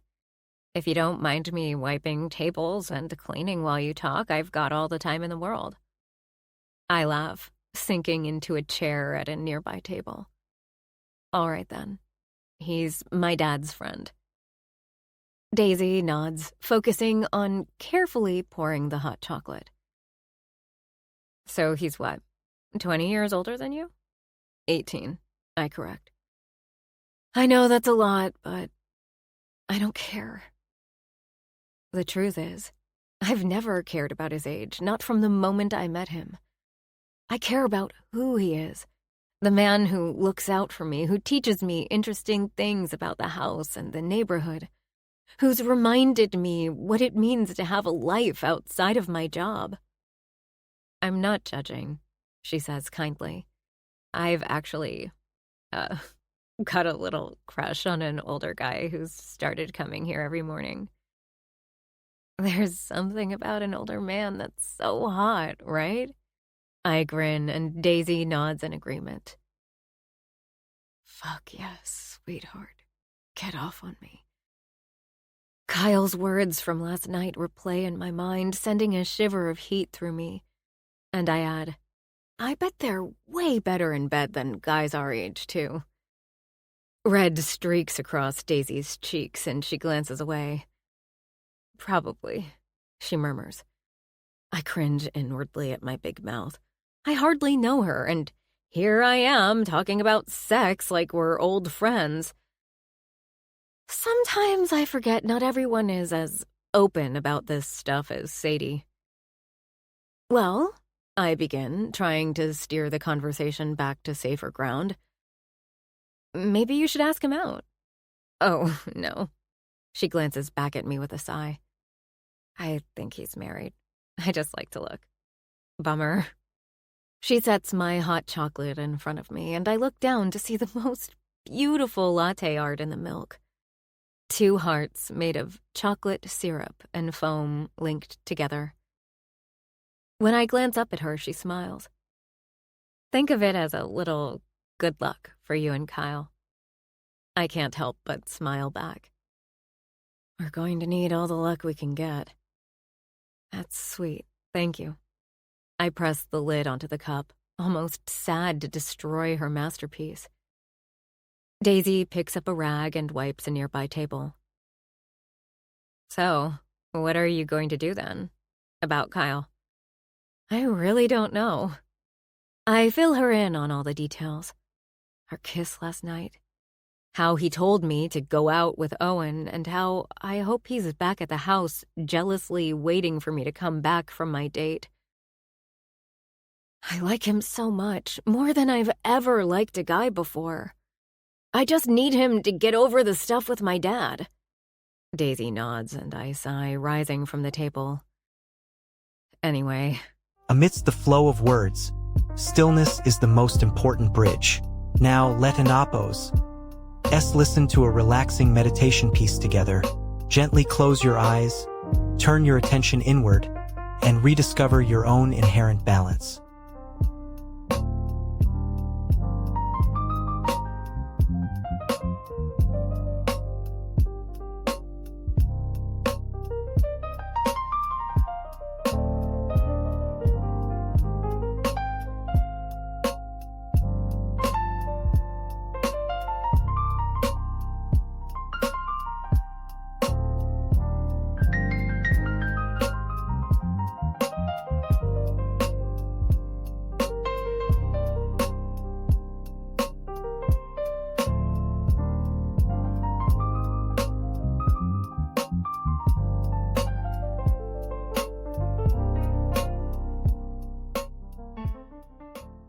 I guess I should head home.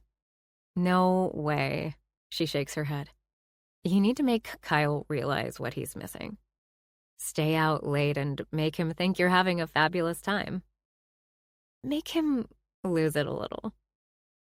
She looks around Joe's, then back at me. I think this place is clean enough. Are you hungry? I know a great burger place near here. My stomach rumbles at the mention of food, reminding me I didn't touch my meal earlier this evening. That sounds really good, actually. I'm starving. Daisy grins in response, and I wait for her to turn off the lights and lock up before we head out into the warm night air. As we talk over burgers, my mind strays to Kyle back at the house. Daisy's right. The date with Owen might have been short-lived, but no way will I tell Kyle that. I'll let him believe I had the time of my life, that I might even see Owen again. I'll tell him whatever I need to make him think he could lose me, to make him realize I should never have gone out with Owen tonight. To make him realize I should be with him.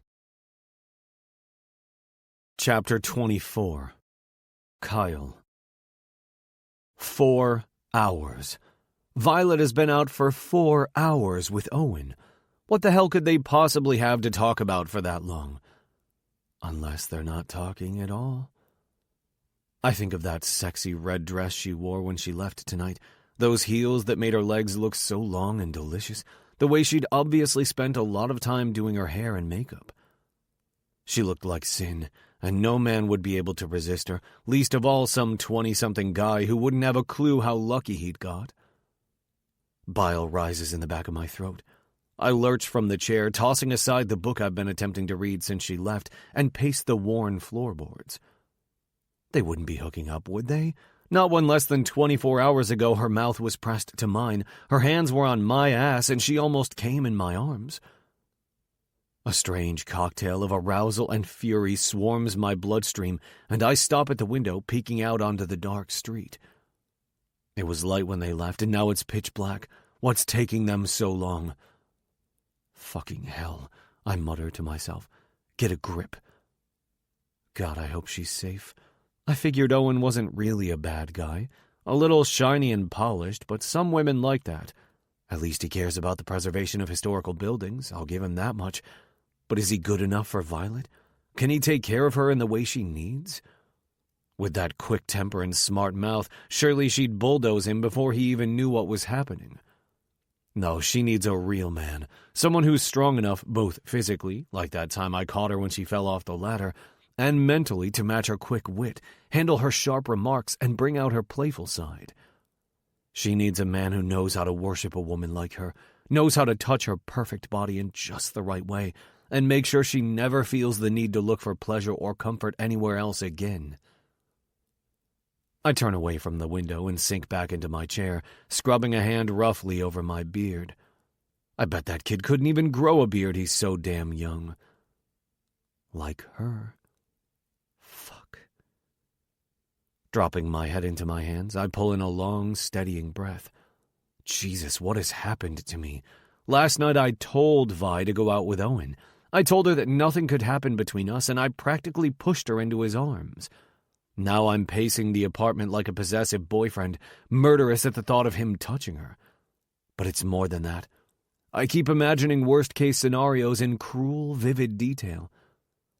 What if it's not that they're hooking up, but that something terrible has happened? My stomach hollows as I picture her alone somewhere, hurt or... The front door opens and I jump from my chair, relief flooding through me in a great wave. Then I realize how fucking pathetic I look, and drop back into the chair, snatching up my book and flicking it open as Violet enters the room. Oh. She stops in surprise in the doorway when she sees me. You're awake. I grunt, not looking up from the page. It's the same page I've been reading over and over since she left 4 hours ago. I couldn't recall a single thing it says. She sets her keys and bag down on the chair beside me, then hovers, letting tension fill the space between us. She's waiting for me to ask how it went, and I'm not going to bite. The less I say to her right now, the better. I've spent the last few hours spinning out over her being on a date with someone her own age, knowing damn well it's exactly what should be happening. Because I cannot date my best friend's daughter. That would be beyond fucked up. I let my lungs deflate slowly. Now that she's here in front of me, safe and sound, I feel myself calming down. I was only worried about her being safe, that's all. She was out with a stranger in the city, and anything could have happened to her. It was making me a little unhinged, but now I can see she's fine. There was nothing more than concern for her well-being. She folds her arms and cocks a hip, staring down at me. I diligently study my book, attempting to make sense of the words as her gaze bores into the top of my head. Her foot begins to tap the floor beside me. Oh, she's good. With a sigh, I set the book aside. How was it? Satisfaction ghosts across her lips. It was nice. Great. Conversation over. I nod and reach for my book again as she adds, He kissed me. My grip tightens on the cover. Good thing it's a hardback. He did? Of course he did. It was a date, and she's gorgeous. He had every right to kiss her. Unlike me. I crack the spine of my book and look down, but now I can't even make out the words. They're just a blur of black smudges on the page. He kissed her. She kissed someone else tonight. It makes my chest tight and hot with jealousy. In this moment, I don't even care that she's the daughter of my friend. I'm so consumed with this sick feeling inside. I don't want her kissing anyone else. So much for only caring about her safety. He did, she replies, not moving from her spot beside me. He actually invited me back to his place. He what? I snap the book shut and jerk my head up in shock. On the first date? That little shit. I knew he was bad news. I just knew it. Her eyes shimmer with mischief, and I realize exactly what she's doing. She's baiting me. She wants me angry. She wants me to snap and tell her I was wrong, that she shouldn't have gone out with him, that she belongs with me. Well, that's not going to happen. As much as it turns me on when she behaves like this, I've had more than one fantasy of bending her over my knee and showing her who's boss. I can't do that. I just can't. I considered it, she says, watching me. Don't, Violet. You're the one who told me to go out with him. I grit my teeth, rising from my chair. You know why I told you to do that. She looks up at me from under her lashes. God damn it, don't give in to her. And why was that again? I shake my head. Fuck, she's infuriating. Well, she lifts a shoulder, casually glancing away. He asked me out again. I think I'll say yes. My stomach drops. You can't be serious. Why not? I have no reason to say no. I clench my jaw, glaring at her. The thought of her spending another evening, or fuck, the night, with that greasy little rat makes my skin crawl. Unless you can give me a reason, she adds, lifting her gaze to challenge me. God, I love her like this, all bratty and smart-mouthed and needing nothing more than for me to teach her a lesson. I can't, I grit out, drawing on my last reserves of self-restraint. She gives an impatient little huff, staring at me. Her teeth dig into her lower lip and my gaze becomes fixed on it. Plump, pink, wet. I remember the way she felt last night in the garden, her teeth grazing my neck, her body soft and pliant against me, her eyes dark and needy, begging me to give her more. What if I had? What if I'd brought her home and given in to what we both so clearly want? I have the sudden, vivid image of her under me, hair splayed out on the pillow, hands pinned beside her head, her pretty face contorted in ecstasy as I bring her over the edge. Fuck. No way is Owen going to be the one who gets to do that to her. Violet sighs, turning away and heading into the entry hall.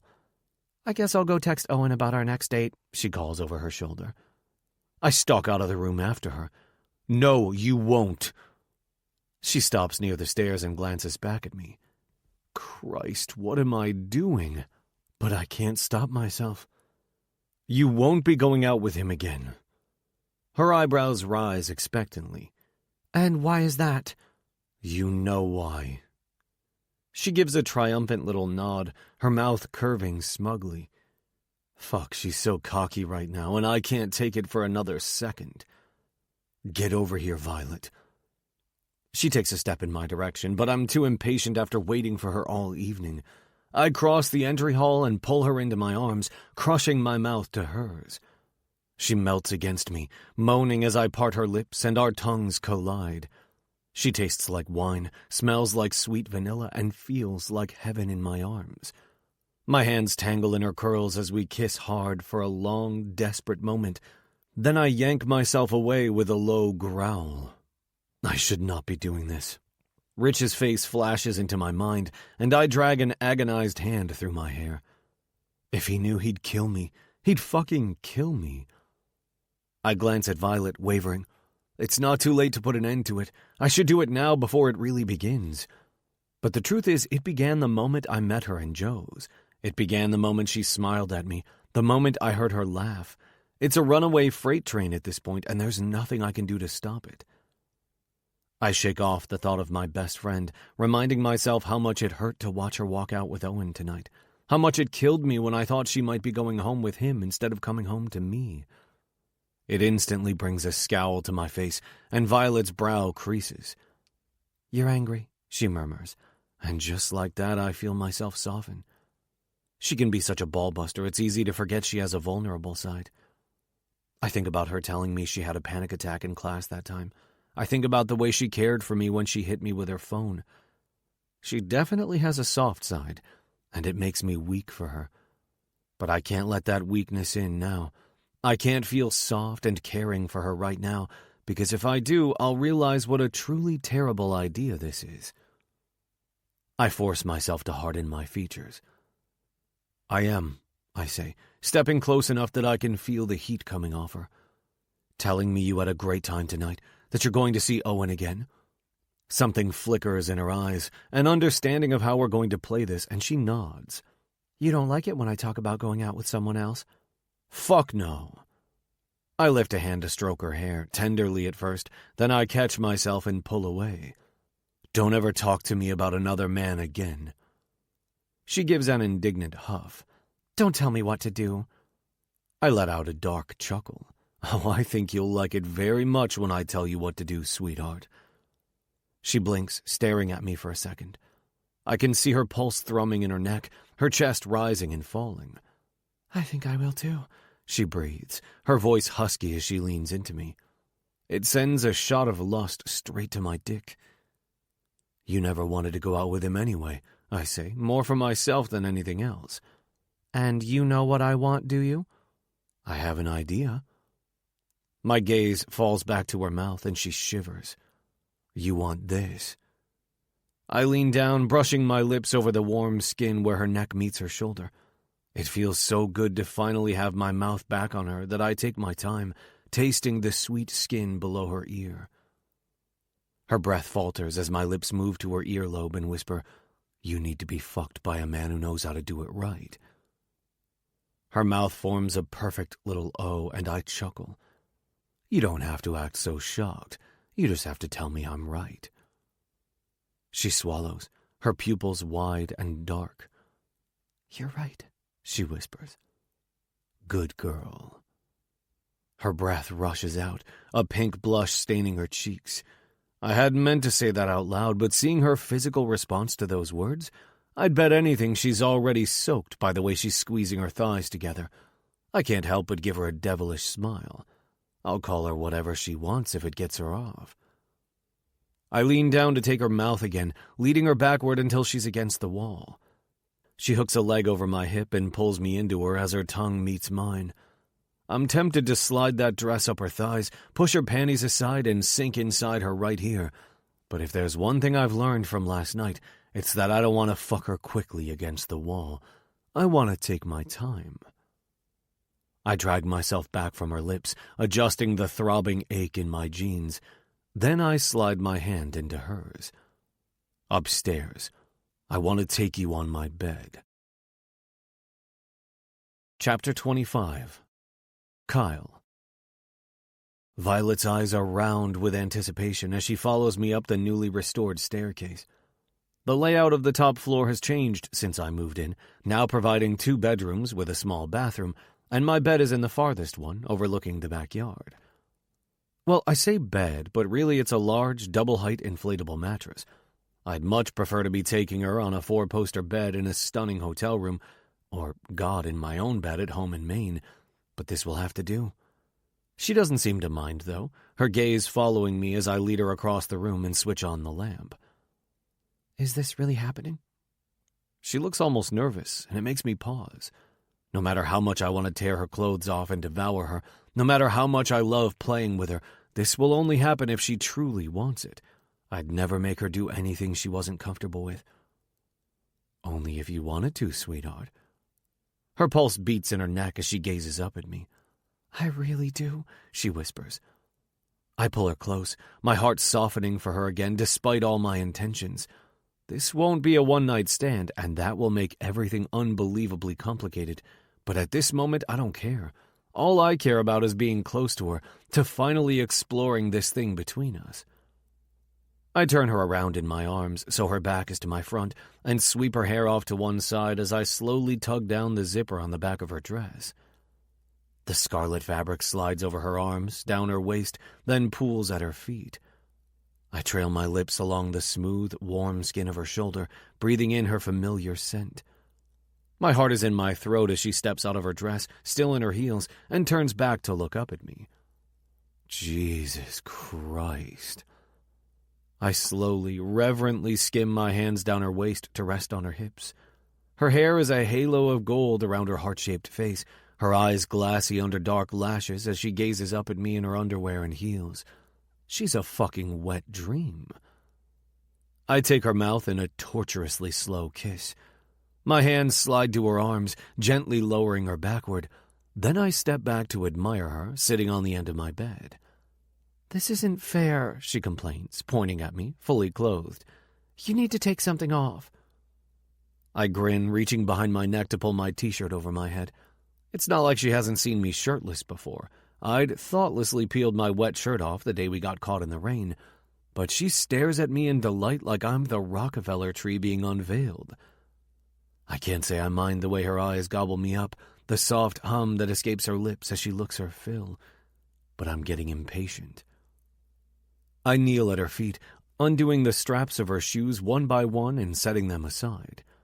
As sexy as it would be for her to leave them on, I can see them puncturing the air mattress and ruining the moment, because no way will this be slow and gentle lovemaking. I'm going to ruin her. I'm going to fuck her so good she'll never want another man again.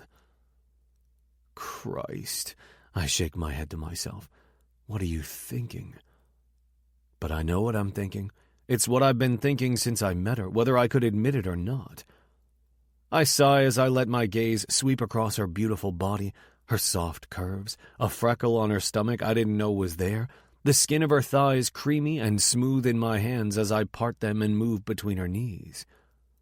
Her underwear is pale pink with tiny bows on it, one between her breasts, the other on the waistline of her panties, like she's a present for me to unwrap. Except instead of it being my birthday, it feels like I've won the damn lottery. I slide my finger under the strap of her bra, frowning as I imagine Owen getting to undress her tonight instead of me. The thought makes me want to put my fist through the wall. I can't believe you wore this for another man, I growl. Violet tilts her head, looking at me like I'm an idiot. I didn't. I meet her gaze, and her meaning becomes clear. She never intended for anything to happen with Owen tonight. It was all a show to get me to give in to her. That's why she dressed up like this, why they stayed out so late. Hell, I bet she didn't even kiss him. She just wanted to make me pay for telling her to go out with him in the first place. And pay I did. I reach around and unhook her bra, watching as she slowly pulls it off and tosses it aside. Oh, fuck. I have no words for how beautiful she is. There's a slight blush on her cheeks, the pink perfectly matching the rosy buds of her nipples. I stroke a thumb over one and she shivers, arching into my touch. When I take one of them in my mouth, it stiffens as I circle my tongue over the peak. She moans, threading her hands into my hair, parting her legs further. I can feel the heat pouring out of her, and it's an invitation I can't refuse. I lower my hand between her thighs, my cock jumping at how soaked her panties are. She whimpers as I apply a little pressure and tries to grind against my palm. You're so fucking wet, sweetheart. Her blush deepens.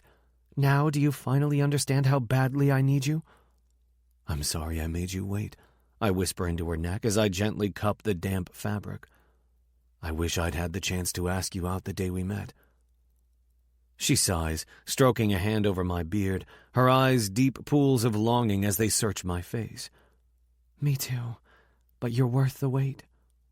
Fuck. I close my eyes as her words pierce something in my chest, something I don't even want to think about right now.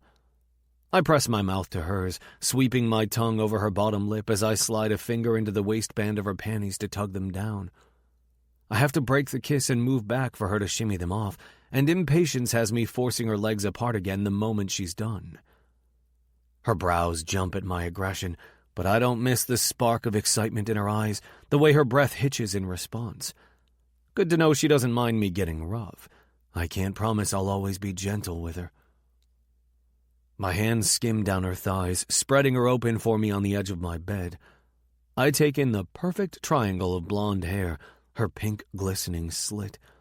My dick is a heavy ache in my jeans, begging me to get in there, but I need to taste her first.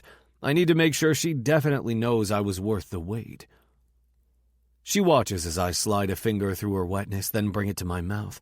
Her sweet, musky taste hits my tongue, and I groan my appreciation. I lower my mouth between her thighs and lap at her sweet pussy, feeling her spasm against my mouth. Oh, fuck, she mutters, trying to clamp her legs closed. It's a reflex, I know, but I'm not having it. Keep them open, I growl, pushing her down onto the bed, pressing her thighs back so she's completely exposed for me. And I begin in earnest, covering her with my mouth, drinking her sweet flavor, working my tongue through her slick folds. I pin her legs open, loving how she's completely at my mercy as I suck on her clit, gently dragging my teeth over the sensitive flesh. I know she doesn't mind because she's moaning in response, her hands in my hair again, her hips rocking up to meet the movements of my mouth. Oh my God, Kyle, yes! She tugs on the strands of my hair and my cock flexes in response. I release her legs, pleased when she keeps them spread for me, to relieve myself from the pressure of my fly. If I rub against that anymore, I'll come in my jeans like a fucking teenager. I strum her clit with my thumb, then push a finger inside her wet channel, watching as her eyes roll back. It's only one finger, but she's tight as hell, and my cock pulses at the thought of being inside her. You have the most perfect pussy, I murmur into her skin. I can feel her tightening around my finger as I alternate sucking her clit and stroking it with my thumb. I press another finger into her, and she moans loudly, her body beginning to shake. You like that, sweetheart? Yes, she rasps as my fingers curl up inside her. Yes, yes. I want you to come for me. She throws her head back on the bed, her body arching into my touch, the first whispers of her orgasm taking hold. Look at me, Violet. I want to see your pretty face when you come. Her head snaps up, dark eyes meeting mine, lips parting as she pants out her pleasure. I'm so close. I know, I say gruffly, reaching to pinch her hard nipple, my other fingers drilling her soaked center.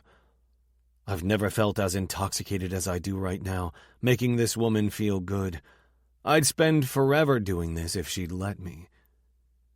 Yes. Her hips begin to buck, and I know she's almost there. Yes, oh my God, yes.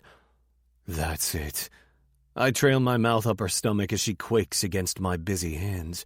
Be a good girl and come for me.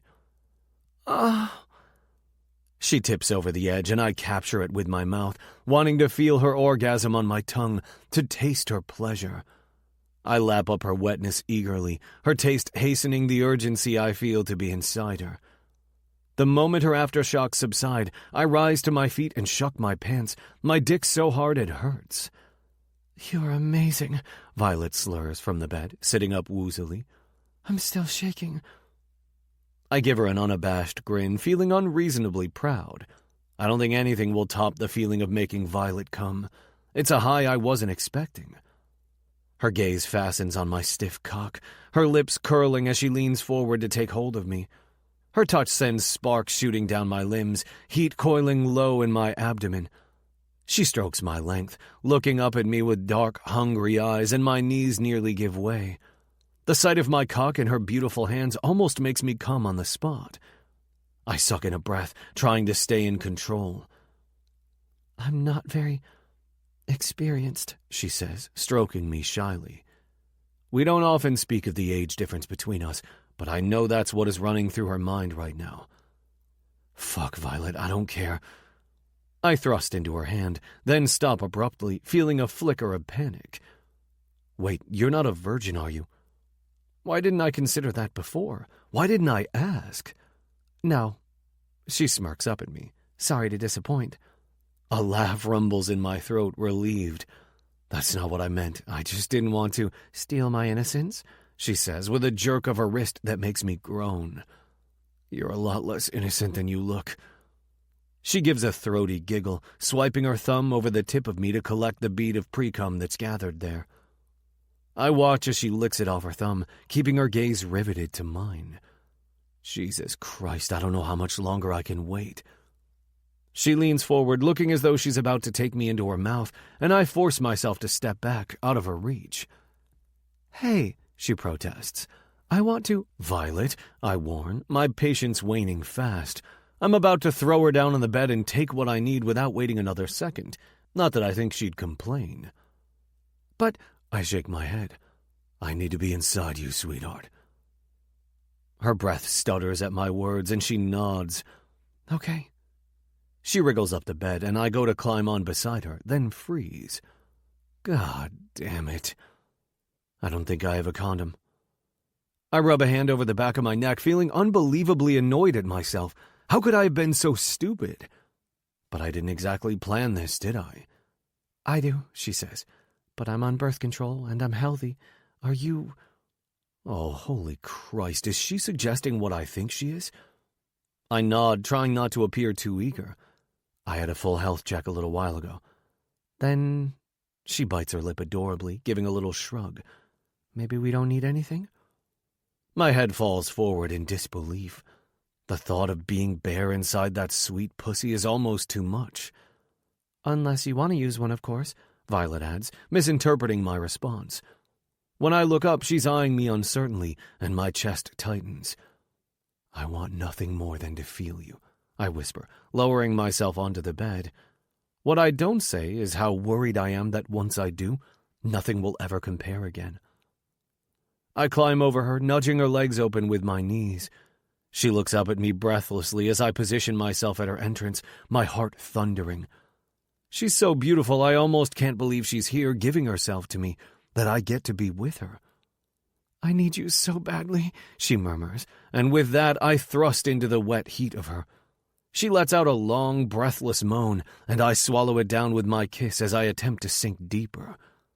Fuck, I grunt between shallow thrusts. You're so tight, sweetheart. She spreads her legs wider, trying to invite me deeper, and slowly I feel her take all of my length. I have to fight the urge to pound her recklessly, pausing to examine her face to check that I'm not hurting her. She's panting and trying to move on my dick. "Oh my God." Her fingernails score my back. "You're so much bigger than I realized." Well, if that doesn't give me an ego the size of Brooklyn, nothing will. I give a slow roll of my hips, bringing my mouth back to hers. Does that feel good, baby? "Yes," she breathes. "So good." I slide my hands behind her to grip her ass as I rock into her, and she moans into my shoulder, biting my skin. Everything about her is pushing me further away from my self-control, and I know it won't be long before I snap. "I've thought about this so many times." Violet's lips move to my ear, her teeth grazing my lobe as I thrust into her. "I made myself come thinking about you." Jesus Christ, that's it? I growl as I rise to my knees, forcing her thighs back so I can get deeper. You thought about me fucking you? Making you come on my cock? "Yes," she nods, her breath catching as I increase my pace. You touched that sweet little pussy and imagined my tongue? "Yes." Her eyes press closed and I growl again. Look at me, Violet. Watch me fuck you. When she brings her gaze back to mine, I pump harder. Good girl. I love how bossy you are, she rasps, eyes hazy and unfocused, cheeks flushed with pleasure. It drives me nuts when we're working together, but right now I love it. I love how you're taking what you want. I slow my thrusts, lowering myself to claim her mouth with mine. What I want is you. You're all I can think about. You're all I want.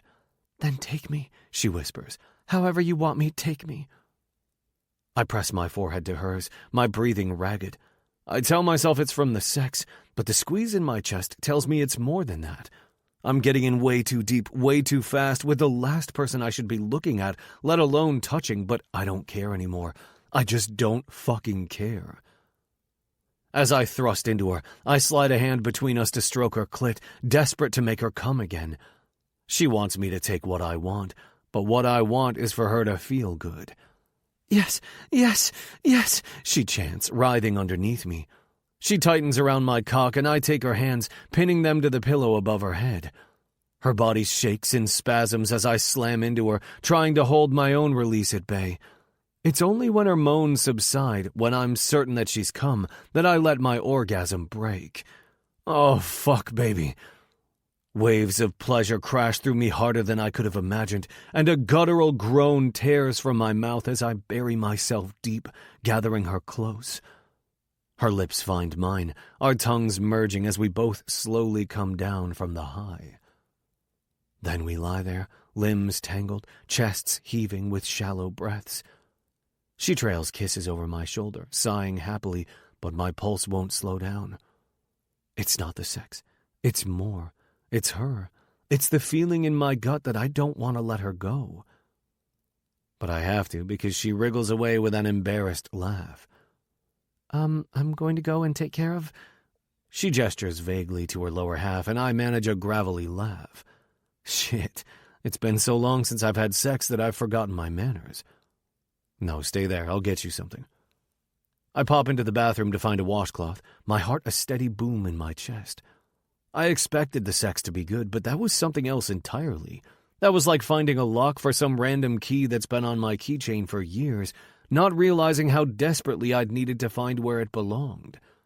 The way Violet and I fit together, it's like she was made for me, not only physically, but in every way possible. My heart knew it even before my body felt it, and now I've experienced it in the most carnal, primal way. Fuck. I don't know how I'll recover from that. I return to find Violet hovering beside the bed and hand her the washcloth before turning away as she cleans up my mess. When I glance back, she's looking at me with her bottom lip tucked between her teeth. Should I go downstairs? No. I need her here with me. I reach for her, tugging her down into my arms. Stay. Sleep beside me. I nudge my pillow closer, and she buries her face in it. It smells like you, she murmurs, smiling to herself. I glance at our surroundings, at the air mattress and single pillow. At least I've got sheets, but still. I'm sorry we aren't somewhere more romantic. I press a kiss to her cheek, and she turns to face me. I was ready to fuck you up against the garden wall at a Rogue Valley concert. She gives me a sly grin that slowly morphs into a soft smile. It's you I want, Kyle, not some fancy bed. As long as I'm with you, I don't care. Oh, God, sweet girl. I stroke her hair. Good night, I whisper, afraid to say anything more, but she's already dozing off in my arms. I hold her close, hoping she can't feel the way my heart is jackhammering. Whatever this is between us, I have to find a way to make it last. Chapter 26. Violet. Golden light streams in, and it takes me a moment to remember where I am when I wake the next morning. The heat of the day already beginning, even though it's early. Kyle's arm is flung over me, his head at an awkward angle without a pillow. And I wince at what that will do to his neck. I should have given him his pillow back. I roll over to face him properly, and he stirs at the movement. His eyes flutter open, his unfocused gaze landing on my face, assessing for a moment, then crinkling at the corners into a smile. Good morning, sweetheart. Sweetheart. My heart melts at his affectionate nickname for me. Every time he called me that last night, I fell a little harder. I knew the sex would be amazing, and I was not disappointed. But what I didn't expect was to feel so close to him, to feel things. Good morning. I trail a finger down his bicep, studying the details of his tattoo.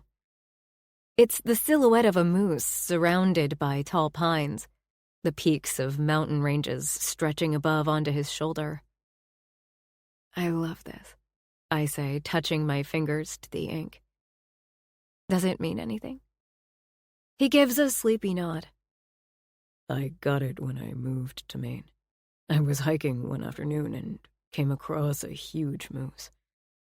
It was October, which is their mating season, and a bull moose can be quite aggressive during that time. He wasn't pleased to see me. Wow. I stare at Kyle enthralled. What happened? We had a sort of stare down, and eventually he turned and left. I was lucky, but felt a weird kinship to this animal alone in the forest, trying to go about his life without people getting in the way. Kyle shrugs. The moment felt significant, so I got the ink. I love that. I trace a finger over the moose, wondering if I would ever get a tattoo, if anything would ever feel significant enough to permanently etch it on my skin. Nothing in my life has ever felt that meaningful. At least, not in a good way. Kyle's eyes are a lighter shade of green this morning, hazy from sleep as his gaze moves across my face. I lift my head and shuffle the pillow closer so we can share it. It brings our mouths very close, and I lean forward to brush my lips against his, stroking a hand across the coarse texture of his beard. I know we have work to do, but I don't want this moment to end. I want to stay here and ask him more about his life in Maine, to feel his heart beating against my cheek as I lay it on his chest, to listen to the gravelly way his voice sounds after sleep. All these tiny intimacies I never get with him during the day. I draw back to study his face, trying to read his thoughts. Part of me worried he'd wake up filled with regret, insistent that we had to pretend this hadn't happened. But the way he snakes his arm around my waist to pull me into him makes me relieved. I hadn't thought much past last night. But now I can't imagine not doing it again. I can't imagine going back to the way we were before. In an attempt to express this, I open my mouth. But a bang from downstairs makes us both freeze. Kyle's brows slash together, and he disengages himself from me to reach for his phone. Shit. He bolts upright. It's almost 8. The guys will be outside. There's another noise downstairs, this time louder, and I chuckle. I think someone is already inside. Kyle's gaze darts to me. How would they get in? I gave Dale a key weeks ago, I say, clasping the sheet to my bare chest as I sit up. I guess he's never had to use it because one of us is usually up. Fuck. Kyle scrapes a hand down his face, the color draining from his complexion. You have to get downstairs without being seen. It's only Dale, I mutter, trying not to get irritated at the way he wants to suddenly discard me. What will he care? Kyle shakes his head, swinging his legs over the side of the bed, fumbling for his work shorts. Your dad hired him, Vi. If he sees us, he might decide to tell Rich. Couldn't we just ask him not to? Kyle grimaces. You don't know how old-fashioned he is. I doubt he'd find this. He motions between us. Okay. He'd probably think I took advantage of you. But you didn't, I protest. We know that, but come on, Violet. I'm nearly 20 years older than you. He wouldn't be out of line to worry and tell your dad. My blood turns to ice in my veins. Shit, you're right. I scramble from the bed, panic rising in my chest. I hadn't planned to fall asleep up here, but I was so tired, so comfortable and relaxed in Kyle's arms after he told me to stay with him. Honestly, it's the best I've slept in years.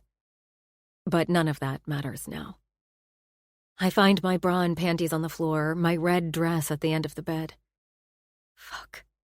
I have no choice but to put on my clothes from last night. I frantically yank on my underwear, then snatch up my dress, all the lovely memories of the night before gone. If I can't find a way to sneak past Dale unnoticed, he'll catch me doing the walk of shame from the Foreman's bedroom to mine. And if he tells Dad, then this, whatever this is, will be over.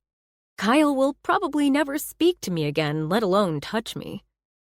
I wrench my dress into place and grab my heels, turning in bare feet to glance at Kyle. He's pulled on a tee, and his gaze softens as it moves over me, disheveled in my dress. Violet. A crash from downstairs makes us jump, and I glance at the stairs, my pulse thumping. How am I going to get past him? I'll create a diversion, Kyle says, striding across the room. Just give me a few minutes. I nod, and he pauses in front of me to drop a kiss on my forehead. It's the lightest touch, but it's enough to reassure me. I watch him descend the stairs, taking a deep breath to calm my nerves. Part of me feels guilty for not being downstairs, ready to face the day. But another part of me, the satisfied, sleepy part of me that woke in Kyle's arms, has hardly thought about work since Kyle kissed me in the garden at the concert. That part reminds me of what Kyle said the night we went out for dinner, that I need to have fun outside of work. I think he might be right. I tiptoe to the top of the stairs, straining to hear. Kyle greets Dale casually down below, and I inch down a few steps. After a quick peek onto the second floor, I can see no one is there yet. So I continue carefully down the staircase, listening to Kyle chat idly to Dale. When I don't hear anyone else's voices, I relax a little. "Where's Violet this morning?" Dale asks, and I freeze. "She's usually up when I arrive, working away." "She must still be asleep," Kyle responds. "I think she, had a late night." "Good for her." Dale chuckles heartily. "That girl works far too much." "You're right about that." I take another tentative step until I'm able to peek over the banister into the parlor room. Dale is standing with his back to me, and Kyle catches my eye as I creep down. If I'm quick, I might be able to dash across the entry hall to the basement stairs and be out of here. But as I take another step, the ancient staircase creaks. I wince, my heart leaping into my throat as Dale begins to twist around. "Hey, do you want some coffee?" Kyle calls loudly, catching Dale's arm before he turns. "I'll treat the team this morning. Coffee and bagels." "Sounds good, boss." Kyle pulls his wallet from his pocket, fishing out a handful of bills and stuffing them into Dale's hand. "Would you mind running down to Joe's to fetch them? I've got some things to do here." He sends me a quick look over Dale's shoulder, and I hastily backtrack up the stairs out of sight. "Sure thing." I wait, listening as Dale's boots move across the parlor floor and the front door closes behind him. My breath whooshes out when Kyle calls. "You can come out now, Vi." Thank God. I wander down to find Kyle in the foyer frowning. "That was close. We almost..." The front door swings open and Ryan strides in, yawning. "Morning, all. It's going to be a hot one today, I tell ya." He pauses in the doorway as his eyes notice me in my red dress, clutching my heels in my hand. Shit. Well, well, well. His mouth pulls into a smirk. Someone's doing the walk of shame. I glance from Ryan to Kyle, trying not to panic. Kyle's face is as white as a sheet, and I realize there's only one thing for it. Yeah, I just got home. I give what I hope is a casual shrug. I went out last night with that realtor, Owen. Oh yeah, I remember him. Good-looking guy. Looks like you two had fun. Ryan winks. I say absently. Beside me, Kyle grumbles something inaudible to himself. When I slide a look his way, he's scowling at the floor. Anyway, I'd better go get ready for work. I back away toward the stairs. Excuse me. Ryan chuckles as I head down to the basement, my pulse whipping through me. I quickly shower and change, trying not to think of how unprofessional I must look as I head up to the parlor room. By the time I get there, everyone has arrived for the day and they're milling about, sipping the coffee Dale got from Joe's. Here you go, love. Dale hands me a coffee from the tray with a kind smile. I take the cup with a nod of thanks and gulp down a few hot sips. Heard you had a wild night, Phil says, biting into an onion bagel. I stuff some bagel into my own mouth so I don't have to answer. Owen is a nice enough kid, Dale says, smiling over his coffee. You could do worse. I chew my dry bagel, saying nothing. What do you think? Ryan glances at Kyle, who's glowering at the box of bagels on the table. Would Richard approve? Kyle snorts into his coffee, shaking his head. My face flames red as the guys dissect my love life. Jesus, this is getting out of control. Dale notices and pats Ryan's arm. That's enough. You're embarrassing the poor girl. Thanks, I mutter and attempt to steer the conversation back to work. Okay, so, now the scaffolding is up, we've got the brick guys coming today to work on the facade. We've got tiling to do in the downstairs bathroom and new hardware arriving for the kitchen installation down there. I motion to my Gantt chart, feeling a little more in control as I shift back into work mode. We go over what needs to be done for the day, and the guys head off to work. Then I sink down into my desk chair, rubbing my forehead.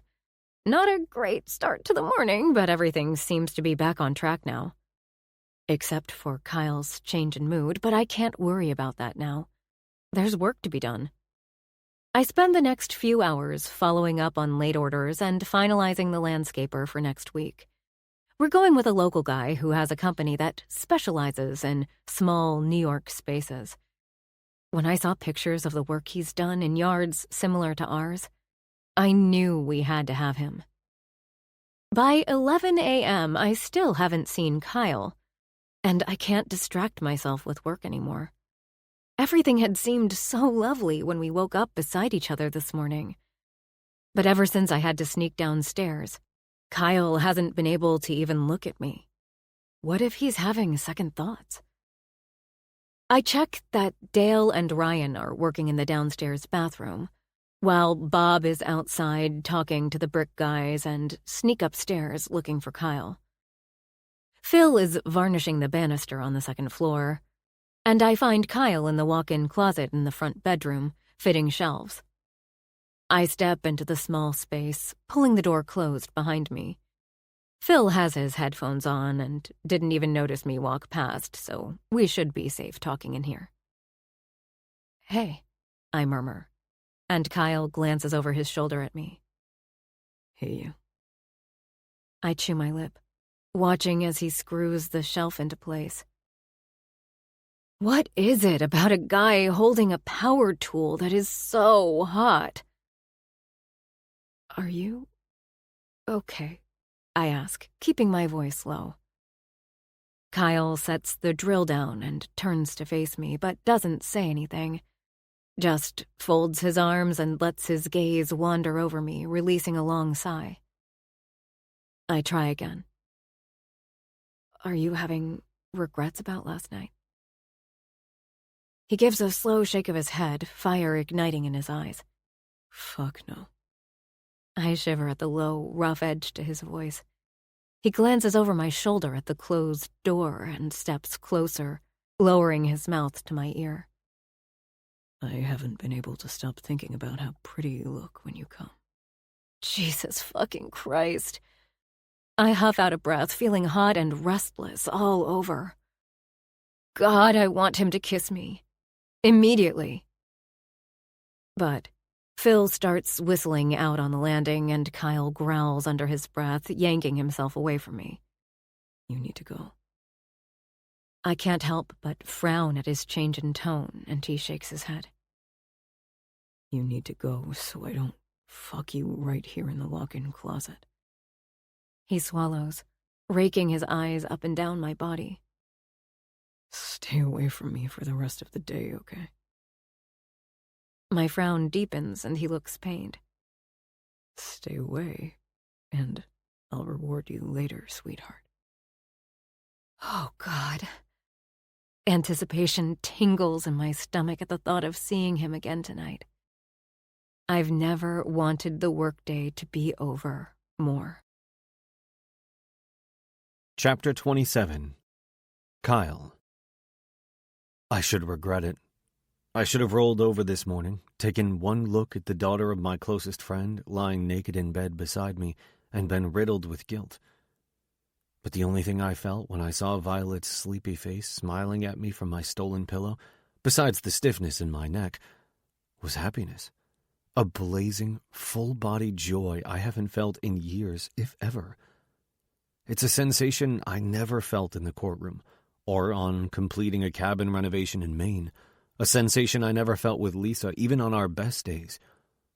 It's a feeling of completeness I can't describe, something too intangible to put into words.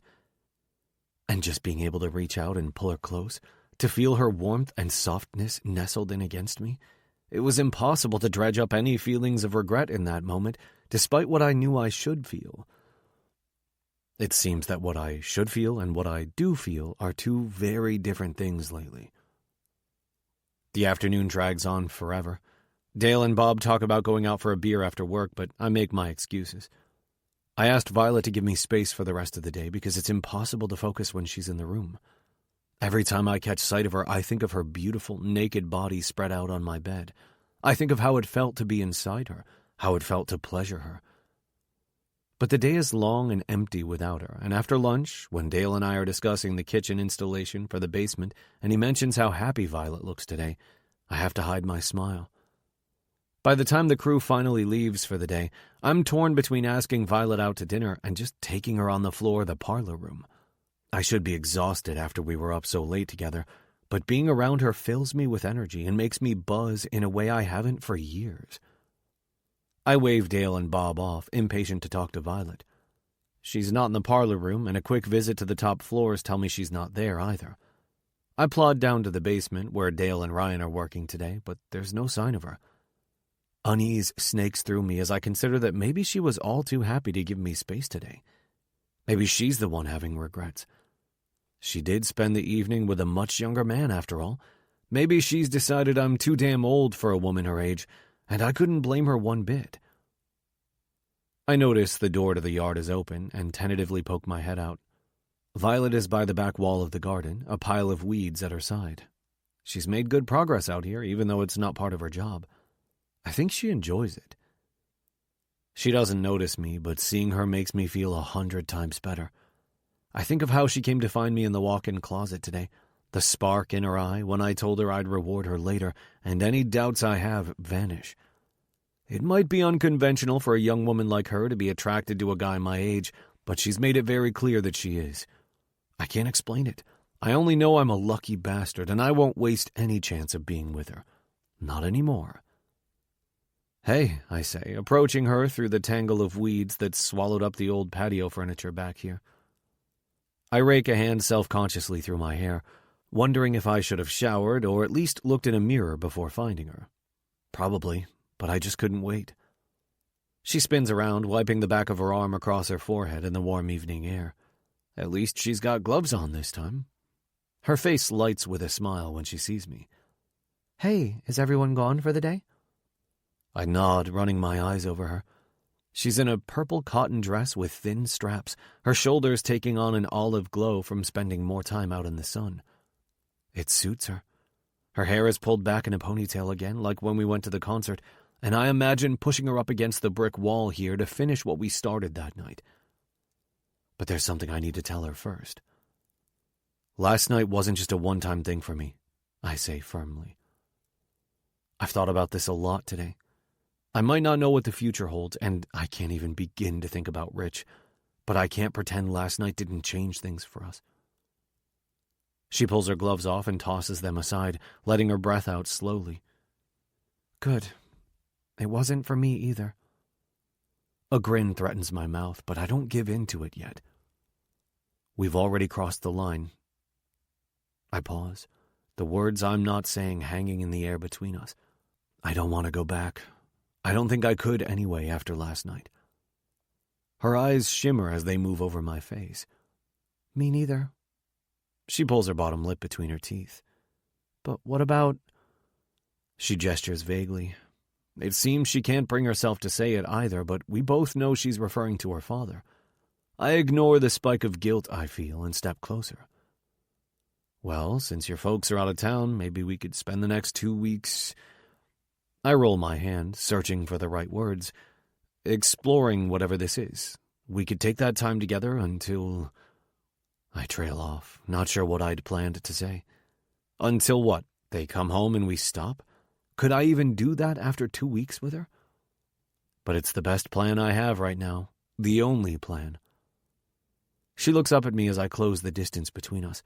Her hairline is damp with sweat from working out in the heat, and there's dirt on her forehead, but I've never wanted her more. I like that idea, she whispers. This time I let the grin win. In that case, I want to take you on a date. A proper date. The one I should have taken you on all along. Her smile is pure delight and excitement, and my chest tightens. I brush the dirt from her forehead with my thumb before lowering my mouth to hers. When I tilt my head to deepen the kiss, she pulls back, wrinkling her nose. I'm disgusting right now. I like you like this. My voice is husky as I bury my face in her neck to breathe in her scent and taste the salt on her skin. I drag myself away and motion to my dirty work shirt. But I'm gross. You're delicious. Her hand fists in my shirt, tugging me back to her. I like you all sweaty after a hard day's work. All dirty. She gazes up at me from under hooded lids, her lips curling into a naughty smile that suggests her words have more than one meaning. You like me dirty, huh? I trail a fingertip along her collarbone and heat flares in her eyes. Fuck yes. I let out a low growl and claim her mouth again, nudging her back against the brick and caging her inside my arms. Her fingers thread into my hair as she tilts her head, parting her lips.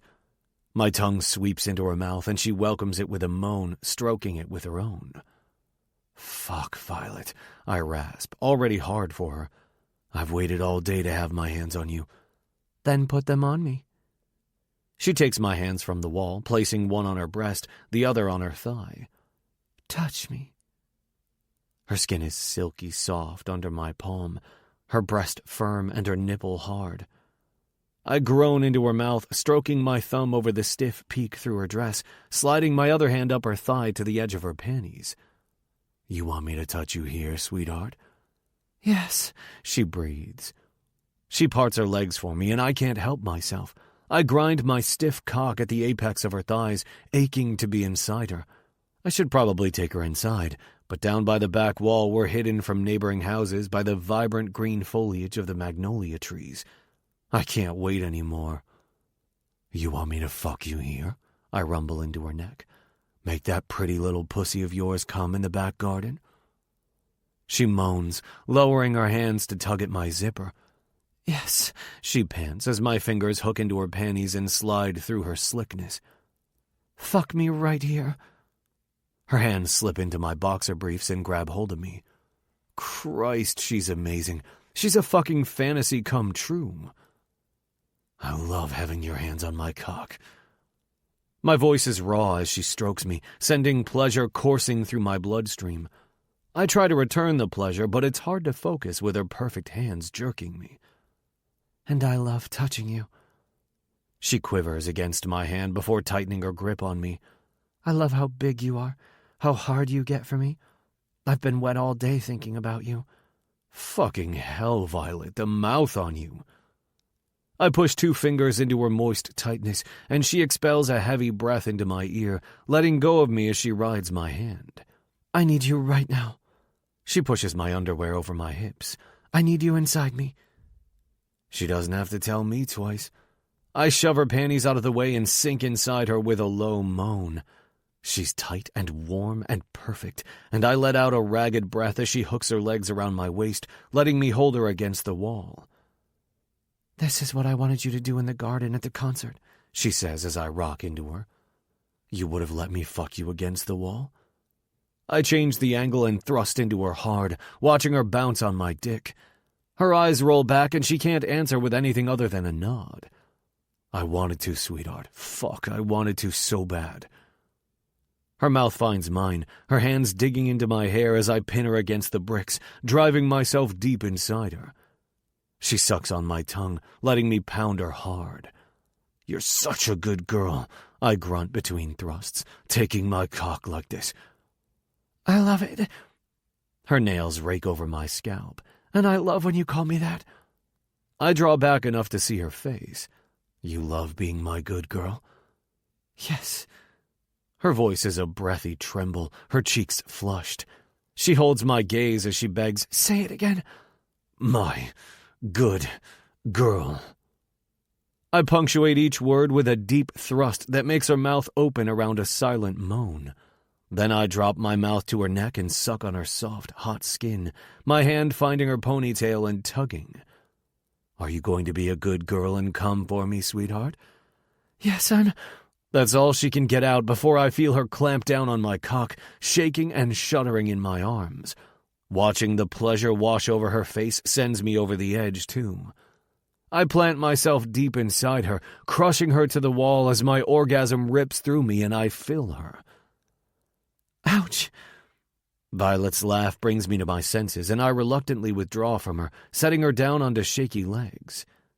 Are you okay? She rubs her shoulder and guilt lashes through me when I see the red mark I left from where I had her pinned against the brick. Shit, look what I did to you. I brush a thumb over the skin, then press my mouth to it in a soft kiss. Fuck, I'm sorry, baby. I don't care. Her eyes are glassy, her mouth curved into a dazed smile. That was... She shakes her head as she gazes up at me. I've never had sex like that. I chuckle as I stroke a hand across her flushed cheek. I swear I didn't come out here to do that. I'm not complaining. We should end every workday this way.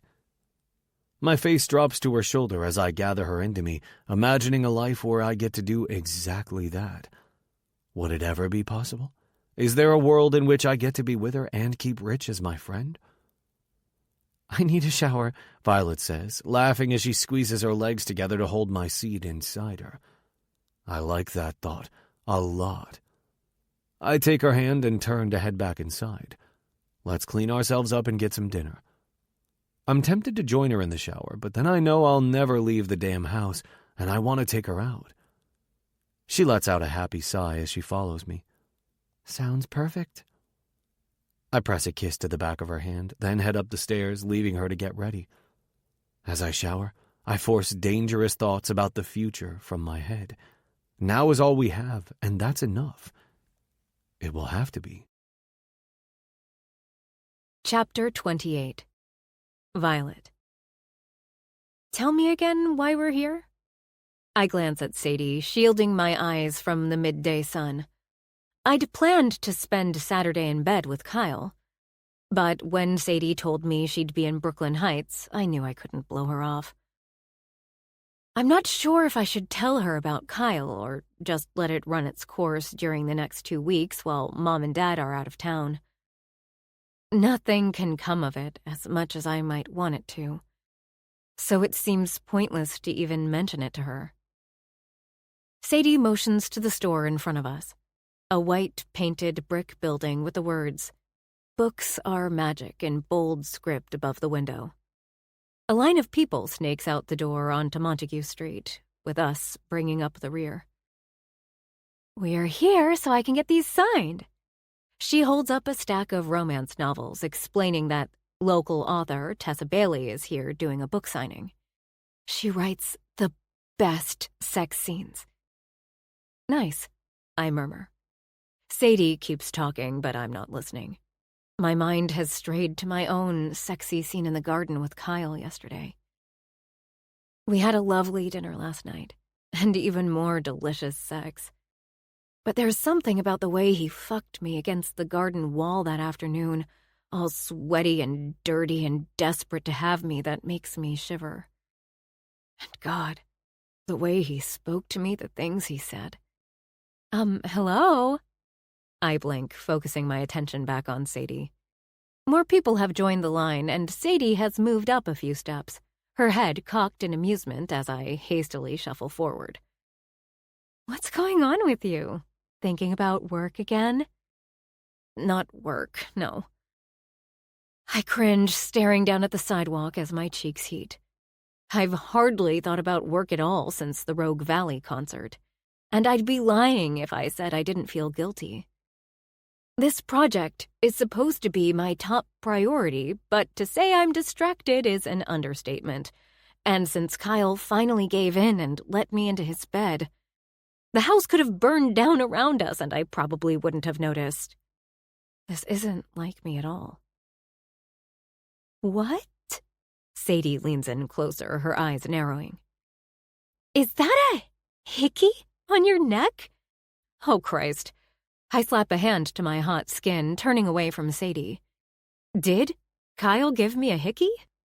I didn't notice, but I do remember his mouth all over me last night. I stifle a giggle at how we've been acting like high schoolers since the crew left yesterday, unable to keep our hands off each other. Sadie's wild red curls bounce as she laughs, attempting to get another look at my neck. "It is! Oh my God, Vi, what the hell?" It's, she's not fooled for a second. "Okay, yes," I say, lowering my voice and glancing at the line of people around us. "It might be a hickey." Sadie's grin is as wide as her eyes. "Please tell me your dad's hot friend gave that to you." "Shh," I smack her on the arm. "Don't call him that. His name is Kyle." "But it was him?" "It might have been." I'm trying for nonchalance, but my mouth betrays me by hooking into a giddy grin. She lets out a little squeal of delight. "I can't believe this! Oh my God, tell me everything!" I give her a shortened version of what happened in the garden at the concert, the date with Owen, and everything that followed after that. Sadie is positively vibrating with excitement as we follow the line into the bookstore, a long space lined with bookshelves under a ceiling of solid oak beams. "Wow, that is so hot!" Sadie shakes her head in disbelief. "What about your dad?" "My folks are out of town for a couple weeks. The plan is to just, be together for that time and then..." I trail off, gnawing on my lip as I contemplate what will happen 2 weeks from now. Will we go back to working as we were before? I think of Kyle's words from yesterday. I don't want to go back. I don't think I could. And wonder what his plan is for when my parents return to the city. And we're both going back to our real lives in a month or so anyway, and I shake the thought from my head. I'm getting way too ahead of myself here. And, more importantly, I've taken my eye off the goal, doing an awesome job with this project, so I can secure a proper project management job afterward and prove to my dad that his belief in me all these years hasn't been for nothing. Unease billows through me as I consider how distracted I've been. "And then?" Sadie prompts. But we're at the front of the line now, and she's distracted by handing her books over to be signed and gushing all over the author. I step back with a smile, watching my friend chat with Tessa as she signs Sadie's books. Sadie is one of those people who's always upbeat, always sunny and positive. She knows who she is and what she loves and never feels guilty for having fun. Sometimes I wish I was more like her. I wander through the bookstore, perusing the tables laid out along the center. A small book about Brooklyn Heights catches my eye. It's full of beautiful pictures of the neighborhood, with quotes from well-known writers who lived there, like Walt Whitman, Truman Capote, and Henry Miller. I flip to the inside cover, surprised to find it signed by the author, who is also local, and know instantly I have to get it for Kyle. A smile plays on my lips as I glance up to find Sadie turning away from Tessa. She's glowing as she weaves her way across the store, arms laden with even more books. "That was so cool," she says when she reaches my side. "She was just as nice as I thought she'd be." I'm glad. There's nothing worse than meeting your hero and finding out they're an asshole. Sadie gives a solemn nod. "Exactly. But she was awesome. They call her the Queen of Dirty Talk." Dirty Talk. You're such a good girl taking my cock like this. You want me to fuck you here? Make that pretty little pussy of yours come in the back garden. Kyle's dirty words from yesterday flash through my head and I huff out a breath, feeling heat curl through me at the memory. No man has ever talked so filthy to me, and it's the hottest fucking thing. Everything about him is hot.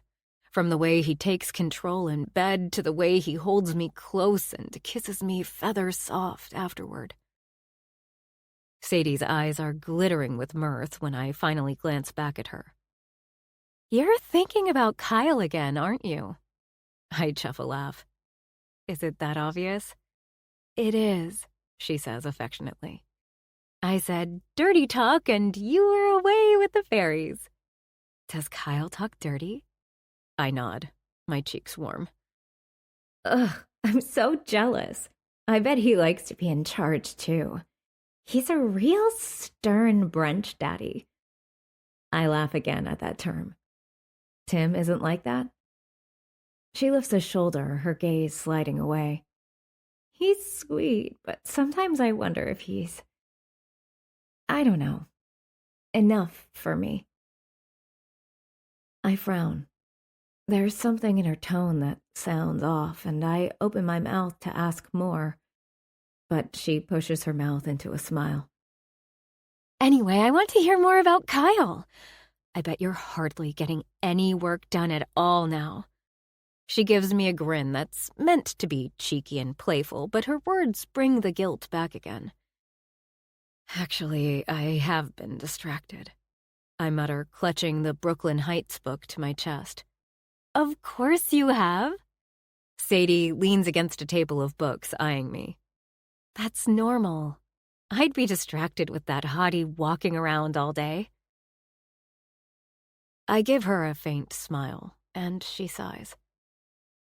"Vi, you know you have issues with work, right?" "Issues?" "Yeah, you always have. It's why we didn't really keep in touch when you moved away, and why I'm always on you to take a break. You let your career rule your life, and that's admirable. But it comes at a cost." Huh. Kyle said basically the same thing to me that first night we went to dinner. "I think it's great you're having a little fun with Kyle. Why not?" I twist my lips to one side. "Because we have a job to do." "Sure, that will get done. I know you won't let everything fall apart. That's not who you are. You need to trust yourself a little more. Trust that you can do a good job on the project while also having a life outside of work. Work-life balance and all that. You deserve a life outside of work, too. Who are you when you're not working? I think of Kyle's words at dinner and realize Sadie is right. I've done nothing but work for years to the exclusion of everything else in my life. I'm allowed to have fun, and it doesn't have to mean everything at work falls apart. I can do both. Sadie's gaze drops to the book in my hands. What's that? Oh, I glanced down. Just something I thought Kyle would like. Her mouth tugs into a knowing smile. There's no way you're only in this for 2 weeks, babe. Chapter 29. Kyle. I like this orange color, Dale says as he passes Violet in the basement. I wasn't sure about it at first, but it's growing on me. Thanks, Dale. It's called Autumn Apricot. Violet grins, brush in hand.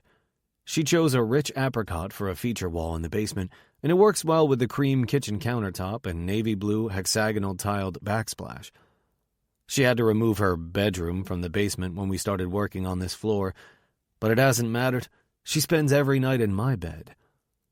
Violet glances at me over her shoulder as Dale leaves the room. Admittedly, I wasn't sold on the color choice at first either, thinking it might be too much, but I'm glad she chose something bold. It works. I told her she didn't have to paint it herself, but she's been very firm on using her work time proactively and being involved in a hands-on way. Even though we've never taken time out of the workday to spend together, I know she feels guilty about spending her evenings with me instead of working. It's like she's trying to cram twice as much work into her days to make up for it. I told you the apricot would work, she says with a satisfied smile. I chuckle, wandering closer to the stepladder she's standing on. She's wearing her denim miniskirt and a black tank top, and with no one around, I'm tempted to drag my lips over the exposed skin of her shoulder, to shove her skirt up and bury myself inside her. It works, I murmur, watching her paint. She's very careful, paying attention to every stroke of the brush, wanting it to be perfect. That's Violet. I press my face to her shoulder, inhaling the sweet vanilla scent of her skin before pulling myself away and upstairs, where I won't get myself into trouble. The past 2 weeks have gone way too quickly. It's like I blinked and they were over. 1 minute I'm kissing Violet in the backyard, telling her we have 2 whole guilt-free weeks together. The next, Rich is texting me to say he's looking forward to getting back to the city and checking in on the progress at the house. I want to wind the clock back and start over. I sigh as I head upstairs to find the guys taking their afternoon coffee break in the parlor. We've had the specialist come in to redo the plaster in here, and soon this area will be painted too. I stand in the doorway, proud of how far we've come. Looking good, huh, boss? Phil grins from where he's lounging in a folding chair. I nod. Yeah, I'm really happy with the way we've struck a balance between the historical and the modern. You ever think about doing this full-time? Bob asks. He holds out the box of leftover donuts from this morning, and I take the last cruller. I do this full-time. Not in the city, Ryan points out. This must be quite different from what you do back home. Back home?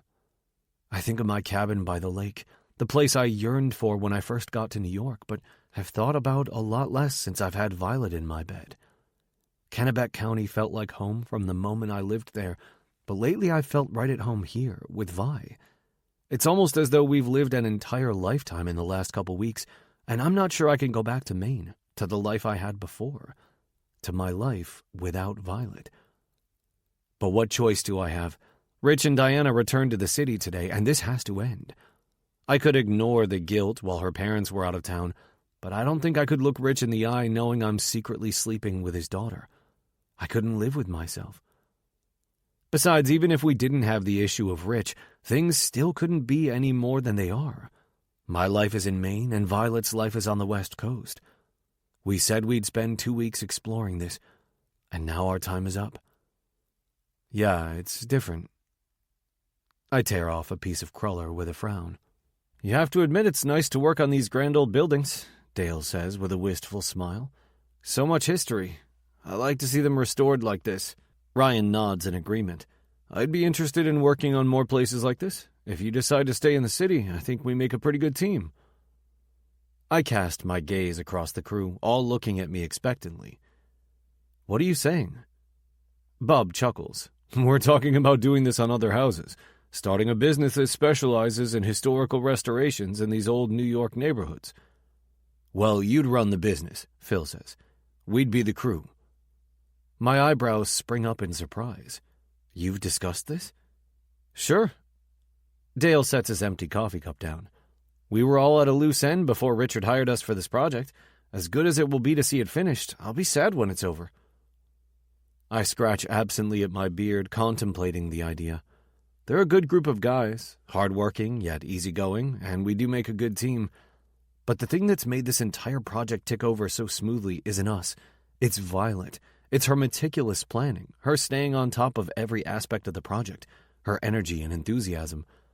As much as I love these historical buildings, as much as I've enjoyed this project, I don't think it would be the same without her. I finish my cruller, saying nothing. The guys disperse to continue working for the afternoon, and I trudge upstairs to sand the floorboards. Most of the work is done up here, so we're moving on to finishing the floors. I spend almost 2 hours sanding, lost in thought, before heading into the bathroom to wash the dust from my hands. I stare at my reflection in the mirror above the sink, thinking about Violet. I've felt like a different man these past 2 weeks. There's a light in my eyes I haven't seen in a very long time, a smile that won't leave my mouth. Only now it's fading, knowing what's coming. There you are. Violet appears in the mirror behind me, smiling. I've finished the last coat on the basement wall. It's going to look good. I exhale, turning to lean back against the sink and study her. She looks different lately, too. Her skin is a darker shade of olive from working in the garden, her complexion pinker and healthier thanks to less time in front of her laptop, her eyes bright. All the sex is probably helping, but it's more than just that. She's happy in a way she wasn't when she arrived here, and so am I. If only we could freeze time and live inside the past 2 weeks forever. She glances over her shoulder to check we're alone, then steps closer, between my outstretched legs, sliding her arms around my waist. Her face tilts up to mine, and I brush my lips over hers with a deep sigh, my heart aching in a way I'm not used to, a way I'll never get used to.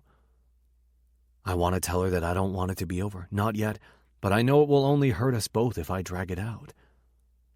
A buzz in my pocket jolts me from my thoughts, and Violet steps back, pulling her own phone out. We stare down at our screens in tandem. Rich, we're coming out to the Heights this evening. Let's meet for dinner, the 4 of us, so you can update us on the house.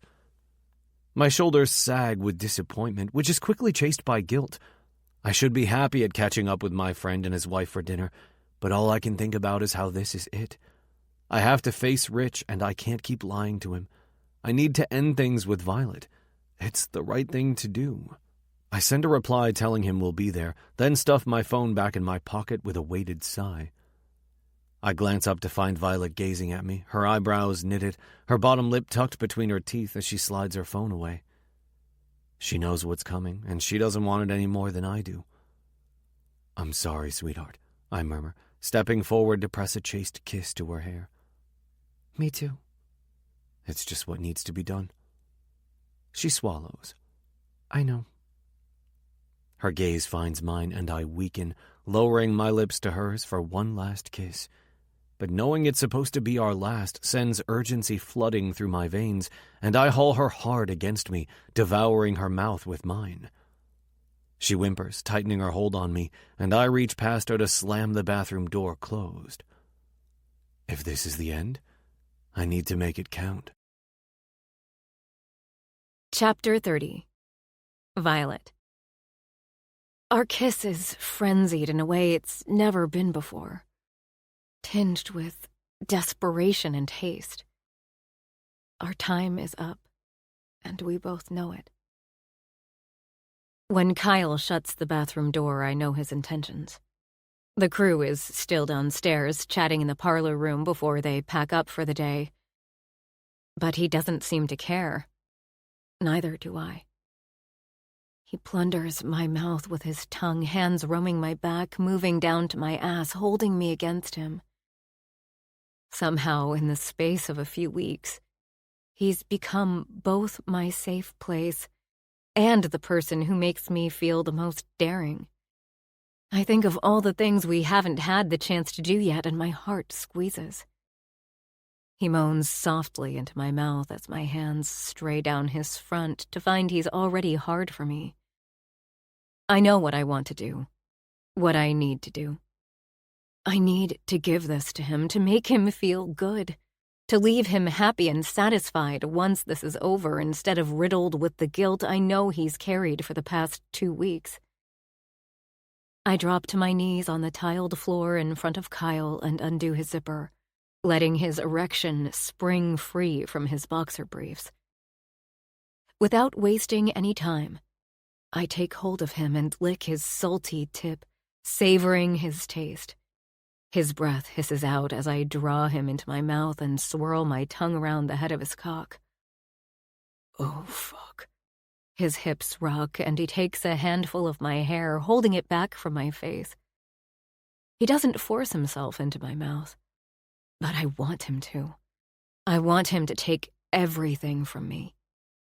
I hold the base of him, taking as much of his length as I can to the back of my throat, gagging on his size. I know it's twisted, but I want to suffer for him, want this to hurt, to know I've given him my all. Jesus. He gives a low growl as his cock hits the back of my mouth, and I gag again. His hips thrust a little harder, driving him down my throat, and I moan, my eyes watering as he grips my hair tighter. Good. I want him to use me. I want him to feel as good as he's made me feel these past 2 weeks. His other hand comes to tenderly stroke my cheek as he thrusts into my mouth. You are such a good girl, he rasps. Heat rushes to my center, and I press my legs together, squirming with need at his words. Nothing will ever match the feeling I get from Kyle calling me his good girl. Is that fucked up? Probably. But I'll replay those words in my head every time I come for the rest of my life. I look up at him, meeting his gaze as he fucks my mouth. His eyes are dark and wild, the rhythm of his hips becoming more frantic, and I expect he's going to come at any moment. But he pulls himself away. Holy shit, that was incredible. Almost made me come in that sweet little mouth, but that's not what I need right now. His hands cradle my face to tug me to my feet, and he takes my mouth in a bruising kiss. As his tongue scours mine, he yanks my panties down my legs with rough hands, tossing them behind him. Then he spins me around until my hands grip the sink facing the mirror. He pushes my skirt up over my hips, his eyes finding mine in the reflection. Without a single word, he thrusts hard inside me, and ecstasy rockets through my body from head to toe. We stare at each other in the mirror, our faces slack with pleasure as he grips my hips and pumps into me. Fuck, Violet. Kyle's voice is a rough, breathless scrape in my ear. You feel like heaven, like you were made for me. I think I was. The words tumble from my mouth without a thought. But I realize, once I've said them, that's how it feels. Like I was made for him. Like he was made for me.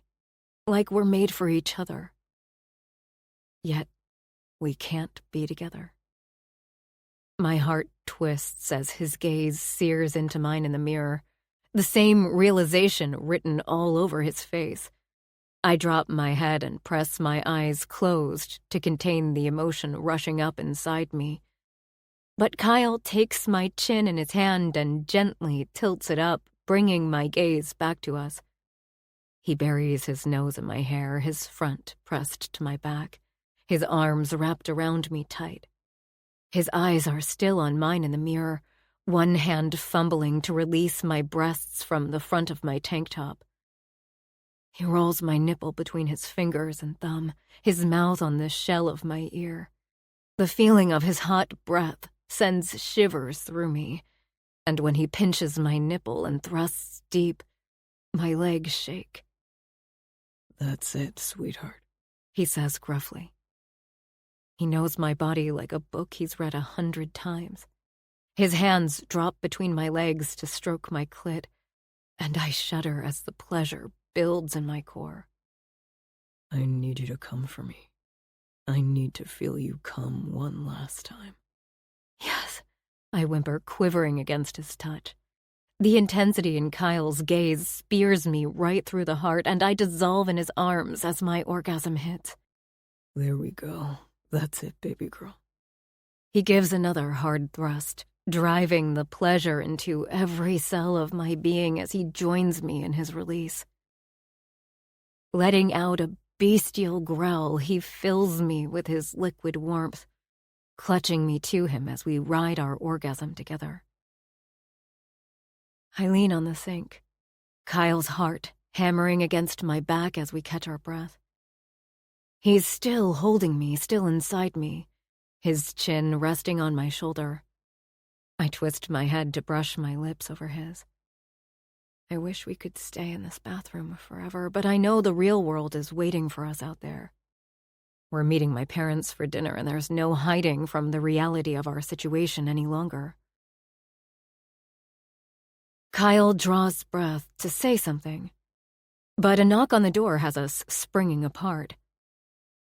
We glance at each other, eyes wide with alarm as we silently fumble to straighten our clothes. Be right out, Kyle calls, his voice shaky. I have no idea who's out there or why they've come all the way to the top floor to bang on the bathroom door, but this is not good. I glance frantically around the room, but my panties are nowhere to be found. Where the hell did Kyle put them? I have no choice but to pull my skirt lower and squeeze my legs together awkwardly to contain the sticky mess, wishing I had time to clean myself up. Kyle takes a deep breath, then cracks the door open. After a quick peek outside, he pulls it fully open, and we both take a tentative step out. It appears we're in the clear, until we reach the landing at the top of the stairs, where Ryan is waiting for us with a shit-eating grin. My pulse scrambles at the sight of him. What have you two been up to? I swallow, glancing at Kyle, who wipes a hand across his face with a sigh of weary resignation. Whatever it was, Ryan continues, his expression growing serious. You should probably know that Richard and his wife are downstairs. My heart stops. My parents are here? Ryan nods, eyes swinging between me and Kyle. Fuck, Kyle mutters to himself, the color draining from his face. I gulp in a breath. I should be embarrassed about Ryan catching us, but that's the least of my concerns right now. Do they know? Ryan shakes his head. I told them you were sanding the floors, which is what I thought you were doing, or I wouldn't have come up. Kyle looks at Ryan desperately. Please, promise you won't. I won't mention it, Ryan says dryly, with a wrinkle of his nose that says he'd rather he didn't know himself. It's your business, but you should probably come downstairs. Kyle quickly smooths a hand over his hair and beard, looking at me. His eyes are ringed with worry, his lips pressed into a flat line. So, this is it. This is how it ends. We have sex in the bathroom like the world is ending. And boom! It does. Okay, I know that's dramatic, but that's what it feels like. For the first time in my life, I have something outside of my job that excites me, that makes me feel alive, and I don't even get to keep it. I don't get to keep him.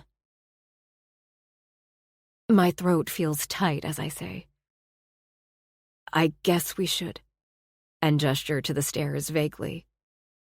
Kyle gives a grim nod, and I woodenly follow him and Ryan down the stairs, trying to ignore the way my heart cries out in protest. Chapter 31. Kyle. My stomach is in knots as I descend the stairs, knowing Rich and Diana are down there. Thank God it was only Ryan who found us, but even that's bad enough. I can't believe I was stupid enough to have sex with Violet upstairs while the crew was still here. And yet, I wouldn't change a thing. I can still feel her in my arms, still see her face in the mirror when she said she was made for me. Because she was made for me, I'm sure of it. She challenges me in a way that no woman ever has. She cares about the things I care about. And God, the way her body fits with mine. Yeah, she was made for me, all right. I just don't know how I can make it a reality with Rich. We arrive in the entry hall just as Bob and Dale are leaving. I wave them off, noting Phil is already gone. Ryan mouths good luck as he grabs his bag and ducks out the front door. Kyle! Rich appears in the entry hall, beaming. There you are. Sorry, we were finishing the sanding upstairs. I'm disgusted by how easily the lie rolls off my tongue, then equal parts relieved and guilty that Rich accepts this without a second thought, because he trusts me unequivocally. Di and I were just having a look around, he says as Diana joins us in the hall. She pulls me in for a hug, then smiles as Violet descends the stairs behind me. Hi, honey. Hey, guys. Violet's cheeks are flushed a deep pink, and she clears her throat, stuffing her hands into the pockets of her skirt as she comes to stand beside me. How was the trip? Wonderful. Diana clasps Rich's hand. We had the best time. I'll have to share the photos with you. Sounds good? Violet smiles in a way that doesn't touch her eyes, her gaze downcast. What are you doing here? I ask, trying to be casual. It's my fault, Diana laughs. I couldn't resist popping in before dinner to sneak a peek at the place. It's looking fantastic, Rich chimes in. You should both be so proud. Violet's gaze clashes with mine, then slides away. We are, she mumbles. Rich smiles at us. You two make a good team. We're lucky to have you. I pull my lips into some semblance of a smile for my friend. My stomach is a tornado of guilt and shame as I think about the fact that we were just upstairs having sex. My seed is probably still inside her at this very moment. I sneak a glance at Violet. She shifts her weight, clamping her thighs awkwardly as we stand in the foyer. Oh my God, I'm right. I should feel even worse about this, but some sort of primal, animal part of me loves knowing my seed is running down the inside of her thigh. It's as if I've claimed her, made her mine like I so desperately want to do. Fuck.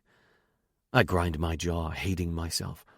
How can I want her this much and still be Rich's friend? He's like a brother to me, and I can't imagine my life without him. Only now I can't imagine my life without Violet, and that makes everything 1,000 times more complicated. I set my beer down with a sigh. Rich chose a Mexican restaurant on Montague Street, and even though the food is amazing, I can't appreciate it. Violet is quiet beside me, barely touching her food or meeting my gaze. Meanwhile, I'm struggling to keep my eyes and hands off her. We showered and changed before heading out, and she's wearing the same white off-the-shoulder top she wore to the Rogue Valley concert, her blonde hair falling in gentle waves onto her shoulders. Even with her somber mood, she looks radiant and beautiful, and all I want is to pull her close. What do you have planned for the long weekend? Diana asks me as she swipes a tortilla chip through the guac. I sip my beer, trying to get my thoughts in a row. The what? It's 4th of July weekend in 3 days, Rich reminds me. We were going to invite you both over for dinner on our terrace. Oh, right. I forgot it was nearly the holiday weekend. I glance at Violet, trying to appear as if I couldn't care less what she's doing. Will you go? She lifts a shoulder, twirling her margarita glass. I don't have anything else planned. I should be glad that she'll at least be there, but being around her and not being able to touch her, to kiss her, is torture. Everything is torture now. Violet excuses herself for the restroom, and I watch her go, wishing I could follow her to steal a moment alone. But what's the point?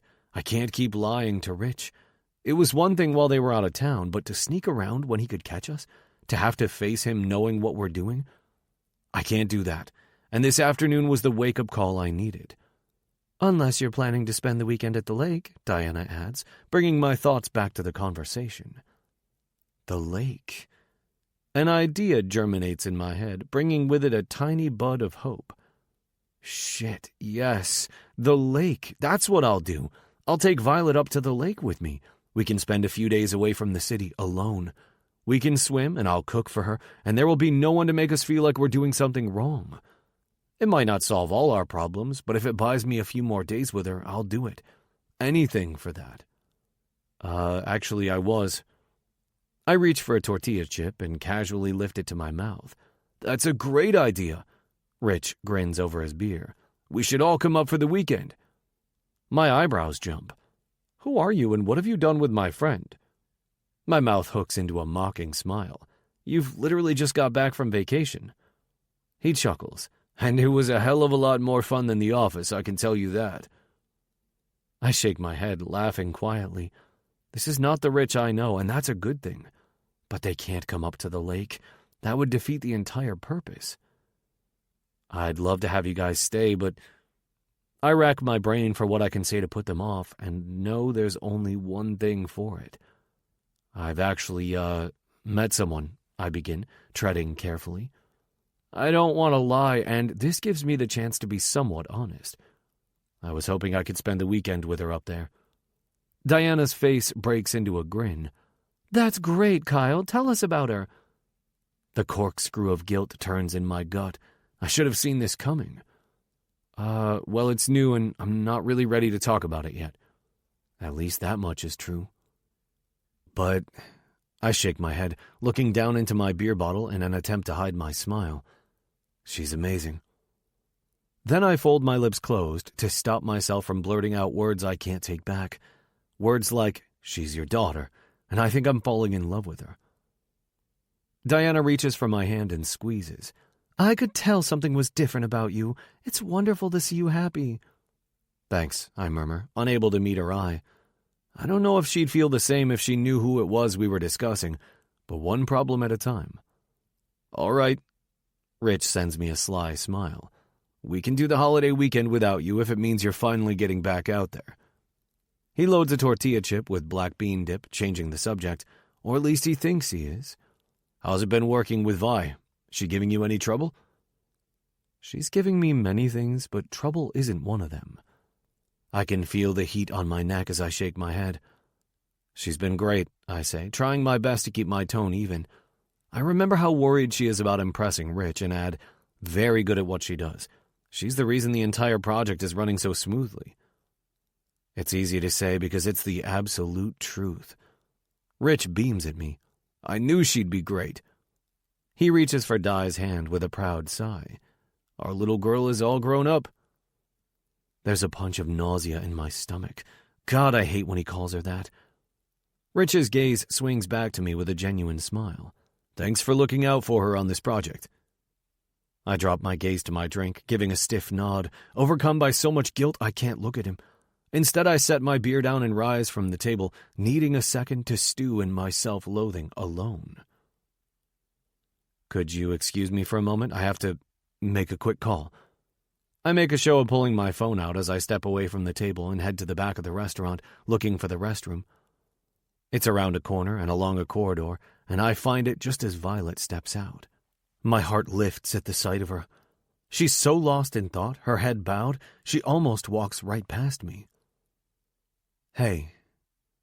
I put a hand out to softly touch her arm, and she stops, looking up at me with sad eyes that make my chest tight, that make any guilt I'm feeling evaporate. What matters is her. Us. She attempts a faint smile in response, then looks past me as if to keep walking. I grab her hand and tug her back into the restroom, locking the door behind us. What are you doing? Come up to Maine with me for the long weekend, I say in a rush. She blinks. What? I take her hands in mine. I want you to spend the holiday weekend at my cabin with me. Her eyes widen in surprise, a hint of a smile touching her lips. Are you serious? I'm so fucking serious. I know we said 2 weeks, but... I shake my head. I am not ready for this to be over, Vi. She stares at me for a long moment, and I wonder if she's having second thoughts of her own, but then she pushes up onto her toes to kiss me. I wrap her in my arms and hold her close, relief making my heart beat hard in my chest. It's not over yet. It doesn't have to end yet. That sounds amazing, she whispers, burying her face in my neck. She draws away with a huge grin. I can't wait to see your cabin, but... Her grin wobbles. What will we tell Mom and Dad? I swallow. I told them I met someone and will be spending the weekend with her in Maine. Violet's mouth pops open in surprise. I was very vague, I add quickly. Said it was new and I didn't want to talk about it. She nods, running her gaze across my face for a beat. Are you sure? Look, I know this is a big deal, but are you sure we couldn't just tell them the truth? It might be awkward at first, but... I think of Richard calling Violet his little girl, of the way he thanked me for looking out for her, how much he trusts me. I can't... The words lodge in my throat. Your dad would kill me. I sigh as I stroke her hair. You're not the only one who's worried about letting him down, sweetheart. Her face falls, and she nods. Yeah, I get it. I take a deep breath. If that means you don't want to come to Maine, I understand. I do want to, she assures me, taking my hand. I really do. I exhale slowly, lifting her hand to press a kiss to the back of it. Thank God. But what will I tell them? I already said I don't have plans. She gnaws on her bottom lip in that sweet way of hers, and I tug it free with my thumb. Tell them Sadie invited you away for the weekend. She'll cover for you, won't she? Yeah. Okay. She nods, a wide smile spreading across her face. I dip my head to capture it with my mouth, loving the way she melts against me with a happy sigh. Then I force myself away from her before I lose all control and fuck her in a bathroom for the second time today. Chapter 32. Violet. I turn Kyle's pickup truck onto the gravel driveway, an excited smile twitching on my lips as I pull up in front of a stunning lakeside cabin. Apart from a quick stop for groceries, we've been on the road for 6 straight hours, but I don't mind. If there's one thing I've missed since being back in the city, it's driving. And Kyle was all too happy to sit back and relax for the drive. Well, he didn't relax so much as slide his hand up my thigh while kissing my neck and telling me how sexy I looked driving his truck, until I told him to stop so we could arrive in one piece. After that, we put Rogue Valley on and enjoyed the drive, chatting about music and working and Maine. Now we're here, and I'm glad. We've spent the past 2.5 days since dinner working hard on the house, mainly to assuage my guilt about leaving town for a few days and lying to my parents. And while part of me still feels bad, another part of me is giddy at the thought of 3 whole days alone with Kyle in this beautiful setting. I'm doing my best to let that part of me win. Home sweet home, Kyle says as I shut off the engine. We step from the truck, stretching after the long drive. The evening air a warm embrace after the cool air conditioning of the pickup. We left work in the early afternoon to get a head start on any weekend traffic, arriving in time to catch the last rays of sun as it inches toward the horizon, casting a golden trail across the lake and bathing the cabin in a warm glow.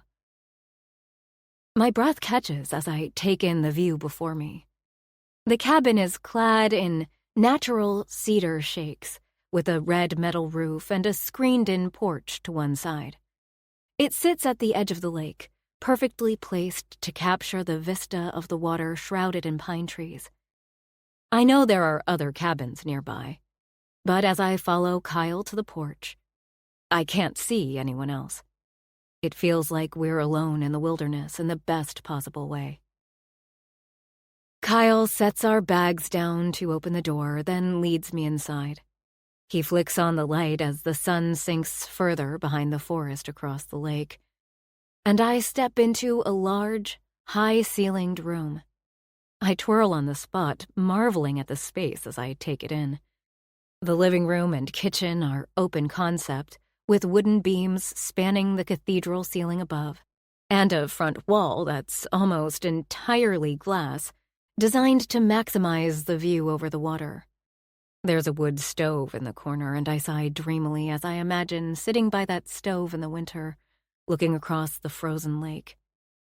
Behind the kitchen is a hallway, and off to one side is a set of stairs leading to a lofted bedroom overlooking the space below. Wow, I breathe, running a hand across the whitewashed pine walls. This place is beautiful. The whole cabin feels cozy and welcoming, and this is only emphasized by the craftsmanship of the place.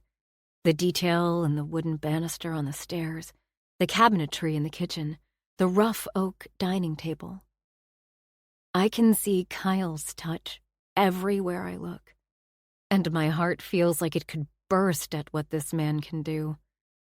With blinding clarity, I understand why keeping the historical details in the house at Fruit Street matters so much to him. It's the history, yes, but it's more than that. It's staying true to the building as it should be. It's respecting the soul of the house. I can feel that in this cabin in a way I never have, and it makes me glad I got to work with him on the house in Brooklyn. Kyle steps behind me, sliding his arms around my waist and nuzzling his face into my hair. I'm so glad you're here, sweetheart. I sigh, sinking back against his solid warmth. Honestly, I can't imagine being anywhere else in the world at this moment. I can't explain it. But I feel like, I don't know, like I'm finally home. Me too, I whisper, turning in his arms to press my mouth to his. He returns the kiss, then draws away from me with a chuckle. If I start kissing you, I won't stop. He tucks my hair behind my ear, smiling down at me tenderly. Why don't you settle in while I cook us dinner? I lift my brows. You're going to cook? Why do you think I stopped at the market? I laugh. Fair point. Okay, well, I could help. I'm not great in the kitchen, given almost everything I eat comes out of a packet, but thankfully, Kyle doesn't put this to the test. No. He drops a kiss on my forehead. You've been driving for hours. Go relax. I want to cook for you. He grabs the grocery bags and saunters into the kitchen. I bought some fresh fish. But if you're not into that, I could make... I love fish, I say, and he grins. I watch him unload the groceries and pull out pots and bowls, setting out ingredients. He grabs a large knife and begins dicing red onion with the confidence of a man who's done this hundreds of times before. Oh, God. If he's a good cook, too, I'm in huge trouble. I tear my gaze away and grab our bags, heading toward the stairs. The banister is smooth under my palm as I climb into the loft, inhaling the faint smell of pine. The loft is a mezzanine floor under sloping rafters, with a front railing open to the main living space below. A queen-sized bed sits on a large rug under a window, beside a nightstand with a small lamp and a stack of books. I set my bag down and lower myself onto the bed, lying back to stare up at the ceiling. This is where Kyle sleeps, I think, rolling over to smell his pillow and examine the books on the nightstand. There's one I recognize, a paperback called Old Brooklyn Heights, which contains a very detailed history of the houses in the neighborhood. It's the same book I purchased from Barnes & Noble on my trip with Sadie. There's also a book about the philosophy of Stoicism, some kind of historical novel, and a book about anxiety, which surprises me. I pick that one up and flick through it, noticing several dog-eared pages with highlighting and notes inside. I think about how Kyle knew I'd had a panic attack, and feel a pinch in my heart. It seems there's more to him than he's let on, and I want to know it all. I want to know him. I hold the book to my chest, looking around the bedroom, listening to Kyle humming to himself as he works away in the kitchen. Just being here, Getting a glimpse into his world fills me with warmth from head to toe.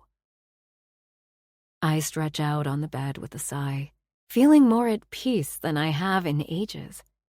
I'm not thinking about work, about Dad, about anything other than the man who brought me here. The man who brought me home.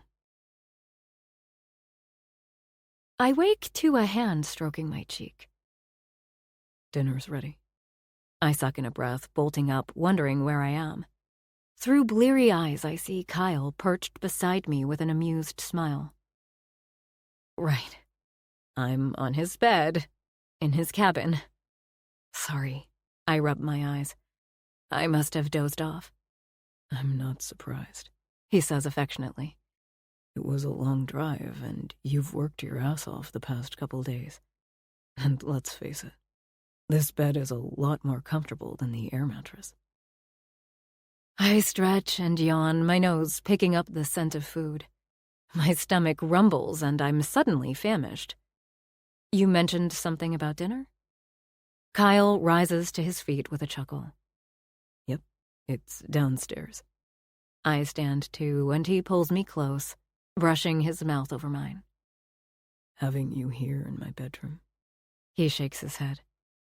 It feels too good to be true. I grin, leaning into him.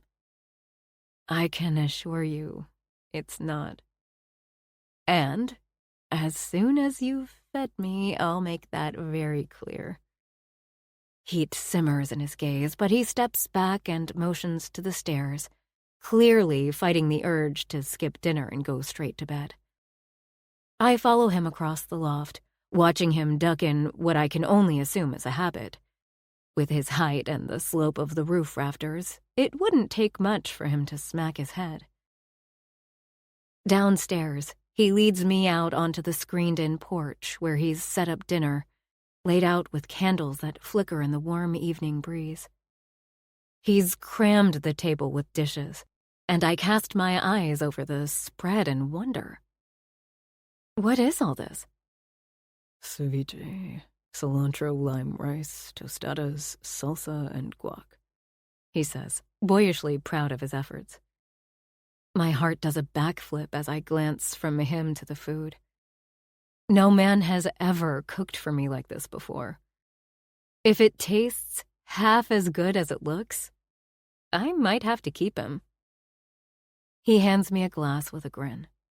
And a mojito, he adds, clinking his glass against mine. I take a sip, the minty lime flavor waking my taste buds.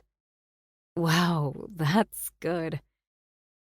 I take another long pull, and Kyle's grin tugs wider. Thanks. I have mint growing here, so I like to use it. He can build houses, cook, and use fresh, homegrown produce to create mouth-watering cocktails. And that's before we even get to the part about him being a stern brunch daddy. Thanks, Sadie.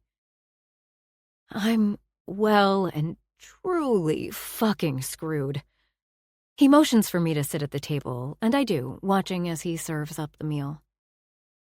Ideally, the ceviche would be made with fish I'd caught myself, Kyle says, setting a plate in front of me.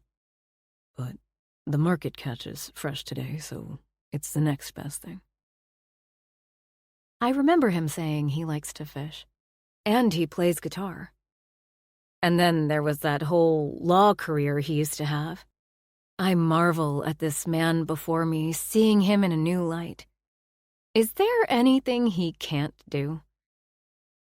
We tuck into our meal, and I groan my appreciation as the fresh, zesty flavors explode on my tongue. The food is so good that I can't even pause to tell him. I just shovel it into my mouth before reaching for seconds. He watches me devour his efforts with a satisfied smile, his eyes sparking as he sips his mojito. Once I'm full, I push my plate away with a contented sigh. Oh my God, that was so good. I'm glad you liked it. He shakes his head, his mouth curved in amusement. I've never seen you eat like that. An embarrassed laugh slips from me as I wipe my mouth with my napkin. Maybe I would if you cooked for me every night. I wish I could. The humor fades from his expression, his eyes piercing mine in the flickering light of the candles. My pulse skitters at the suggestion in his words, because how amazing would that be, spending every night with him? The food? Sure. But him? Being with him for real? Could that ever be a reality for us? I swallow, leaning over to kiss his cheek. But a buzz in my pocket stops me short. I don't want anything to interrupt the perfection of this moment, but habit has me pulling my phone out to check anyway. My eyebrows jump when I see who the text is from. Deb. Hey, Vi, hope you're well. Just wanted you to know the letter of recommendation helped a lot. We should hear in the next week or two. I've got a good feeling about this. I slide my phone away with a frown. Instead of the shot of elation I expect to feel, my stomach gives a nervous, uneasy ripple. For the first time, I can honestly say that the thought of going back to my old life doesn't make me excited in the slightest. Sitting out on Kyle's screened-in porch, drinking mojitos and watching the sky fade from a cloud-studded purple canopy to a jet-black abyss shot through with stars, I feel 1,000,000 miles away from that life.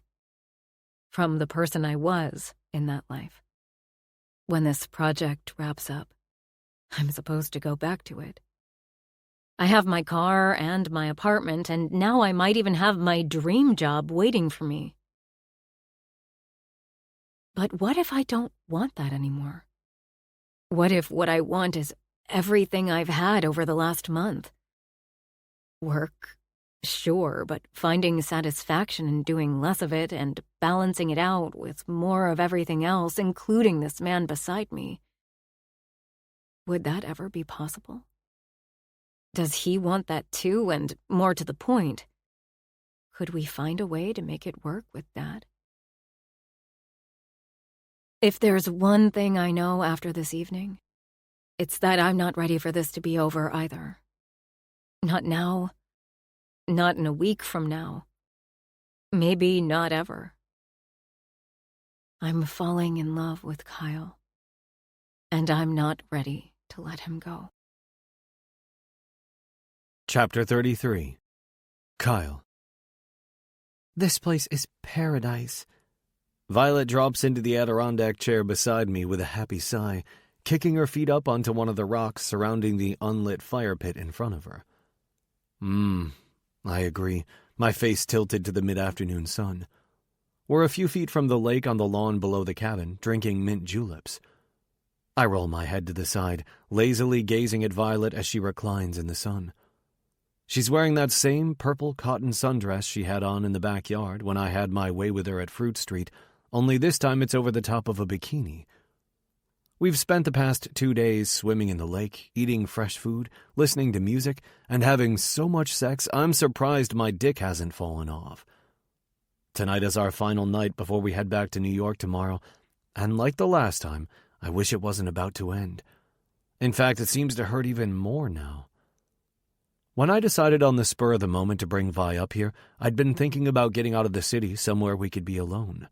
What I hadn't considered was that I wasn't taking her just anywhere. I was bringing her home, into my oasis by the lake, my fortress of solitude. In the 4 years I've lived in this cabin, I've never brought a woman home, and now I know why. I was waiting for the right one. I bet you don't want to return to the city tomorrow, Violet murmurs, sipping her drink. If I lived here, I'd never want to leave.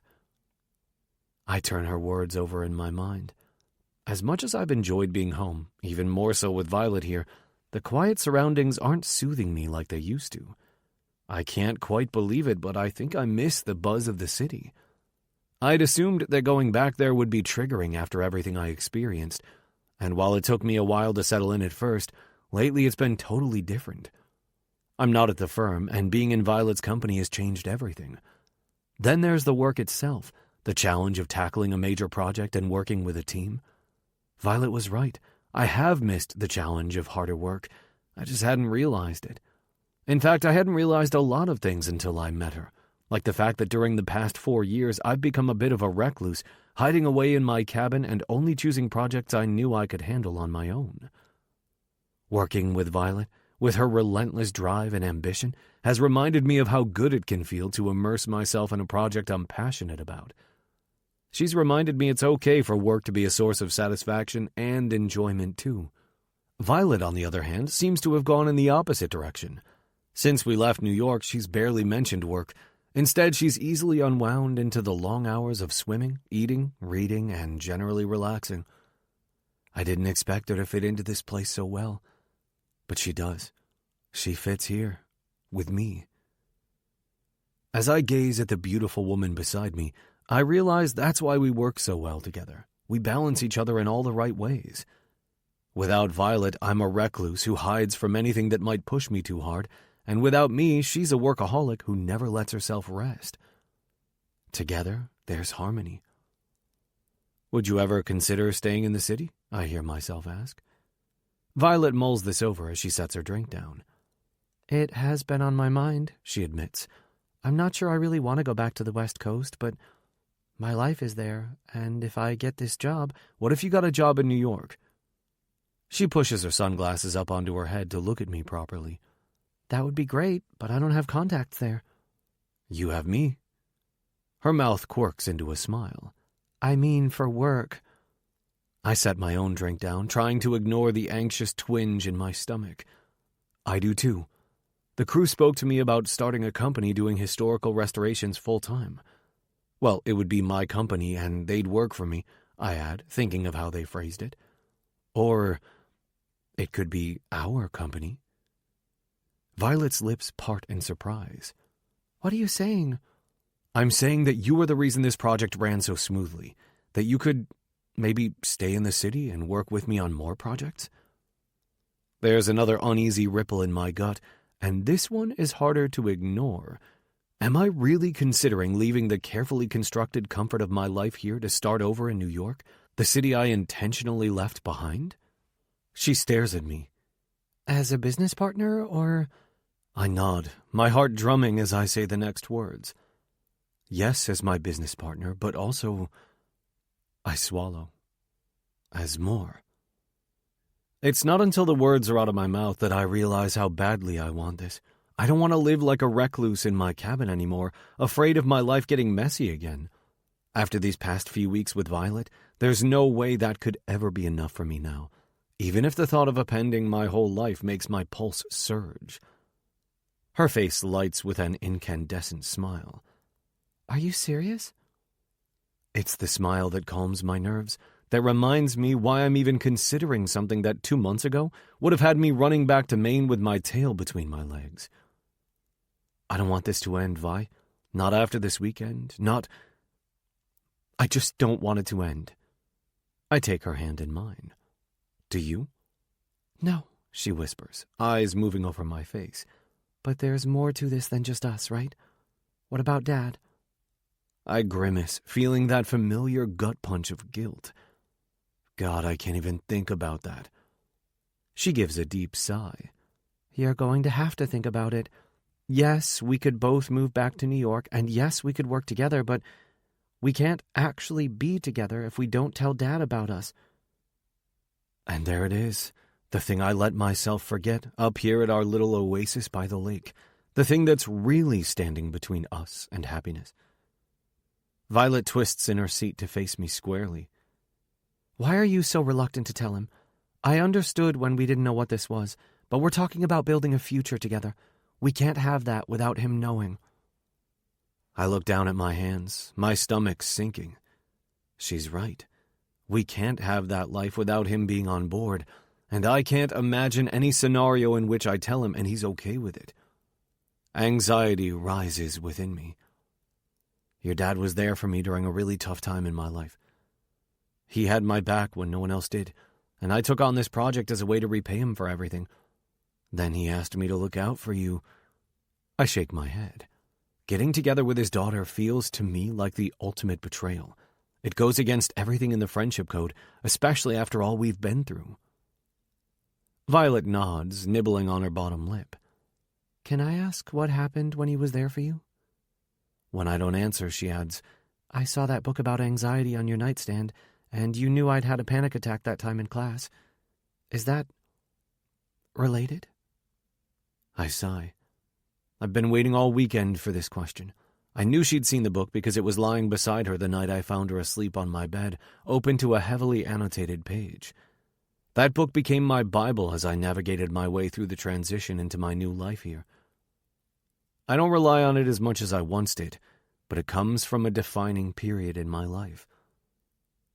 Yes, I say at last, realizing that I actually want to share this with her. I want to tell her about what drove me out of the city, because I want her to know the real me, and because I know she won't judge me for what I've been through. The reason I knew you'd had a panic attack is because I used to have them. I had a lot of them. Oh, Kyle. Her face lines with compassion, and she takes my hand, lifting it to her lips. I only had the one, and it sucked. I can't imagine having more. A grim laugh chuffs out of me. Yes, well, I didn't have much choice. They started at work, mainly because of the stress of the job. I thought it was a heart attack at first, but then I learned the truth. I figured I had a handle on them, using a combination of meds to help, but ultimately, because I never removed the stress, I didn't remove the symptom. And Dad helped with that? He took on some of my cases to help lighten my workload, talked me into going to therapy, and then I take a deep breath. This is the part that makes me look the worst, and I hate it. My girlfriend, Lisa, couldn't deal with it, couldn't deal with me. She ended things and kicked me out of our apartment. Anger ignites in Violet's eyes, and I love her for it. She kicked you out when you were at your lowest point? Yes, but things were on the rocks with us for years. I just didn't want to see it. Or rather, I was too busy and preoccupied to see it. Your mom and dad took me in without a word.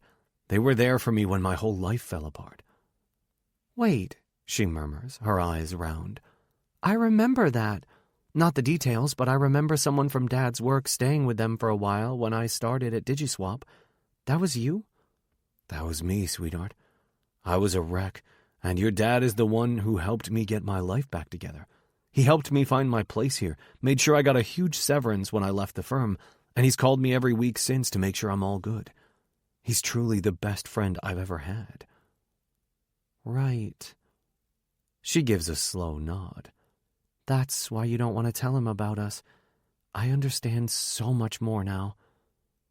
Her breath comes out in a long, slow stream, and she reaches for her drink again. Honestly, I'm not that thrilled about telling him either.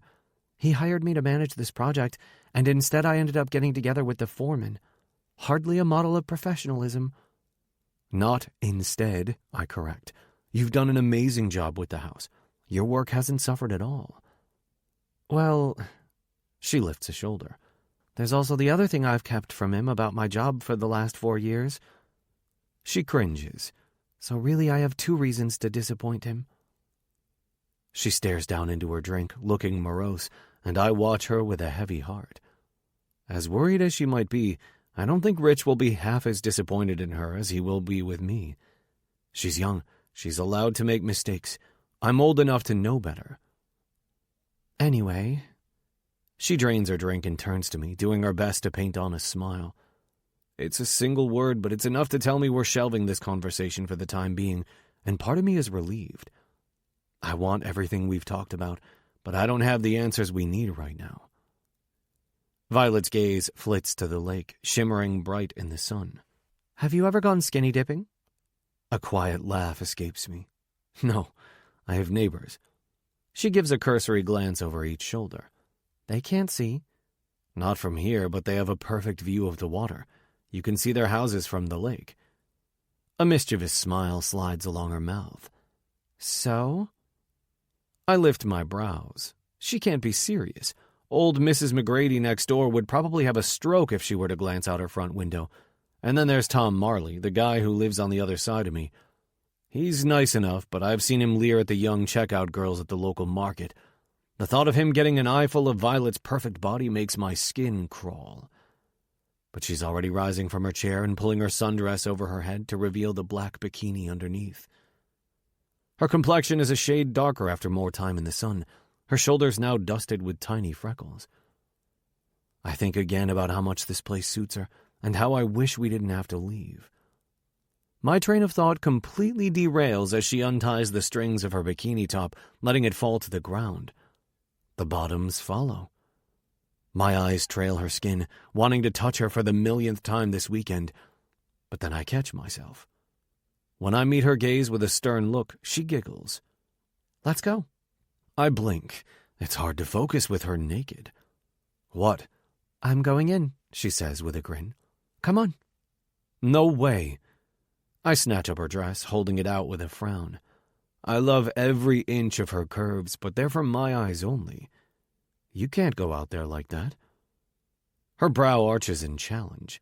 Why not? Violet. Pivoting on her heel, she strides toward the dock. Don't you dare, but she's in the water, laughing her head off before I can finish. Come and get me, she calls, standing in the shallows so the water only reaches her belly button, her beautiful breasts on full display. Jesus. I rise from my seat with a shake of my head. It's hard to be mad at her when she's so damn sexy. Then I picture Tom on his front porch, eyes feasting on her. No fucking way. Get back here, I growl. You're not going to join me? No, and you're getting out, now. She pouts. I'm reminded of the woman I first met, the one who could be so smart-mouthed and bratty, who needed me to teach her a lesson. Maybe it's time I did. Get out right now, Violet, or there will be trouble. Her eyes flash. Why do I get the sense that's exactly what she wanted to hear? She slinks from the water, a naughty smile playing on her mouth. I throw her dress to her, and she pulls it onto her damp skin with fire in her gaze.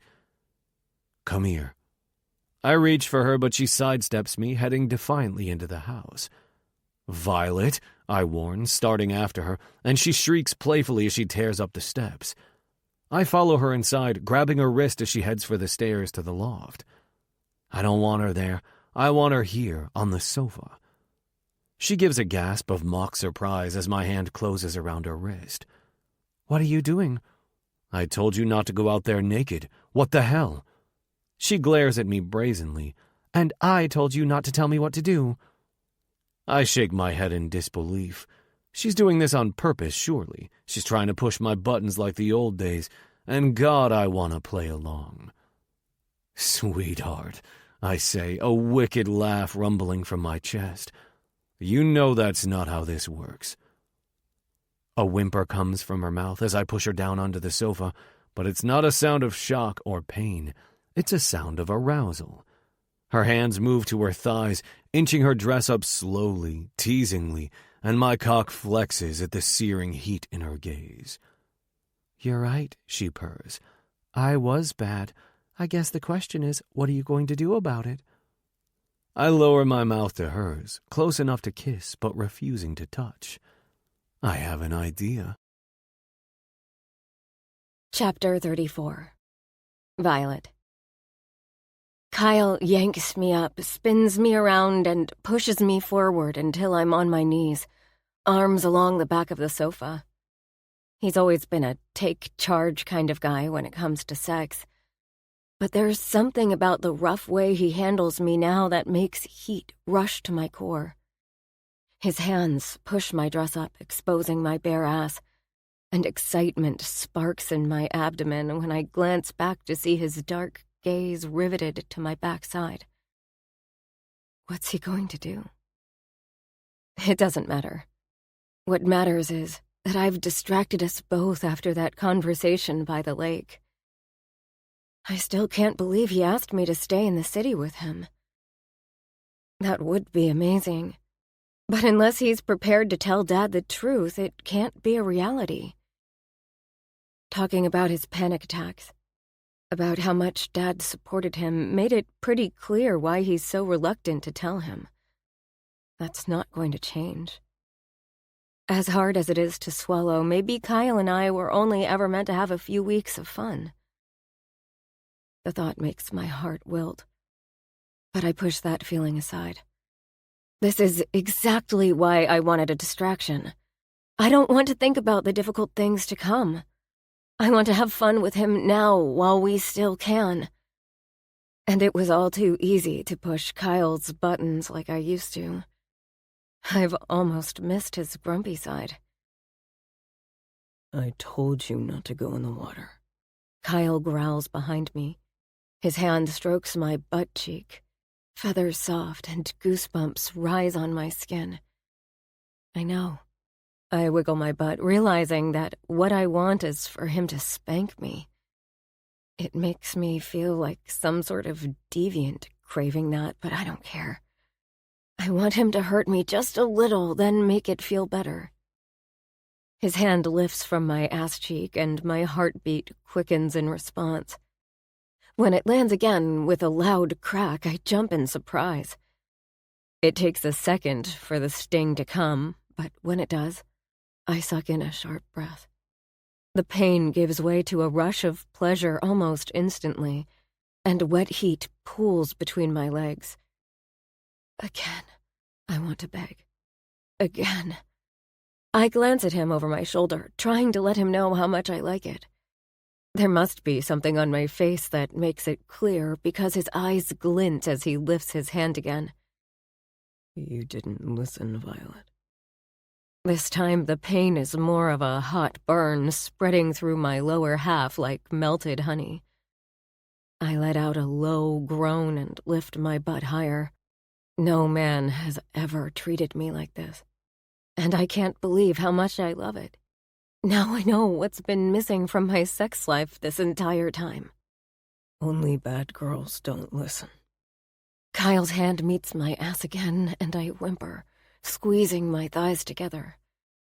I can feel how wet I'm getting, and I need him to touch me there. He notices and forces my legs apart, sliding his hand between them. Fuck, he murmurs to himself. You're soaked. You fucking love this, don't you? He drops to his knees behind me and spreads the back of my thighs, dragging his tongue through my slick folds. This is exactly what you wanted, isn't it?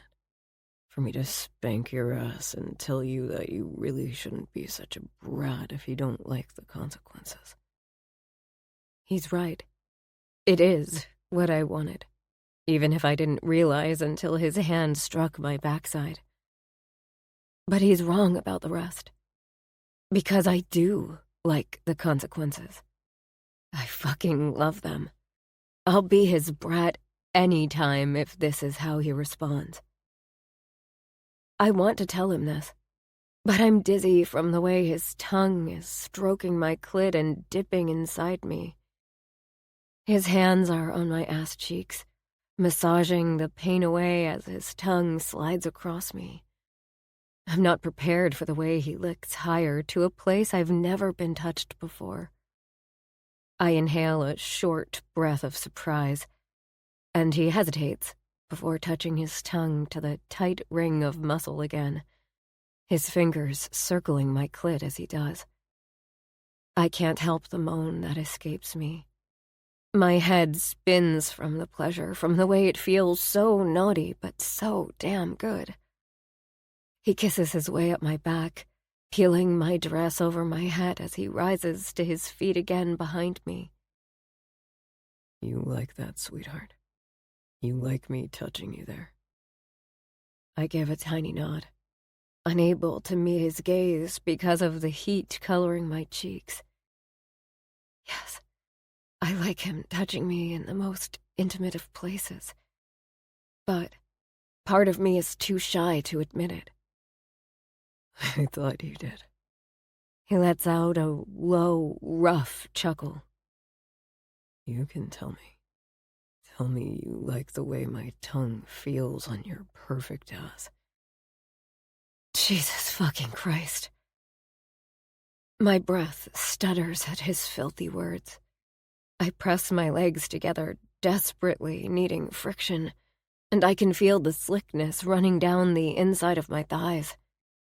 I've never been so turned on in my life. Say it, Violet. I can't, I whisper, my face burning. As much as I love every dirty word from his mouth, I can't seem to make myself repeat them back to him. He tuts behind me, and a second later his hand comes down on my backside again, bringing with it a hot sting of pleasure. The moan I release is embarrassingly loud. Still refusing to do what I tell you. He mutters, his voice laced with disapproval. I know we're only playing, but it tugs at something inside me, and I search his face to make sure he's not serious. The sinful smile hinting at his lips reassures me. I'm sorry. I stick my bottom lip out in a show of exaggerated remorse. How can I make it up to you? I want to be your good girl again. He grunts, letting his eyes fall closed for a moment before they lock on mine. His jaw is hard as he peels his tee over his head and kicks his swimming trunks off, the dangerous gleam in his eye making my heart bounce against my ribs in excitement. You can take my cock. He growls, lining himself up behind me. And you can come for me. He grips my hips and plunges into my wetness without hesitation. And for a few seconds, I see nothing but stars as the pleasure of being filled melts through me. Yes. I rock back against him, already breathless from the feel of him. I need it. The sensations building in my core tell me I'm not far off. And when I feel Kyle's hand slide between my butt cheeks and touch that taboo spot again, my legs shake. He presses gently, sending a new surge of rapture through me as he enters a place I never knew I wanted him. No. Need him.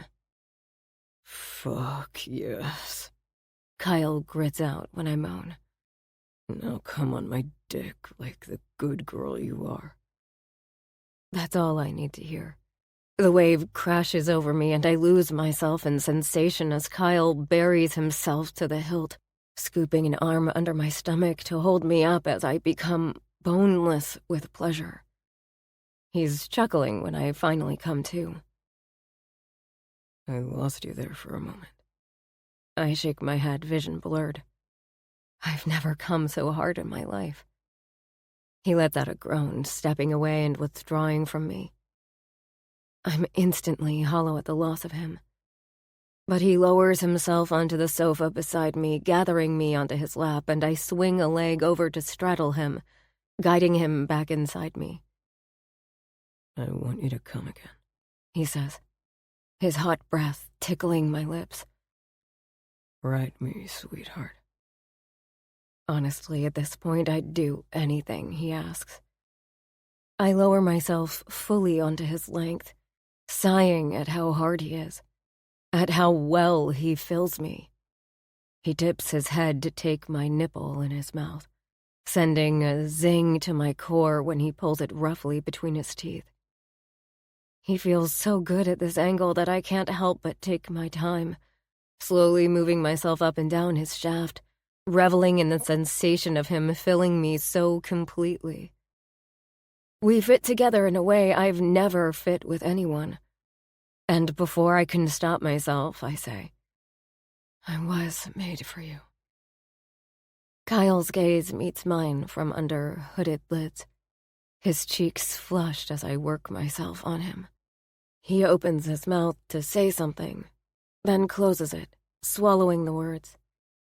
My heart flutters at the way his eyes become intense as they search mine, at what he might have been going to say. I hold my breath, waiting for him to find the words. But instead he captures my mouth with his, pouring everything he feels into a scorching kiss.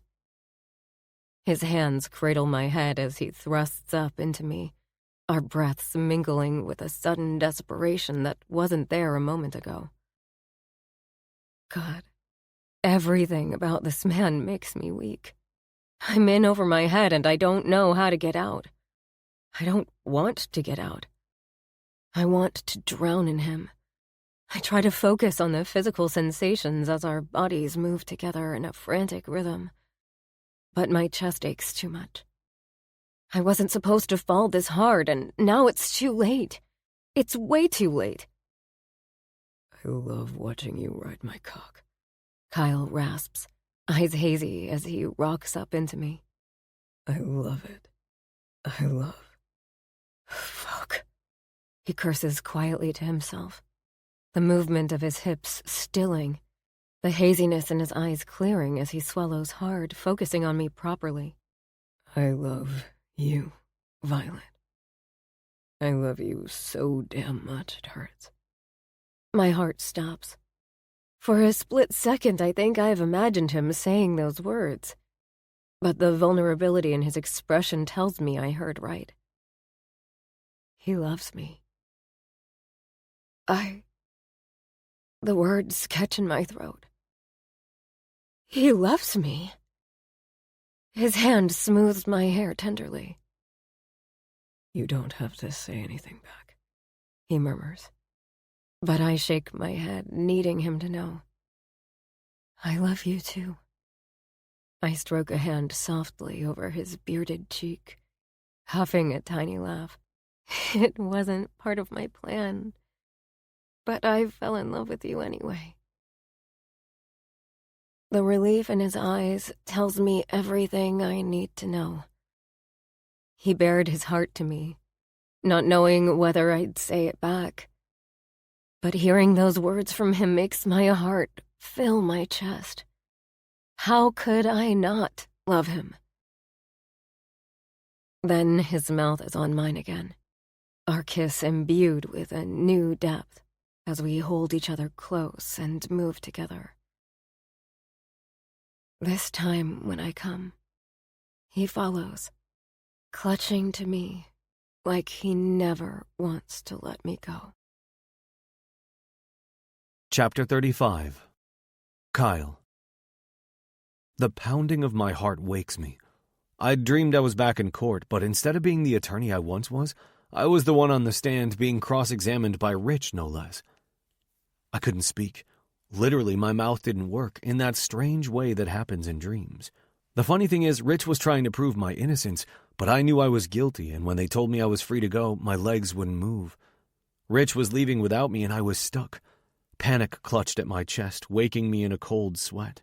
I lurch up in bed, groping the covers around me for I don't know what. It's only when I see the plaster details on the ceiling above me, the soft orange glow of a nearby street lamp falling through the open window, that I remember where I am. Not in court. Not with Rich. I'm on an air mattress in his house in Brooklyn Heights, with his daughter sound asleep beside me. I take a moment to calm down, doing the deep breathing exercises I've perfected over the years. In, 1, 2, 3, 4. Hold, 1, 2, 3, 4. Out, 1, 2, 3, 4. Hold, 1, 2, 3, 4. Repeat. Box breathing, it's called. Once my hands have stopped trembling and my heart has ceased hurling itself against my ribcage, I reach for my phone to check the time. 5 a.m. Too early for Violet to be up, but I know I won't get back to sleep.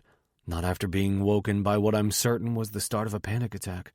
The first in years. I climb gingerly from the mattress, trying not to wake her. She rolls over, snuggling into her pillow with a soft sigh. My heart sighs in response. God, I love this woman. I pace the floor, feeling that anxious energy inside me, like a coiled snake ready to pounce. My ears are ringing again like they do when I'm stressed. If I've learned anything, it's that ignoring this feeling will lead to more trouble. There's only one thing for it. I pull on my running shorts and tank, stuff my earbuds in, and lace my shoes. The morning air is balmy when I step outside, typical of this time of year. It might be pre-dawn, but the heat clings to the city streets, making it feel suffocating no matter the time of day. It occurs to me that as much as I might want to stay in the city with Violet, I'd still rather spend my summers at the lake. Maybe we could find a way to have both. This idea percolates in my mind as I turn onto Cranberry Street, heading for Columbia Heights. Already I'm feeling better just from moving my body. In fact, I can almost forget what woke me. The dream that made it abundantly clear what a terrible friend I am. The familiar feeling of panic as my body tried to warn me that something was wrong. I cross Columbia Heights, coming to the Fruit Street sitting area adjacent to the promenade. The first fingers of dawn reach across the sky, and on the other side of the East River, Manhattan is stirring. I sink onto one of the park benches, taking in the view as my breathing settles. I can't forget the dream. I can't ignore the message from my body. As much as I'd like to, I know I can't keep living like this. Violet and I arrived back from the cabin a week and a half ago, and nothing changed. After we both confessed we'd fallen in love, there was no going back to how things were. There was no ending it, despite both of us being uncomfortable lying to Rich. Instead, we've avoided every request from him to meet up, throwing ourselves into work on the house. And now it's complete. The crew finished up with us yesterday, and today Rich and Diana will stop by to see the final product. After that, honestly, I don't know what's going to happen. Violet and I haven't talked any further about the idea of staying in the city and working together, being together. I know we both want it, and I know there's only one way we can make it happen. I either need to man up and tell Rich or let her go, but telling him will mean losing him. I have to choose between my best friend and the woman I've fallen in love with. Then there's the impact it could have on Vi's relationship with Rich, too. I can't stand the thought of being the reason they might fall out. I'd never forgive myself. The images from my dream flash back to me, and I grimace, rubbing the back of my neck. I've had feelings for Violet since we met, and I don't have any more answers now than I did then. If anything, it feels 1,000,000 times worse. I cast my gaze across the river, my heart heavy as the sun slowly turns a gentle gold. I never thought I'd fall in love with Violet, and I certainly never thought I'd fall back in love with this city, yet here I am. Turns out coming back to New York for this project was exactly what I needed after all. I checked the time with a sigh. It's after 6, time to head back to the house. Violet and I need to have a serious chat before Rich arrives, and dread weighs heavy on me as I plod half-heartedly through the heights. I don't know what the outcome of that conversation will be, but either way it will mean losing someone I love. Warm light spills from the windows of Joe's Coffee as I pass, and I'm about to step inside when I see the closed sign is still up in the door. With a frown, I turn to go, then notice the brunette barista, Daisy, waving to me through the window. She approaches the door and unlocks it. "I'm not technically open for another 15 minutes, but you can come in." "Thanks." I follow her inside and she locks the door behind me. "Let me guess, decaf cappuccino and triple shot Americano?" "Yeah, thanks." I pay for the coffee, then find myself drifting over to the spot where I first met Violet, by the framed history of the area on the wall. I sink down into a chair as I wait for Daisy to make our drinks, so lost in thought I don't even notice they're ready until she sets the to-go cups on the table in front of me. "Everything okay?" she asks. "You seem a bit glum." I can't summon the energy to lie, so I simply give a solemn shake of my head. She gazes at me for a moment, then tentatively says, "I hope this isn't out of line for me to ask, but does it have something to do with Violet?" My brows spring up in surprise. "How do you—" Her mouth curves into a little smile. "You know when she went out on a date about a month ago? She actually spent most of that night with me." Daisy gives an awkward laugh. "The date was a bust. Then she and I went for burgers. I made her stay out late so you'd get jealous and make a move." I stare at her in disbelief. "You're kidding." "Nope." She grins. "Did it work?" "Did what work?" "Did you ask her out?" I cringe as I recall how I devoured her before asking her out, but it definitely worked. "Yes." Daisy eyes me for a moment, then lowers herself into the seat opposite. "I know things are a little complicated with her dad and all." "She told you about him?" "She did. We had a lot of time to kill." I chuff a morose laugh. "Right." There's an awkward silence during which neither of us seems to know what to say, so I reach for the coffees and rise to go when Daisy speaks again. "Violet's really cool. I hope things work out with you guys." And my whole body slumps back down into the chair in defeat. I haven't had anyone to talk to about this, and unburdening myself on our local barista hardly seems appropriate, yet the words rise to my tongue anyway. I'm not sure they will. Things with her dad make it almost impossible. Daisy gives a quiet nod. I understand, but it's not every day you find someone you really care about, right? I guess you need to decide if she's worth fighting for. Her father is my best friend. He's like a brother. He'd never forgive me if he found out. Well, I don't know him, Daisy concedes, but I do know you can't predict the future. You can't know for sure how someone will react to something. If you tell him, there's the possibility he might understand. But if you let her go, it's definitely over. I stare at Daisy in astonishment. Why didn't I think of it like that? She's right. I can't predict with absolute certainty what Rich will say or do, but if I let her go, I lose her. And suddenly the answer is simple. I thank Daisy for the coffee and chat, then I head out into the morning air, knowing exactly what I need to do. Chapter 36. Violet. For a brief moment when I wake to an empty bed, I wonder if Kyle has jumped in his truck and left town. Part of me would understand. He's been adamant that we can't tell Dad anything from day one, and even after our time at the lake, he's made no mention of doing so. That means we're no closer to figuring our shit out. My heart gives a thump of relief when I hear the front door close, and 10 seconds later, Kyle appears in the room with 2 cups of coffee. Morning, sweetheart, he says, handing me one with a smile. He's in his running gear, which I haven't seen for a while. We've spent most mornings doing a different kind of workout. But I sense today isn't one of those days. Thanks. I take a sip of the strong coffee, wondering how today will unfold. Mom and Dad are coming this afternoon to view the house, and I'm not sure what will happen after that. As someone who likes to plan everything meticulously, this is new territory. I feel untethered, but in a different way to how I felt after losing my job. Then I could always plan next steps, send out resumes to at least feel like I had some control. But with Kyle, I can't control what he'll decide. I can't control what my heart will do. He kicks off his running shoes and sinks onto the mattress beside me, pressing a kiss to my forehead. I've made a decision, he announces firmly. I want to tell Rich. I almost dropped my coffee. You do? Yes. And I want to do it today. Jesus Christ, did he have a lobotomy while he was out? Why are you so sure all of a sudden? He rubs a hand absently over his beard.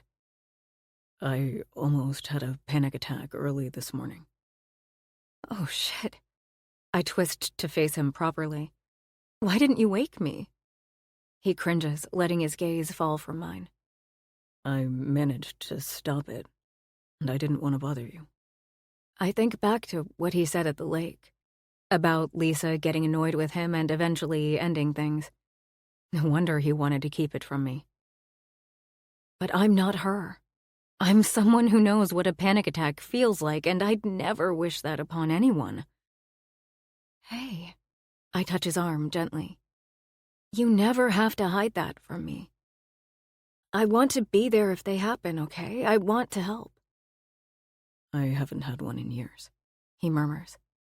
But all this sneaking around worrying about what Rich will say. I squeeze his arm. I understand. Then I went for a run. I popped into Joe's. While I was there, I chatted with Daisy. This makes me smile. I've been into Joe's for coffee, but I haven't had a chance to really talk to Daisy since we went for burgers on that fateful night. Still, I remember how sweet she was, how much she was rooting for me and Kyle. And what did she say? First of all, Kyle says, casting me an amused smile. She told me that your date with Owen wasn't quite what you made it out to be, and that you actually spent most of the night with her. A laugh escapes me. All right, fine, you got me. It was a ploy to get you into bed. He dips his head to press a kiss to my mouth. I'm glad it worked. He murmurs, breath warm against my lips, eyes forest green and dancing with love. I touch his cheek. What else did Daisy say? He sits back with a sigh. She said we can't know for sure how Rich will react. And she's right. We should at least try. Kyle's eyes meet mine again, and little lines of worry form between his brows. I can't keep lying to him, Vi. So, I think we should show your folks the house, and then... He steels himself with a deep breath. Tell them about us. Okay. A knot forms in my stomach. I've been waiting to hear these words from Kyle for weeks. But now that he's finally saying them, I feel uneasy. I've poured everything I have into this project, wanting Dad to feel like I've done a good job, and today is the day I discover what he thinks and whether he's impressed and proud of what I've achieved here. If he's proud of me. The thought of telling him that I'm sleeping with his best friend makes my gut churn, and that's before I even think about coming clean on the whole misunderstanding regarding my career. But when I look at Kyle's handsome face gazing at me affectionately in the golden morning light, my chest fills with warmth. I want a future with this man. And there's no getting there without explaining to Dad. Besides, Kyle's right. It's time to be honest.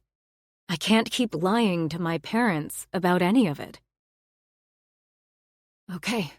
I snuggle into Kyle's side, pushing away that niggling sense of unease, and filling up on hot coffee instead. We spend most of the day cleaning and tidying the house. I usually loathe cleaning. But it's good to be moving. My body twitches with nerves and I can't sit still. There's nothing like sweeping and scrubbing and polishing to take the edge off my anxiety. I've never considered myself an anxious person, but learning more about it from Kyle has me thinking. I've always felt restless when I'm not working, like I have energy I need to channel into a project, and when I stop, there's nowhere for it to go. It's only lately that I'm wondering if that's unhealthy. If it's driven by more than ambition. Then there's the whole panic attack in class thing. But I can't worry about that now, not with everything happening today. I set the broom aside and smile as I appreciate the back garden. This might be my favorite part of the property. I love being out here under the beauty of the magnolia tree. Now that it's finally tidy, it's a lovely space. The landscaper turned out to be a guy who lives 2 houses away at number 18 Fruit Street, and he was excited to work on another yard in our block of buildings. He removed the remaining weeds and old patio furniture, cleared a large paved space for new furniture, and added a border of small shrubs along with a grassy area under the magnolia tree. I can see myself setting up Adirondack chairs, like the ones Kyle has at the lake, and sitting in the shade reading. I never thought I'd be that person. But being away with him in Maine changed me. Being around him changed me. I've learned to slow down in ways I didn't know I needed, and I feel so much better for it. I glance around the yard one last time with a sigh. I'm going to miss this place. I've enjoyed being out here, and it makes my heart sad to think that someone else will get to enjoy our work. That it was never for us. I reluctantly head up to find Kyle in the entry hall. Everything tidy upstairs? I ask. We packed away our stuff so it would be clear for Mom and Dad's visit. I know we've agreed to tell Dad, but I'm not sure where we'll stay tonight or what the next step will be. Packing up our things felt very final, in a way I didn't like. Yep. Kyle pulls me close and lowers his mouth to mine in a soft kiss. So, we'll show them around the house first. Then we'll tell them.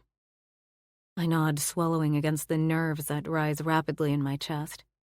Kyle seems oddly composed, like he's accepted his fate now that he's made the decision. Do you want to tell them, or should I? I consider this for a moment. I think I will, if that's okay. Of course. Kyle squeezes me tight, then steps away when there's a noise at the door. It's Dad letting himself into the house. Hello, hello, he says jovially. My heart vaults into my throat at the sight of him. This is going to be harder than I thought. Hey, guys. I glance past Dad as Mom enters behind. Hi, honey. She pulls me into a tight hug. I feel like I haven't seen you in forever. Kyle and I have been avoiding Mom and Dad since we got back from the lake, knowing it would be too hard to lie to them face to face. And guilt tugs at me as I squeeze Mom back. When she pecks Kyle on the cheek and his eyes meet mine, shadowed with guilt of his own, I know I have to go through with this, even if the thought of it makes me feel sick. Dad smooths a hand down his tie, glancing at Kyle. Time for the big reveal? A grim smile twists Kyle's lips. Something like that. I take a deep breath, plastering on a confident expression. Where do you want to start? What do you think, Di? Dad glances between us. Should we start in the bedrooms? My pulse surges as if he's hinting that he already knows about us, which is utterly ridiculous. Get a grip. Sounds good, Mom says. We follow Kyle as he leads us to the top floor. He explains to Mom and Dad about the restoration of the staircase, pointing out the features on the original banister as we climb. Then he walks us through 2 small bedrooms, one of which has been ours for the past month, and into the bathroom. We kept the color scheme neutral for the bedrooms, only bringing color into the bathroom. The emerald tiles might be my favorite. The color is bold, but the subway tile is a classic shape. It's the best of both worlds. Dad's eyebrows rise when he sees the bathroom, and I can't tell if he's impressed or not. He can be so hard to read sometimes, and my stomach clenches as I watch his impassive face. We head down a level to the 2nd floor, which has 2 large bedrooms and another bathroom, this one slightly bigger. Kyle explains how the rooms would have been laid out originally, before the indoor plumbing, and I can't help the joy I feel as he talks about the work, his gaze occasionally coming to mine, warm and proud. After that, Kyle leads us back to the 1st floor, through the front and back parlor, and the balcony, or the tea room, that overlooks the yard. This is beautiful, Mom gushes as we head into the front parlor. But Dad rubs his jaw in silent contemplation. I glance around, realizing it doesn't look like much without furniture, and feel a brief flicker of panic that we didn't think to stage the house to really showcase it. What if Dad can't picture it the way we can? He remains quiet as Kyle notes the ornamental plasterwork that's been restored, including the rosette around the pendant light fixture in the center of the ceiling, and the way he's painstakingly stripped back the paint on the original walnut mantel. This is probably my favorite room, Kyle says, looking around the parlor we've spent so much time in. Mine too, I murmur. His eyes meet mine for a moment, and he sends me a tiny smile. It's enough to make my pulse relax a little. Everything will be okay. Kyle leads us downstairs to the basement, which is a large, open-concept space. The kitchen runs along one wall, and the dining area opens out through bifold doors into the yard. I chose an apricot and navy blue color palette for the kitchen, keeping the rest of the room a warm off-white.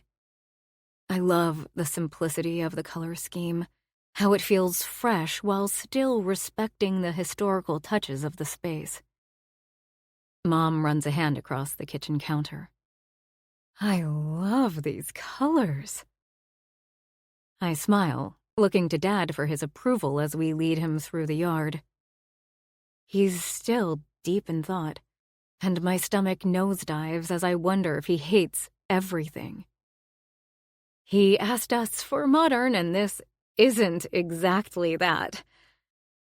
I might feel inordinately proud of the work we've done, but it's not really what he requested. At least, not originally. We stand in the yard, Dad taking it all in, and I wring my hands miserably. Why didn't I fight Kyle harder on the whole historical thing? How could I let Dad down like this? I'm sorry, I blurt, and Kyle's gaze zips to mine. I plow on. I know you asked for modern, and this isn't... Violet. Dad puts his hand on my arm to stop my nerves rambling. This is... I have no words. This is so much more than I could have imagined. I'm astonished. I turn to Kyle, uncertain. Am I hearing right? I'm so glad you talked me out of gutting this place and turning it into apartments. Dad continues. So much would have been lost. Mom nods vigorously. I agree. Beside me, Kyle beams. His pride is contagious, and warmth tentatively spreads through me. Dad isn't disappointed. He loves it. Thank God. Dad grins back at Kyle, taking his hand in a hearty handshake. I knew you were the right man for the job. Kyle chuckles, but I hear the nervous thread running through it. The house is only half of the issue here. Dad turns to me. I'm so proud of you, Sweet Pea. I knew you could do it. I want to bask in his praise, but I can't let myself fully appreciate it. Not when I know what's coming. Thanks, Dad, but... My phone buzzes in my pocket, interrupting my words, and I swear I've never been more relieved in my life. I check the screen, and when I see it's Deb calling, I hold up a finger and mouth an apology as I answer the call. Anything to postpone this. Hello? Vi! Deb's voice is high and excited. I'm just calling to tell you. She pauses briefly for dramatic effect. The job is yours. Surprise sucks me in the gut. After everything going on with Kyle and the house, after the weekend at the lake, I'd all but forgotten about the job at Digiswap. It's... What? I ask, Mom, Dad, and Kyle watching with interest. It's yours. Scott was going to call you, but I asked if I could do it. After everything we've been through, I wanted to give you the good news myself. You can start right away. I open and close my mouth, unsure how to respond. My dream job is being handed to me on a platter right now when I'm about to tell Dad I want to stay in the city with Kyle. And I don't know what to say. This wasn't part of the plan. Wow, that's... Thank you. I pause, glancing at the others. My head is spinning. Can I call you back? I'm kind of in the middle of something. Of course, Deb says kindly. It will be so good to have you back here, Vi. I end the call without responding and slide my phone away, my heart rattling in my chest. Who was that? Kyle asks lightly. My old boss. I shake my head, still trying to process it. She offered me a project manager job back at Digiswap. That's wonderful! Mom squeezes my shoulder, but I don't miss the tiny lines of worry forming on Kyle's brow. I guess, I mumble, rubbing my face. Dad looks puzzled. Why aren't you more excited? You're going to take it, aren't you? I glance between my parents and Kyle, thinking about the untruths hanging between us, and suddenly feel suffocated. Dad is so happy and proud of me, and for what? I've been living a lie for too long, and it's time to let him and Mom know the truth. I release my breath slowly.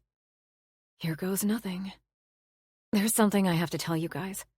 I pause, realizing that's not all of it.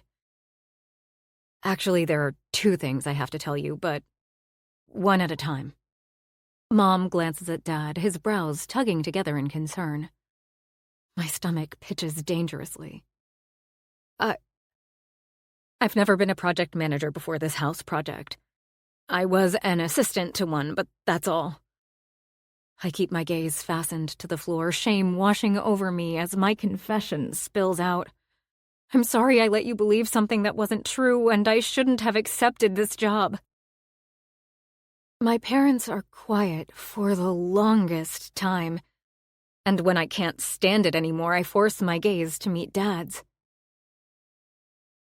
He's regarding me with nothing but love, and confusion swirls through me. Did he not understand what I just told him? But before I can ask, he simply nods and says, "We know."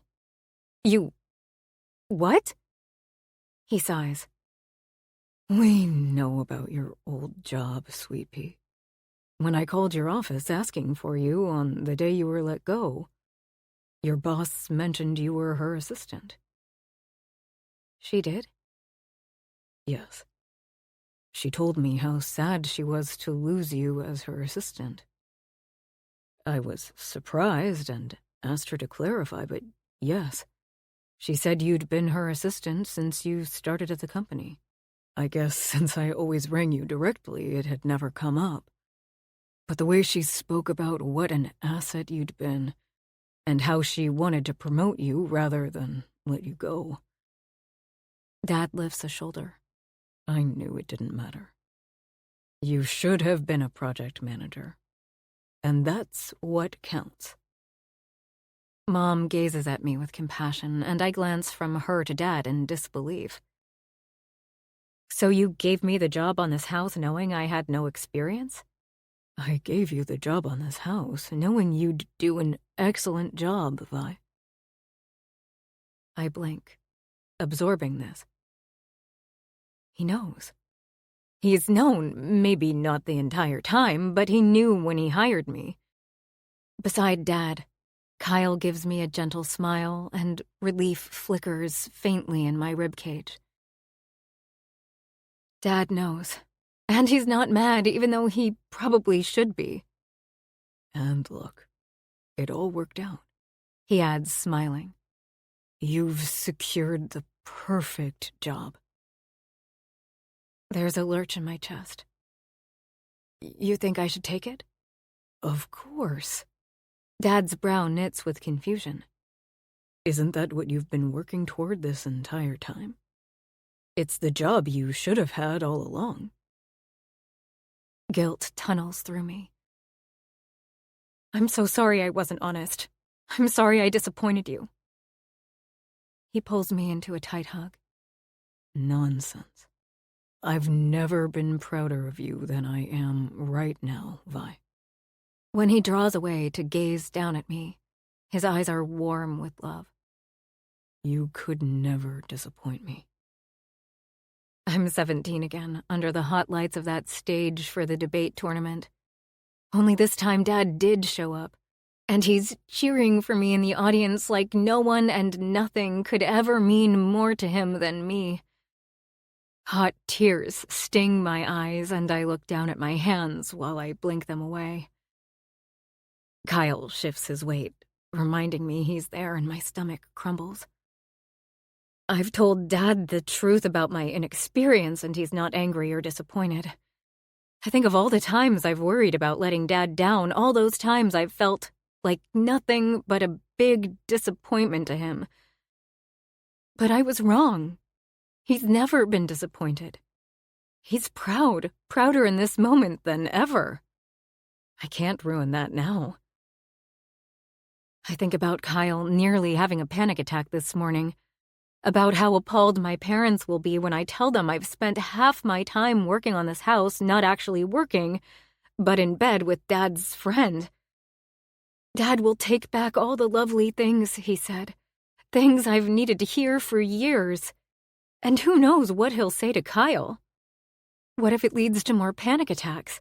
What if life gets bad for him again?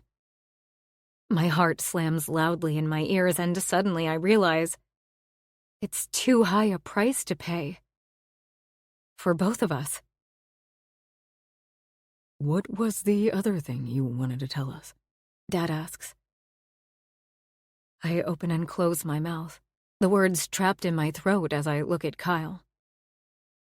There must be something on my face that tells him what I'm thinking, because his expression shifts from one of anxious expectation to grim resignation. His shoulders sag and he sighs deeply, turning away. Nothing. I wrench my gaze from him. It was just that. Well, I think we need to celebrate, Mom says, and Dad nods in agreement. Absolutely. A fantastic restoration of the house and a new job. He grins at Kyle, who can barely muster a smile, and I press my eyes shut against a rush of unexpected tears. Dinner and drinks on us. What do you say? Dad looks at me excitedly, and I try to swallow down the lump in my throat. Sure, I murmur hoarsely. I flick a gaze to Kyle, and he shakes his head. I'm not feeling well. He rubs his forehead, not meeting my gaze. I think I'll take a rain check. Dad's face falls. Are you sure? We'd love for you, I'm sure. Sorry, guys. Go celebrate as a family. I need to pack the truck and get ready to leave in the morning anyway. My heart twists at his words, but I force myself not to react. What did I expect? I'm not telling Mom and Dad about us, so that means it's over. It has to be. Kyle doesn't want to keep lying, and neither do I. And then there's the project manager job that Dad thinks I should take. This is the right thing to do, I tell myself. It's what the plan was all along.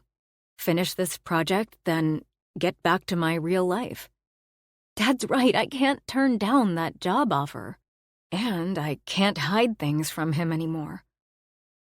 I don't have a choice. I tell my parents I need some time to shower and get ready. Then I'll meet them at a restaurant on the Upper West Side in a few hours. They agree, reluctantly leaving after Kyle insists he can't come.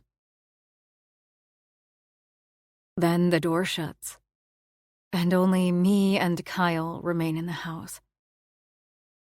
And I burst into tears. Chapter 37. Kyle. Hey, I say softly as Violet crumples before me. I'm sorry. She wipes her eyes with trembling hands. I couldn't do it. You heard what Dad said about being proud of me. Even after I lied about my job, I just couldn't do it. I nod, hesitating before pulling her into my arms. I'm not sure if I should, but I can't stand to see her upset. I know. I stroke her hair gently. I understand, Vi. And the thing is, I do understand. She feels like she has to choose between the love of her father and me, and I don't blame her one bit for choosing Rich. I had my own reservations about telling him.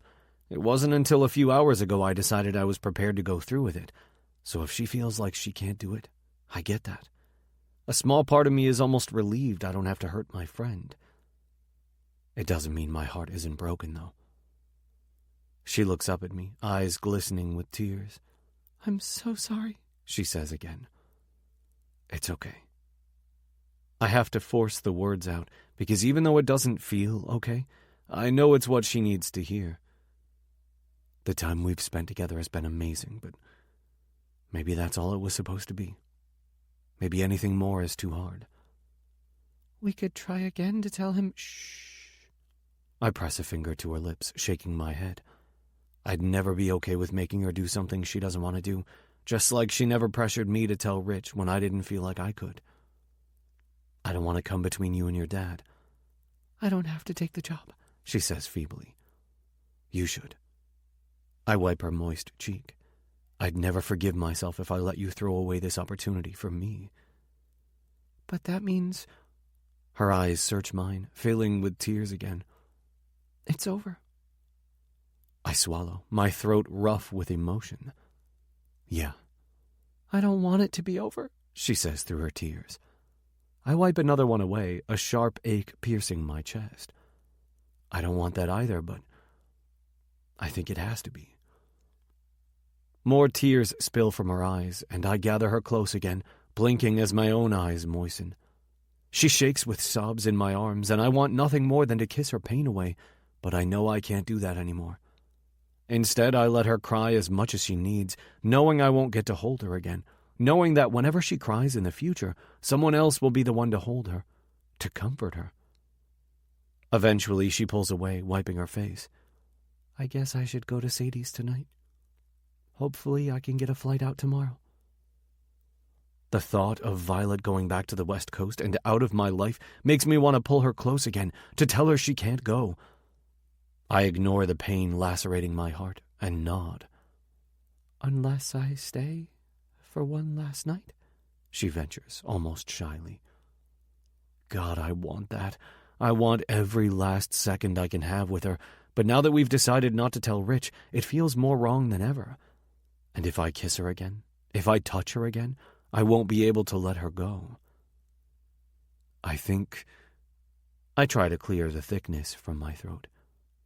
I think it would be too hard. You're probably right. She takes a deep breath, finally regaining some composure.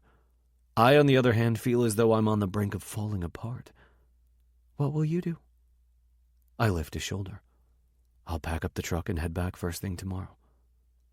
I want to leave as soon as possible, but I feel too raw, too shaky and emotionally wrung out to trust my driving tonight. She nods, gazing up at me from red, puffy eyes. We stand in the entry hall looking at each other, both of us fighting the urge to take it back. It takes all my strength not to reach for her again. Just when I think I can't take it for a moment longer, she sighs deeply and drags herself upstairs. I busy myself going down to lock up the bifold doors to the backyard, my heart clenching as I remember catching her when she fell from the ladder, remember the way we couldn't keep our hands off each other by the back wall. What will I do without her in Maine? How will I go back to my life as it was? Will everything in my cabin remind me of her now? I get lost in thought in the basement, and by the time I finally haul myself back to the entry hall, Violet is standing there with her belongings.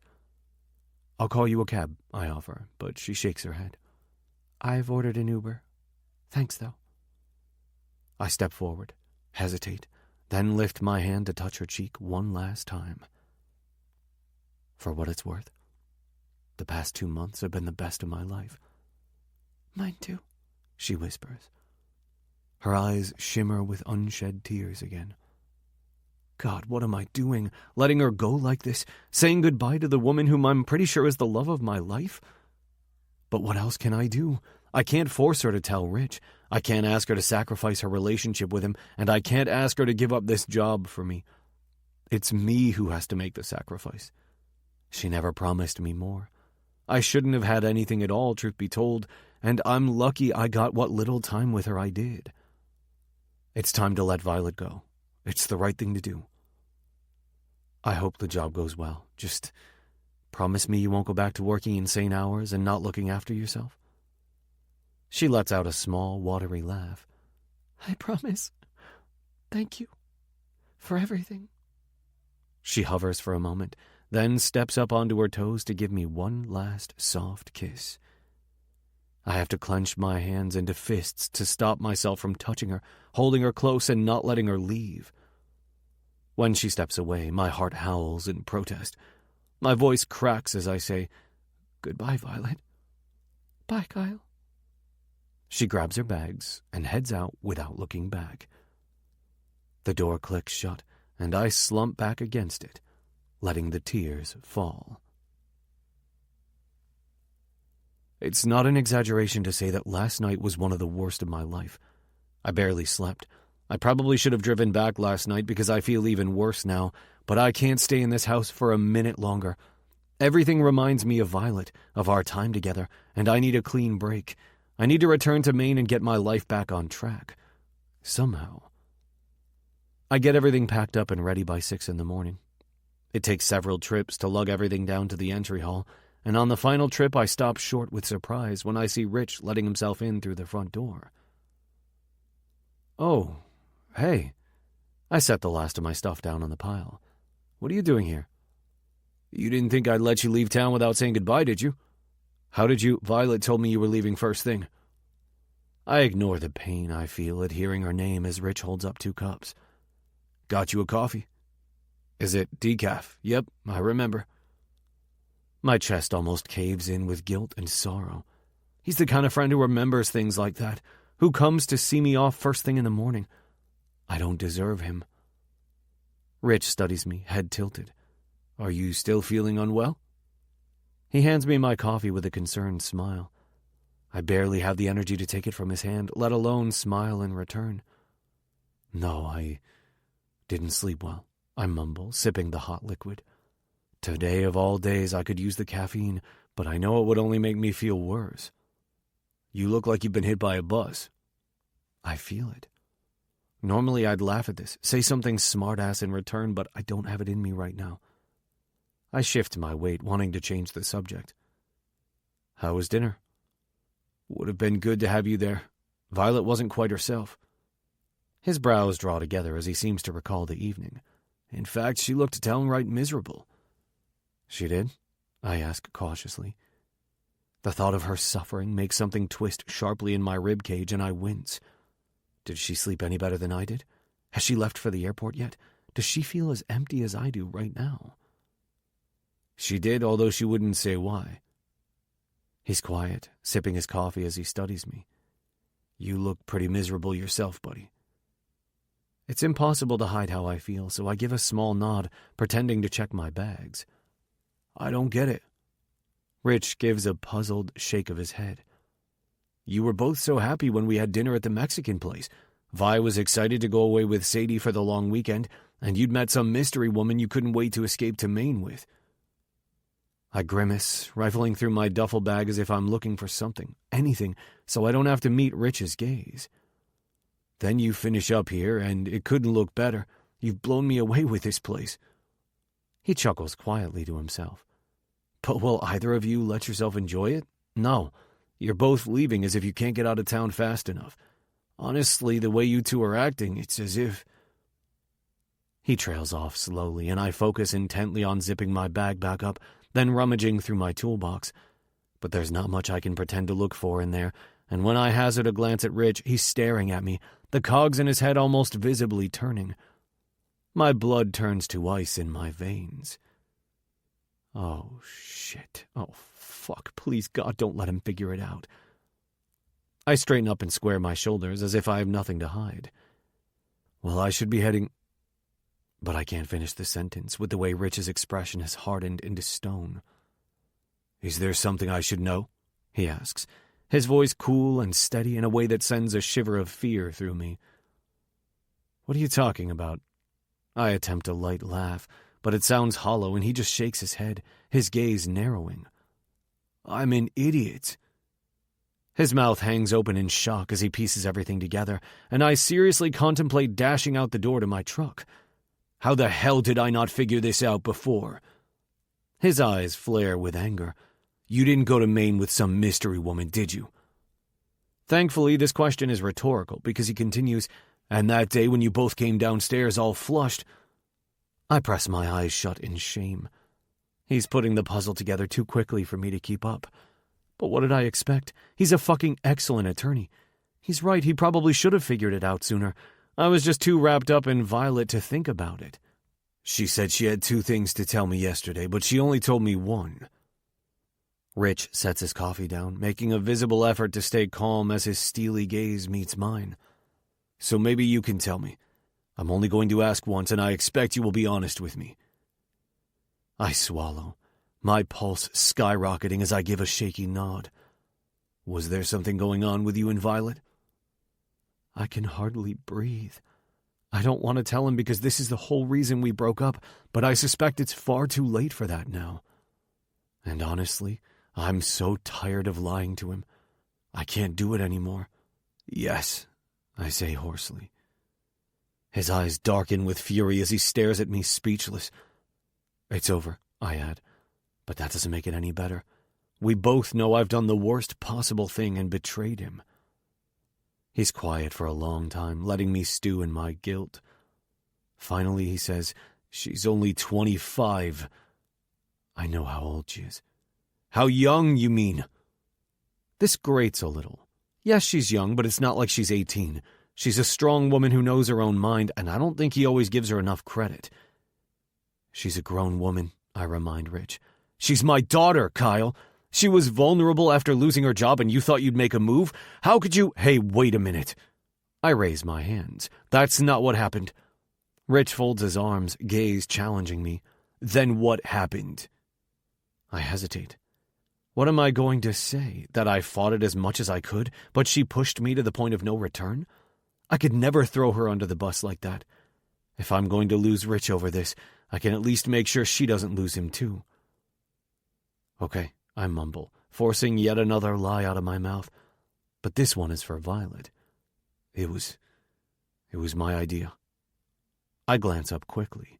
I never pressured her or anything. She was interested, but yeah, I instigated it. Rich's face reddens with rage, a vein throbbing in his temple. I've never seen him so angry, and it makes my pulse whip through me. There'll be no coming back for us now. There will be no saving our friendship, and it's my own fault.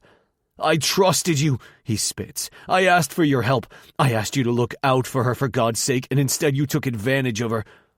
I didn't. I mean, she's not a child. She is to me. You knew that. She's my little girl, Kyle. My only child. His lips snarl in disgust, but he still hasn't raised his voice. I expected him to yell, maybe hit me, but he only stares at me silently, eyes wild with fury. This is worse. Much, much worse. I want to tell him I'm in love with her, that it wasn't only physical, that she's made me feel more alive in the past 2 months than I have for the past 2 years, and that I think she feels the same even though she's left. That we didn't tell him because we didn't want to hurt him, that we feel awful for betraying him, and we've sacrificed each other for him. But then I think of Violet standing in the entry hall with shaking hands yesterday. How relieved she was that Rich didn't know the truth. How afraid she's been of letting him down. It's not my place to tell him these things, to risk him blaming her. She's made her choice, and now I want to do everything I can to protect her from the fallout of this. Is this why you wouldn't take my money? Rich asks, face twisted in outrage. Because you thought you'd take my daughter instead? Jesus, I mutter, grinding the heels of my hands into my eye sockets. You've got to be kidding. Come on, you know me, Rich. I thought I did. He steps away with a shake of his head, his eyes cold as they move over me. But the man I knew would never do this. After everything I've done for you. His words are like a punch to the gut, but it's what I deserve. I make one last attempt to protect the woman I love, hoping my plea will register through his anger. Promise me you won't hold it against Violet. It's not her fault. For the first time, I think he might actually hit me. His eyes widen with disbelief, and he steps forward, fists shaking at his side. Of course it's not her fault, he grits out. You're the one in the position of power here. You should have known better. I thought you were better. There's a moment where he seems to contemplate striking me before turning swiftly on his heel, suit jacket flying out behind him as he strides across the foyer to the front door. Then he pauses, turning back to say, Don't ever speak to anyone in my family again. Rich, I begin, but it's no use. He's already yanking the door open and thundering down the front steps, and there's nothing I can say that will make a blind bit of difference. He's hurt, and after everything I said, I don't blame him. I'd feel exactly the same in his shoes. My old therapist once told me that one way to deal with anxiety is to follow any worries through to their worst possible outcome. He said if you did that, you'd find you could always cope with the worst-case scenario if you absolutely had to. Well, the worst has happened. I've lost the woman I love and my best friend within the space of 24 hours. It's going to take me a long time to piece my heart and my life back together. but I'm still here. I will survive this like I've survived everything else. I take a few faltering breaths to calm myself. Then I numbly load up my truck and begin the long drive home. Chapter 38. Violet. I managed to get an early flight out of New York the next day, arriving home in time to change before heading to the office. My apartment looks exactly the same when I finally let myself inside. I don't know what I was expecting. Just because I've lived an entire lifetime and become a different person in my time away doesn't mean that anything here has changed. My apartment is as charmless and impersonal as it always was. And for a second I stand in the doorway wondering if I dreamed the entire thing. Being let go, flying to New York, managing the restoration of the house on Fruit Street, and falling in love. If it wasn't for the hollow pain in my chest, I might even believe I did.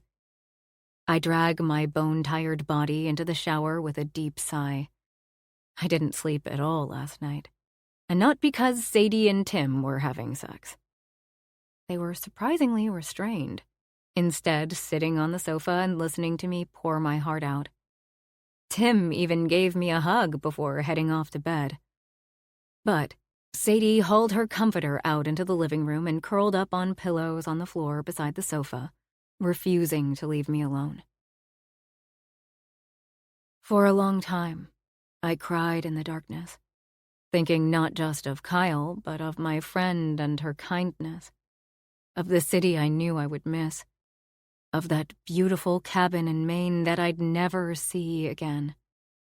Then I cried for what Dad told me, that I hadn't disappointed him, that he was so proud.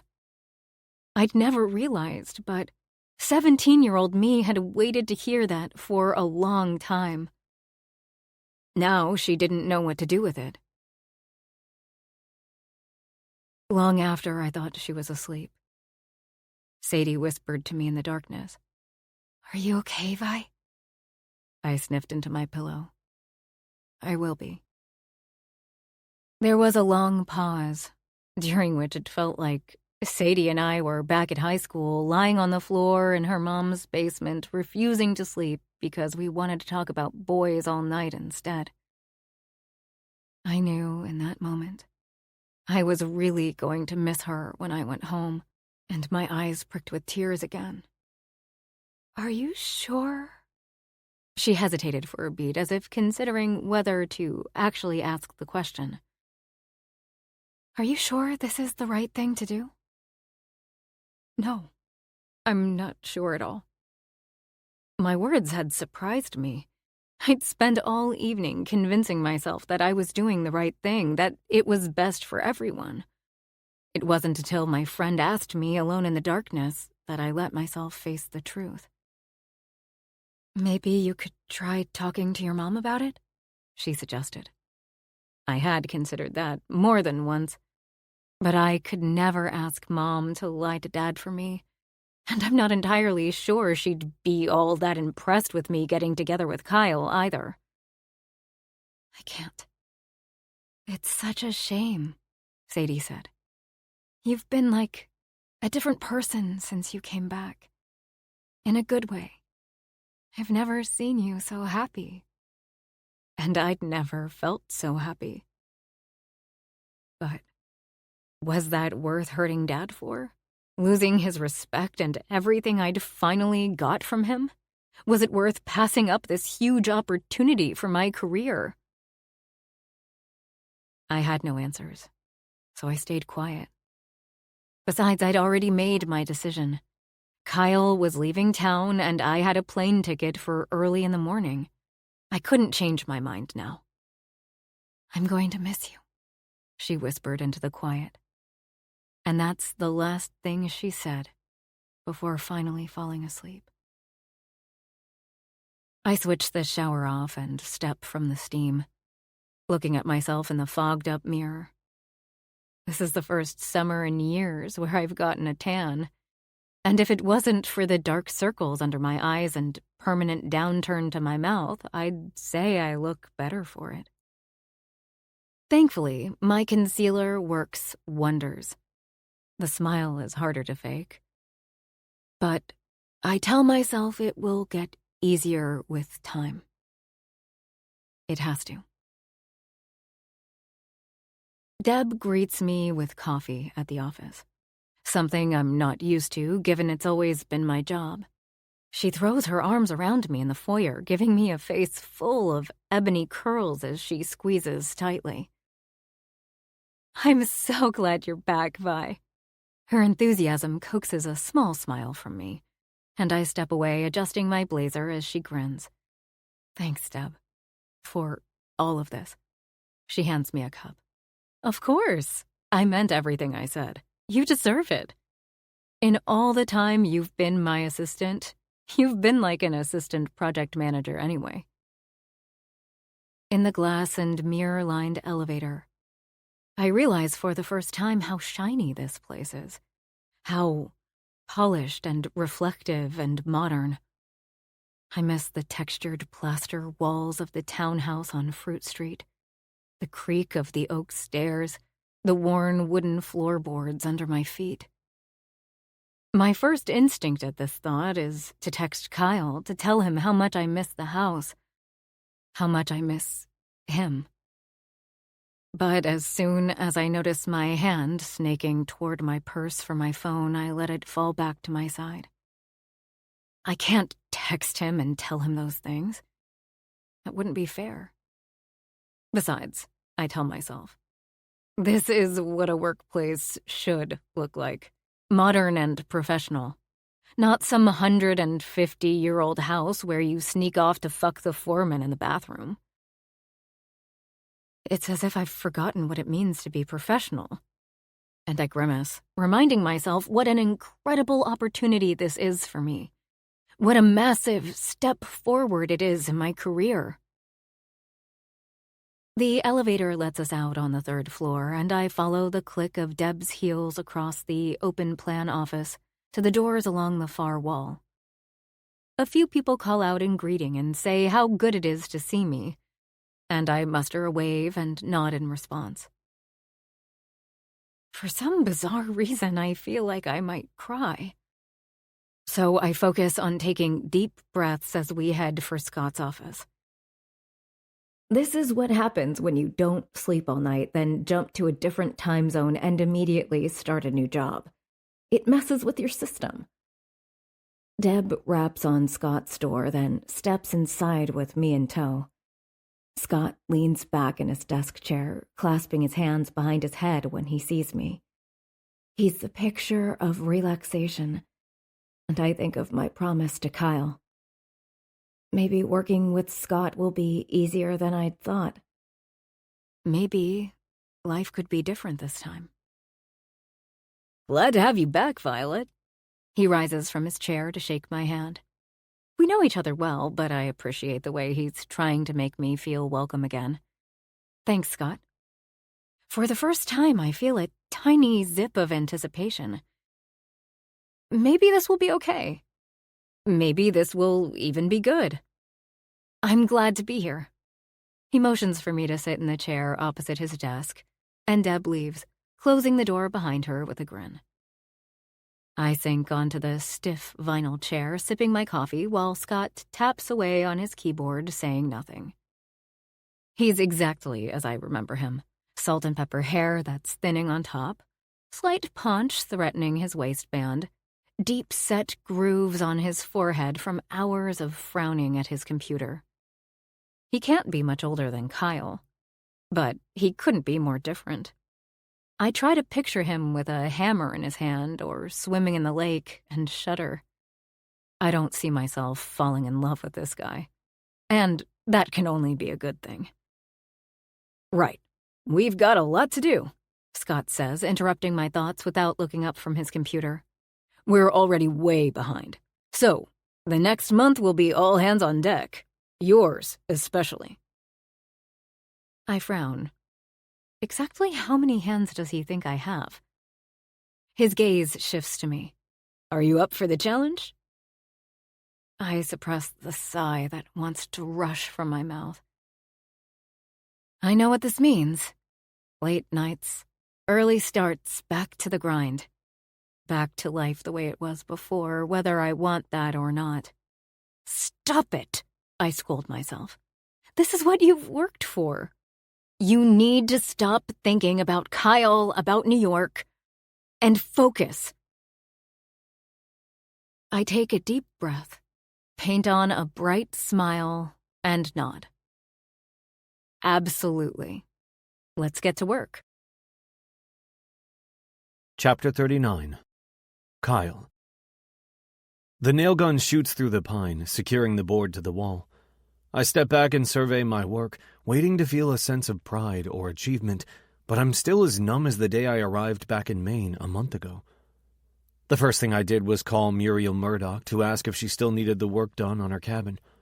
I'd recommended Dixie, another contractor I know, but he was busy all summer and Muriel was still waiting, so I jumped at the chance to work on her place, despite my earlier reservations. I knew I needed a really good project to sink my teeth into, so I wouldn't have time to think about Violet or Rich. I've made good progress on the house, but not such great progress on the other things. Not a day goes by that I don't think about my friend, about how hurt and betrayed he must feel by my actions. The absence of his regular check-in phone calls asking me to come back to the city only amplifies my guilt. Yet I can't bring myself to feel regret about any of it. If anything, I regret not fighting harder for Violet. She's in my thoughts day and night. I can't stop replaying the time we spent together. As I'd suspected, everything in my cabin reminds me of her. Part of me wants to burn the place to the ground, much like it seems I did to my life back in New York. I lower the nail gun and pull my tape measure from my tool belt to measure the length for the next board. It's after 7, and I should pack up and head home for the day, but I can't stand the thought of going back to my empty cabin. I know I'll only stare at the ceiling and think of Vi, of the life we almost had together.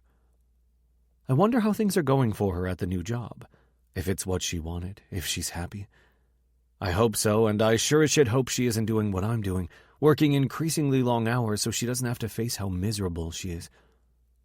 I hope she's not miserable at all. I get one more board up, my back protesting at the effort. With a sigh, I realize I need to call it a day or I'll end up paying for it later. Part of me is ashamed at how easily I've slid back into my habits of overworking to avoid my life, and another part of me just doesn't fucking care. After Violet, after the project in New York, after Rich's parting words, nothing matters. I've never felt so broken. Not after doctors told me I was having panic attacks, not after I had to leave my law career and my relationship fell apart, not after running away up here to lick my wounds. Maybe because the life I'd had back then hadn't made me very happy on reflection. Not like I felt with Violet, working on the Fruit Street house, waking up beside her every day, walking with her through Brooklyn Heights.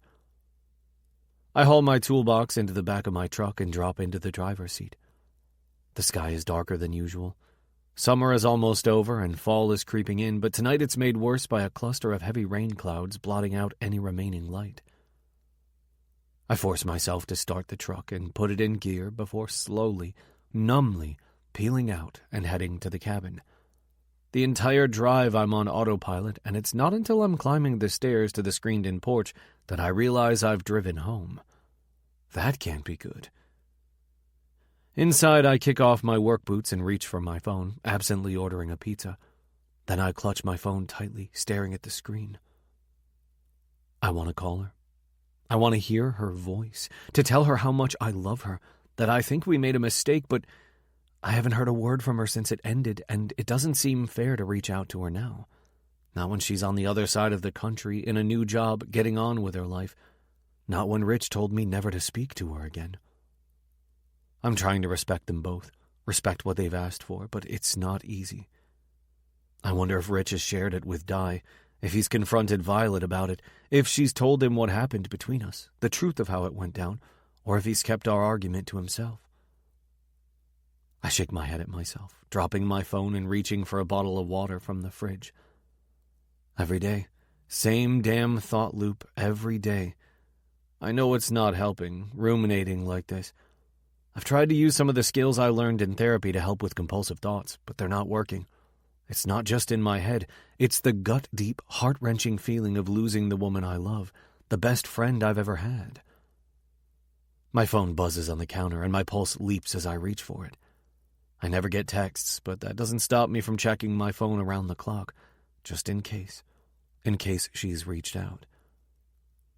The text is an automated reply from the pizza place telling me my order is on the way, and as I set down my phone, sadness threatens to engulf me. My throat grows tight, and I take a long chug of my water, wishing it were something stronger. How can it still be this hard, even after a month? I know how heartbreak works. This isn't my first rodeo. Admittedly, I've never fallen as hard for anyone as I have for Violet, but it's always followed a predictable pattern. By this stage, things are supposed to be getting easier. You're supposed to realize it was for the best, and life is supposed to start feeling good again. Why isn't that happening? Why does it feel like with each passing day I'm falling apart even more? I've been in this dark place before, but this time it's worse. The person who helped me through it last time is gone from my life, and I have no one to blame but myself. The pizza guy arrives with my food, and I take the box and set it on the coffee table without opening it. I don't know why I bothered. I'm not hungry.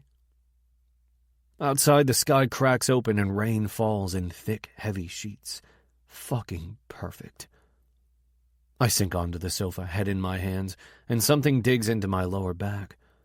Twisting to look, I fumble between the couch cushions and pull out a small book. It's the one about Brooklyn Heights that Violet bought for me, because she saw it and thought I'd like it. The last time I read it was when we were here for the holiday weekend together. It must have got shoved between the cushions while we were having sex. No, that wasn't just sex. That was when I couldn't hold my feelings in any longer, when I finally confessed I'd fallen in love with her, and she admitted she felt the same. Misery grips my heart as I run my hands across the smooth cover, imagining her in the bookstore thinking of me. I flick absently through the book, wishing I hadn't found it. It's yet another reminder of everything I've lost. I'm about to set the book down when something catches my eye, an inscription on the inside cover that I hadn't noticed before. It's in Violet's loopy scrawl, and it says, "You were right. Some things are worth fighting for. Vi. XX." My breath catches in my throat as I reread her words. I know she's referring to the house and the fact that I fought for a historical restoration instead of modernizing the building. But in this moment, my heart reads more than that. It reads it like a sign from Vi, asking me to fight for her. For us. I stare at Violet's words, clarity striking me like the lightning flashing across the lake outside. I fought with everything I had for the house, but didn't fight for her at all. I simply let her go. She was afraid to tell Rich, but I didn't even try to talk to her about it, and after all that, he knows anyway. I didn't fight for her. I didn't fight for my friendship with Rich. I let myself give up and walk away. Hell, part of me was even relieved when Violet said she couldn't go through with it, because here's what I couldn't admit to myself. That sense of panic I'd felt when I woke that morning wasn't only about keeping our relationship from Rich. It was about the idea of turning my entire life upside down, moving to New York, starting a new business. The thought of such a huge step felt overwhelming. When Violet let me off the hook, it was all too easy to accept, to choose not to fight for something that scared me so much. Well, I'm tired of taking the easy road, of backing down from things that feel hard. It's time to go after what matters to me, and that's Violet. I spring from the couch with renewed energy, snatching my keys off the counter and striding out to my truck without a second thought. I need to talk to Rich face to face. I need to apologize for how it went down, to tell him I'm in love with his daughter and that I think we're meant to be together, that I'll do whatever it takes to be with her, even if that means losing him, even if that means moving my life to the West Coast. It's a risk. But if the past month has taught me anything, it's that I can't live without Violet. Chapter 40. Violet. I close the door to my office with a soft thud, glancing at the time as I settle in at my desk. It's been a long day, and I'm not nearly done yet. I should order some dinner, but I'm not hungry. Over the past month, my appetite has vanished.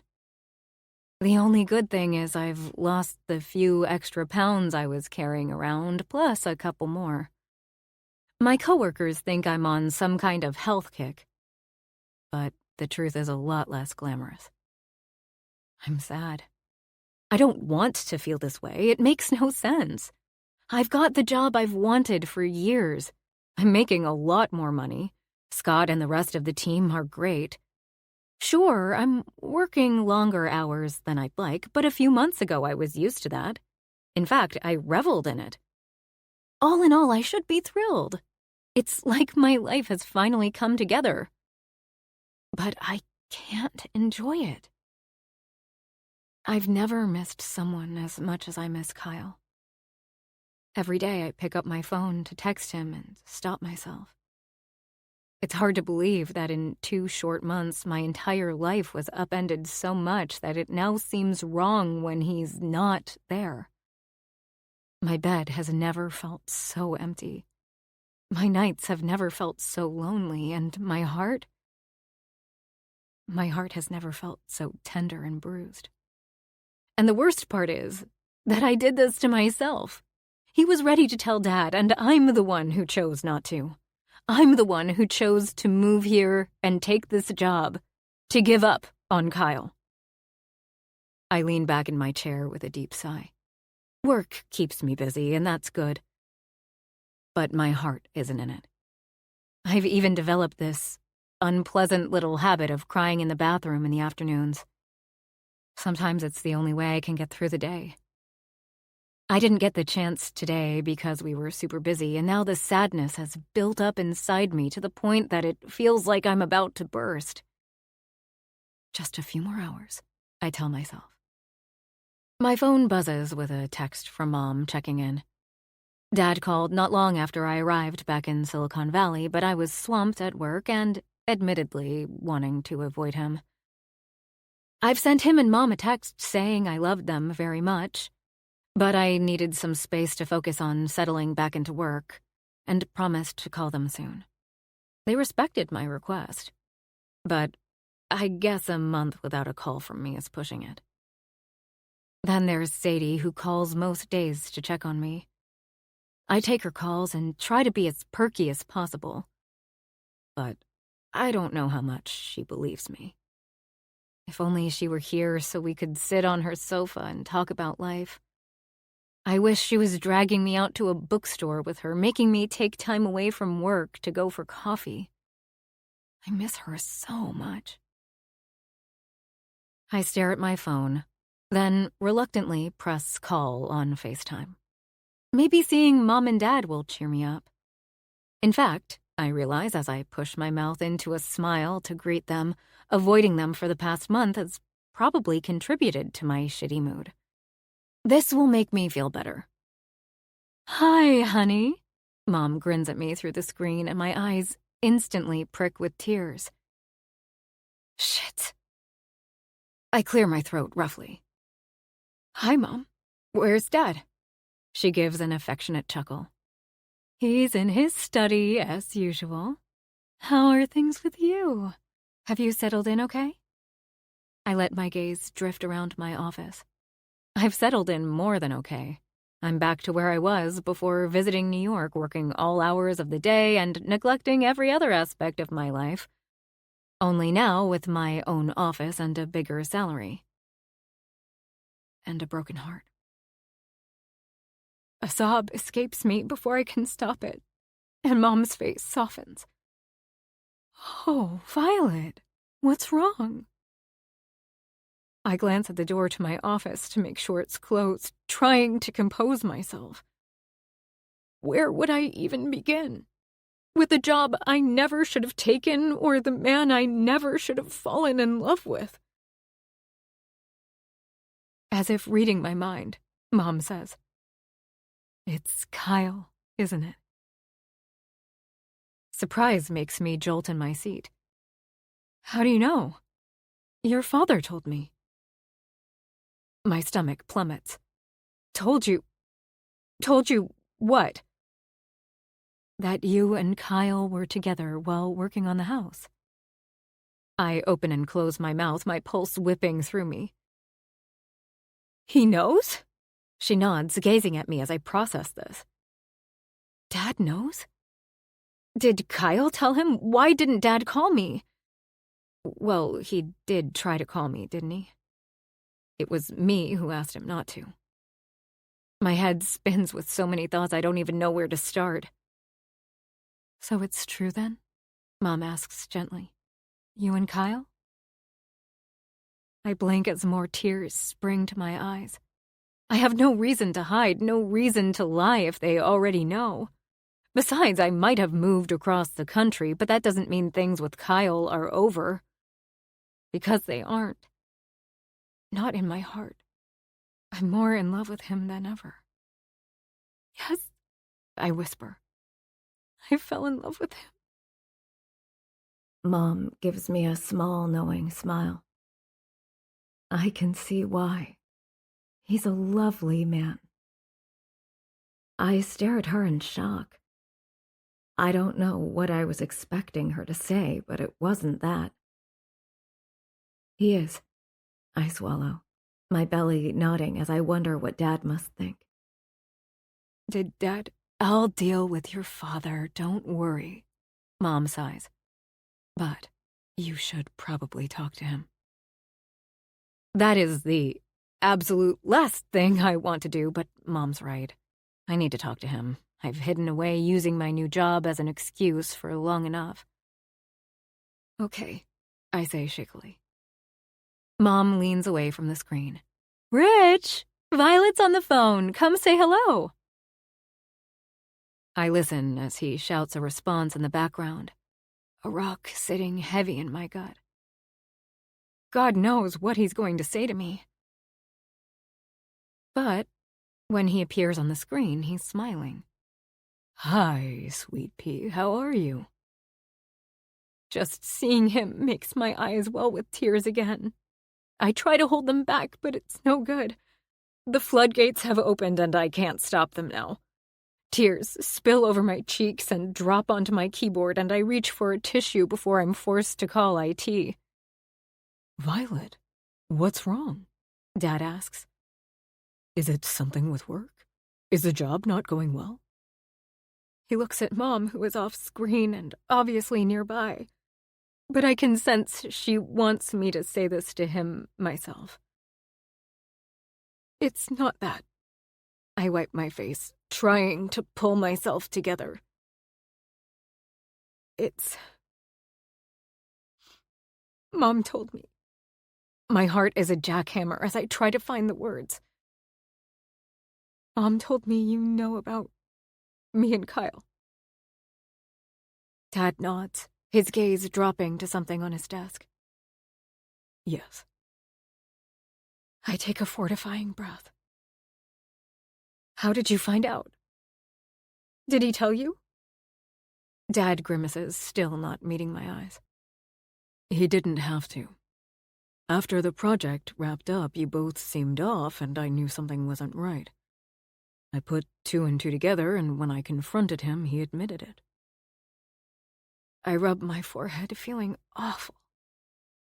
I'm so sorry, I mumble. Can you forgive me? Dad's head snaps up. I'm not angry with you. It's him I'm mad at. He's the adult in this situation. A weary sigh gusts out of me. Why am I not surprised he views it in that way? No, Dad, I say firmly. We're both adults. His brows crash together.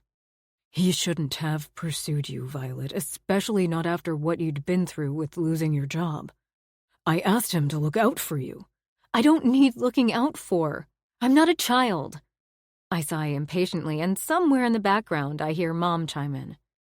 No, you're not, and your father needs to get used to it. Having Mom's support makes me feel bolder, so I add. He didn't pursue me. I pursued him. It's okay, Dad says, ignoring Mom. You don't have to defend him. He told me it was his idea, that he instigated it. I shake my head in disbelief. Why would he do that? Why would he tell Dad that he pushed me rather than the truth? My eyes prick with tears as I realize why. He tried to protect me, to make sure Dad blamed him and not me. He lied, I whisper. He would have said that to make sure you didn't think badly of me, but the truth is, I sniff, dashing a hand across my cheek, I pursued him. He was a complete gentleman and fought it every step of the way, but we... My words die off as another sob slips from me. Dad's frown deepens. Stop trying to protect him. Richard, Mom scolds in the background, but Dad waves her away. I'm not trying to protect him, I insist. He was worried about betraying you. He agonized over it constantly. Then why did he do it? Dad snaps angrily. It wasn't only him. It was both of us. It was me pushing him because there was something. I swallow. We fell in love.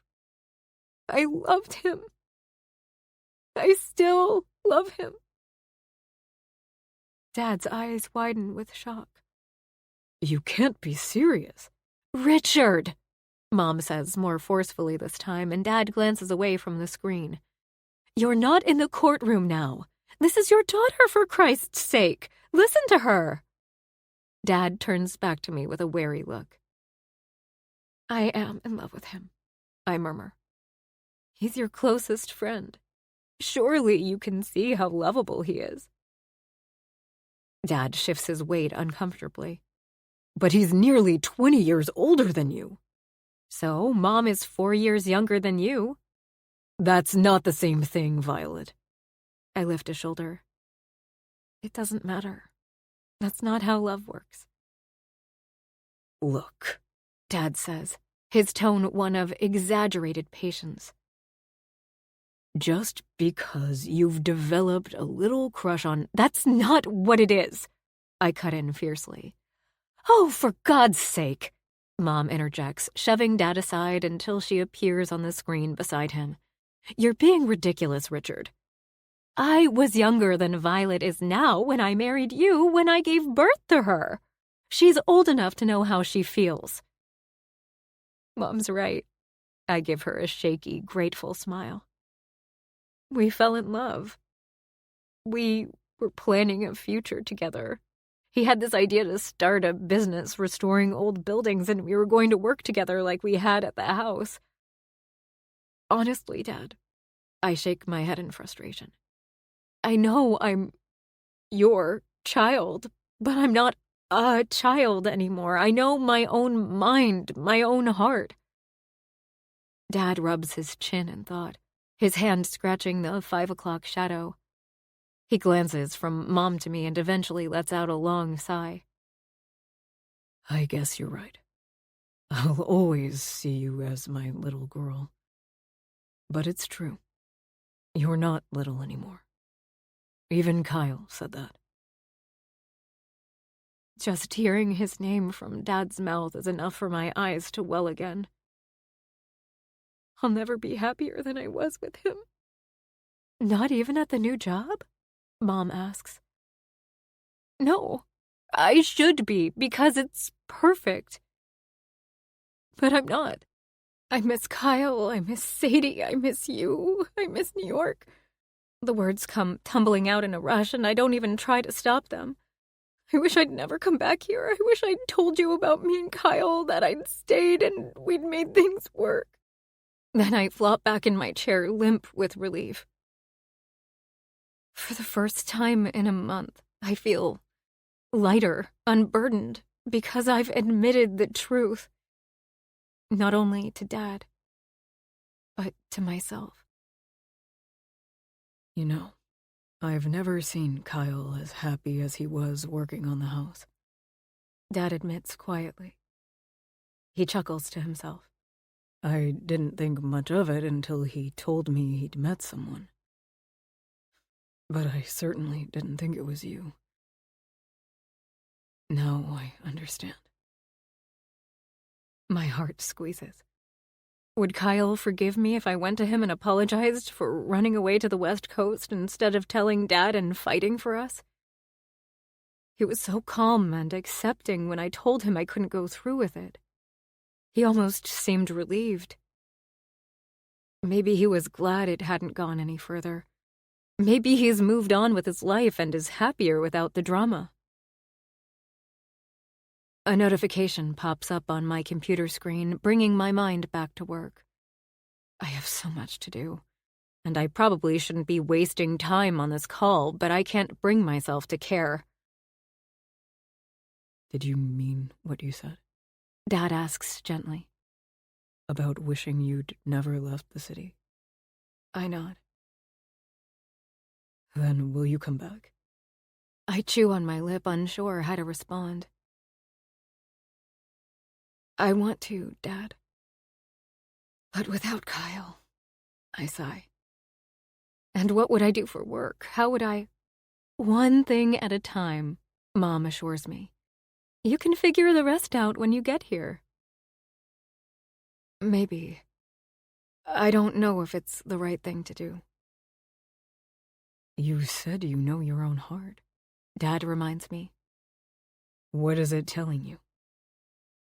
That's easy. It's the thing I've been ignoring all month now since I got back to Silicon Valley. To go home. Then come home. Dad says softly. Do you want us to come get you? Mom offers, and I shake my head. No. I'll work my 2 weeks' notice and pack up my apartment. Are you sure? Dad's brow crinkles with concern. We could easily get a flight. Thanks, Dad. But I need to do this on my own. My heart beats harder at the thought of moving back to the city. And that's how I know it's the right move. Maybe I won't get to be with Kyle. Maybe it's all too hard after everything we've been through. Maybe I hurt him too much and he won't want to try again. And I'd understand. With or without him, I realize. I don't belong here. I belong in New York. I belong near my family, near Sadie, in the city that makes me feel alive. No job is worth giving up all the best things in life. Not even this one. I let out a long breath, feeling the first tentative shoots of hope unfurl. I don't have any plans, any idea of what I'd do once I get there. But I have to try. I want a life that's more than work, and I have Kyle to thank for realizing that. Who are you when you're not working? He once asked me. I really, really want to find out. Chapter 41. Kyle. The sound of tapping on my truck window wakes me. I drove for 5.5 straight hours through the night, fueled by adrenaline and determination. It wasn't until I pulled up outside Rich and Diana's building at 3 a.m. that I realized how poorly I'd timed it, and there was nothing to do but pull over and try to snooze in my truck until morning. I didn't think I'd fall asleep, but when I cracked my eyes open in the pre-dawn light, I realized I must have dozed off. The tapping on my window comes again, and I rub my eyes, turning to find Rich's unimpressed face staring through the glass. He's in his suit, briefcase in hand, up at his usual ungodly hour to head into the office. Meanwhile, I'm in yesterday's work clothes, my eyes gritty from lack of sleep, my pulse lurching at the sight of my friend. I straighten up in my seat and roll the window down. "You're parked illegally," Rich says dryly. Not an excellent start, but at least he's talking to me. He leans forward to peer into the truck, sliding his gaze across my face. "And you look like shit." I feel it. I scrub my hands over my face. My beard is back to being the shaggy mess it was months ago. My hair is so unkempt I need my cap to hide it from the world. I'm the man I was before Violet and I met, only this time I know what's missing from my life. Rich lets out a long sigh. After studying me for what feels like an eternity, he walks around the truck and opens the passenger door, easing himself onto the seat. Then he sets his briefcase down at his feet and pulls the door closed behind him, turning to face me. This emboldens me to talk, to tell him why I'm here and to try to make amends. I take a deep breath, tense with anticipation for what's to come, but before I can get the words out, Rich says, "I owe you an apology." I'm so stupefied by his words that I check over my shoulder to make sure there isn't someone else he's talking to instead. I scratch my cheek. What? His chuckle makes my shoulders relax down from my ears. I was going to drive up to Maine to speak to you this afternoon. I twist to face him properly. You were? He nods, his face growing serious. I don't like that you kept it from me, but I shouldn't have been so hard on you. Violet told me what really happened. I let my gaze fall to my lap, my heart jumping at the mention of her name. When? Yesterday. She asked for some time to settle into work, so I didn't push it. Then she finally called last night. I glance up to see Rich shake his head, frowning. She's not happy. There's a twinge in my chest. Is it the job? The job's fine, Rich says, shrugging. She said it's exactly what she wants, but that didn't stop her from crying throughout her entire call. The twinge turns into a dull ache. No, not my vibrant, strong, determined Violet. She was crying? Rich tilts his head, expression softening. She misses you. Said she wishes you'd both told me what was going on and that she'd never left New York. Oh, wow. I pull in a long, steadying breath. Maybe there is hope for us after all. And you? I asked tentatively. If I were to go out there and see her, what would you think of that? Rich's brow wrinkles. Look, I don't love the thought of you with my little girl. He cuts himself off with a shake of his head. My daughter, but I also don't enjoy seeing her so miserable. If being with you is what makes her happy... He gives a resigned sigh, eyeing me warily. I wouldn't stand in the way. For the first time in a month, I feel like smiling. But you shouldn't go out to the West Coast. I furrow my brow. But she won't be there. She's packing up and moving back to New York. My heart nearly stops. She's coming back? For good? Rich nods. But what about the job? Everything she's worked for. Is she sure she wants to leave it all behind? She is. He leans his head back on the seat, his eyes carefully surveying my face. You really care for her, don't you? I swallow. It's such an odd combination that he's both my best friend and the father of the woman I love. You'd think that would make things easier, but it doesn't. Either way, I won't lie anymore. I'm in love with her, Rich. I'm sorry, there was nothing I could do to stop it. I didn't want to feel this way, trust me, but... I stare at my hands. She's smart and beautiful, and she challenges me. We balance each other out in the best way. And the chemistry between us... Rich holds up a hand, his nose scrunched with an uncomfortable smile. I don't need to hear any more. I chuff an awkward laugh, relieved when he joins me. I'm sorry, I say again. This is weird. I'm probably not what you imagined for her. No, but it's not up to me, it's up to her. And if you're the guy she's chosen, then I'll have to make my peace with it. Emotion clogs my throat. Rich has forgiven me, and it's all thanks to Violet, to her telling him the truth despite her fears. I need to see her. I clear my throat, pulling my cap off to shove my hand through my hair before tugging it back on. Do you think she'll want to see me when she's back? Rich's smile is wry. I suspect you're the main reason she's returning. She said she missed us in the city, but it's obvious she misses you more. I didn't want to get her hopes up, so I didn't say anything, but I planned to drive up this afternoon so we could talk. I want her to be happy, Kyle, and I think that involves you being here with her. She also mentioned something about a business you wanted to start together?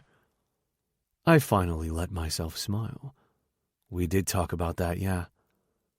This time I feel no anxiety at the thought of moving here for her, leaving my life behind to start a new one with her in this city. I feel nothing but hope and excitement. I just had to go back to my old life in Maine to realize it. As far as I'm aware, she doesn't have any other work lined up, Rich says, so she might still be interested. God, I want to grin like a fucking idiot. How is it possible I could still get everything I want? I tamp my enthusiasm down with the reminder that nothing is final until I talk to Violet, until I'm holding her in my arms again and can see she still wants that too. When will she be back? 2 weeks. Rich's gaze catches on a taxi driving past. She has to give her notice and pack up her apartment, but then she'll be here. Has she found a place yet? Actually, he glances back at me and smiles. I was thinking of offering her the Fruit Street house. I haven't listed it yet, and I know she loves it there. My mind works overtime as I contemplate being with Violet again. I want to live there with her, Rich. I'm rushing ahead of myself, but I can't help it. Ever since it started to feel like a reality again, all I can think about is my future with her and us being in that beautiful house, the house she and I worked on together. I want to buy it from him, actually. I could offer him a decent deposit now, but I won't have the kind of money to pay for it in full for some time. Maybe after we've built the business and... I force myself to breathe, reminding myself that nothing is certain yet. Rich nods, lost in thought. He might take a little time to come around to the idea of me living with Violet, so I'm not going to push it now. Can you not tell her we spoke? I ask. I'd like to do it myself. He nods, retrieving his briefcase from the floor of the truck. I don't want to be the messenger between you two. Besides, she has a lot going on with leaving her job and moving. I scrub a hand across my beard, thinking. 2 weeks. I won't interfere while she's wrapping up work and packing. That wouldn't be fair. No, I'll wait until she's back in the city, until we can talk properly, face to face. In the meantime, I can do some more work for Muriel, then pass the rest on to Dixie. I might not be moving back to the city immediately, but I don't want anything tying me to Maine. I want the freedom to be with Violet, if she'll still have me. Now I just need to get through the next 2 weeks. Chapter 42. Violet. This place is amazing, Sadie says, closing the door as we step inside. You guys did an awesome job. I turn to take in the familiar entry hall at Fruit Street. It's exactly as I remember it. And despite everything that's happened over the past few months, I feel proud as I look around. Sadie sets a box down and lunges at me with a grin, wrapping me in a hug. I'm so happy you're back for good. I laugh, my bags slipping from my arms as my friend squeezes me tight for the 100th time since she picked me up from the airport. Me too. And I truly mean it. I might not know where things stand with Kyle, but the minute I touched down at JFK, I knew I'd made the right decision. It's been a difficult couple weeks, especially because I felt awful letting Deb down after she'd gone to so much trouble to get me the job. She was surprisingly understanding and said she'd let me know if she heard of any positions opening up with her New York contacts. But the truth is, I'm not sure if I want to work in an office anymore, not after working in this beautiful house. I haul my bags up the stairs with Sadie in tow. I've brought a stuffed suitcase and 2 duffel bags, and the rest of my belongings will arrive sometime this week. It's not a lot, just a few boxes of books, clothes, and other bits and pieces. All the furniture in my apartment came with the place, and I sold my car because having a car in the city is a pain. Besides, the money will come in handy to tide me over while I figure things out here.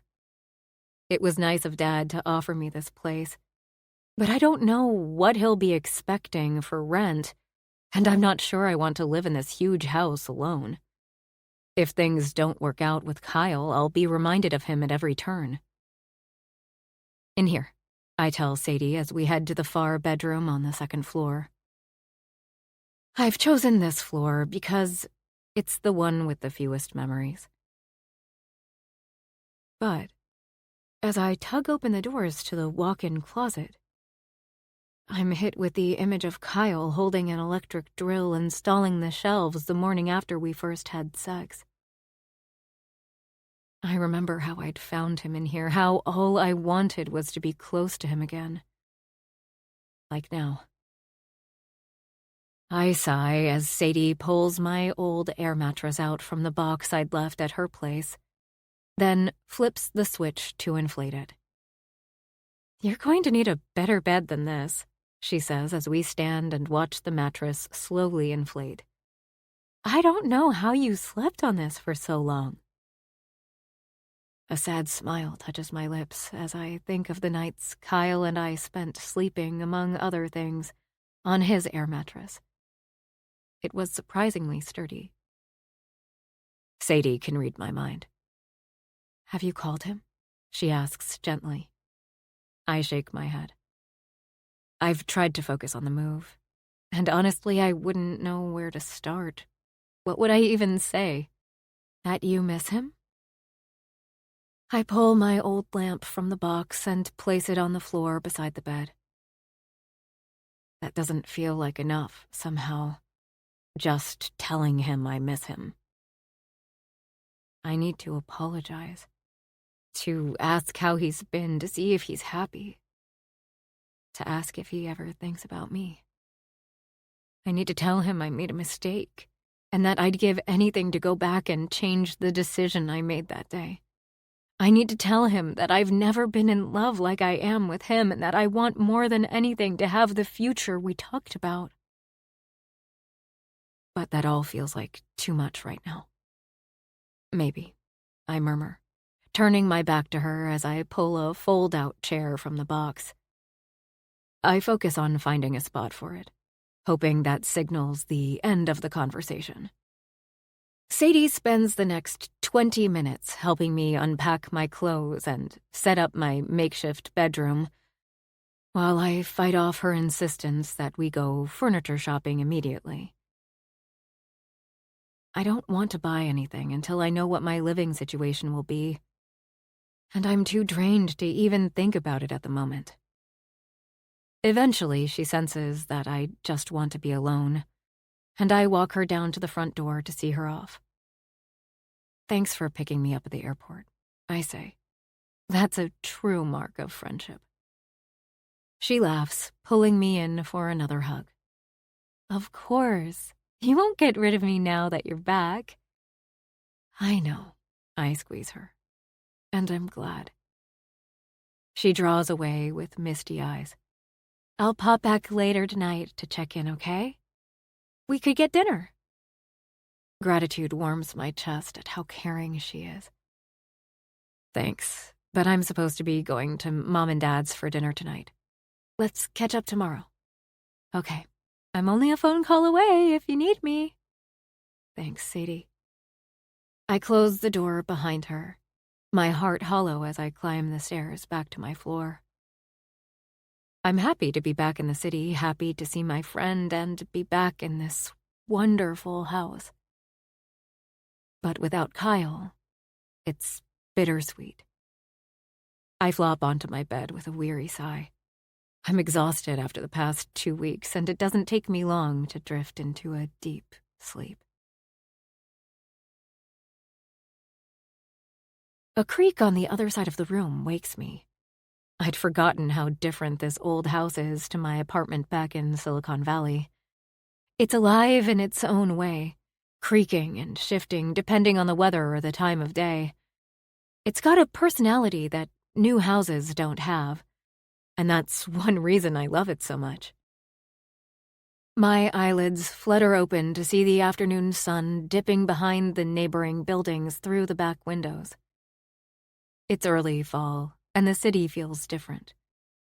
Cooler, but also cozier, even more welcoming. I'd forgotten how much I love autumn in New York. And I wish Kyle was here with me.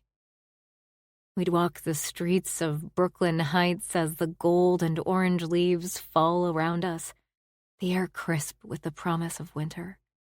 We'd sit in Joe's and sip hot coffee, watching the world turn white with snow outside. We'd pick out a Christmas tree together and decorate it. Then we might go up to Maine to sit by the wood stove and look out over the frozen lake. God, I want that so badly it hurts. I need to call him now I'm back in the city. I can't simply sit here and miss him.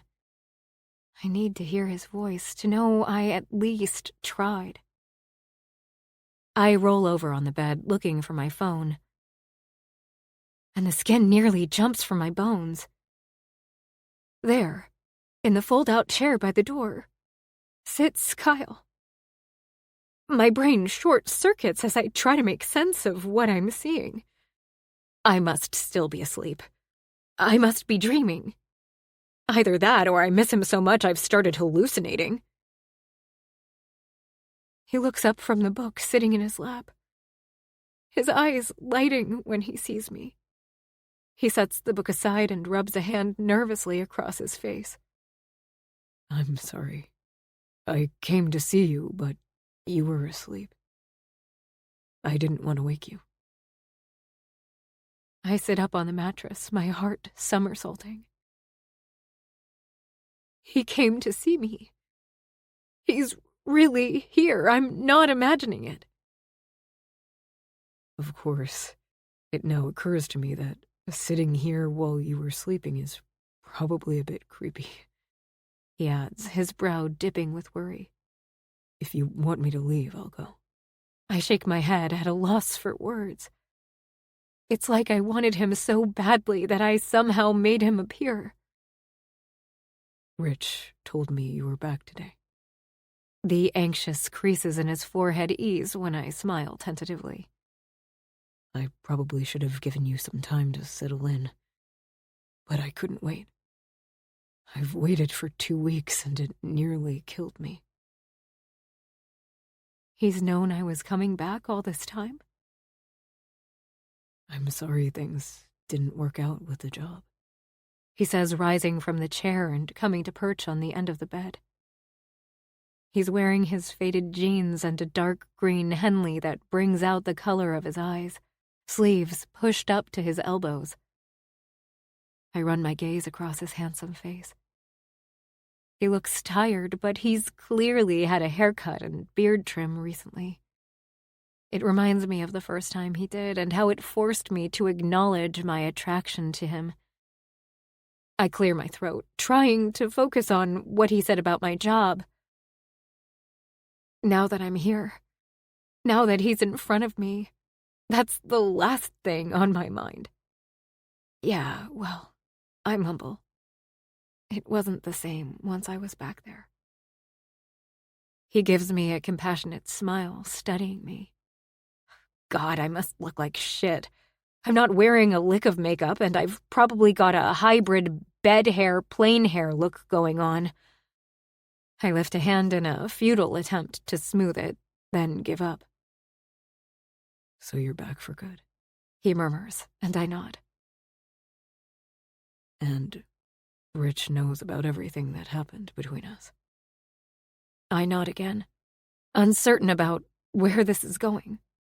He's only a few feet away from me, and I want nothing more than to throw myself into his arms. After a pause, he adds, Your dad invited me to dinner at his place tonight. Me too. My pulse ramps up as Kyle shuffles closer. And it occurs to me that if he isn't here for the reasons I hope he is, dinner will be pretty awkward. He gave me his blessing to be with you, Vi. Kyle swallows, a tiny, vulnerable line forming between his brows that makes my heart press against my ribcage. Is that something you might still? He doesn't get the rest of the words out because I lunge at him, covering his mouth with mine, draw away to meet his gaze. You were going to ask if we could be together, right? I didn't let you finish, but I assumed. Yes, sweetheart. He drops a kiss on my forehead, chuckling. There's a light in his green eyes as they gaze at me affectionately. I've missed you like crazy. I'm sorry I didn't fight harder for us. No. I stroke a hand over his cheek, loving the way he lets out a tiny sigh at my touch. I shouldn't have walked away. We should have told Dad like we'd planned, and I'm so sorry I didn't go through with it. I understand why you couldn't. I couldn't either, really, but... He shrugs. Rich figured it out anyway. Was he really awful? Kyle chuffs a humorless laugh. It wasn't great, but I don't blame him. I would have felt the same way in his position. He looks down at me, one hand rubbing gentle circles on my back. So, you're back in New York, and Rich is okay with us. I don't know what to do with myself. A smile curls along my lips. Yes, you do. Move in here with me and we can start the restoration business. He shakes his head, and for a brief second I think he's saying no. Then I realize it's an expression of disbelief. You really want me to live here with you? To work together? More than I've wanted anything. Fuck, He murmurs quietly. how did I get so lucky? I gaze at him, my body humming with joy. Even after I walked away from him and let him down, he still wants everything we talked about. We still have a chance to be happy.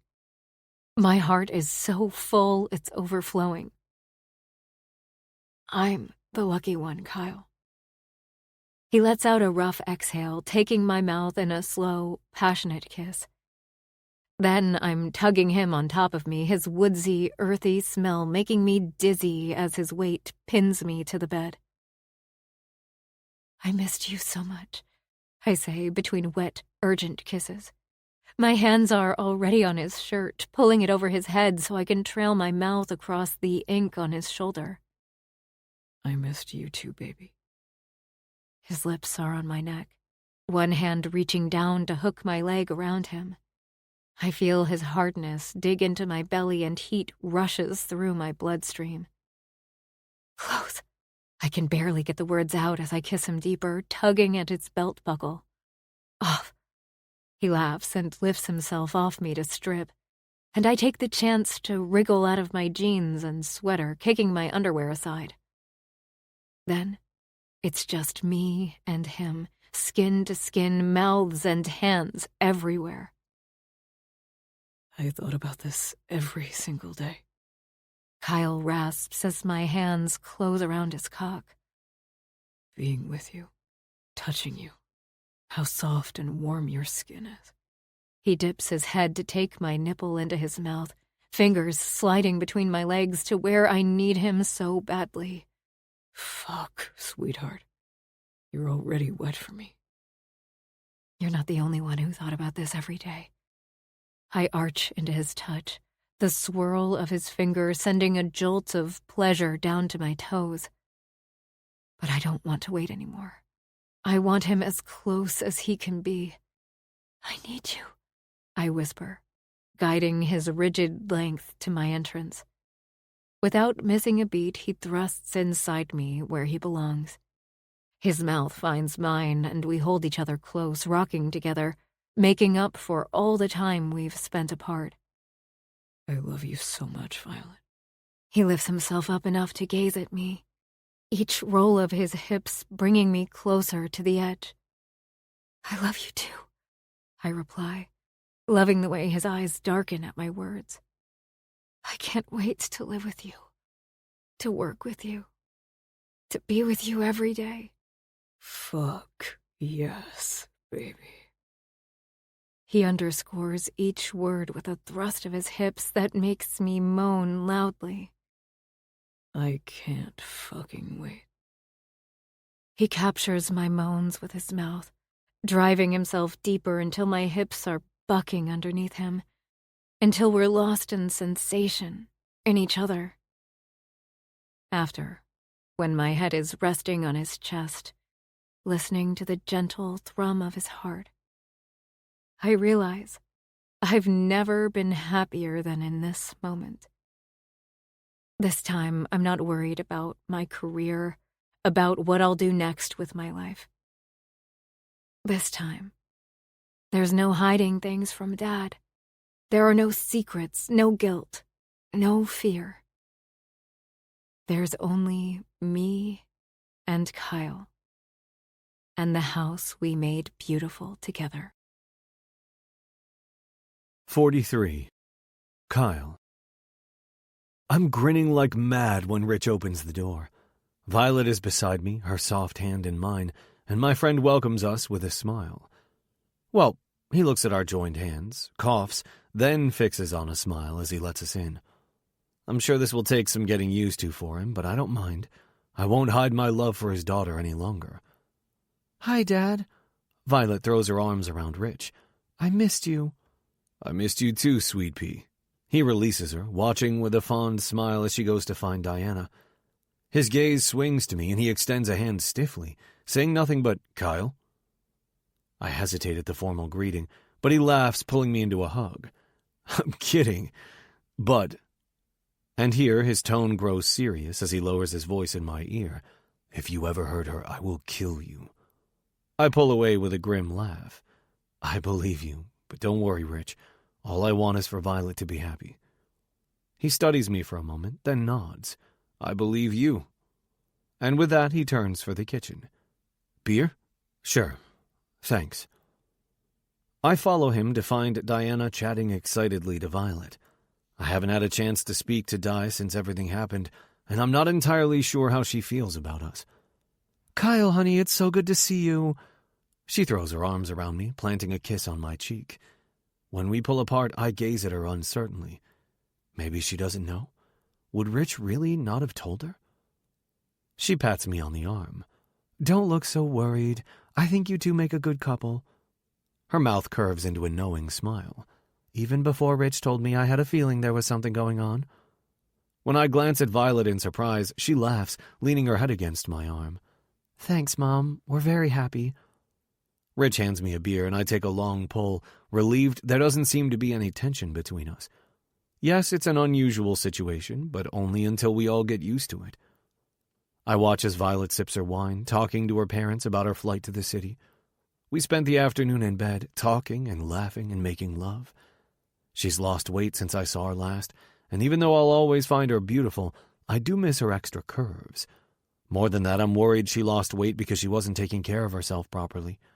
It makes me eager to cook for her every night, to look after her in all the ways she needs. She laughs at something Diana says, and I smile at the sound. Her cheeks have taken on a pink glow that wasn't there earlier today, partly from the sex, but she also seems to be glowing with happiness. I know how she feels. I wasn't sure how she'd react when I showed up at the house, but once I saw her beautiful face so peacefully asleep, I couldn't leave. It took all my strength not to climb onto the bed with her, but I managed to restrain myself, and I'm glad I did. She was surprised to see me, shocked even, but it didn't take me long to realize how happy she was to see me too. And now I get to live with her, to work with her, to build a life with her. I don't have to hide what I want and how I feel, and I've never felt more grateful, more excited about my future. We follow Rich and Diana through to the living room to sit with our drinks. Violet sinks easily onto the sofa, motioning for me to join her. I hesitate, wondering if I should snuggle beside her like I so desperately want to, but she tugs me down by the hand before I can second-guess myself. Then I tuck an arm around her, and she cuddles into my side with a soft sigh. When I finally force myself to glance at Rich, he's smiling. So what's the plan for you two? Diana asks over her glass of wine. Well, assuming Rich is okay with it, I'd like to move into the house on Fruit Street with Vi. I'm relieved when Rich nods. You'll sell your place in Maine? I glance at Violet and worry flickers in her gaze. No. I press a kiss to her forehead, careful to avoid clocking Rich's reaction. I was thinking I'd keep that, and we could find a way to split our time between the two places. Violet's face lights with a radiant smile. Really? Yeah. What do you think? I love that idea. The cabin is so lovely. Maybe we could spend summers there. Summers at the lake with this beauty? I can't imagine what I've done to deserve it. Sounds perfect. I turn back to find Rich holding out an envelope. What's this? He glances between Violet and me, sighing. Consider this my formal apology.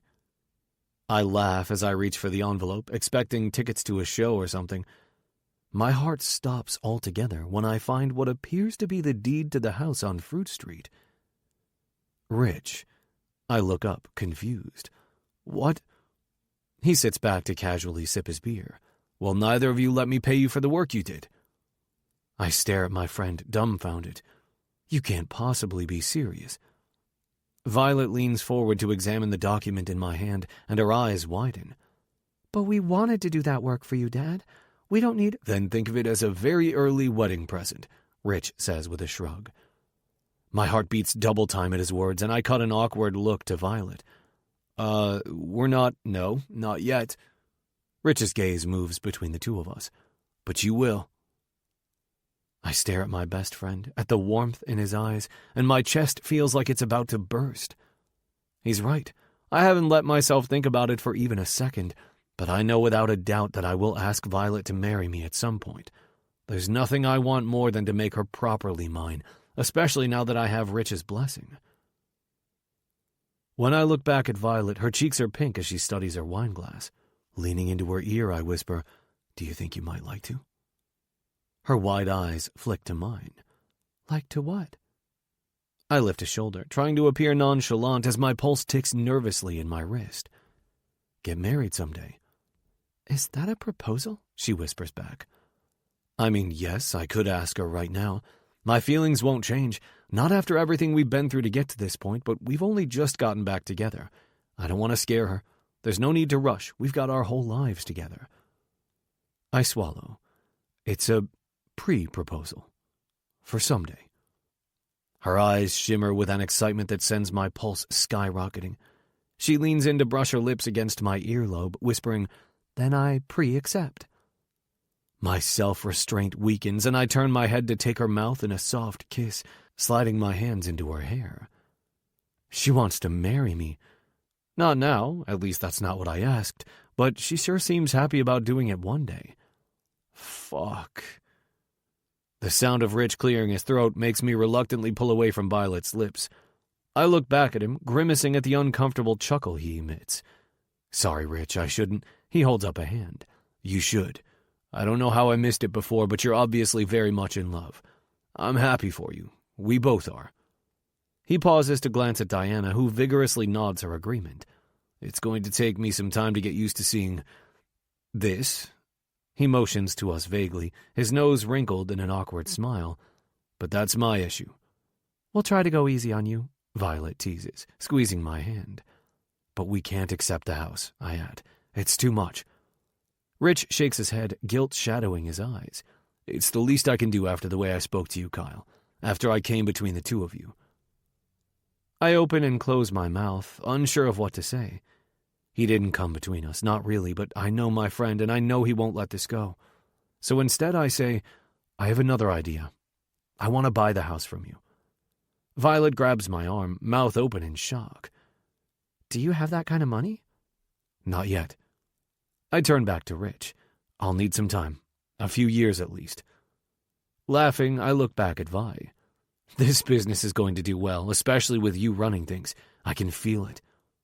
She laughs, too, her face lit with love. I think so, too. Okay, Rich says, bringing my attention back to him. But I'll cover what would have been the down payment. We can work out the details later. Violet shakes her head in disbelief. Are you sure, Dad? He reaches across the coffee table to squeeze her hand. I'm sure, Vi. I'm thrilled to see you two in that house. Seems like the right thing after the hard work you put into it. She looks at me speechless, and I grin back. You want to live there, sweetheart? Yes, she breathes. I want to live there with you.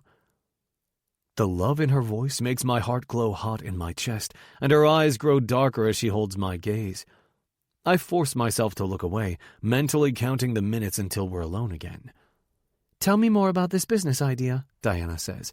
You're going to restore old buildings in the city, is that right? Violet nods. We want to keep the history of the buildings, but make them work for the modern homeowner, like we did on Fruit Street. I'll get started tomorrow, I say decisively. I need to contact the crew and see if they're still interested. We can draw up a business plan and— Violet puts a finger to my lips. That sounds good. Great, even. But first, can we take a few days off? You and me? My eyebrows spring up. Seriously? I want us to spend a little time together before we jump into all that. You want to take time off work? My mouth pulls into a teasing smile, and she pinches me on the arm. Is that so hard to believe? I lean closer. What do you want to do? She arches a brow that suggests she can't say in front of present company, then adds, "We might want to purchase some items for the house, pick up some of your stuff from the cabin. We can walk through the heights and enjoy the weather. We can meet Sadie and Tim for dinner, go to a museum or something. We can just spend time hanging out." I release my breath in a long, steady sigh. I've never felt prouder of her than I do in this moment, actively taking time off work to live her life, to relax, to do what makes her feel good. And I know there will be many more moments in our future where I'll feel proud of her, that I'll never stop feeling proud of her. That sounds perfect, Vi. My voice is scratchy with emotion, and I take a long sip of beer to pull myself together. How did I end up here? I have my best friend across from me, the woman I love beside me, and a future I've never been more excited for stretching out in front of me. I'm not worried about the challenges that will come my way, because with her by my side, I can handle them. With Violet in my life, anything feels possible. I pull her close and kiss her temple. She's the reason life feels good, and that's how I know. How I know she was made for me. This concludes She Was Made for Me by Jen Morris. Narrated by Samantha Summers and Tim Paige. Copyright 2023 by Jen Morris. This unabridged audiobook is published by arrangement with Jen Morris and was produced in the year 2025 by Tantor Media Incorporated, a division of Recorded Books, which holds the copyright thereto. Please visit tantor.com for more information on our growing library of unabridged audiobooks.